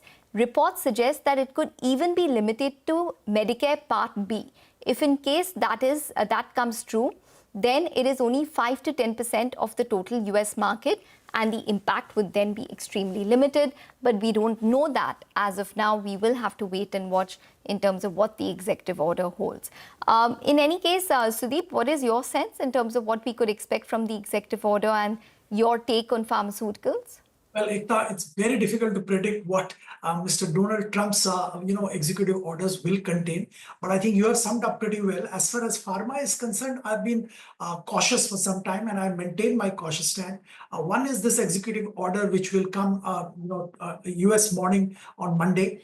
And beyond that, I think he has been talking about pharma tariffs for quite some time, and that's also likely to come in the near future. So I think overall, there is a bit of volatility as far as this entire pharma space is concerned. So I'll wait and watch. If I have to get into pharma, I will look at domestic-focused pharma companies in India. And Mankind Pharma has been a favorite stock for some time. I also like some of the pharma companies who have extensive facilities in US. And I think they are to an extent immune from this, tariff tantrums. Piramal Pharma comes to my mind, and that definitely can be looked at from an investment point of view. Okay, all right. Let's get in Nagraj Sethi into the conversation. Nagraj, today the tech index was on fire. How is the index itself looking? And in fact, you had stocks both from the front line as well as in the broader markets that absolutely rocketed. Stocks like Coforge that have already seen a big pullback from the recent peak, but the numbers look good. That was up and about. Stocks like the Infosys and all large cap names moving 6 to 8% in a single trading session. Anyone looks good for more? Yeah, certainly whole IT index is looking positive after showing a range-bound action, lackluster kind of a moment. IT sector has witnessed a decisive upside breakout in today's session. I think this is the beginning after a larger downtrend. More upside is likely to come. Currently placed at the 200-day EMA around the 42 levels. I'm expecting an upside breakout on this. And on that front, mid-cap and even frontline IT stocks are looking positive. Let's say that HCL Tech is looking positive, Coforge is looking positive, and even Infosys and TCS are looking attractive at this point of time based on the chart pattern. Okay, all right. Well, that's on the entire IT space. But let's move on then. The US and China have reached a deal to temporarily reduce reciprocal tariffs. Following 2 days of high-level negotiations in Geneva, the US Treasury Secretary Scott Bessent announced that the two nations have agreed to a 90-day pause on tariffs. The move will bring tariffs down by over 100%. Under the agreement, the United States would reduce the tariff on Chinese imports to 30% from its current 145%, while China would lower its import duty on American goods to 10% from 125%. We have reached an agreement on a 90-day pause and substantially move down the tariff levels. Both sides on the reciprocal tariffs will move their tariffs down 115%. Well, on the back of the easing trade tensions between the two largest economies, oil prices rose in trade, while we had gold prices that slumped. Manisha Gupta joins us to tell us what all went on in the commodity space. Manisha, take it away. Oh, well, absolutely. The trade sentiment clearly seems to be improving after that news comes in and after that press conference that we were all listening to. So with this now, we are looking at US-China agreeing to reduce tariffs, as you mentioned, from 145 and 125%. You have China lowering tariffs on US goods to 10% and US lowering tariffs on Chinese goods to nearly 30% there. We have seen a strong knee-jerk reaction come in for this. One was run up in the equity markets. The second was the dollar index, which has gained almost 201 and 102 at this point in time. And then apart from that, it's not just about US and China. We've been hearing good news actually for the last 24 hours or so. It also has been about trade agreement between US and UK. We've seen ceasefire not just between India and Pakistan, but there are those conversations finally coming in after 3 years between Russia and Ukraine as well. And that has led to metal prices surging to a multi-week highs. Many of the metal prices, including copper, aluminum, zinc, have gained in anywhere between 1 to 3%. The strongest of surge really coming in for the crude oil prices. We've seen 3% of a jump up here, and we are trading above $65 a barrel for the Brent prices there. And apart from that, markets also do believe that you could be looking at higher demand for metals and crude as well coming in from China, where the trade data hasn't been so strong in the last couple of months there. And then you have a loser on screen as well, and that has been about the precious metal prices. There is no safe haven buying. There's a risk on sentiment right now. So the gold prices have slipped by more than 3%. We've seen silver prices decline by 2% as well. And while we are dealing with all of this news today, an eventful day, by the way, markets are also looking at more events coming in the rest of the week as well. You have inflation numbers from US, retail sales, Powell's speech, housing data, all of that would be coming in this week itself. And then you have a lot of data coming in from China as well. This is going to be about credit data, industrial production, house prices, retail sales from China as well. So loads of data to react to still remaining in this week. Okay, all right. Thanks a lot for that, Manisha. Well, on that note, we'll thank both our guests as well, Nagraj as well as Sudeep, for joining in, filling us in with your view on the markets and on individual stocks. We take a small break. We come back. Get all the top corporate voices that spoke to us during the course of the day. We'll also apprise you on all the events you need to track for tomorrow's session. Don't go anywhere.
Welcome back. You're tuned into Markets Forward. As promised, let's run you through all the key corporate voices that joined us during the course of the day. First up, Thermax. Their quarter four performance came a little lower than what the street was working with. The management attributed this to lower than expected order inflows and significant losses in the bio-CNG business, which amounted to around 150 crores.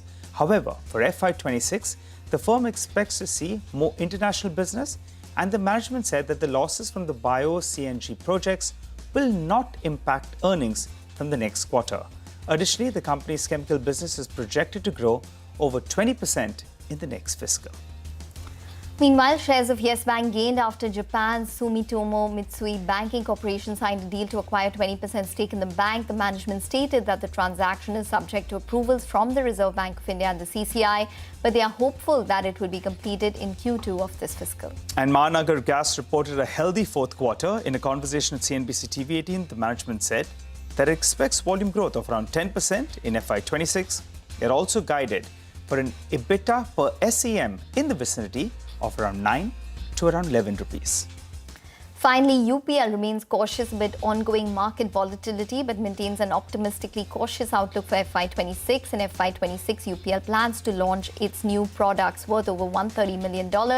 Meanwhile, China is not a significant market for the insecticide company, and the company does not anticipate any material impact from the recent China duty. All right, before we wind down on the show, let's bring you all the key market events you need to track for tomorrow's session. Pamakshi joins us to help us out with that list. Pamakshi? Absolutely, Nigel. Let me first start off with some of the economic cues. We'll be watching out for the inflation data that comes through from India as well as USA. Apart from that, two stocks go ex-dividend tomorrow. This list includes Godrej Consumer as well as IFGL Refractories. Keep an eye out on lots of earnings tomorrow. Several big names are set to report their numbers. The list will come up for you on the screen. This list includes Tata Motors, Bharti Airtel, Cipla. Apart from that, Hero MotoCorp, Siemens as well as Honeywell will also be disclosing their numbers. Apart from that, lastly, keep an eye out on an important event. India as well as the EU will begin their 11th round of FTA talks. So that will be another important trigger to watch out for. All right, Vamakshi, thanks very much for that. And with that, it's a wrap on this edition of Markets Forward. Thanks very much for watching.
Good evening. Thanks very much for joining us on Business 360. I'm Shireen Bhan. The headlines we're tracking for you this evening: a night of relative calm at the border after 4 days of heavy artillery firing as India and Pakistan agree to halt military action. The three defense forces hold a joint press conference, say all military bases are fully operational and ready for any future mission if the need arises. Prime Minister Modi chairs a high-level meeting with top ministers on the India-Pakistan border tension. Sources say certain political decisions were taken in that meeting. DGMOs of both nations will hold talks later this evening. Indian airspace is now fully open for commercial operations under instructions from the Air Force. Airports Authority of India cancels the notice to airmen that closed 32 airports across the country in the wake of Operation Sindoor. There's a 3-month breather in the China-US trade war. After 2 days of meetings in Geneva, China agrees to cut tariffs on US imports to 10% for 90 days. The US proposes cutting duties on Chinese goods to 30% from the 145% earlier. Global markets cheer the de-escalation in the trade war between the US and China. The stopping of hostilities between India and Pakistan add to the relief across Asia. Indian equities see their best day in 4 years. The Sensex and the Nifty jump 4% each. President Trump promises to bring down prices of prescription drugs in the US by 30%, says he will sign an executive order to bring in what is called the most favored nation pricing for drugs, says the policy will see the US paying the same price as the nation that pays the lowest price for any drug. Even as Japan's Sumitomo Mitsui awaits RBI and CCI nod to buy 20% Yes Bank stake from SBI and other banks, Yes Bank CEO Prashant Kumar tells CNBC-TV18 that this deal can improve the bank's rating, adding that it would give Yes Bank opportunities for lower-cost funds and lending and fee-based income. Virat Kohli retires from Test cricket, saying it's not easy, but it feels right, brings the curtains down on an illustrious 14-year career. The fourth highest Indian run scorer in red ball cricket, Kohli also signs off as India's most successful Test captain.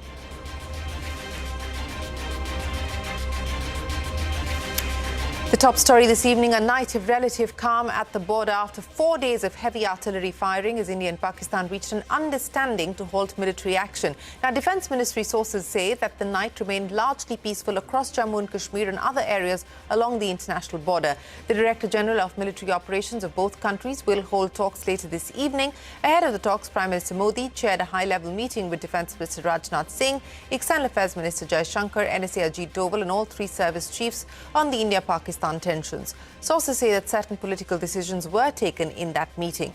Now, the three defence forces held a joint press conference and showed the damage caused to Pakistan's air bases. They revealed that India used a multi-layered air defence system to minimise damage from Pakistan's attacks. Air Marshal A.K. Bharti said all of India's military bases continue to remain fully operational and are ready for any future mission should the need arise. He added that the Indian Air Force did not strike Pakistan's Kirana Hills. Take a look.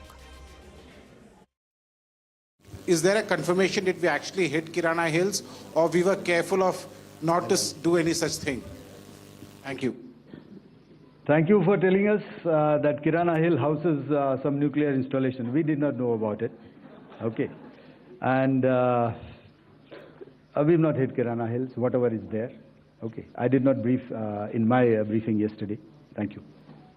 All our military bases, all our systems continue to remain fully operational and ready to undertake any future missions should the need so arise. It is a cat and mouse game and you have to be ahead of the curve to beat your adversary. So that is what is going to happen. So if you ask, was this different? Was this engagement different? Definitely it was different.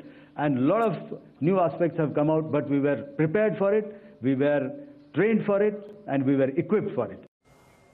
Well, that is the Indian Air Force, and the Indian Army also said the situation in Jammu and Kashmir remains largely peaceful. Network 18's Ishan Bani gets us more on the situation in Srinagar. Ishan. There has been no ceasefire violation or any drone movement that has been directed in Kashmir or Jammu, both on the line of control or on the international border.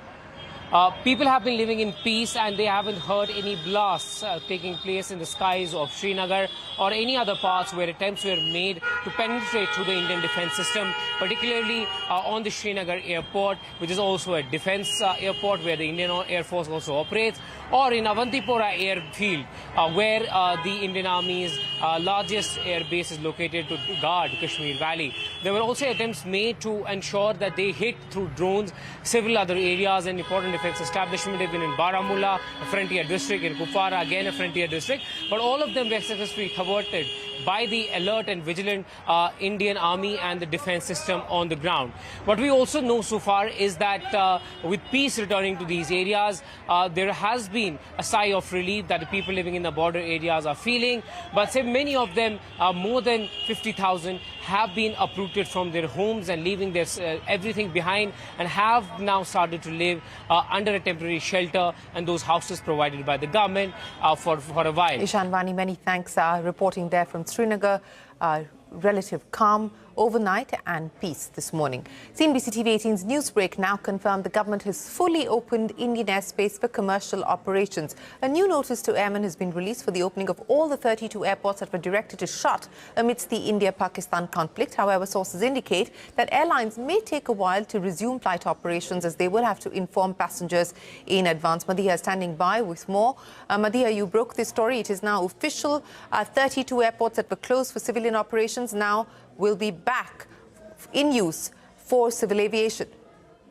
Absolutely. CNBC-TV18 had reported in the morning that new NOTAMs, which is notice to airmen, will be issued to withdraw the cancellation of civil flights at 32 airports. We were informed by airport officials in the morning about the reopening of these airports, and it was later confirmed by the government that NOTAMs to reopen 32 airports have been issued, which means all the airports across Jammu and Kashmir, Punjab, Himachal, Rajasthan and Gujarat that were closed due to military action will now open for civil flights. But the reopening of airports airports doesn't mean all flights will resume immediately today. If you look at the map that we captured from live tracker flight radar 24, the airspace in these states looks the same as it was in the last 5 days. No flights at the moment in Jammu and Kashmir, Himachal and Punjab, and only few flights in the interior parts of Rajasthan and Gujarat.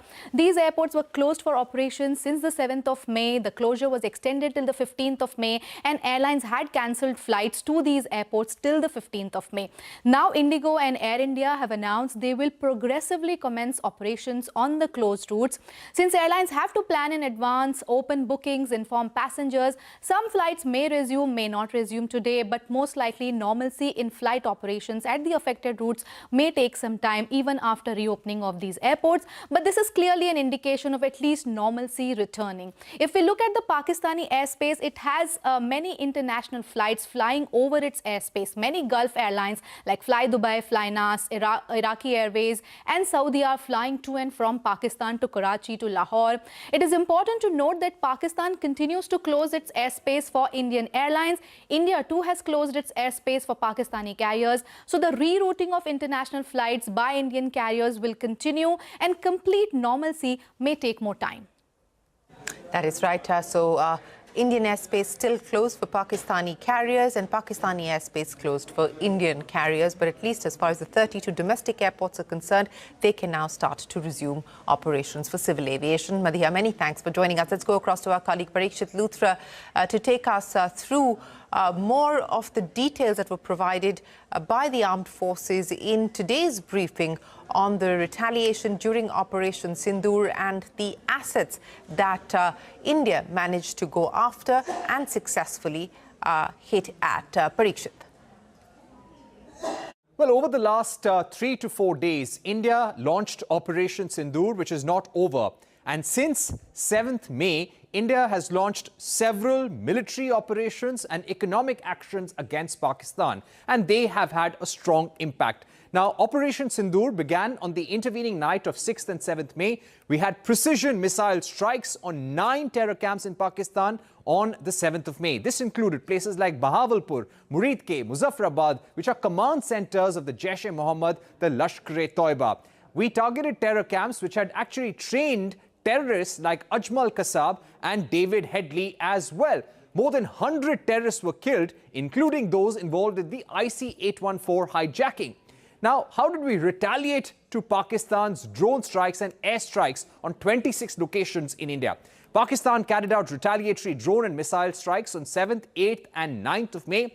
India launched armed drones to destroy Pakistan air defense systems. The Indian Air Force neutralized air defense system of Lahore and damaged Pakistan's HQ-9 system. The HQ-9 system has been provided by the Chinese. We use the formidable S-400 air defense system, the Akash system, the L-70, the Shilka, the Barak air defense weapons to intercept Pakistani drones and fighter jets as well. In fact, Pakistani fighter jets were shot down by the Indian Air Force. We struck at major places of any nuclear-powered nation.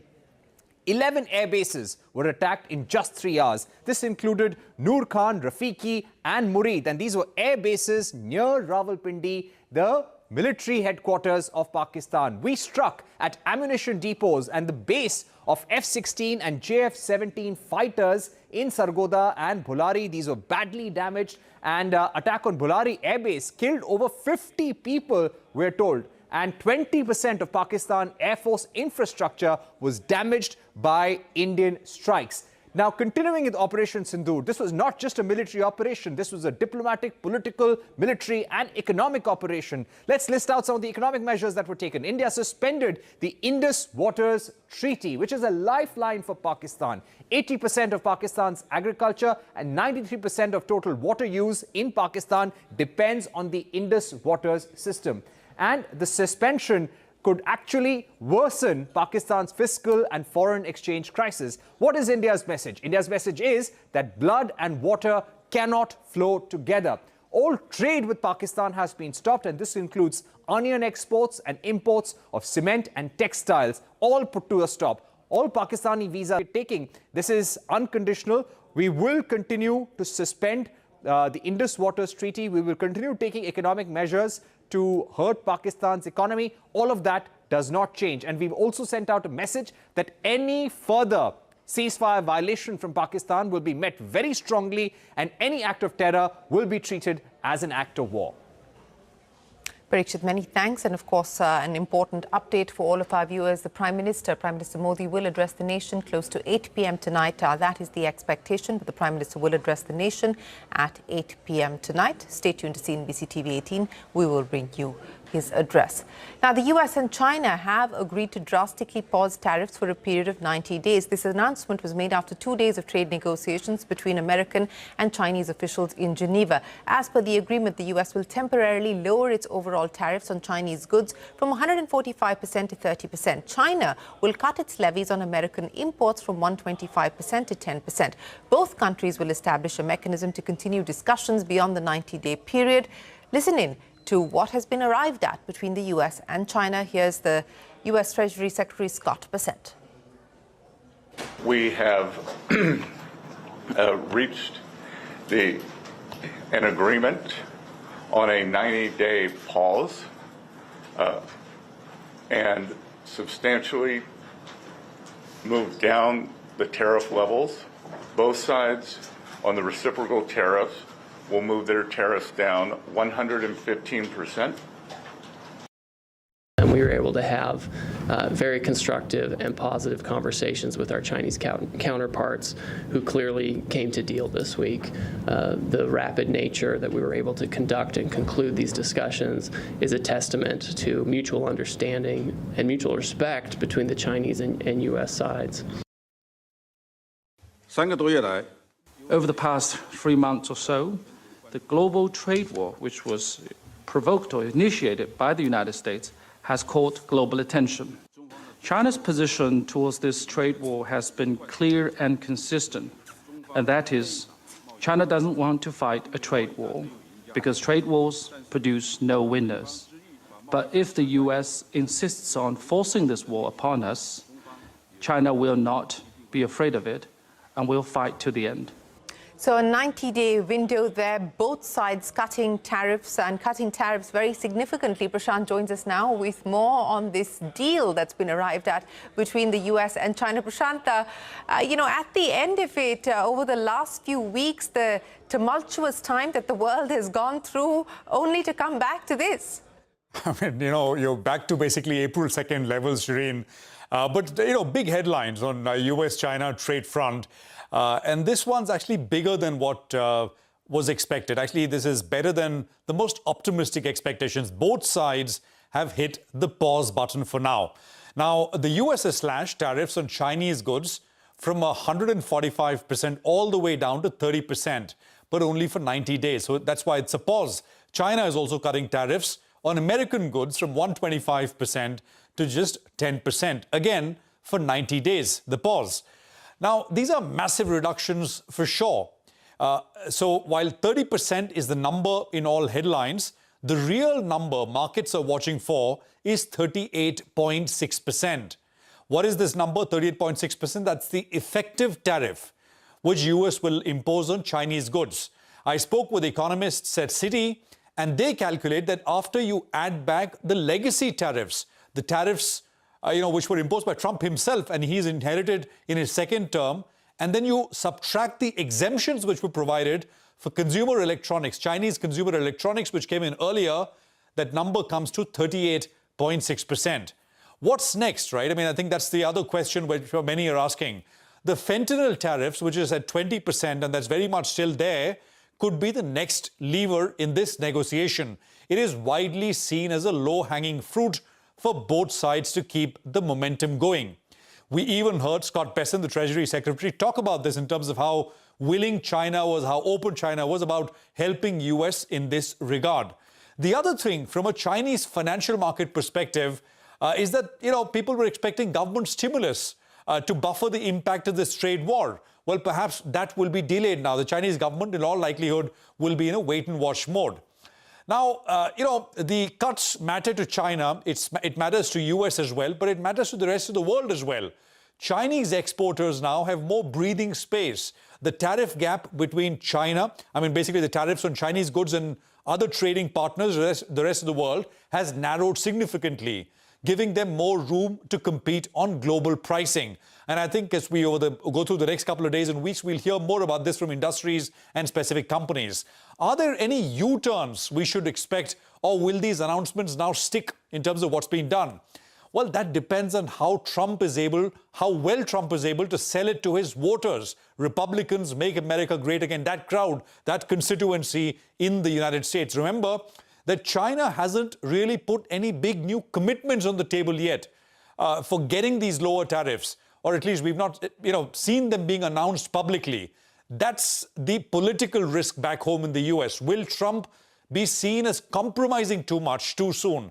If that narrative starts to take hold, I think expect a much tougher approach in the next round, because they'd want to be seen strong and having an upper hand.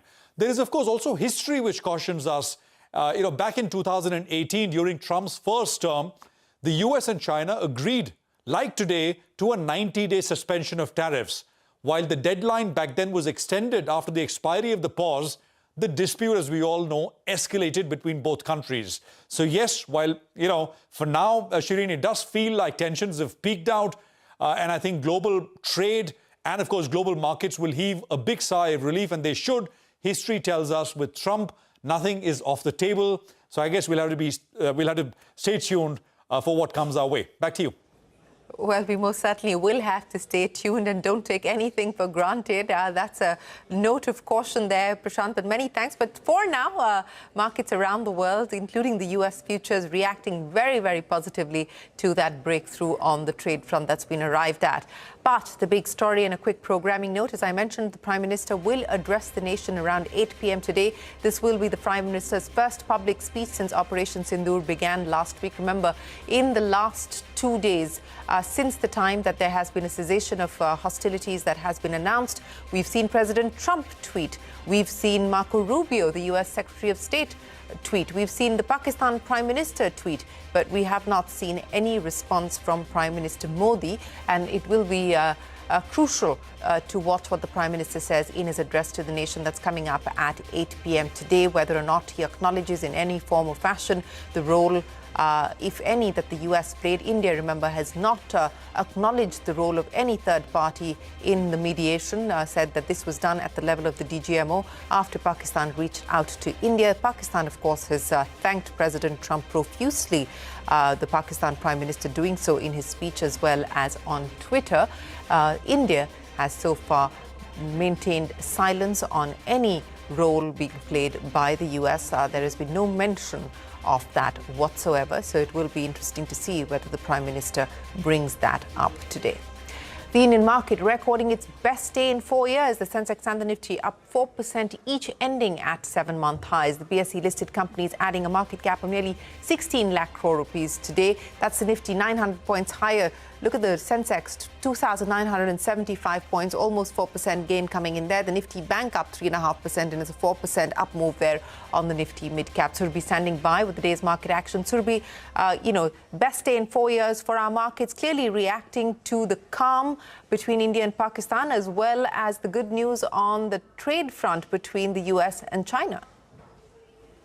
Well, a bazooka of a day by the bulls, and for the bulls, I call it the double dhamal effect on Monday. It was always going to be a great opening because of the good news that we had in terms of de-escalation between India and Pakistan over the weekend. But what added to the party was this deal and this, should I say, cessation of hostilities, trade hostilities between China and the US as well. So they've opened up a 90-day window. They will talk tariffs. And in the interim, the net tariff on China has come down from a high of 145 to just about 30%. What this did was it turbocharged asset classes around the world. Equities were roaring. The Chinese markets, the Hang Seng closed up 3%, Shanghai Composite was up 1%, Europe was up between 1 to about 1.25%, and US futures, by the time we shut, futures were up between 2 to 4%. The Nasdaq futures were up 4%. The Dow at one point in time was up a whole 1,000 points.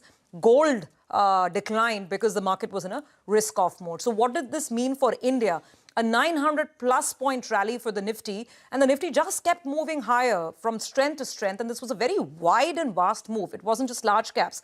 Look at the mid-cap index, almost 4% higher. Small caps also doing very well. The market breadth was so rock steady and solid. There were 10 stocks advancing for every one stock that was declining. So that was the nature of this move today. If you talk about the sectoral spread, then here as well, it's a broad sway of green across the board. IT stocks leading from the front. The IT index, Nifty IT, was almost about 7% higher. But the capital markets index, financials, banking, you name it, transportation stocks, for instance, Interglobe Aviation, all of them were up and away. You throw a dart and it would probably hit a rising stock. The only exception to that rule, actually, was pharma. I'll come to that in just a bit. But let's talk about some of the Nifty winners as well. So like I said, IT was very strong. HCL Tech, TCS, Adani Enterprises, financials like Shriram Finance, Tata Steel ahead of its numbers closing up, L&T, Eternal, Reliance, you name it, all up and about. The losers, IndusInd Bank, a bit of an outlier, and Sun Pharma, which gets me back to pharma. Tonight, the market will, await the details of this executive order that President Trump is to sign to reduce the cost of medicines for Americans, and that kind of weighed on sentiment for the pharma part of the market. But now coming back to the numbers, it's been a phenomenal comeback by the Nifty, a 14% rally from the lows, which means for the year now the Nifty is up 5%, and it's only 5% away from the all-time highs. The Nifty has rocked on. The mid-cap and the small-cap index for the year 2025 are still down 2 to 3% but for the large-cap space, it's been a rocking comeback. Surabhi, many thanks. On to a CNBC-TV18 exclusive. Yes Bank MD and CEO Prashant Kumar says Japan Sumitomo Mitsui's plan to buy a 20% stake in the bank will give it opportunities to avail of low-cost funds and lending and fee-based income. Remember, SBI and other banks are cumulatively selling close to 20% stake to Sumitomo Mitsui for close to 13,500 crore rupees. This will be one of the largest foreign investments in an Indian private bank. The transaction is currently awaiting approvals from the RBI and the Competition Commission. The Yes Bank CEO expects the deal to be finalized in the September quarter. Take a look. So now it would require the approvals from Reserve Bank of India and Competition Commission of India. And we are hopeful that the whole transaction would be completed in the second quarter of this financial year. Re-rating itself would give us a lot of opportunities both on funding side as well as on the lending side. We are looking for a re-rating of this, because in the re-rating, one of the issues was always in terms of what is going to happen to the SBI stake. That is one part. The second part, that with the re-rating, definitely your funding cost would also come down. Right? The third part, if such a respectable foreign institution investing in you, it also gives you the mileage in terms of opening your door for a lot of other things. Well, that is Yes Bank's Prashant Kumar. Now, India and the EU have resumed talks for the 11th round of the proposed free trade agreement. The talks are scheduled to continue until the 16th of May. Officials have said that the two sides have agreed that the agreement will be finalized in two phases. The first phase of the deal is expected to be finalized by the end of this year. We'll head into a break, but up next, there is a churn in India's 10-minute food delivery space. While Swiggy's Bolt has clearly taken the lead, Zomato has hit the pause button for now. More on that when we return.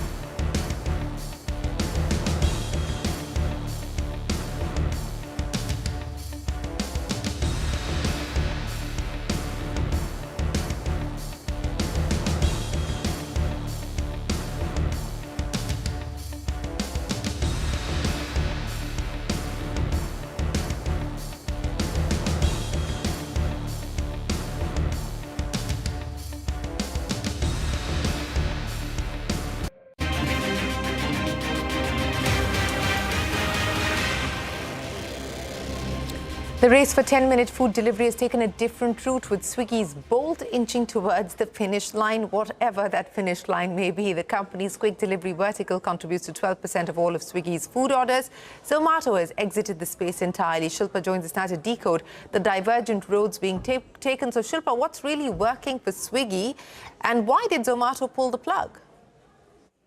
Well, like you mentioned, Swiggy and Zomato are taking very different approaches to the quick food delivery space, and the contrast couldn't be clear. Now, Swiggy has said that 10-minute food delivery service Bolt is seeing rapid growth, and it now accounts for over 12% of its food delivery orders. It's also seeing a 4 to 6% higher retention of newer users that are coming from Bolt. And on the back of this, it has expanded Bolt to over 500 cities in the country with over 45,000 restaurant partners. But here in contrast, right, Zomato during its Q4 earnings said that it is shutting down Quick, citing no clear path to profitability and inconsistent customer service. The company also said that the model did not drive incremental demand and was also logistically too tough to scale, and so it will now instead focus on bringing down the delivery time from 30 minutes to maybe 20 to 25 minutes. So what's then working for Swiggy that's not for Zomato?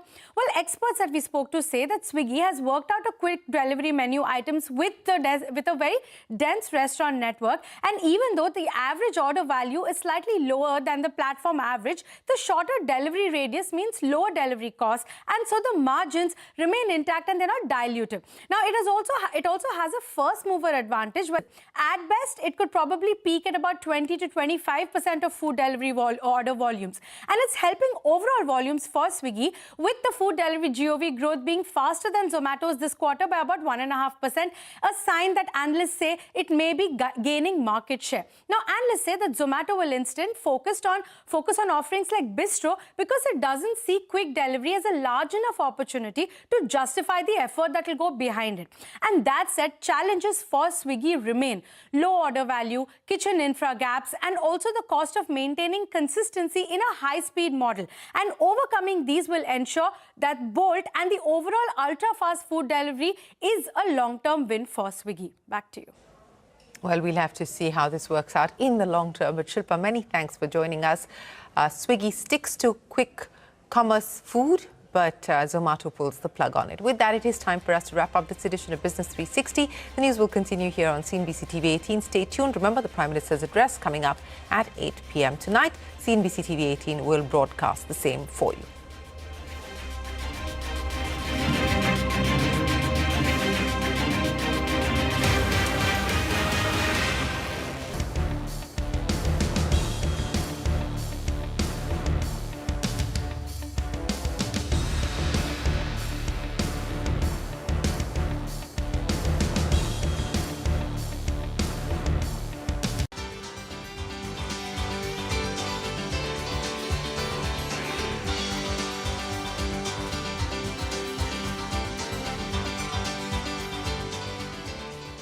The Gates Foundation, one of the largest charitable foundations in the world, is marking its 25th anniversary.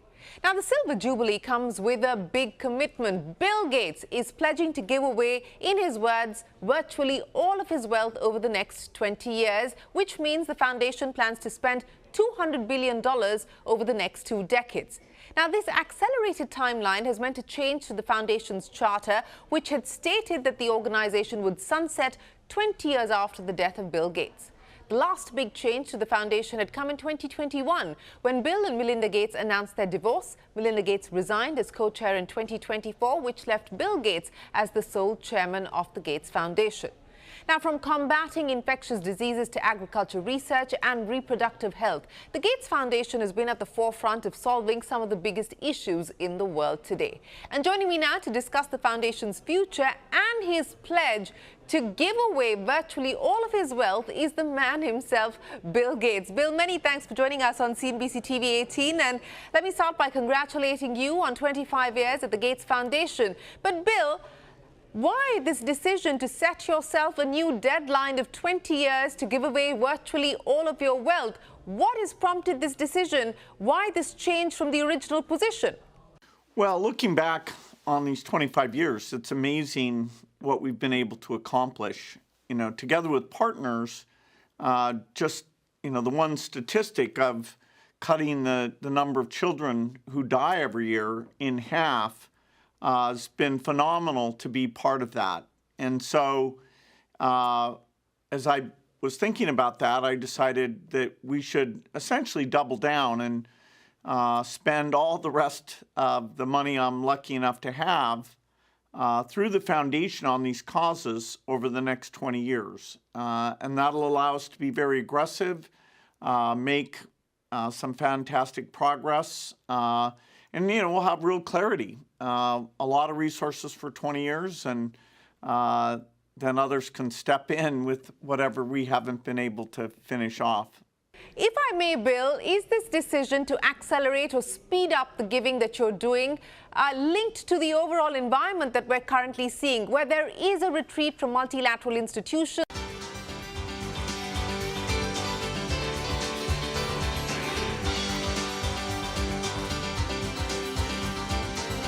Charitable foundations in the world is marking its 25th anniversary.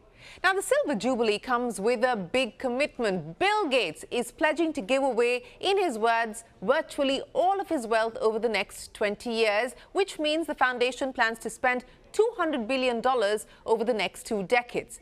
Now, this accelerated timeline has meant a change to the foundation's charter, which had stated that the organization would sunset 20 years after the death of Bill Gates.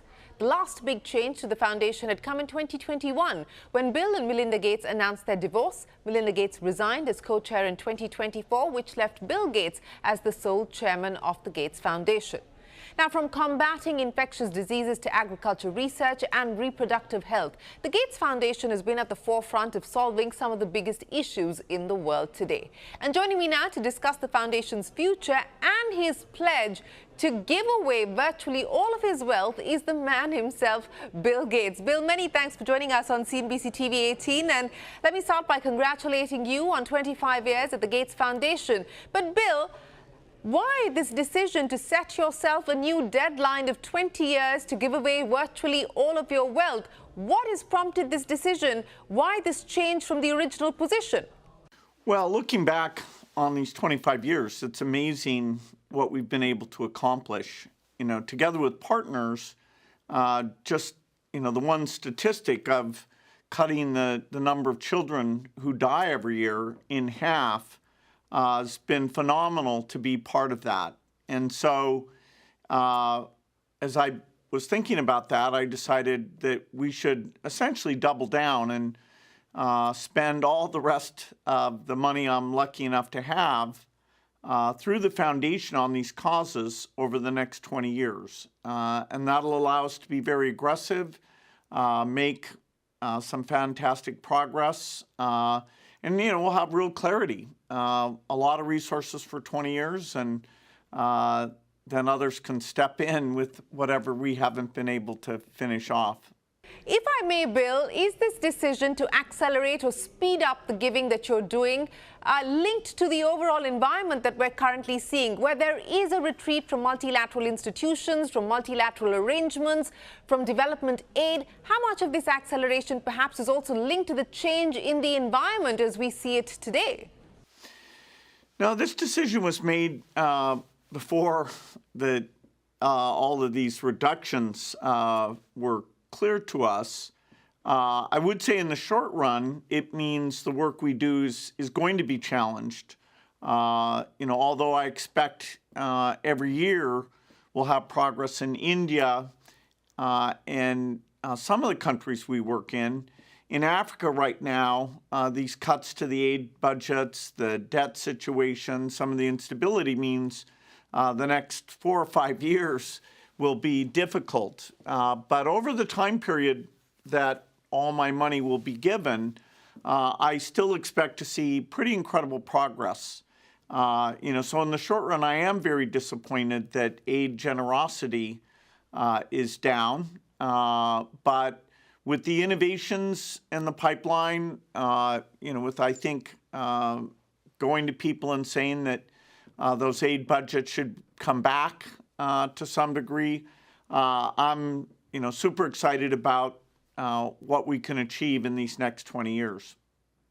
Bill, you talked about doubling down on the significant resources that you've already committed. $100 billion was...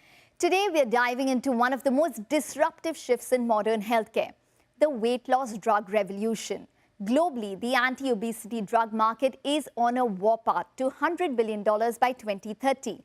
And India, it's not just catching up, it's accelerating. According to FarmTrack, the Indian anti-obesity drug market has exploded, growing from just 133 crores in March 2021 to 576 crores in March 2025. That's nearly a near fourfold increase in just 5 years. Leading this charge is semaglutide, which has grown from just 11 crores in 2022 to dominating the market with 397 crores of value currently.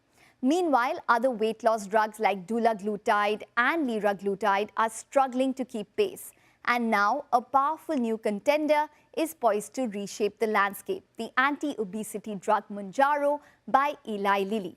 This latest entrant is being positioned as a next-generation therapy in the fight against diabetes and obesity. But with the hype comes hard questions, ones we cannot afford to ignore. What are the real risks of these drugs? What do these drugs truly mean for Indian patients, for doctors, and for the future of chronic disease care? And who gets access? Who gets left behind? And are we treating the disease or just medicating the symptoms of a broken lifestyle?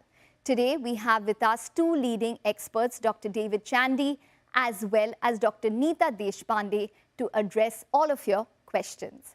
Welcome to the show.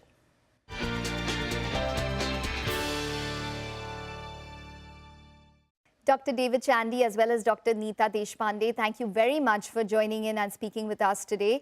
Well, let's start with the overall interest. And Dr. Deshpande, let's start with you. Since Mounjaro has launched, what's the kind of queries as well as interest that you've seen from patients and from, say, a doctor's perspective? Right. So we have had a lot of inquiries from patients who were earlier averse to using anti-obesity medication for weight loss have now suddenly started showing an interest and coming to us, and there is this injection, what are the side effects, can we use it? So a lot of queries are coming in the last 1 or 2 months. I feel that, yes, the interest is good because it makes our life that much easier to counsel the patient, especially for those who need it. So yes, definitely the interest levels have gone up quite a lot, and even amongst the medical fraternity. Our other departments like the orthopedic department, the gynac department, girls with PCOS. So even our medical colleagues have got to know about this, obviously, and they have been coming and asking us to put their patients on this so that their disease is also resolved in a better manner. Okay, so say you were getting 100 queries before. How many queries are you probably getting since the past month, 2 months? I don't think we were getting even 100 queries before. We were almost getting no queries. And now we have a sudden splurge of queries coming in for weight loss drugs, online and offline both. Well, Dr. Chandy, you know, you work in the bustling city of Mumbai, right at the center of the city. So what has been your experience, say, in the past 2 months with the launch of Mounjaro? So, in fact, from the last 3 to 4 years itself, there have been a lot of patients who have been discussing this with us, but the availability was the big challenge. Now, the big difference is the availability. You get it in most of the pharmacies, most of the hospital, and the cost also is quite competitive. So, it is available, it is more reasonably priced. So, these are the two things that so every day we're getting at least 3 to 4 patients who are coming to us inquiring, can they take this drug, either for diabetes or for obesity. Okay, so that's the key question then, Dr. Chandy. Who are you recommending or prescribing the drug to? So there are two categories of patients. Either someone with diabetes who are on reasonable, maybe 3 or 4 groups of medicine, still their sugars are not controlled. We need to add a different group of medicine. In them, we consider second, if someone is very obese, that is if their body mass index is above 30, and if they have some comorbidity, like they have some obstructive sleep apnea, that is they're snoring a lot at night, or if they have a lot of knee pain, that is osteoarthritis, or if they have fatty liver. So these are the comorbidities or the diseases associated with obesity. So if we can get their weight down, you will get good relief in their sleep, in the damage to their liver. So in these two category of patients, we advocate that this can be used, but we need to rule out other existing things like, so there are some contraindications, or in some group of patients, you can't use them. So once it is ruled out, then we go ahead and we counsel the patient about this group of drugs. Okay, so what are these contraindications where you can't use the drug? This is a rare type of thyroid malignancy called medullary thyroid carcinoma. And this was actually seen only in the rats and mice model. It has never been reported in humans who are taking this drug. But because all these medicines are first tested in animals, it is safer to avoid these drugs in this group of people. Second, if some people have some pancreas issue, like chronic pancreatitis or a recent pancreatitis issue, we avoid this drug. Third, obviously, if a person is very lean, you don't want to use this drug because even if the person has diabetes and if the person is lean, you start this drug, there would be further weight loss. So these are the conditions that we, before using this drug. All right. Dr. Deshpande, same question to you. Who are the patients who you are prescribing it to? Is there a certain BMI category that you are looking at when it comes to this particular drug or these set of drugs that you're prescribing to your patients? What is the criteria? Yeah, so the indication is BMI 27 with a comorbidity or BMI above 30 without any comorbidity. But having said that, it also is a lot of patient preference also. So I use it mostly in patients who have had multiple attempts at weight loss, regained the weight. These are the people who can't keep on doing this yo-yoing thing. So to support them and their efforts, this drug is very, very useful. So multiple times failures, or if people are starting out, I mean, they've come to us with a BMI of 35, 38, those kind of patients, definitely they would need a support because only diet and exercise will really not be enough for them. And these are the patients that we use it for. So the cutoffs are 27 and 30 with comorbidity and without. But having said that, anyone who's had multiple attempts at weight loss with a variety of diets and exercise, these are the patients who I prescribe it for. Well, I think that's 50% of the population, Dr. Deshpande. Everybody tries to go on a diet and then gets off it, and there's all this yo-yo which takes place. So then, does that mean that this is going to be that heavily prescribed a drug that, you don't have any kind of contraindications, you can take the drug, your weight loss diets have not been working for you, so why don't you try this weight loss drug? Is that the way we are going when it comes to these drugs? Possibly, because obesity has become so rampant in the population, thanks to our bad environmental and leisure time activities. So because of that, and the huge population that is looking for weight loss, and the weights going up every year from BMIs, it's so routine now to see BMIs of 30, 35, 40. Everyone is desperately trying to lose weight. And please remember that at the end of the day, diet, exercise, and lifestyle modification work very well. The question comes when it comes to maintenance of that lost weight. Because your homeostatic mechanisms take over, your biology takes over, your hunger starts to increase, your satiety starts to reduce, your metabolic rate goes down with diet and exercise. And that is why relapse is more the rule than the exception. And that's where the drug comes in. So the drug tries to break this homeostatic mechanism and helps in maintenance of weight loss. That is why it is being prescribed so heavily. Okay. Well, Dr. Jandy, would you agree? Are we going down the route where it's probably becoming more of a lifestyle drug? People who've struggled with weight loss, and there are lots of celebrities on social platforms who have lost a significant amount of weight, and that probably allows people to become more open to the drug as well. Do you think that that's the route that we're going down? It's becoming more of a lifestyle drug? Dr. Chandy? So, gradually it's becoming more like a lifestyle drug because people are getting more aware of this and they're seeing this on the screen. So they are more open to discussion. But what's happening is now it's getting a bit blurry, like, whom to prescribe it and whom not to prescribe. Because sometimes we have patients, even with a borderline BMI who's coming and, insist. So that we usually counsel the patient that, they actually don't need it. Like how Neeta Madam mentioned, that it is the diet and exercise that will help in the long run. And we only have data in people who are on the heavier side, like BMI more than 27 or BMI more than 30. So it gets a bit blurred when, you have too much of information on the media and people who don't need it also come and request for it.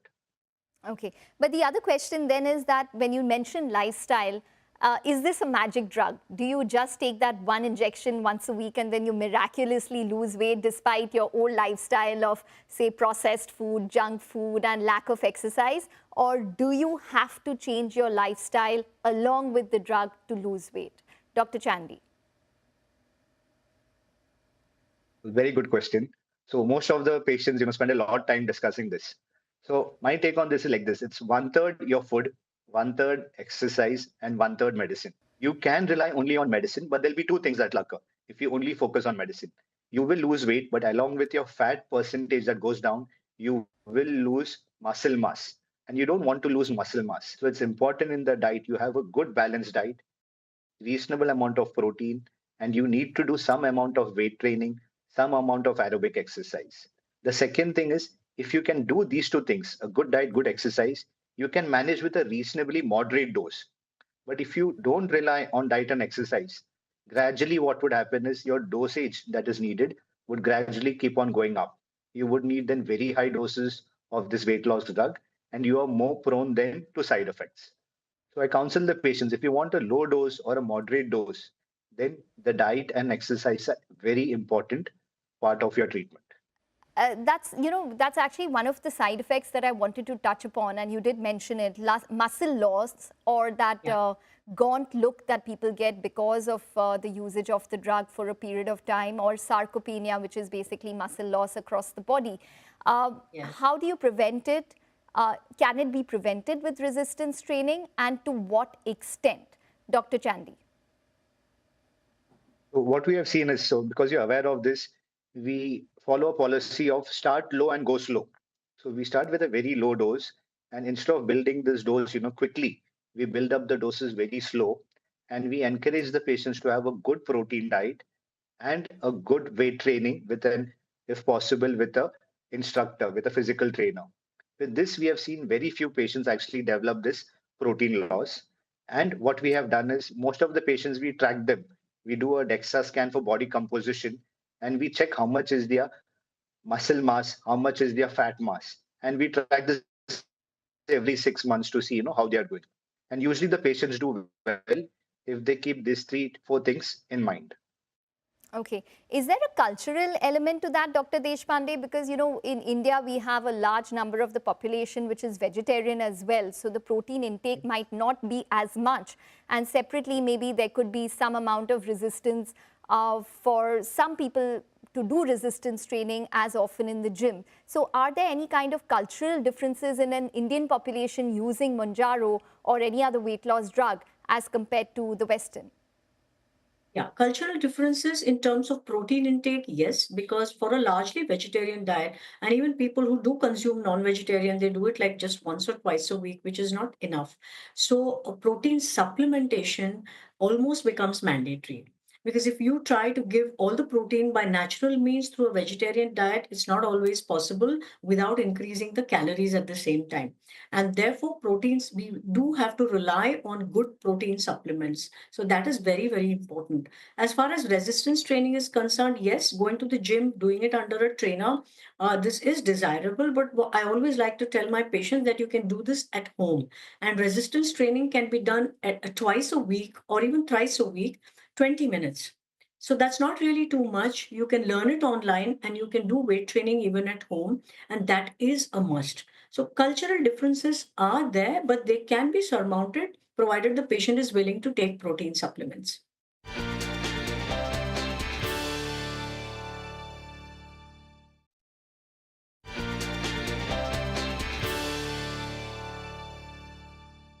Well, Dr. Chandy, we've also heard of side effects which include gallbladder disease, pancreatitis, as well as, say, gastro issues, which a lot of patients face, nausea, vomiting.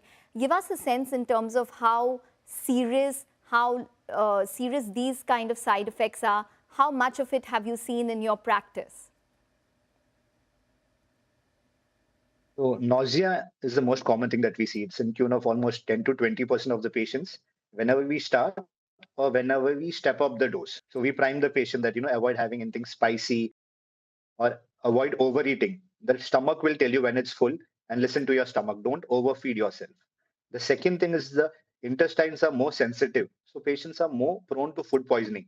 So again, we tell the patients to avoid eating too much outside. The other side effects are a lot of burping that can be seen again in tune of 5 to 10% of patients. Gallstones are quite rare. I've seen only 1 or 2 patients with that. We have never had any patients of pancreatitis as of now. The most common things are this burping, the nausea issue, and loose motion. Well, the other, side effect that I wanted to talk about and which you did mention was basically the thyroid issues. And there is a black box warning which comes on these drugs with regards to these thyroid issues. Dr. Deshpande, how serious is this particular side effect? Are you concerned about it? Does it stop you from prescribing the drug? So we screen the patients very well and we judiciously avoid it if there has been a family history of medullary thyroid carcinoma or there's a syndrome called multiple endocrine neoplasia. So if these are there either in the patient or in the family, then we would avoid the drug. Or if there has been a pancreas issue, where there's been pancreatitis or chronic calcific pancreatitis, we do not know the safety of use of this drug, but we avoid it in these individuals. But other than that, there is nothing else to be done in these situations. So we just look out for the history, ask for it. If that is there, we don't use it.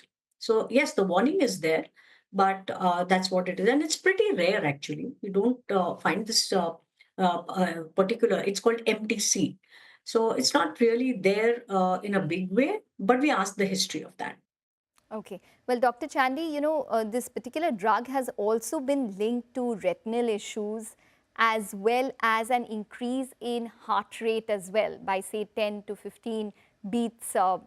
So from that perspective, how serious are these side effects for weight loss drugs?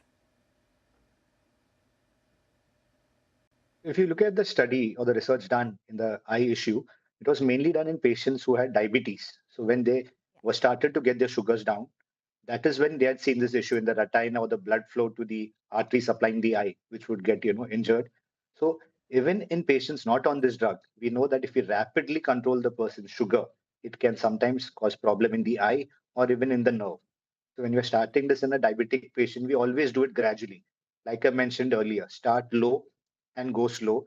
It's not like you're running a 100-meter race. It's like a 42-kilometer marathon. So you have to build up the dose very gradually.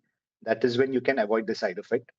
And it's very early stage. We need more information on this group of patients to analyze it in a more thorough manner. The second thing that you mentioned, that is, patients who are having the issue of fast heart rate. Over there, it is linked mainly to a bit of dehydration. So what happens is when you have less craving for food, people drink less water. And when you have less water, people tend to get dehydrated. So we always remind the person that even if you're not hungry, make sure you're having your 2.5 liters of water. If you're well hydrated, the chances of the heart rate going up are less. Okay. All right. Well, Dr. Deshpande as well as Dr. Chandy, we've got a couple of viewer queries with regards to these weight loss drugs, considering the kind of interest that you've seen in it. So just want a couple of quick answers from you. Dr. Deshpande, I'll start with you. One of the questions is, will I put on weight after using the drug, after the drug course is over? There's no such thing as a course. These are drugs which are meant to be given long term. But having said that, the doses can be reduced. So yes, there is a chance that there will be a rebound weight gain. However, that can be mitigated by a good lifestyle program and perhaps giving rescue medication. If you've stopped it, you can restart it maybe at a smaller dose and keep it as a maintenance dose for a while. Okay, so that is actually one of the key questions as well. Which viewers do have is, how long does one take the drug, Dr. Deshpande?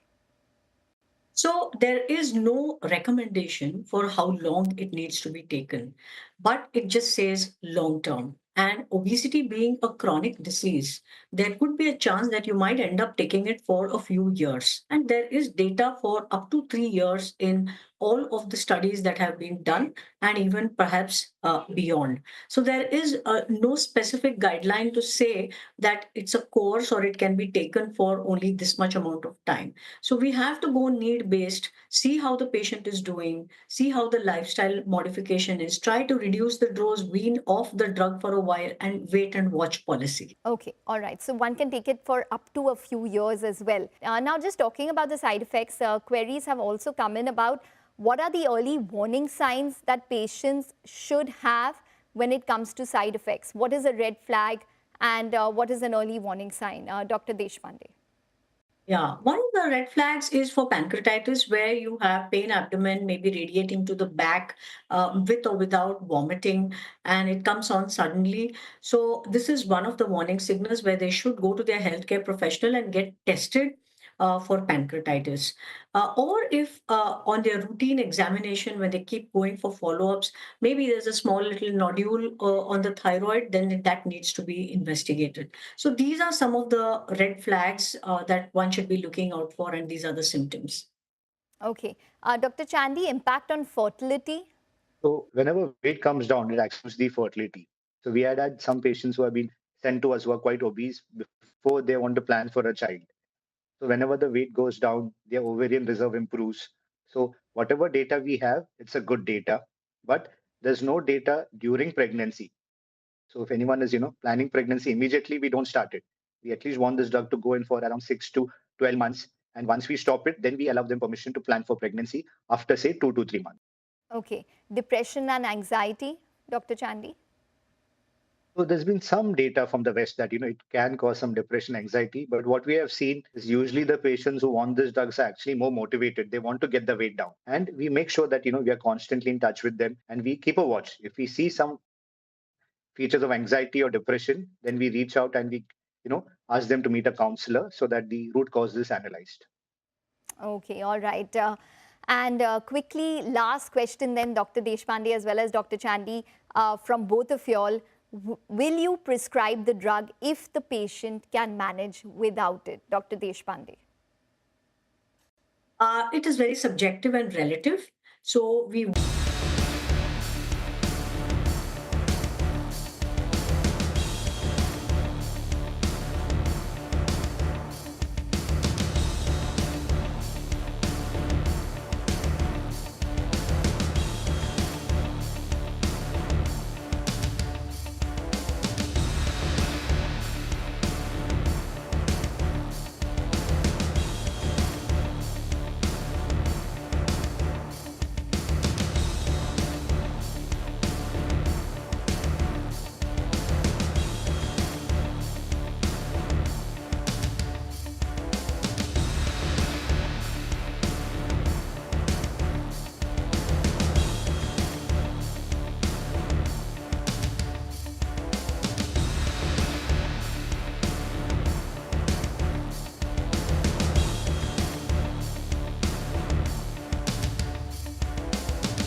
Hello and welcome to this special broadcast. I'm Parikshit Luthra. It was a night of relative calm at the border after 4 days of heavy artillery firing as India and Pakistan reached an understanding to halt military action.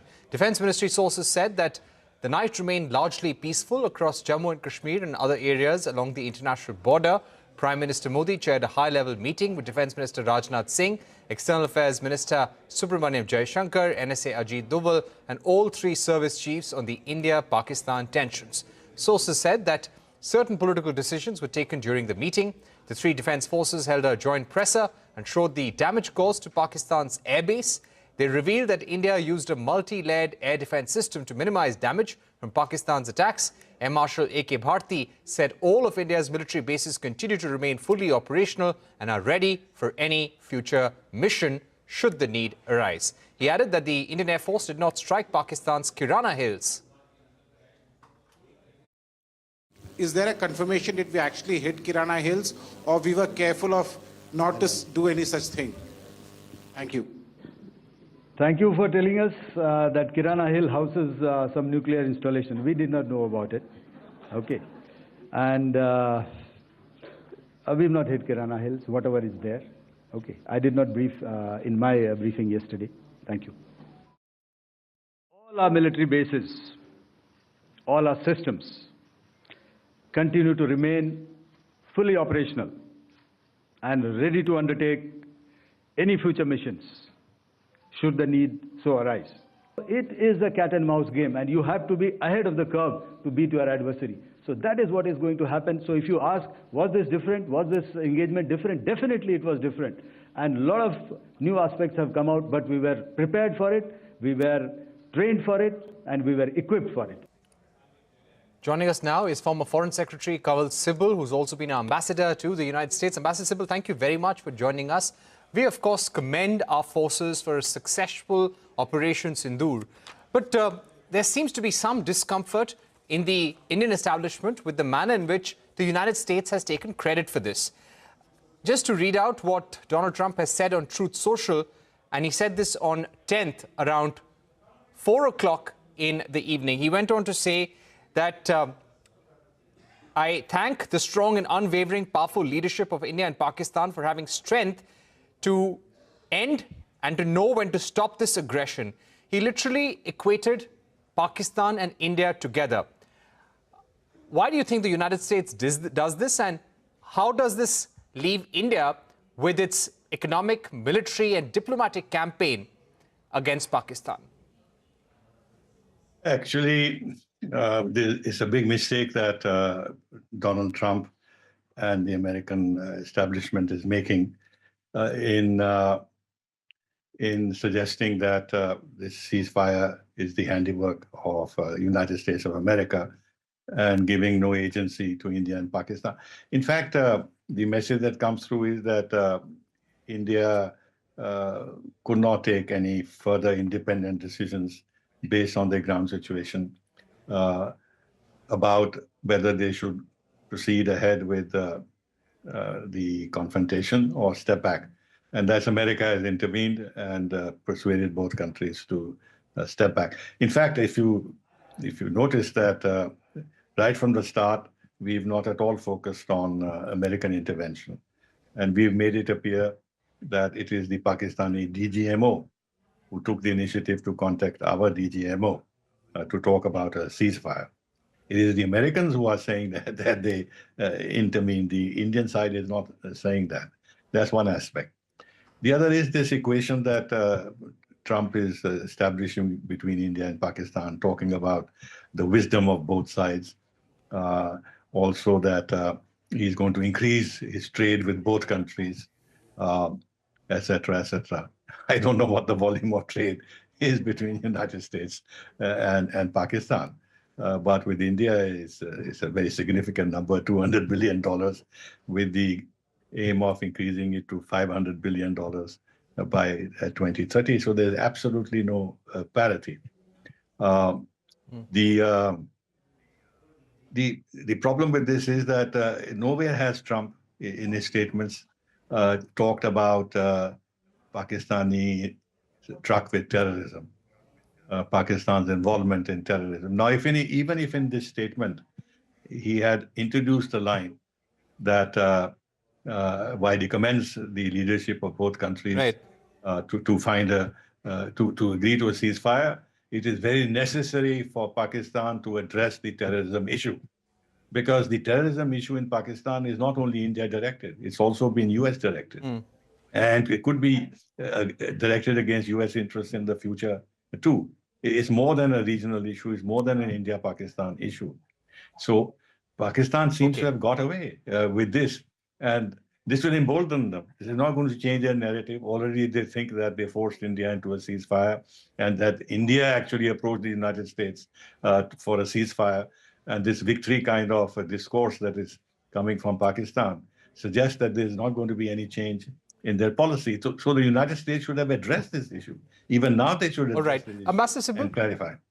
Right. Yes. All right. Ambassador Sibal, do you feel that the kind of stand that Donald Trump has taken, this now makes it difficult for India to proceed with the trade deal with the United States? Or at least India will now become more wary? No, I don't think so. I don't think so, and that will not be very wise on our part. After all, even if it is not the first time that the Americans have supported Pakistan, we have lived with this over decades.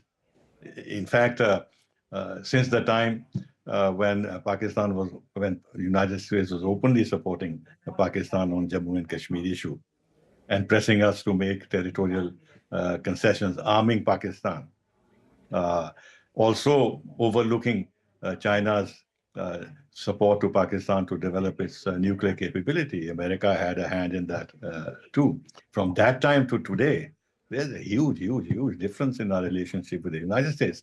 So even if these kind of irritants and more than irritants continue, there is a wider picture. And therefore, we should not make our trade deal and our negotiations on tariff issues and others contingent in any way or linked in any way to the ceasefire issue and America's effort to equate both India and Pakistan. That will not be very wise policy. But of course, we should internalize that when push comes to shove, United States is not that sensitive to India's security interests. And our security interests here are related to China, on which the Americans are more receptive, and to Pakistan, on which unfortunately the Americans don't show this kind of receptivity. Though mind you, here again, if one were to look at the total picture, the earlier messages that were coming from the United States was that it is not a fight, we are not going to get involved, and also giving a signal to India that you can retaliate against Pakistan for the Pahalgam attack, but keep it within limits so that it does not become into a wider regional war. So I don't know what happened subsequently for the United States or President Trump himself to take this approach of in every way, politically, morally, militarily, equating India and Pakistan, and not addressing why India had to act. If there was no Pahalgam, if there was no constant support by Pakistan to terrorism in India so as to disrupt the peace in Jammu and Kashmir, progress in Jammu and Kashmir, and generally disrupt what is happening in terms of India's economic rise and everything else, we would not have acted. So therefore, that issue has to come forefront. It's not the military dimension. The military dimension is there because of the terrorist attack. Therefore, please focus on the terrorism issue and put public pressure on Pakistan that they have to address the terrorism issue. This is not forthcoming, unfortunately, from the United States. Okay, I'd like to ask you another question, sir.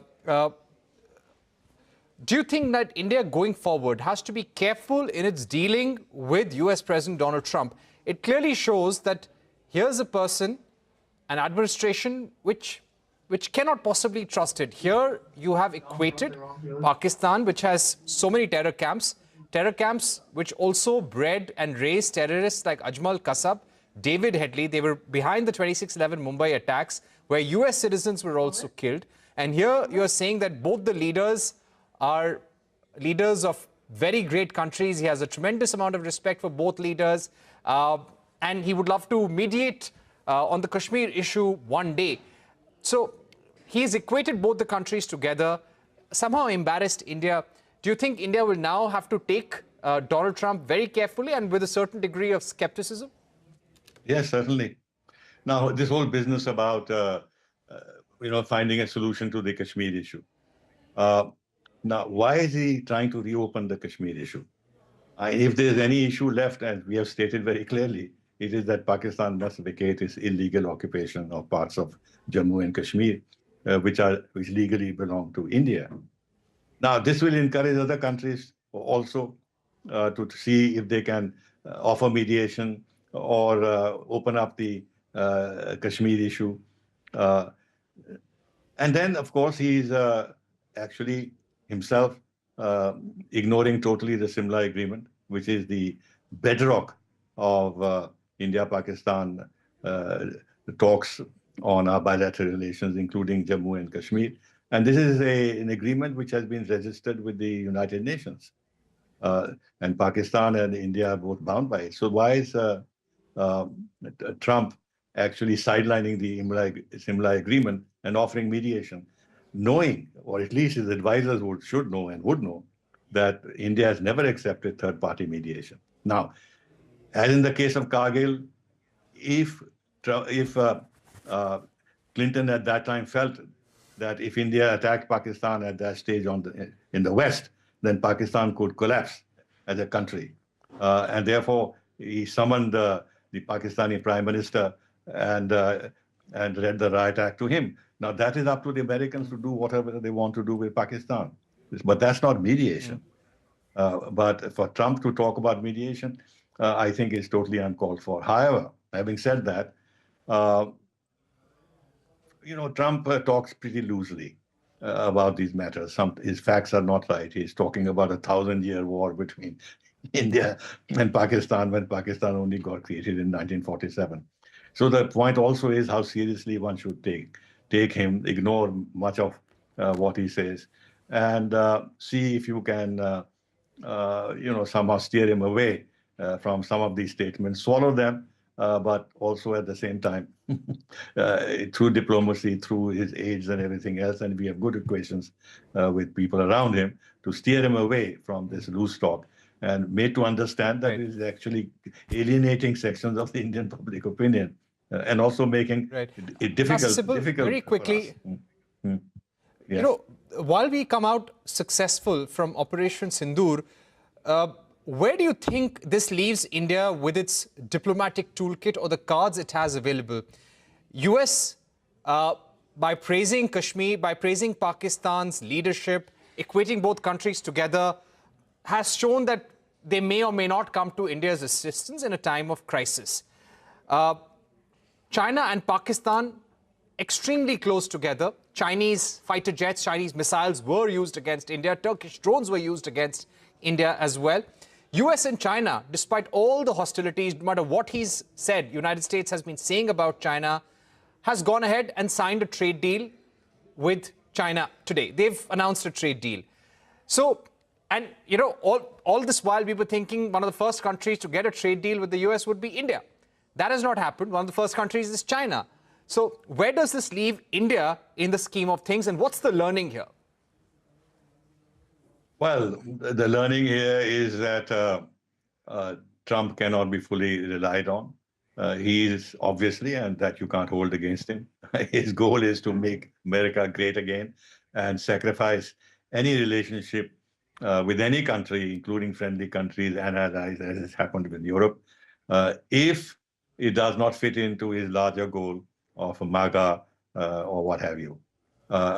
So in that sense, one has to be careful in dealing with Trump and not get overly impressed by personal gestures and talk about a personal equation, personal chemistry, which has its importance and which we should capitalize on to the extent that we can, but we be very, very careful.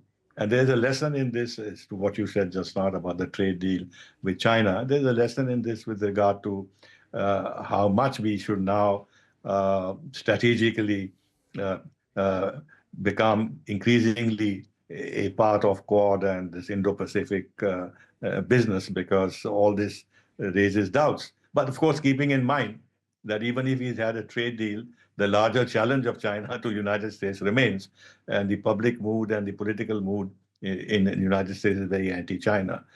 So to the extent that this can benefit us in terms of shifting of supply chains and everything else. Point is that, these are very complex matters. There are no neat solutions. There's no black and white thing. So we have to look at the positives and negatives, try and reduce the impact of negatives, and try to capitalize on the positives as much as we can with very clear head, with very clear perception that at the end of the day, we cannot rely on the United States. We have to rely on ourselves, but to the extent that because of the commonalities of interest, we can benefit from the U.S. relationship. Okay. We should go ahead and do so. All right, we've run out of time, but thank you very much, Ambassador Sibal, for joining us. Very important points there and big learnings for India from what has happened and the manner in which the U.S. has taken credit for what has happened in bringing a ceasefire to the India-Pakistan conflict since the 7th of May. Time for a short break, but coming up on the other side, we continue our coverage of Operation Sindoor with Captain D.K. Sharma on the growing tensions in the region and India's possible stance in the ongoing conflict.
Welcome back. Joining now is Captain D.K. Sharma, former spokesperson of the Indian Navy. We're going to talk to him about Operation Sindoor and how the Navy, the Air Force and the Army came together to counter Pakistani forces. Captain Sharma, thank you very much for joining us on the program. Your thoughts first on how... Thank you so much, sir. Sir, if you had to define the success of Operation Sindoor, what is the kind of message we've sent out to our adversary, Pakistan, and to the world? The only message which now goes out, which is very clear, and the operation is as such going on, that don't mess with us. We are a peace-loving nation. We don't, get into the matters of other countries. And least of all, what Pakistan has done, killing innocents, and now it had to be avenged. So it has been avenged very nicely. And see how maturely the country and the armed forces and the leadership has behaved. We have not targeted anything. No initial attack was, retribution was not on the military installations. It was not on the civil population. It was on the hotbed of terrorists. That 9 targets which were selected with a lot of caution and a lot of intelligence was garnered. Everything was put together, and that is why it took some time. You see, the nation was getting restless that we must avenge it fastest, and so there was no knee-jerk reaction. The forces were given adequate leeway. They were given adequate freedom, flexibility to act, and the targets were very, very nicely chosen. All information gathered, and you saw it. What was the effect? A coordinated, saturated attack within 15 minutes brought down 9 hotbeds. So that is what is the message, that don't mess around with a country which is trying to bring in order and peace and discipline in this part of the world.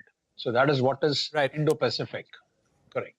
Captain Sharma, I would also like to ask you, we saw the use of Turkish armed drones in this conflict with India. We also saw Chinese fighter jets, Chinese missiles, Chinese air defense systems being used, which is all a part of the Pakistani defense establishment.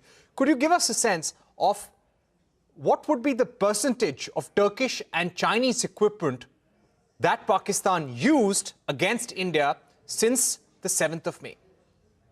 Well, Parikshit, we know that they do not make anything. Everything is imported, whether it is coming from Pakistan or Turkey or China or Turkey or any other third country. The point is, today we have proved that our counter-UAS system, unmanned aerial systems, the counter which we are producing, like when you have electronic warfare, you have ECCM measures.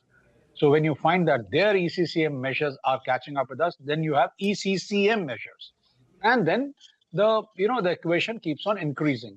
So now we saw that the Turkish drones, or for that matter, the reverse-engineered Chinese fighters, they have proved, or whatever, they use them. But you see, we have absolute confidence on our R&D, our technology, and the strides which we are taking now in Atmanirbharta use. And we have to give credit to the young boys, to the young breed which is coming out, the MSMEs and the innovators and the disruptors who proved it beyond doubt that yes, we can produce, and we delivered also. That is how they were brought down. So the swarm drones coming in, hundreds, bringing them down is not a joke, and that too in the dark. And these little swarm drones are very small, a piece of equipment, and it is flying very low. So there is a possibility that it evades the radar detection. But then we had our countermeasures there. We were jamming them. We were, making them helpless, and, they were totally confused and were falling like nine pins. That is what has happened. Actually, that is what happened. It was an electromagnetic atmosphere which was totally overtaken by our people. That's an important point, sir. Captain Sharma, what I'd also like to understand is about the role of the Indian Navy in this operation. We did not get directly involved, but at the same time, the Indian Navy had provided loitering munitions to the Air Force and Army for the attacks on terror targets in Pakistan.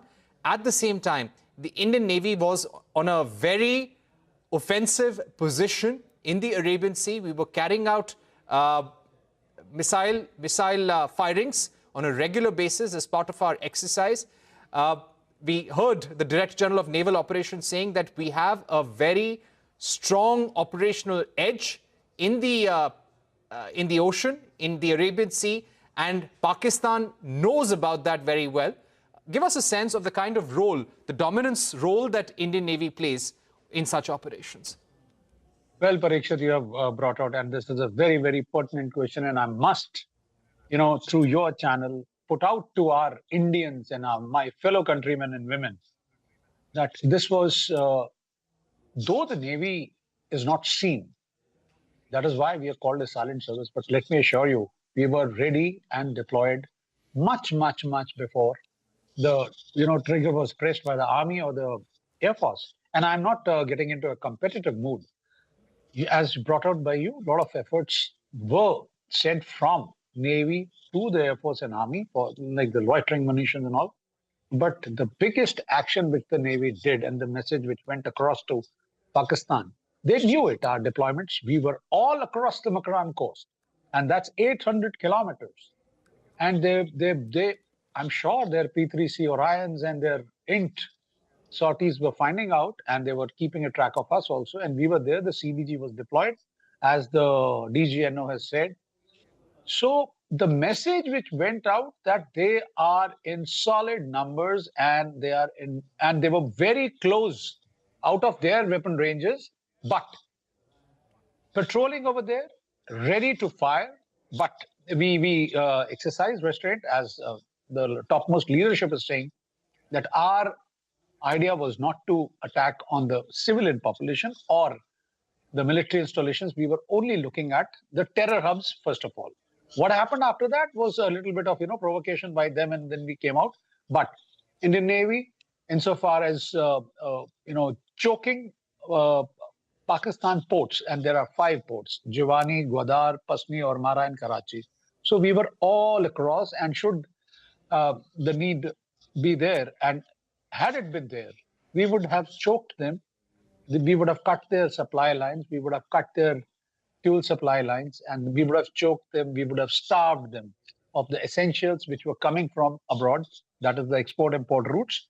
And of course, we had our firepower mustered at vantage points, which was ready to deliver. But, better sense prevailed, and things were, halted. But they would have been given a bloody, bloody nose. That is, I can tell you, and that is what is the DGNO in a very, very, subtle statements he's making out, that our capability and our capacity, it was at the peak. We were absolutely ready. Very important points, and perhaps that was one of the reasons why Pakistan initiated the DGMO call on 10th morning. Thank you once again for joining us on News Center. Let's move on. A CNBC-TV18 news break has been confirmed. The government has fully opened the Indian airspace for commercial operations. A new notice to airmen has been released for the opening of all 32 airports that were directed to shut and amid the India-Pakistan conflict. However, sources indicated that the airlines may take some time to resume flight operations, as they will have to inform passengers in advance. Madhiya Mujabar joins us now with more. Madhiya, what's the way forward? CNBC-TV18 had reported in the morning that new NOTAMs, which is Notice to Airmen, will be issued to withdraw the cancellations of civil flights at 32 airports. We were informed by airport officials about the reopening of these airports, and it was later confirmed by the government that NOTAMs to reopen 32 airports have been issued, which means all the airports across Jammu and Kashmir, Punjab, Himachal, Rajasthan and Gujarat that were closed due to military action will now open for civil flights. But the reopening of airport doesn't mean that all flights will resume immediately today. If you look at the video that we captured from live flight tracker, Flight Radar 24, the airspace in these states looks the same as it was in the last 5 days. No flights at all in Jammu and Kashmir at the moment, Himachal, Punjab, and only a few flights in the interior parts of Rajasthan and Gujarat. Now, these airports were closed for operations since the 7th of May. The closure was extended till the 15th of May, and airlines had cancelled flights to these airports till the 15th of May. Indigo and Air India have now announced they will progressively commence operations on the closed routes. Since airlines have to plan in advance, open bookings, inform passengers, some flights may resume later today or may not resume today at all. But most likely, normalcy in flight operations at the affected routes may take some time. But this is a clear indication of at least normalcy returning. Now, if we look at the Pakistani airspace, it has many international flights flying over its airspace. Many Gulf airlines like Fly Dubai, Fly Nas, Iraqi Airways and Saudi are some of the carriers that are flying to and from Pakistan to Karachi and to Lahore. It is important to note that Pakistan continues to close its airspace for Indian airlines. India too has closed its airspace for Pakistani carriers. So the rerouting of international flights by Indian carriers will continue, and complete normalcy may take more time. With that, it's a wrap on this edition of News Center. More news and updates continue right here.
Thank you very much for giving us your time here on CNBC-TV18 yet again, and welcome to India. Yeah, it's nice to be back. I was here, I guess, about a year ago. In 23. Oh, with 20. Yep, you know better than I do. So I was here 2 years ago. I get around. I get around the world a lot. I travel for a living, as you might guess. I'm probably on the road about 80% of the time, and so I may not have made the rotation through India last year, but I get here quite frequently, and I'm very excited to be here this week. And it's good to have you here. But, before we get down to some of the business, for our audience, just briefly take us through who is Christopher Niceta. What was your first job in hospitality? What really got you going in the industry, and your moment where you said, this is it, this is what I want to do? Yeah, that's interesting. Nobody probably is going to be interested in it, but I'll tell you, as I've said many times, my career in hospitality started in the toilet. Yeah, in plumbing, I hear. In a form of plumbing. When I was 16 years old and I needed to have a job because, my parents said, if you want to have money, you need to work because we're not going to give you allowance. And I said, I'm interested in the hotel business, and they helped me find my way to a hotel. And I was at the lowest level in the hotel as the lowest level person in the engineering department, which meant I had a lot of work to do with clogged toilets and lots of other things. But that's how I technically got started. But then I went and got an education. I went to the McIntyre School of Commerce at the University of Virginia. I have a degree in finance, and I got out and I got into the real estate development business, but focused initially in hotels and a lot of other spaces within real estate. And throughout, 15 years, I guess, I was doing things in and around the hotel space, and I was doing things outside the hotel space in both finance and real estate. And I kept realizing, that there was a gravitational pull that, that one way or another, I ended up sort of finding my way back dedicated to the hotel business. And so after a while, I said I really shouldn't fight the gravity, that it's an industry that I love. I was always fascinated by it from the time I got started in as a teenager, but just the complexity of the model from an operating point of view, from a finance point of view, from a branding, a commercial, and every other element of what makes the business tick, and most importantly, just how global it is. I very much love traveling and seeing the world, and view myself as a global citizen, and so it sort of fit the bill. But it was not. I started at very low levels. I went into a bunch of different related areas, and then ended back in the business for all the right reasons. The T word these days, the trade and tariff concerns and the huge uncertainty that brings in, talks of a recession in some of the largest economies, and slowdowns are good for any business, least of all travel and tourism and hospitality. How's 2025 shaping up for you? We heard your earnings con call that the weakness you saw in the first quarter continuing to seep into the second quarter as well. We did. I mean, we definitely saw a bit of a slowdown as we got mainly to the end of the first quarter, really in March. And that has seeped into April. But it hasn't continued to decline. And it's still showing in the United States and in almost every market around the world, positive growth. And so the way I think about it is we still feel quite constructive about the way this year is going to play out. You've looked at our earnings. We brought our overall guidance down a little bit to 2%, to reflect, to reflect what's going on. But we brought it down also reflective of the fact that we think when the year is done, we're going to have positive growth. There is a lot going on around the world. There are geopolitical issues, tariff issues, macroeconomic issues that come as a result of that. But I think when you lift way up, and still the United States is the biggest market we have, it still drives 75% at the moment. It will go low over time. That drives 75% of our earnings capacity.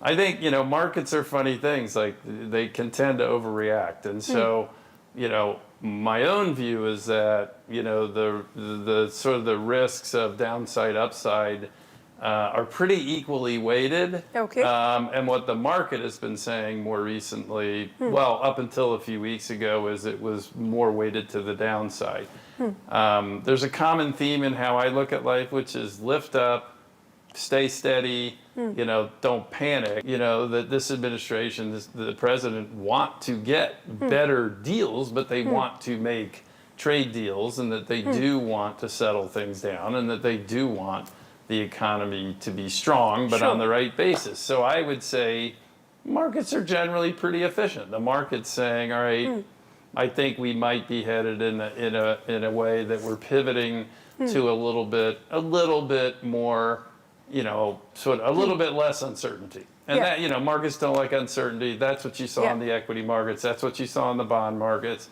And the reason you've seen those sort of pivot back around a bit is there's not total certainty, but there's a little bit more certainty. So when I look at like when we end the year, I think we will end the year with positive growth in the world. I think we'll end the year with positive growth in the United States. And then if you look at our model is really spectacular because we're basically a consumer branded business, a capital light business. We have same store growth and then unit growth, and you add those two together, and that's sort of how we get to bottom line growth. Our unit growth numbers are really strong across the world. So we opened 2 hotels a day last year in the world. Yeah. We have the biggest pipeline. We signed more deals than we ever have in our history last year. We started more hotels under construction than any year in our history. So we come into the year with a lot of wind in our sails in the sense of our unit growth. So there's a teeny bit of uncertainty on same store, but keep it in perspective. Our unit growth numbers are 6 to 7. So they're the disproportionate part of the earnings driver. Sure. And our unit growth is performing quite well and is quite resilient. Yeah, but like you said, last 2024 is probably one of your best years. 2 hotels a day is the number that you're talking about. But, now, especially in the leisure category, what is the kind of impact that you expect to see play out until this period of uncertainty really passes? I mean, leisure, what do you... Yeah, leisure was sort of normalizing before all this, if you think about it. Coming out of COVID, pretty much everywhere in the world. Yeah. It turns out when you lock people in their basement in their closets, they can't go out, then you let them loose. They really want to go out and have fun. Loose, yes. Funny how that happens, but it did happen. So you had this huge release of pent-up demand that came in the form of leisure business. Where leisure, both from the standpoint of occupancy, but definitely price, rate, was way over any sort of pre-COVID norms. What we've been seeing for the last year, year and a half, really mostly over the last year and coming into this year, is a normalization where we're sort of going back to the normal The pent-up pattern. demand has been met. The pent-up demand has, I think, largely been met. If you look at like the ratio of leisure business to our overall business, it's not quite back to where it was pre-pandemic, but it's getting awfully close. So I don't really think that there's fundamentally anything wrong with leisure. There was a normalization going on. Now, I'm not going to say like at the end of the first quarter and a bit of the second quarter in the United States and maybe in parts of the Western world generally, there was a little bit of caution in the air because of uncertainty on trade policy, et cetera, that was accentuating it a bit, but I wouldn't say dramatically. I think that was happening all on its own. At the same time, what's happening and continuing to happen is business travel, which had taken longer to come back, is coming back.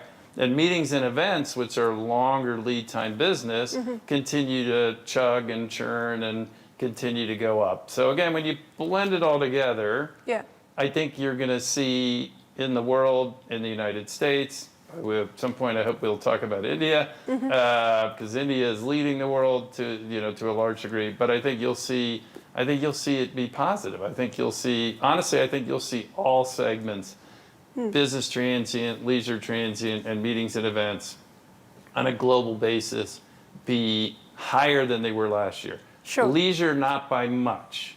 Business next, and meetings and events the highest.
Let's talk about what brings you to India. That's why I'm here, to talk India. Well, what brings you to India? And give us a sense of the size of the opportunity you see here. Since the last time you've been here, whether it's the big fat Indian weddings, it's the demand for your Waldorf, Astoria property also coming up in India soon. Give us a sense of the segments that you're going to focus on and how large the market could be for you. India is, I think, the biggest opportunity in the world at the moment. And not just for this moment, but I would say, as I tell my team and I tell my board of directors, I think for the next 10, 20, 30 years. And why is that? I mean, for the obvious reasons. You're here and a very large population, a very large middle class already, but growing at a high rate. A population that want experiences. By the way, that's sort of a global phenomenon, but true here as well. And a industry, a travel industry, particularly in the hotel space, that's really in its nascent stages of development. If you look at other more mature travel and hospitality markets around the world, if you look at it, India in the next 5+ years will become the number 3 travel market in the world in India. In that same time frame, will become the number 4 outbound market in the world. So as I think about it, okay, we need to win in India to win on both fronts, right? There's a huge opportunity to serve the Indian population in India, so we need to be here. We need to be present across all price points so we can build network effects so that because people have all sorts of different needs. And we need the Indian customers here in India to love our brands so that when they leave India, as they become the number 4, and then I suspect the number 3 and growing number in outbound business, that they want to stay with us when they go to America, when they go to Europe, when they go to the Middle East or Africa, wherever they may travel. And so it's very much for us about building a real network effect. So that means in India, that means we got to have Spark all the way up to Waldorf Astoria. You mentioned both. We got to have, premium economy to luxury. We got to be in primary city centers.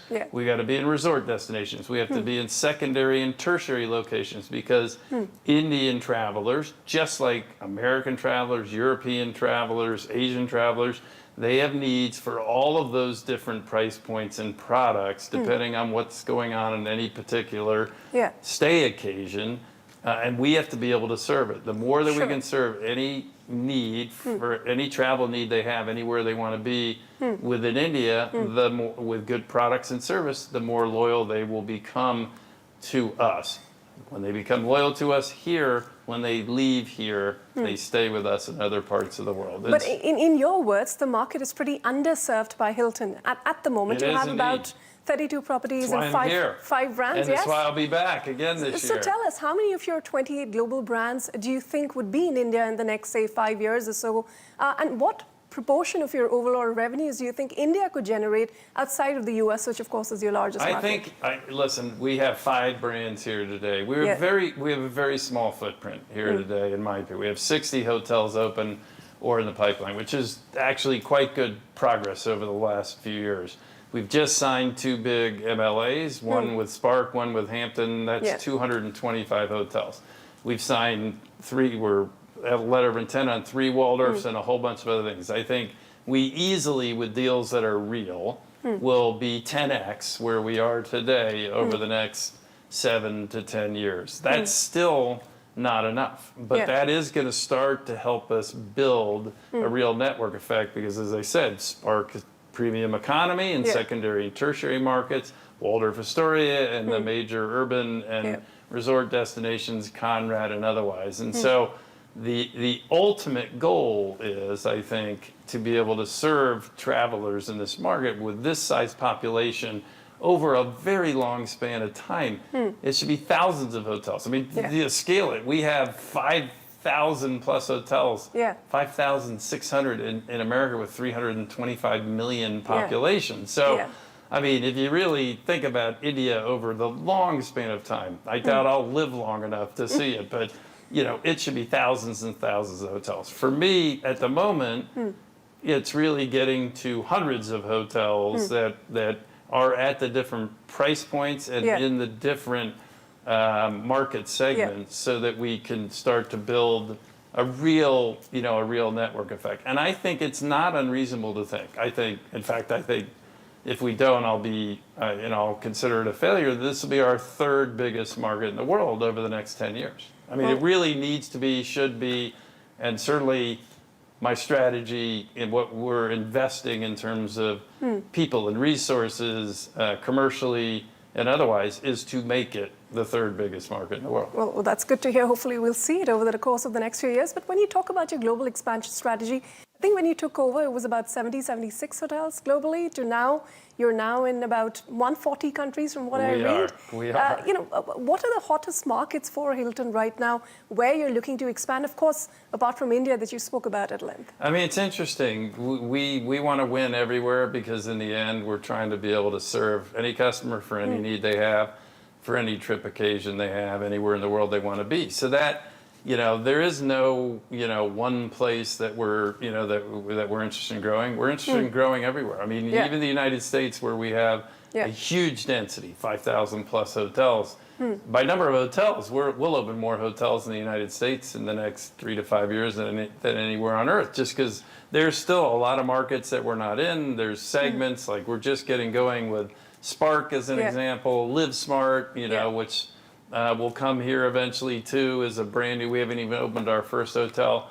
Europe, is ripe for opportunity for us because it is a very fragmented market. The Middle East is on fire, the opportunities there as they try and diversify their economies and build, a base of employment beyond, what has been there in terms of oil. They're investing huge amounts of money, whether that's UAE, KSA, so huge opportunities.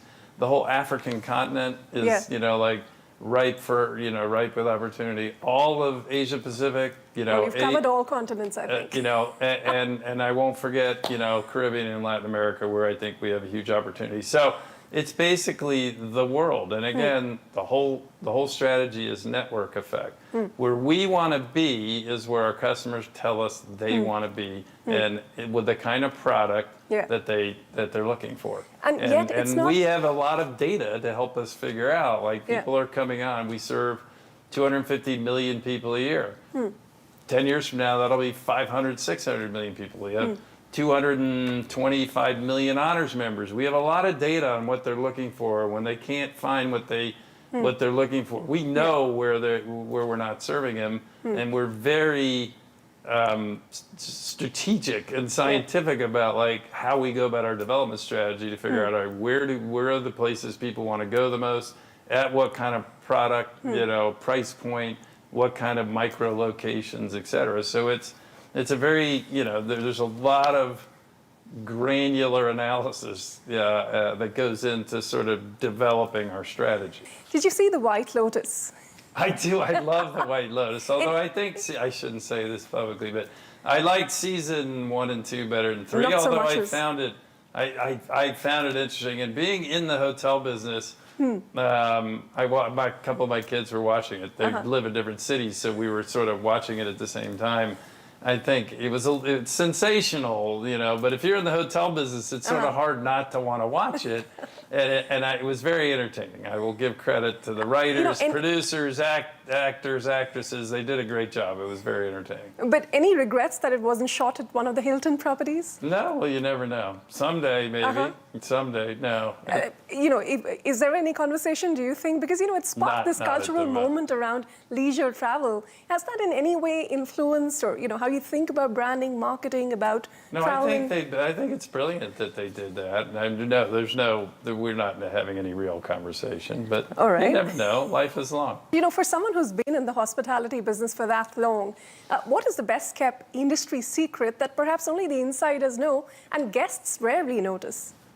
Gosh, there are, I think I have all my little pet peeves there, like chargers, got to have chargers by all the beds, night lights, if you're a middle-aged man and you got to get up in the middle of the night and you're in a strange place, every room needs a night light and not all of them have it. But I always love I can't take credit for it.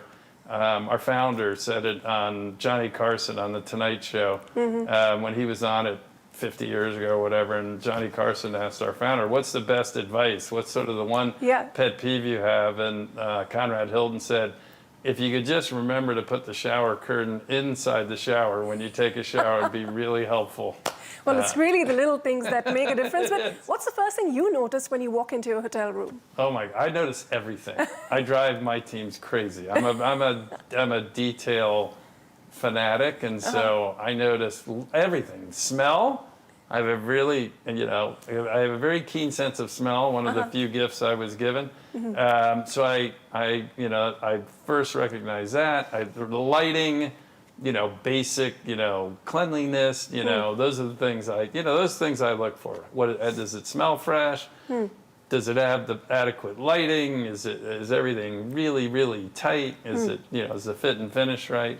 And then I zone into every little detail. Do you sometimes anonymously walk into Hilton properties to just see how things are actually running? And all the time. What is the most bizarre thing you've come across? It's not, and I don't mean to sound, this sounds like I'm being egomaniacal, and I'm not. I think people that know me will tell you I hope I have a very low ego, but it's gotten very hard for me to walk into any hotel anonymously. I do it frequently, like I'm just traveling and I might even be on vacation. I'm like, well, I might as well go see a couple of hotels, but they're kind of on to me now. It doesn't take very long before they figure out. Would you say the hospitality industry is getting younger or older in both spirit and talent? I think it's getting younger. I think the world's getting younger, which is a nice thing to see as a father of 6 young women that are making their way in life. I think the world has turned in, to much more of a meritocracy, and I think so has our industry. Our industry, I think, used to be, I've been doing this for 40 years, used to be, you had to do the following 20 things before you could become a general manager or, get into a certain corporate role. And you still need experience. I'm not saying that the world's given up on experience, but I think there's a lot more of a opportunity in today's day and age to really look for high potential talent that maybe hasn't checked every single box that might have had to have been checked in the past, and give people, younger people, an opportunity for upward mobility at a faster rate. And so there's no question. I look at our company, the average age is a good example. Average age at Hilton World Headquarters is, what would you guess? 25? No, it's a little older than that. It's 28. 28. But that's still, I thought, pretty good. Think about succession. We spend a lot of time on succession, as you would think. We're a public company. We have an extraordinary board of directors that is super diligent, chaired by John Gray, who's president of Blackstone. And I think one of the many, but I think my own view is one of the most important responsibilities of a board, and for that matter, a CEO, is to make sure that you have thought about succession so that whatever momentum you have is going to continue on and into the future. And so we're really thoughtful about it, and we have done a lot of work in terms of building layers of talent within our organization to make sure that we are preparing people at various levels in the company and for sort of different time frames to make sure that we have great continuity. And so I feel good about it. I think our board feels good about it. I intend to do this for a lot longer, but that doesn't mean we haven't made sure that we've been really thoughtful about it. And it's wonderful to hear it. Chris, thank you so much for giving us so much time and sharing all these wonderful stories with us. Thank you so much. Thank you. I'll be back soon. Well, we hope to see you again. Thank you. Thanks very much.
Welcome to a special edition of Newsmakers. The biggest news in the market, other than, of course, the big political news, is SMBC buying a 20% stake in Yes Bank. This means a seminal change for the bank itself. 5 years ago, it was in trouble. Now it looks like the SBI prop is no longer needed. The bank can stand on its own feet and someone is willing to buy it for capital investment. But what other advantages accrue to Yes Bank because of this relationship with a very big global bank, Japanese bank, SMBC? To answer all those questions, I have with me the Managing Director and CEO of Yes Bank, Prashant Kumar. Good morning, Mr. Kumar, and thank you very much for your time. Congratulations first. This is a seminal change for the bank itself. No, thank you so much. I think it's a very, very significant transaction in the transformation journey of Yes Bank. First, if you can tell me, when does it get completed? Because I'm still seeing Sumitomo Bank to buy a 20% stake. When do we say they are holding a 20% stake? So now it would require the approvals from Reserve Bank of India and Competition Commission of India. And we are hopeful that the whole transaction would be completed in the second quarter of this financial year. Okay, so we understand that at that time, the Japanese bank will be able to appoint 2 directors on the Yes Bank board. Now tell me the journey from there. How does life change for you? Are you, how will you liaise? Will they give you more trading partners? Will they give you MNC clients? What will they give you? I think the first important thing, there has been a overhang, on the bank, where the question was that SBI, being 24% equity holder, cannot continue for a long time.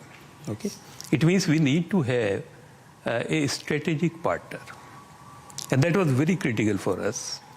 I think the SMBC, who are the second largest financial banking group in Japan and 15th largest in the world. And they are known for their corporate governance, reputation. They coming and investing into Yes Bank at 20%. That is also a confidence. Yes. That is a confidence in the franchise. That is one thing. Second thing, they are, as a strategic investor, always a very long-term investment.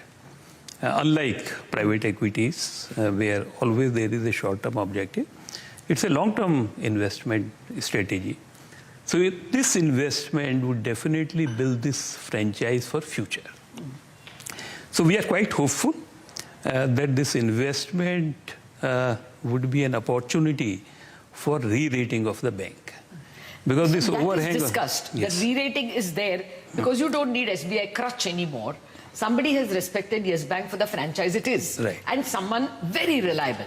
I'm asking you for life after second quarter. No, I think it's important because the life, when we talk about what is going to happen in the future, how it is going to give that kind of support. Re-rating itself would give us a lot of opportunities, both on funding side as well as on the lending side. Because there are a lot of corporates, government entities, who don't place deposits, who don't allow you to work with them unless there is a minimum threshold of the rating. That is one part. Oh, you expect a rating upgrade shortly? That's why I was talking about we are looking for a re-rating of this stuff. Because in the re-rating, one of the issues was always in terms of what is going to happen to the SBI stake. That is one part. The second part, that with the re-rating, definitely your funding cost would also come down. The third part is such a respectable foreign institution investing in you. It also gives you the mileage in terms of opening your door for a lot of other things. In terms of, I'm not saying a direct connect, but definitely the doors for large corporates in doing their transaction banking, in terms of providing our digital solution to them, definitely would open up for us. You expect more fee income from the third quarter onwards because of trade finance or whatever? It never happens like this. It's not like a switch, though. they would come in and the third quarter there would be fee income. This is a journey. But I think this kind of investment would definitely leap forward in the second phase of the transformation journey. But are you sure of the re-rating very soon? Because it is only 20%. It's only 2 board seats. Can re-rating come like as early as a quarter or 2? No. So fundamental issue was more in terms of a question from the rating agency was always what is going to happen to the stake of State Bank of India. Yes, yes. Okay. And everybody wanted to see the entity who is going to replace State Bank of India, whether that would be a long-term strategic player. Because if it is not a long-term strategic player, piecemeal shareholder. So I think it would definitely give a confidence. The second aspect is in terms of if bank require capital in future, okay, there are no uncertainties. Yes. So I think that is also an important point for consideration whenever the rating agencies consider for the rating upgrade. Any reason why they went for 20? Because we were expecting at least 24.9, as it were, you know, so that open offer is not triggered. There were a set of people who were expecting 26 and open offer. Why, in your opinion, they didn't go for that? No, I think they can answer that. But the question is always, you always keep a room for certain eventualities. Because the moment you cross 24.99, right, then the open offer would trigger. Okay, if you are having a 20%, and maybe if there is any capital requirement from the bank side, at least there is a room available for them. Is that the reason why they didn't? No, I'm not making any comment on this. I'm only saying anybody would definitely, if they know like 24.99 would trigger an open offer, they would just like to keep a room available for any such kind of requirements. You mean we can always do it later, yes. Is what you're saying? Yeah. But I'm sure you met the top management of SMBC will have met you several times. They are buying your bank. They are not buying SBI. So more meetings with you than SBI. What is the impression you got? Will they be okay with 26% voting right, but 51% stake? Or, you know, equity stake at 40, 50, whatever, but voting only 26. Will they be open to it? So my impression is that first, they are very bullish about the Indian banking industry. Yes. Very bullish about the Indian economy. And they have respect and the confidence in the franchise which we have built up. Okay? The other part which you are asking is something which they need to decide and take it forward. Okay. Okay. I am still not able to wrap my head around why 20 and not 24. Because I'm sure SBI was willing to give more and all the banks were willing to give more stake. For them, it was only a financial investment. You never tried to crack why not 24? No, I think it makes sense. Like if you know that you are breaching a particular threshold, you never do that. Okay. Okay? You always keep a distance from that with the car which is running in the front. No? Yeah. Okay, what about the stake that they have in Fullerton, or rather now it is called SMICC? They bought that NBFC. Is there a plan to merge that into Yes Bank? Because ultimately RBI is saying all lending business, you know, a bank should not do lending through the bank and through a NBFC. This is not a subsidiary because they are not yet owners, but is that part of the game plan to merge that NBFC? No, I think this is too early to make that comment because now they are coming with a 20% and they would be like a public shareholder. Okay. Yeah, so they don't get any special reasons. Yes. But will you look at it since it is common management? From your point of view, will it make sense? No, that's why I'm saying this is too early. I think this is the first time we need to see that how we need to take this forward. Okay. Will they keep their 3 branches or will that need to be merged? No, again, it would depend on their own strategy and how the regulator would think about it.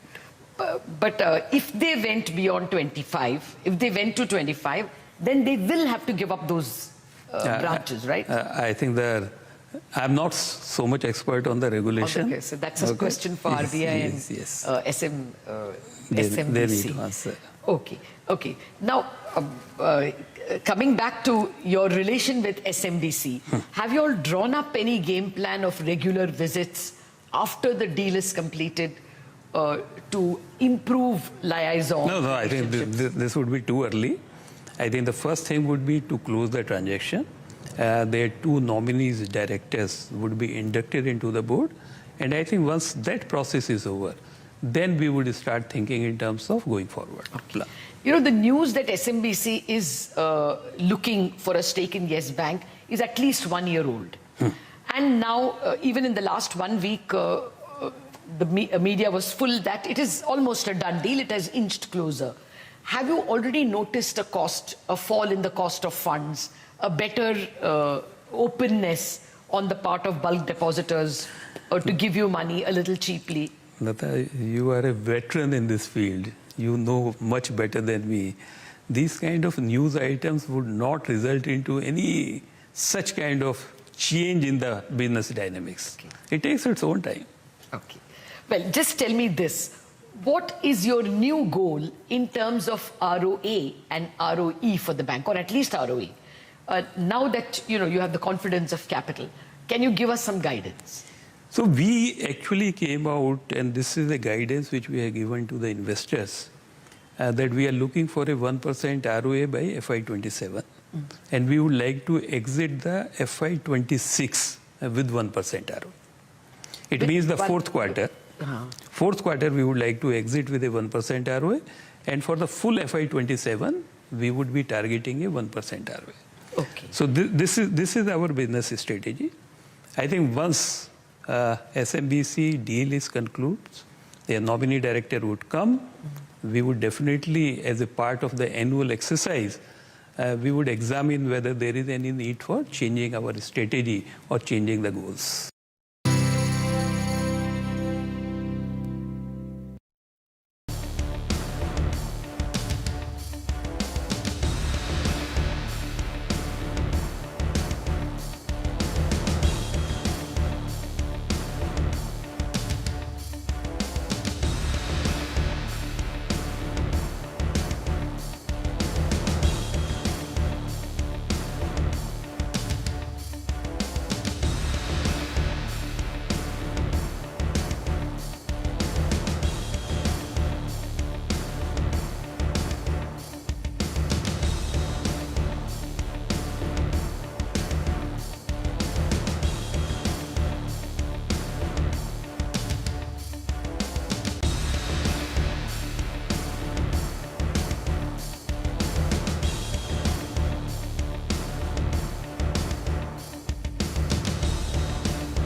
Welcome back to our special edition of Newsmakers. The newsmaker of the moment undoubtedly is Yes Bank.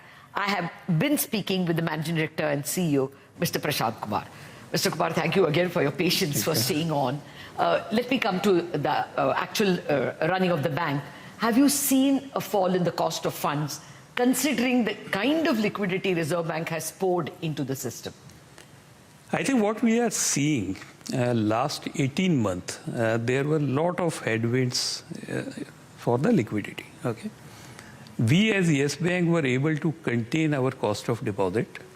If you see last 18 months, our cost of deposit has remained around 6.10%.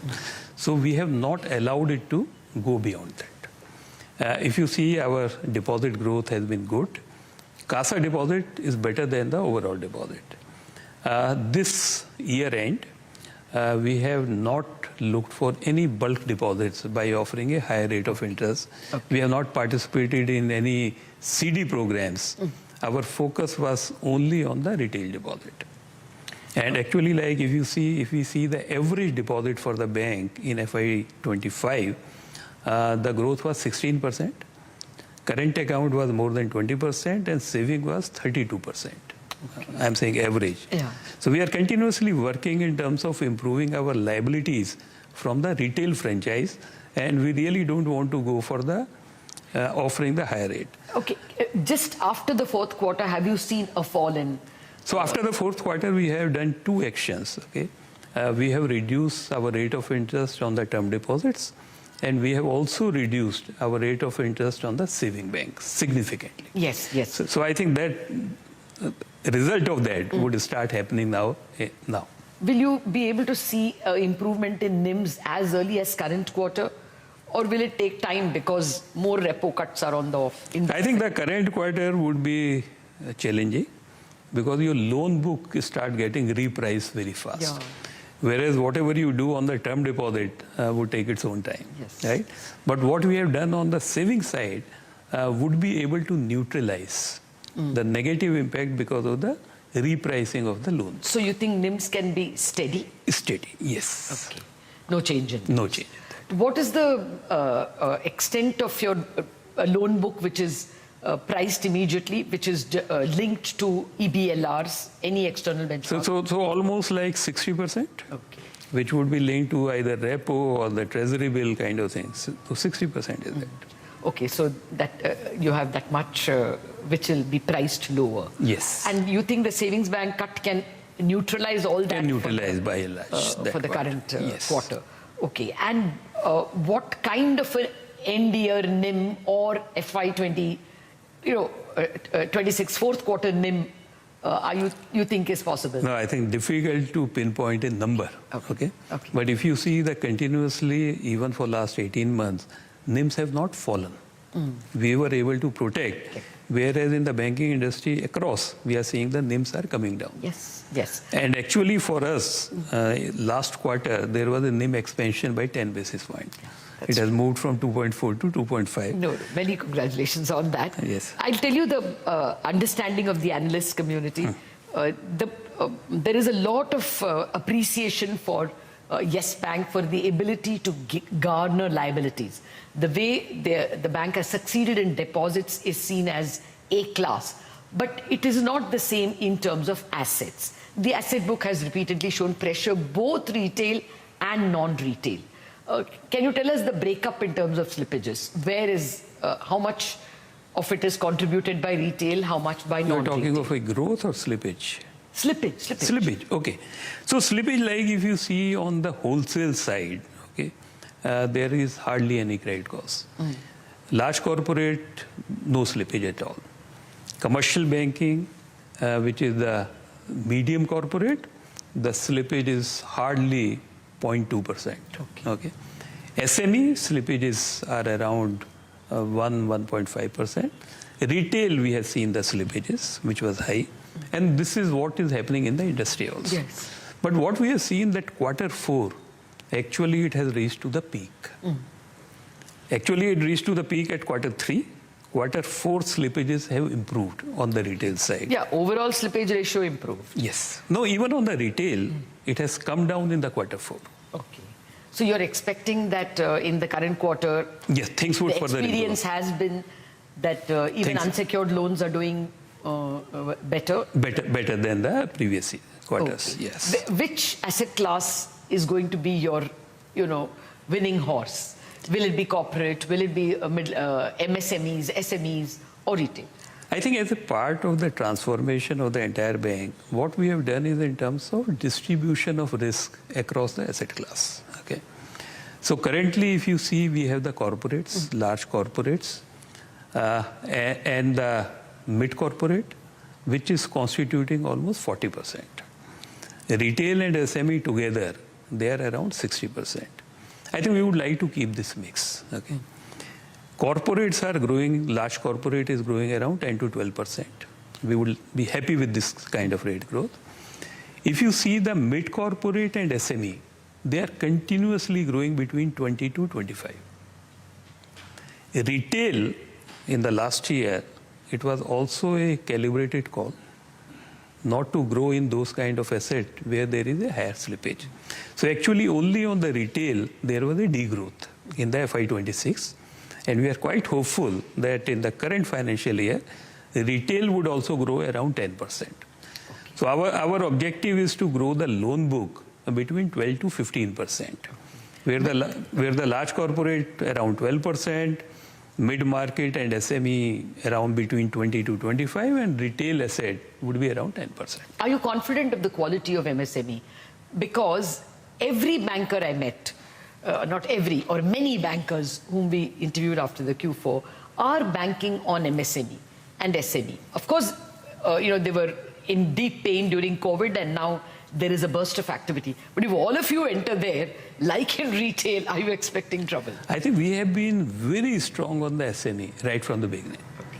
If you see last 5 years, every year growth was more than 20%, and the credit quality was the best. Okay. Even during the COVID time, our SME portfolio has not suffered.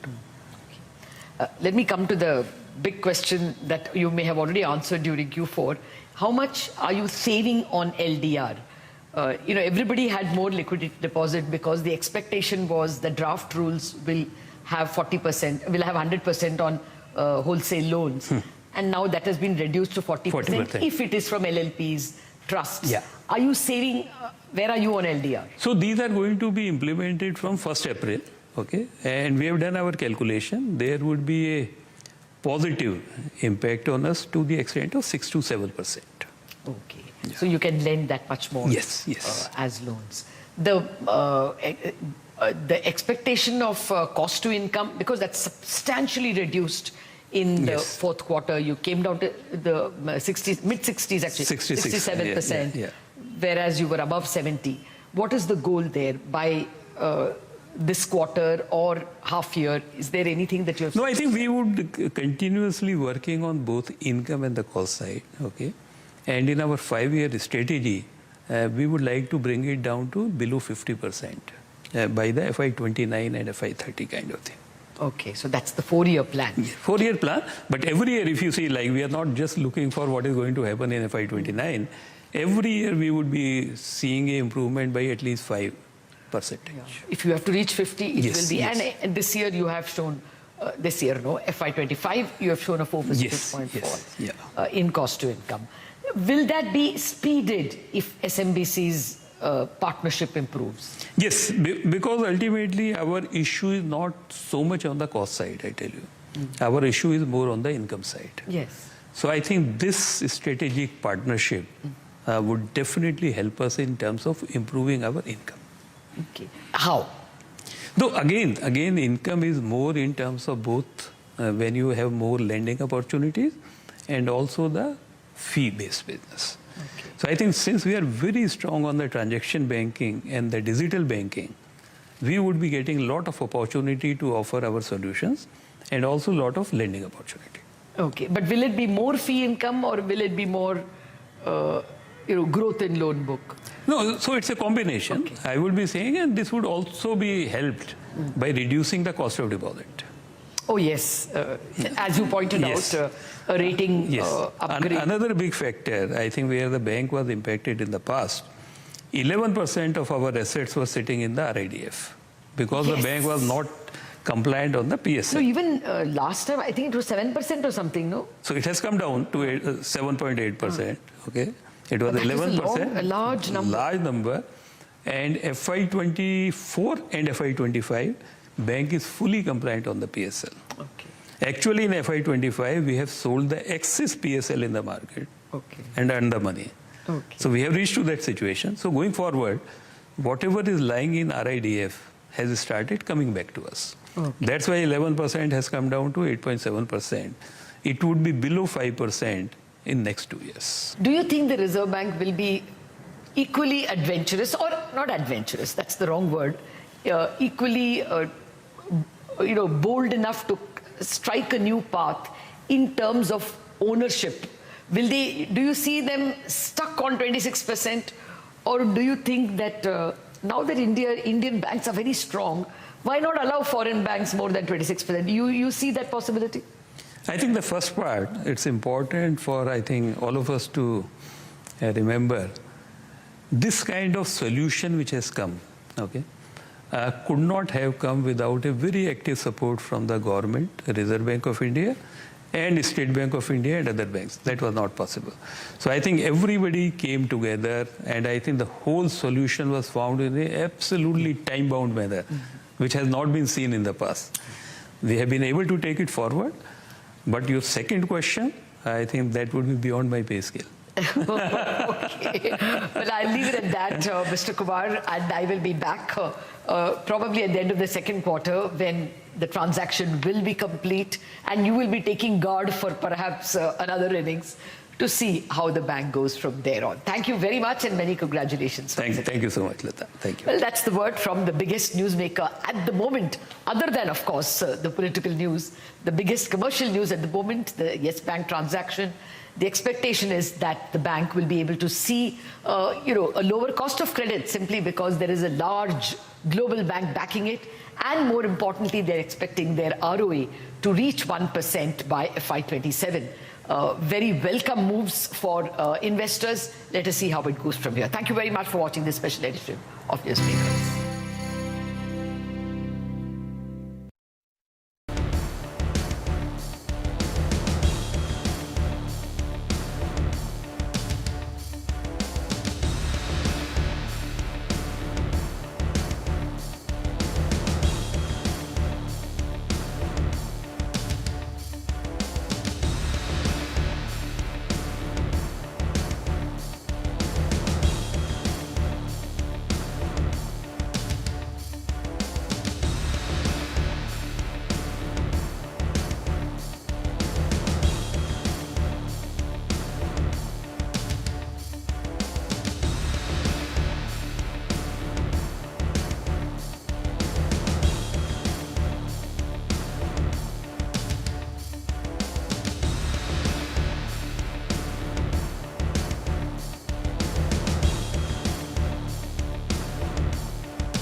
Hello and welcome to Startup Street. I'm Arundhati Ramanan, and with me as always Shruti Mishra and Ritu Singh. These are the top headlines from the startup world. Motilal Oswal and Ramdev Agarwal acquire $50 million in Zepto shares each. Move boosts Indian ownership in the startup ahead of its IPO. Motilal Oswal also eyes an additional $250 million in a secondary round. EV maker Ather Energy reports a 29% year-on-year jump in operating revenues in the fourth quarter, narrows losses by 17%.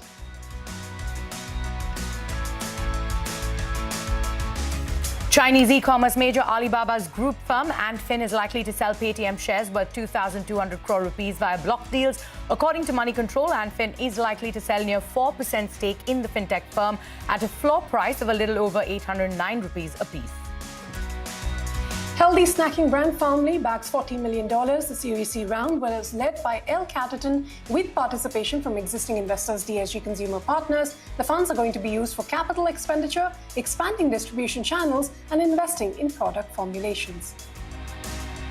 Ride-hailing firm Uber launches Courier XL in the country, which will enable users to send large goods. Uber Courier XL service is currently in Delhi NCR and Mumbai. Amazon-backed M1 Exchange raises $10 million from Filter Capital to support its digital supply chain finance operations. The firm has raised over $47 million to date.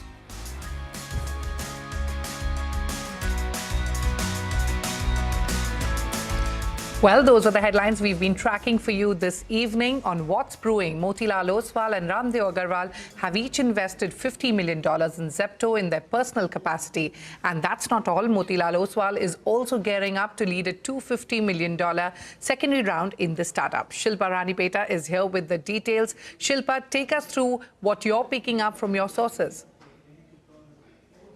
Well, more funds coming in for quick commerce startup Zepto. We're given to understand from sources that Motilal Oswal and Ramdev Agarwal, the co-founders of Motilal Oswal, have in their personal capacity invested $50 million each, a total of $100 million in Zepto. Now, remember, this is not Ramdev Agarwal's first personal investment either. He invested about roughly $15 million in late last year in 2024 as part of a larger round, and also an undisclosed amount earlier in August 2024 as well. Now, apart from this, we're also given to understand that Motilal Oswal, the company, is also preparing for a secondary share sale in the company worth about $250 million.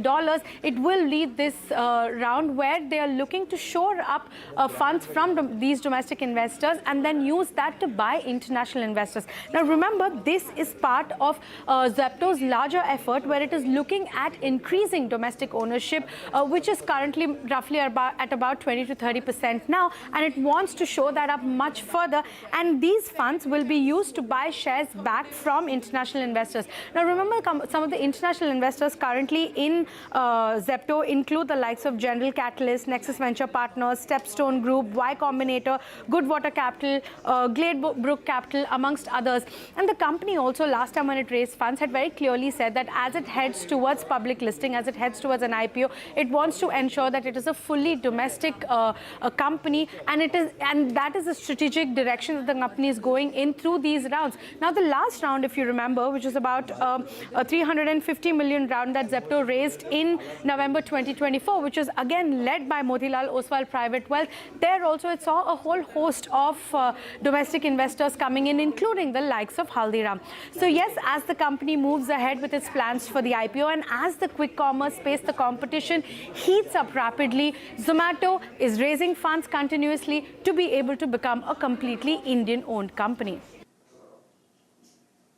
All right, Shilpa, we'll leave it at that. Thanks very much for joining in. Now, in What's Brewing on Startup Street today, hyper-local logistics startup Porter has successfully closed its Series F funding round that was led by Kedara Capital and Wellington Management in a mix of primary and secondary exits to shareholders as well. Now, while the company did not disclose the amount, we do understand Porter has raised about $200 million at a valuation of close to $1.2 billion in this round. Now, Porter says it is going to use this money to expand operations across multiple cities for team expansion as well as for tech developments. But for more on this, joining me now is Uttam Dikka, who's the co-founder and CEO of Porter. Uttam, congratulations on this large fundraising. You've not disclosed the amount, but could you give us any more details into how much of this $200 million was primary investment into the company and how much of it was actually just secondary exits by investors? So, I think we have chosen as a policy not to disclose it, but I think both were significant chunks. So yeah, I think it's more or less, we would not like to disclose exactly how much was primary and how much was secondary. All right, we will get back to that later, but how will you deploy this money, which we understand is pretty large? How are you going to split it across key areas like, when you're talking about expansion, tech investments, what will you focus on?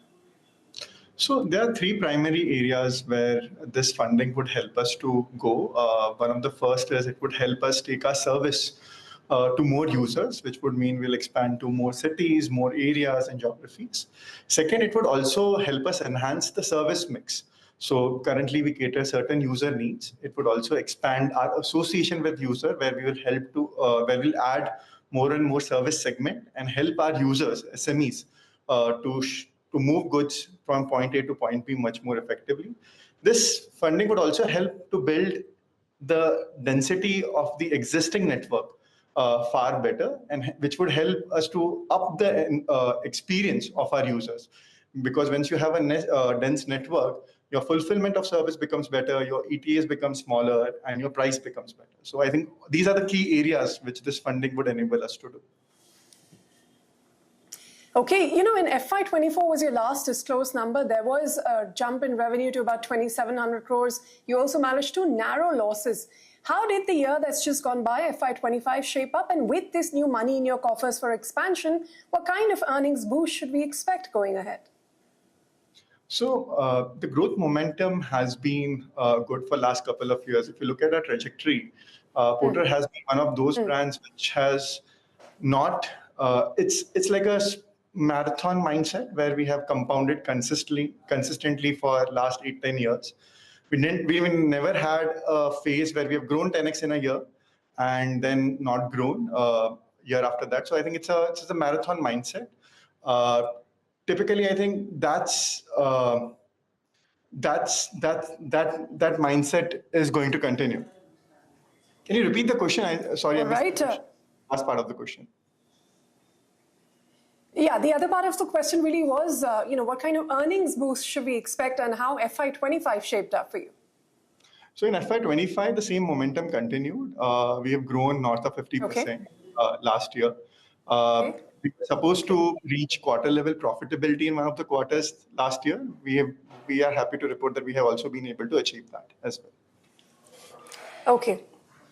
Uttam, there's been a lot of activity in this segment you operate in recently. I mean, you have players like Swiggy, Genie that are folding up services on one hand, and then today you have the likes of Uber expanding their courier services with Uber XL.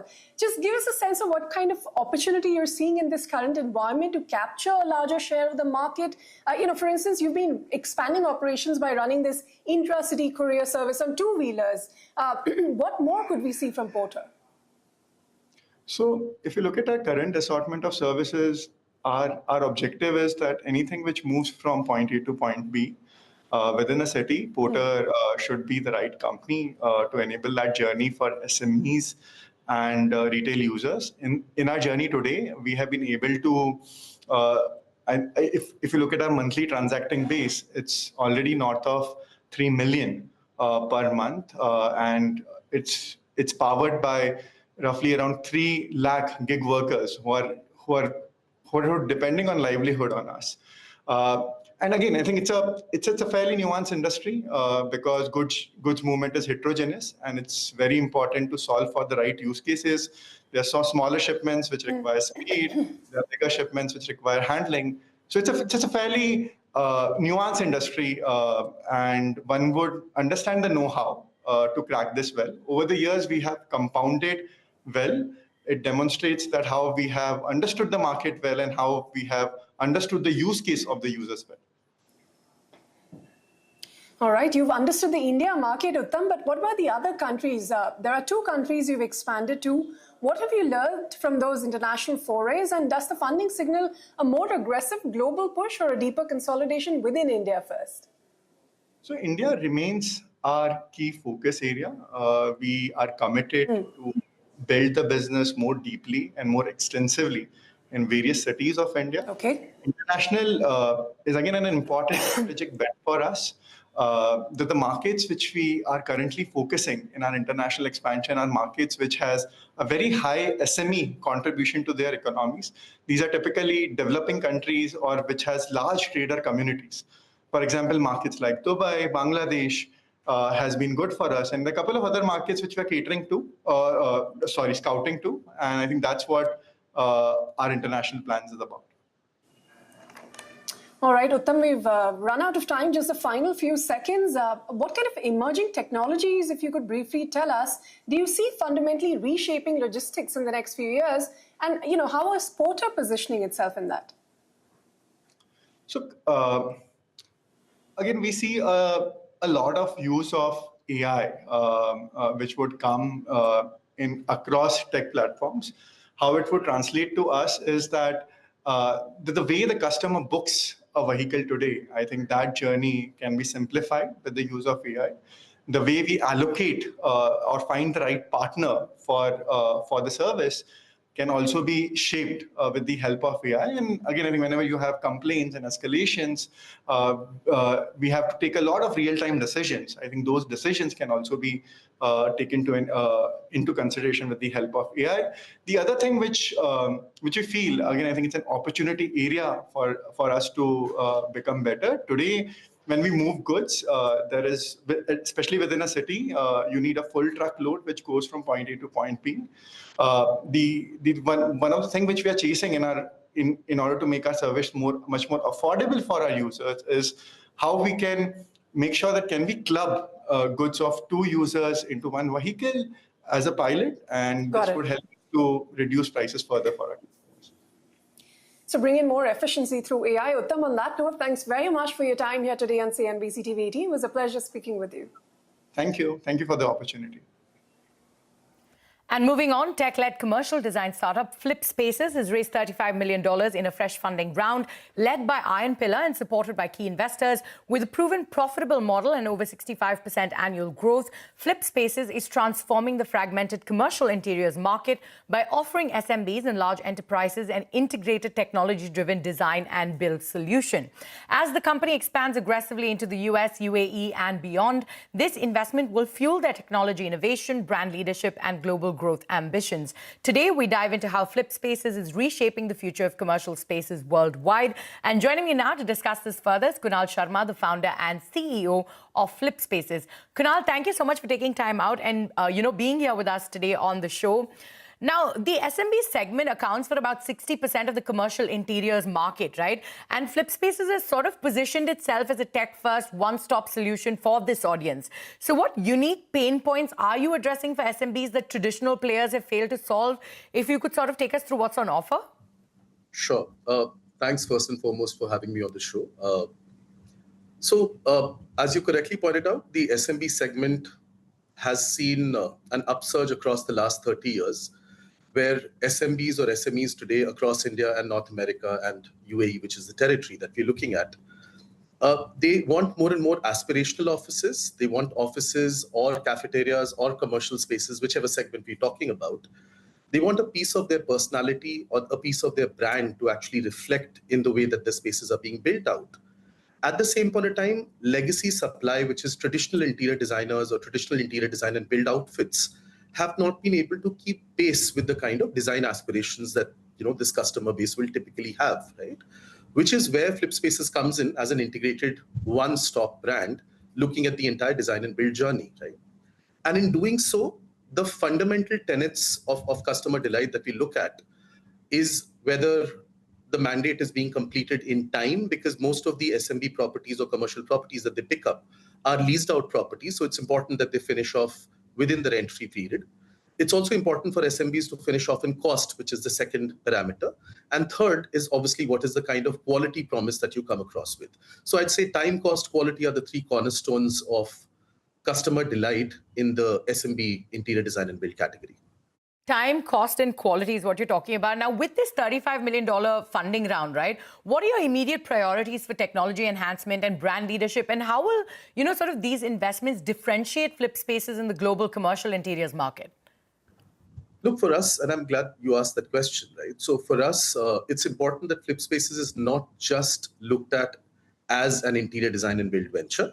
somewhere we want to establish ourselves as the template on which commercial design and build should happen, right? And that also kind of defines our focus of where the deployment of fund is going to be. So the first deployment of fund is going to be on continuing developing on our technology moat, because we genuinely believe that technology is the skeleton on which the entire workflow, which is the internal workflow, and also the differentiation as far as customer delight is centered around tech. So tech is going to be deployment number one.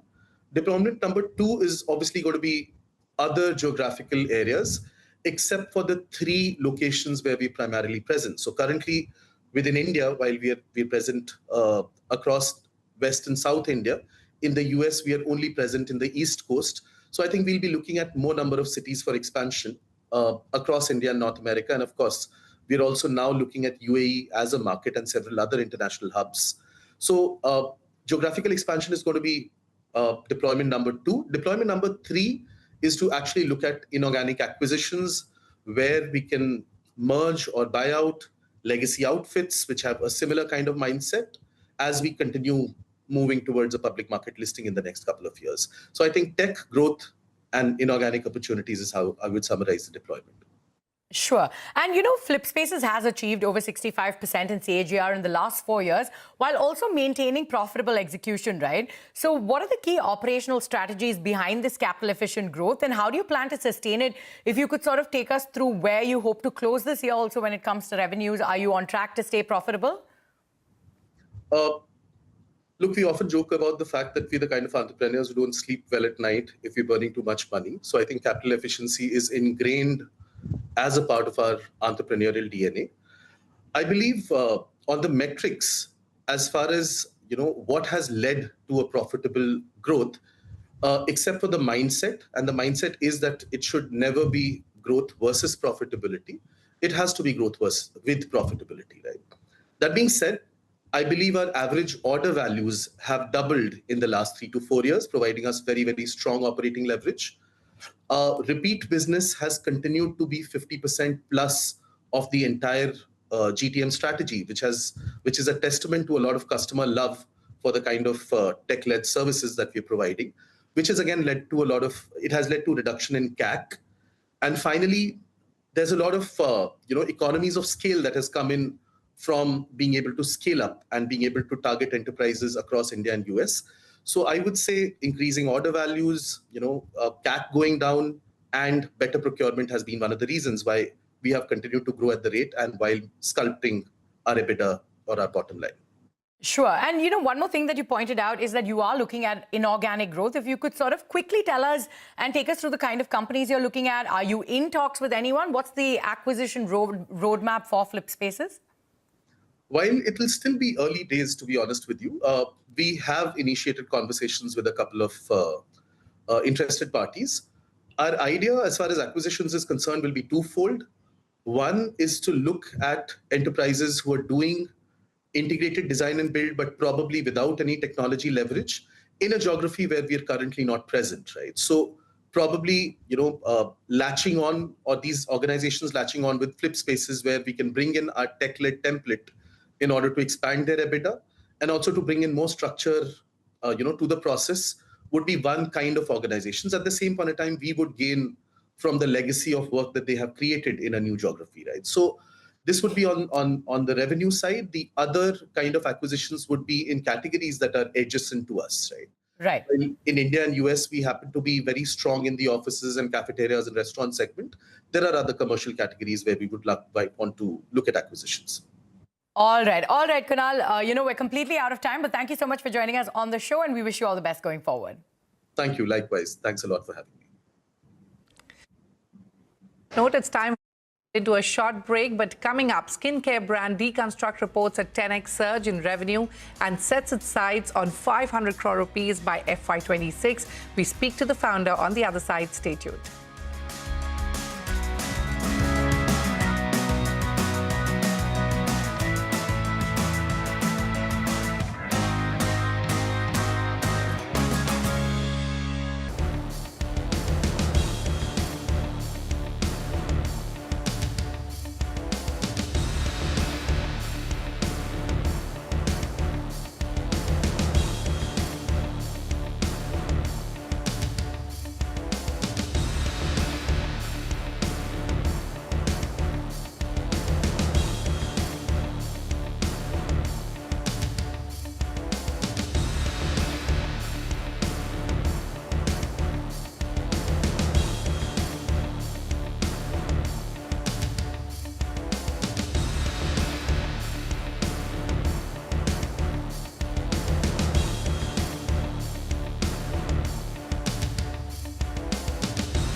Welcome back to Startup Street. Science-backed skincare brand Deconstruct has reported a 10x surge in revenue for FY25, along with achieving double-digit EBITDA profitability. The brand is now setting its sights on 500 crore rupees in annualized net revenue by FY26. And to walk us through what's fueling this momentum and what's next for Deconstruct, I'm now joined by its founder and CEO, Malini Adapureddy. Malini, welcome to Startup Street, and congratulations on an outstanding year, a 10x revenue jump and EBITDA profitability. Tell us, what were the key drivers behind this breakout year for Deconstruct? Thanks, Shruti, for having me on this program. So I think firstly, what actually helped us to this growth is like crazy amount of focus that we've actually done on everything. So we've always had around 40 SKUs, but then we actually like took a step back and said that, okay, let's just focus on maybe 3 to 4 of them to grow. Focus on, resources that are being utilized internally as well. Focus on using tools, data, and tech, to kind of get a lot more or a better output, and focus also on channels. So we were actually going out on all the channels. So we just took a step back and said, let's just concentrate on 4 to 5 of them, and let's just grow the brand on channels that will kind of with this focus growth on SKUs, understanding the consumer very, very well. So we just went forward with it. So I would rather say just one word that's kind of helped us to, get to this space is definitely focus, and doing more with fewer products, fewer, channels, and very sharp positioning on the target group as well.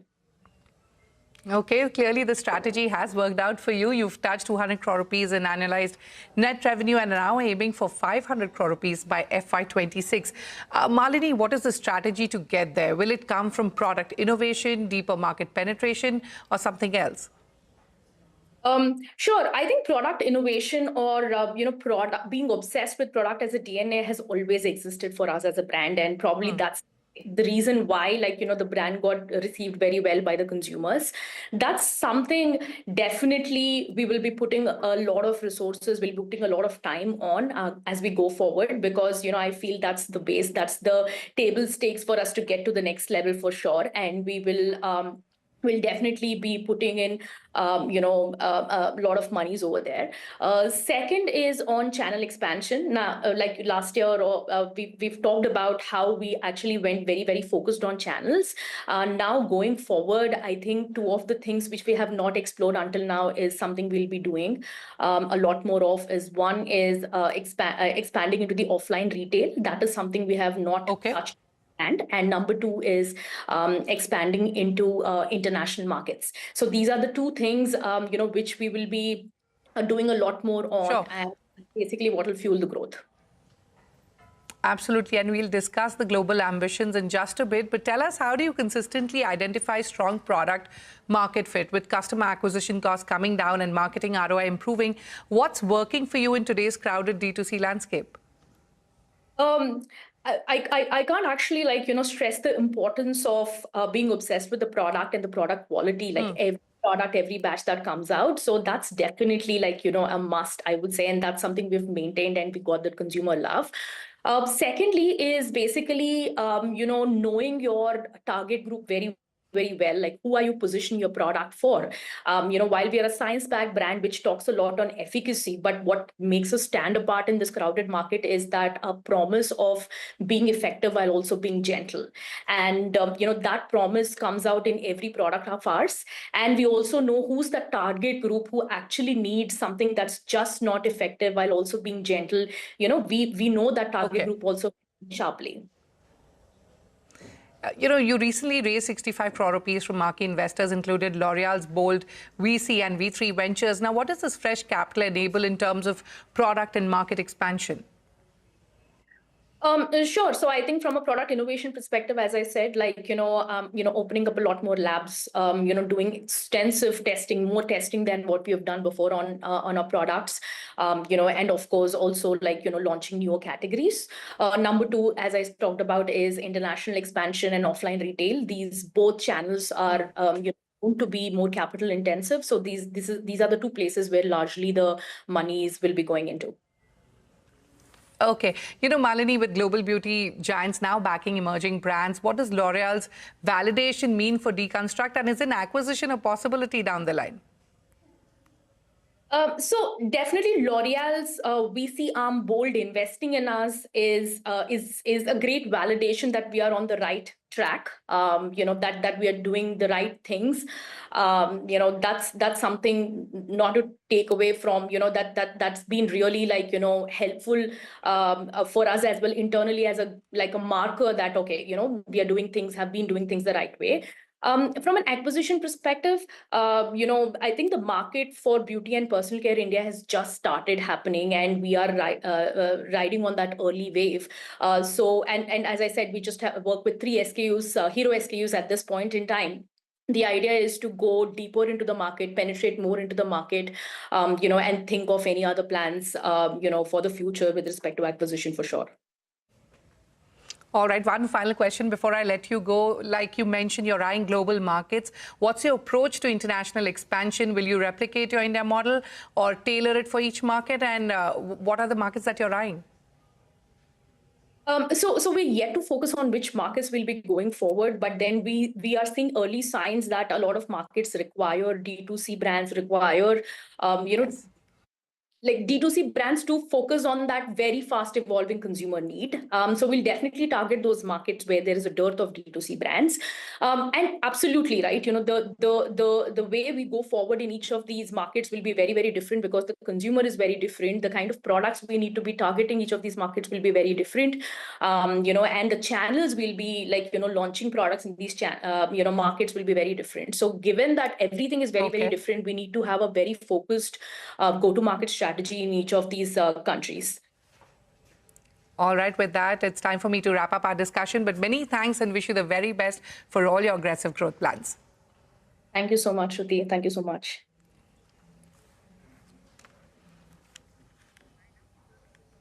With that, it's curtains down on this edition of Startup Street. More news and updates coming up on the other side.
The Gates Foundation, one of the largest charitable foundations in the world, is marking its 25th anniversary.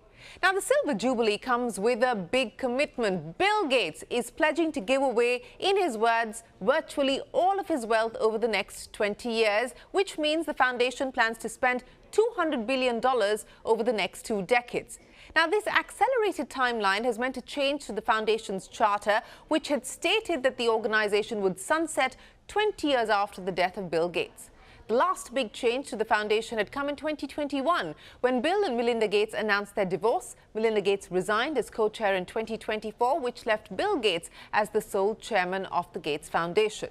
Now, from combating infectious diseases to agriculture research and reproductive health, the Gates Foundation has been at the forefront of solving some of the biggest issues in the world today. And joining me now to discuss the foundation's future and his pledge to give away virtually all of his wealth is the man himself, Bill Gates. Bill, many thanks for joining us on CNBC-TV18. And let me start by congratulating you on 25 years at the Gates Foundation. But Bill, why this decision to set yourself a new deadline of 20 years to give away virtually all of your wealth? What has prompted this decision? Why this change from the original position? Well, looking back on these 25 years, it's amazing what we've been able to accomplish, together with partners, just, the one statistic of cutting the number of children who die every year in half has been phenomenal to be part of that. And so as I was thinking about that, I decided that we should essentially double down and spend all the rest of the money I'm lucky enough to have through the foundation on these causes over the next 20 years. And that'll allow us to be very aggressive, make some fantastic progress, and we'll have real clarity. A lot of resources for 20 years, and then others can step in with whatever we haven't been able to finish off. If I may, Bill, is this decision to accelerate or speed up the giving that you're doing linked to the overall environment that we're currently seeing, where there is a retreat from multilateral institutions, from multilateral arrangements, from development aid? How much of this acceleration perhaps is also linked to the change in the environment as we see it today?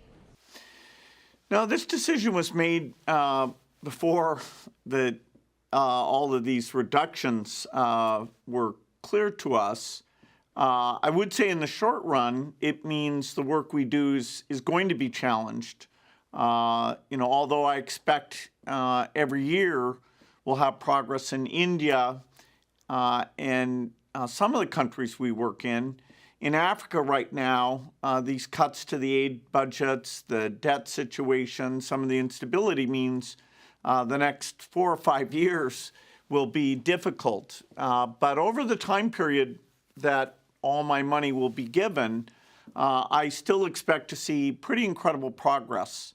So in the short run, I am very disappointed that aid generosity is down. But with the innovations in the pipeline, with, I think, going to people and saying that those aid budgets should come back to some degree, I'm super excited about what we can achieve in these next 20 years. Bill, you talked about doubling down on the significant resources that you've already committed. $100 billion was the previous amount that you did over the last 25 years in spending. You're doubling down on that, $200 billion between now and 2045. So help me understand, these are big numbers. Prioritize for me how you intend to use this money and what are you hoping to achieve in terms of impact? Well, the first 25 years, we got childhood deaths down from 10 million to under 5 million a year. And we also took the two other diseases, HIV and tuberculosis, and the deaths were cut substantially for both of those. We also came up with ways to save mothers who are giving birth. And so we're really putting most of the resources into the global health work. We hope to be able to cut the number of children who die more than in half again, and also to make dramatic reductions in all infectious disease. We need to finish our polio eradication. Still a lot of hard work left there, and we also think some other eradications, guinea worm, malaria, a number of diseases could be taken all the way to zero. And so by having, for the next 20 years, over 200 billion in resources, double what we spent in the first 25 years, we'll be able to partner with, scientists, and we have a great partnership with the Indian government to help them achieve their ambitious health goals. And this field, the field of global health, will be able to perform miracles, and our resources will be a meaningful part of that. Bill, you spoke about the ability to deliver miracles. What have been some of the hardest fought battles over the last 25 years? You talked about some of the important outcomes, especially on the global health front, that you've been able to achieve. What's been the hardest part of making those a reality? Resource is one thing. Execution is another thing altogether. What's been the tough part on the execution front? Yeah, so for the foundation, we both work on the R&D side, so like creating new vaccines. And so with Serum, a great Indian partner, a meningitis vaccine was one of the first new ones the foundation did. Later, a rotavirus vaccine that was very low cost, a pneumococcus vaccine. Then with other partners like Bharat, a rotavirus vaccine that also brought prices down. So it's the vaccine work, both in the R&D and the delivery, is probably at the top of the list of the impact that we've had. Vaccines, you need to keep them refrigerated. You need to make them cheaper. You need to convince mothers to bring their children in. So, there are plenty of challenges just in that one area. Bill, you talk about India. Now, you've been spending a fair amount of your time here in India. And of course, the foundation has been working in India for a good part of the last 25 years. Let me ask you about what excites you about what's happening in India today. How important is India going to be for the Gates Foundation over the next 20 years?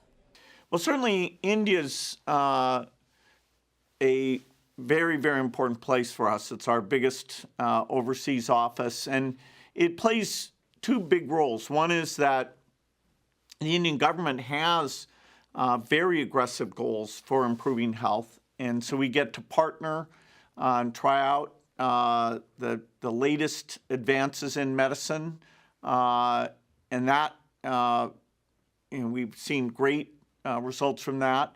But the actual creation, the R&D of the new tools, whether it's diagnostics, vaccines, drugs, new seeds to help farmers, or ways of taking AI and helping with health and agriculture as well as education.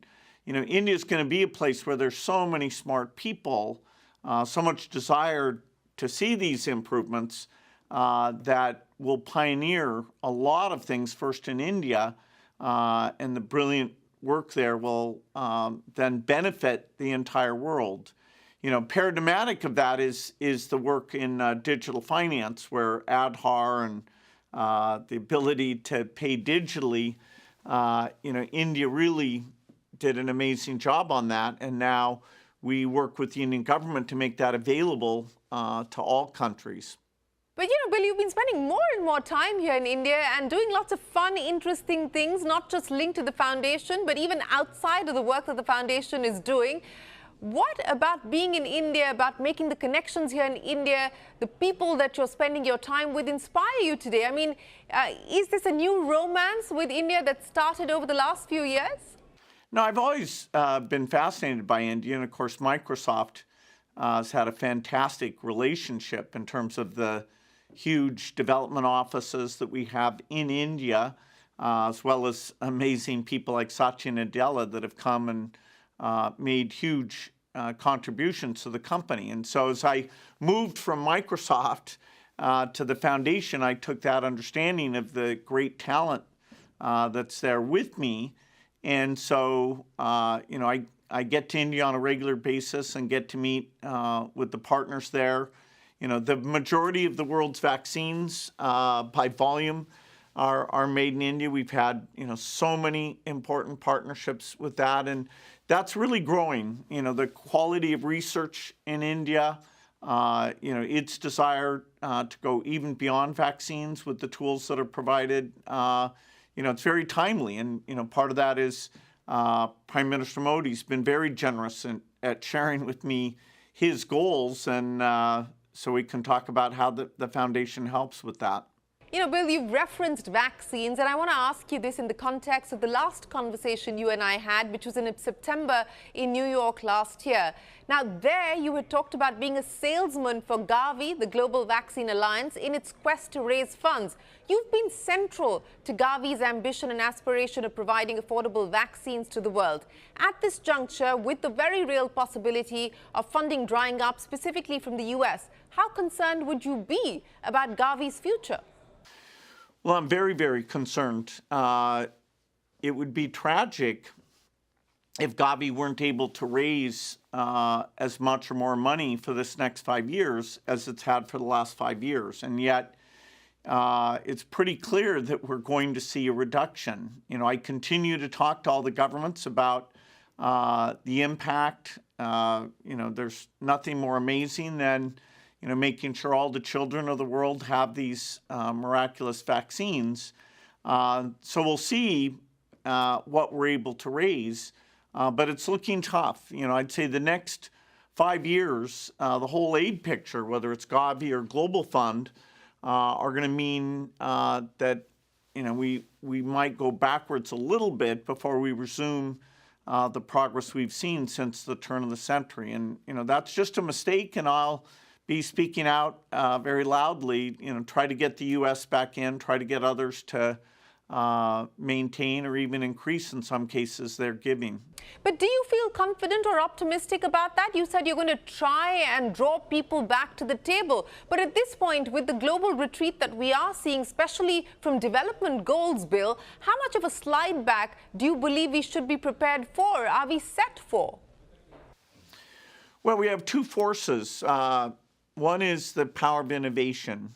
That is new tools, whether that's new drugs, new vaccines. We have AI to even help with the delivery, to talk to patients and give them advice about care seeking, things like the ultrasound that'll help figure out about the whether a pregnancy needs special care. So the innovation side is, if anything, going faster than ever. The generosity on resources for the delivery side, the next 5 years are going to be tough. And that might mean some of our statistics that have been improving, we might have a period where they'll get somewhat worse, particularly in Africa. And that's tragic. That shouldn't happen.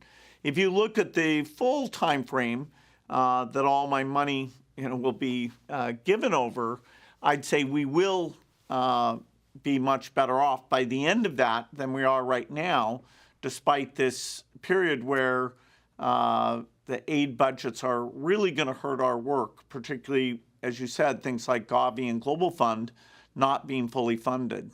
Well, we are going to head into a break and continue our conversation with Bill Gates on his big pledge to spend $200 billion as part of the Gates Foundation over the next 20 years.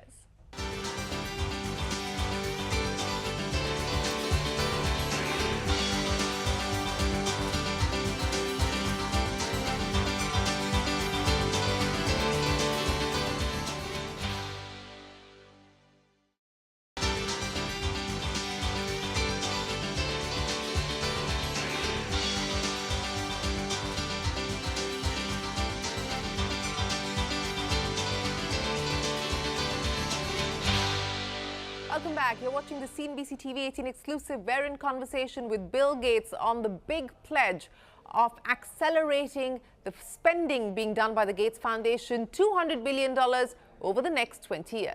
Bill, the last 25 years, the Gates Foundation has worked very closely with Warren Buffett. He's been instrumental in the $100 billion that you've spent in the journey so far. Is there a disappointment that he isn't going to be a co-traveler, a fellow traveler over the next 20 years for you at the foundation?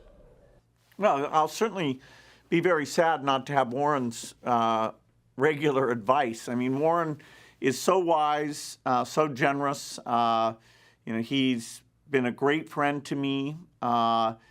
His example as a philanthropist, I think, has influenced many people besides myself. As you say, he's a huge contributor to the foundation. His family is very committed to the causes the Gates Foundation works on, and so they'll continue to be, his children will be great partners of ours in many of these areas. But no, it'll be tragic if Warren's not around. He's 94. I hope he lives this whole 20 years, but he might not. Well, speaking of milestones, it's 25 for the Gates Foundation, it's 50 for Microsoft, and it will soon be 70 for you in October. As you look back and reflect on the many milestones that you've achieved personally and in your careers, if you had a chance of a do-over, would there be anything that you'd change, anything that you'd do differently? Well, I'd be very reluctant to go back and change things since I've been so unbelievably lucky. My parents, who I got all my values from, and they made sure I got a great education. I've had amazing friends like Paul Allen, who helped found Microsoft, Steve Ballmer, who allowed Microsoft to be so successful, and now an unbelievable number of great partnerships at the foundation with the incredible team there, and partners all over the world. So I'm the luckiest person in terms of what I've been able to be involved in.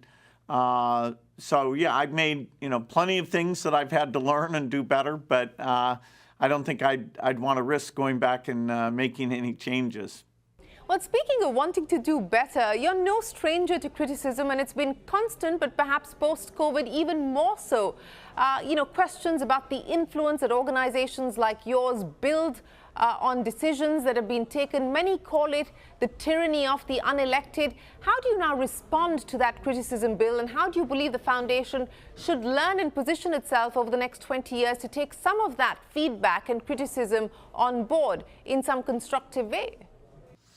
Well, I think the agenda of saving children's lives, and making sure they're well nourished so that their brains and bodies fully develop, fortunately, that's not a super controversial agenda. All the governments we work with, including India, have goals to reduce those deaths. And, so we're able to work together. Vaccines themselves, we test them to make sure they're incredibly safe. And so there is some controversy about those. But, for example, with polio, there's not a single kid in India who's been paralyzed since 2011 when, the final case, which was tragic, was taken care of. And so, we get pretty strong support for the work we're doing. Sometimes seed technologies or contraception, we have to make sure we're communicating well about those things.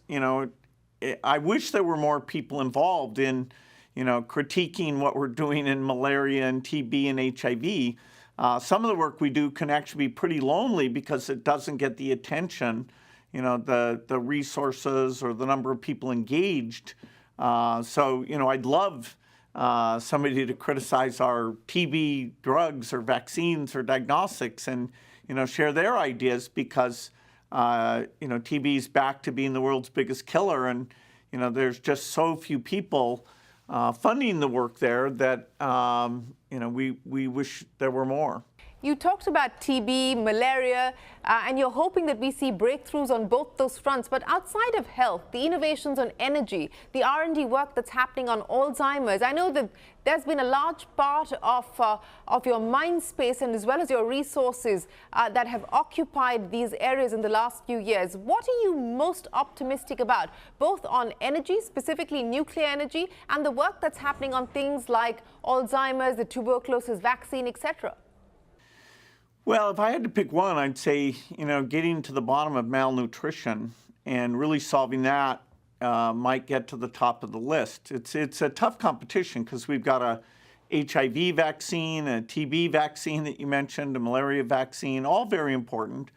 I also support new energy innovation. I do that through for-profit investments, including, for example, TerraPower, that's working on new lower-cost nuclear reactors. And so climate change, avoiding the worst of that, and getting cheaper energy is important. But I'd say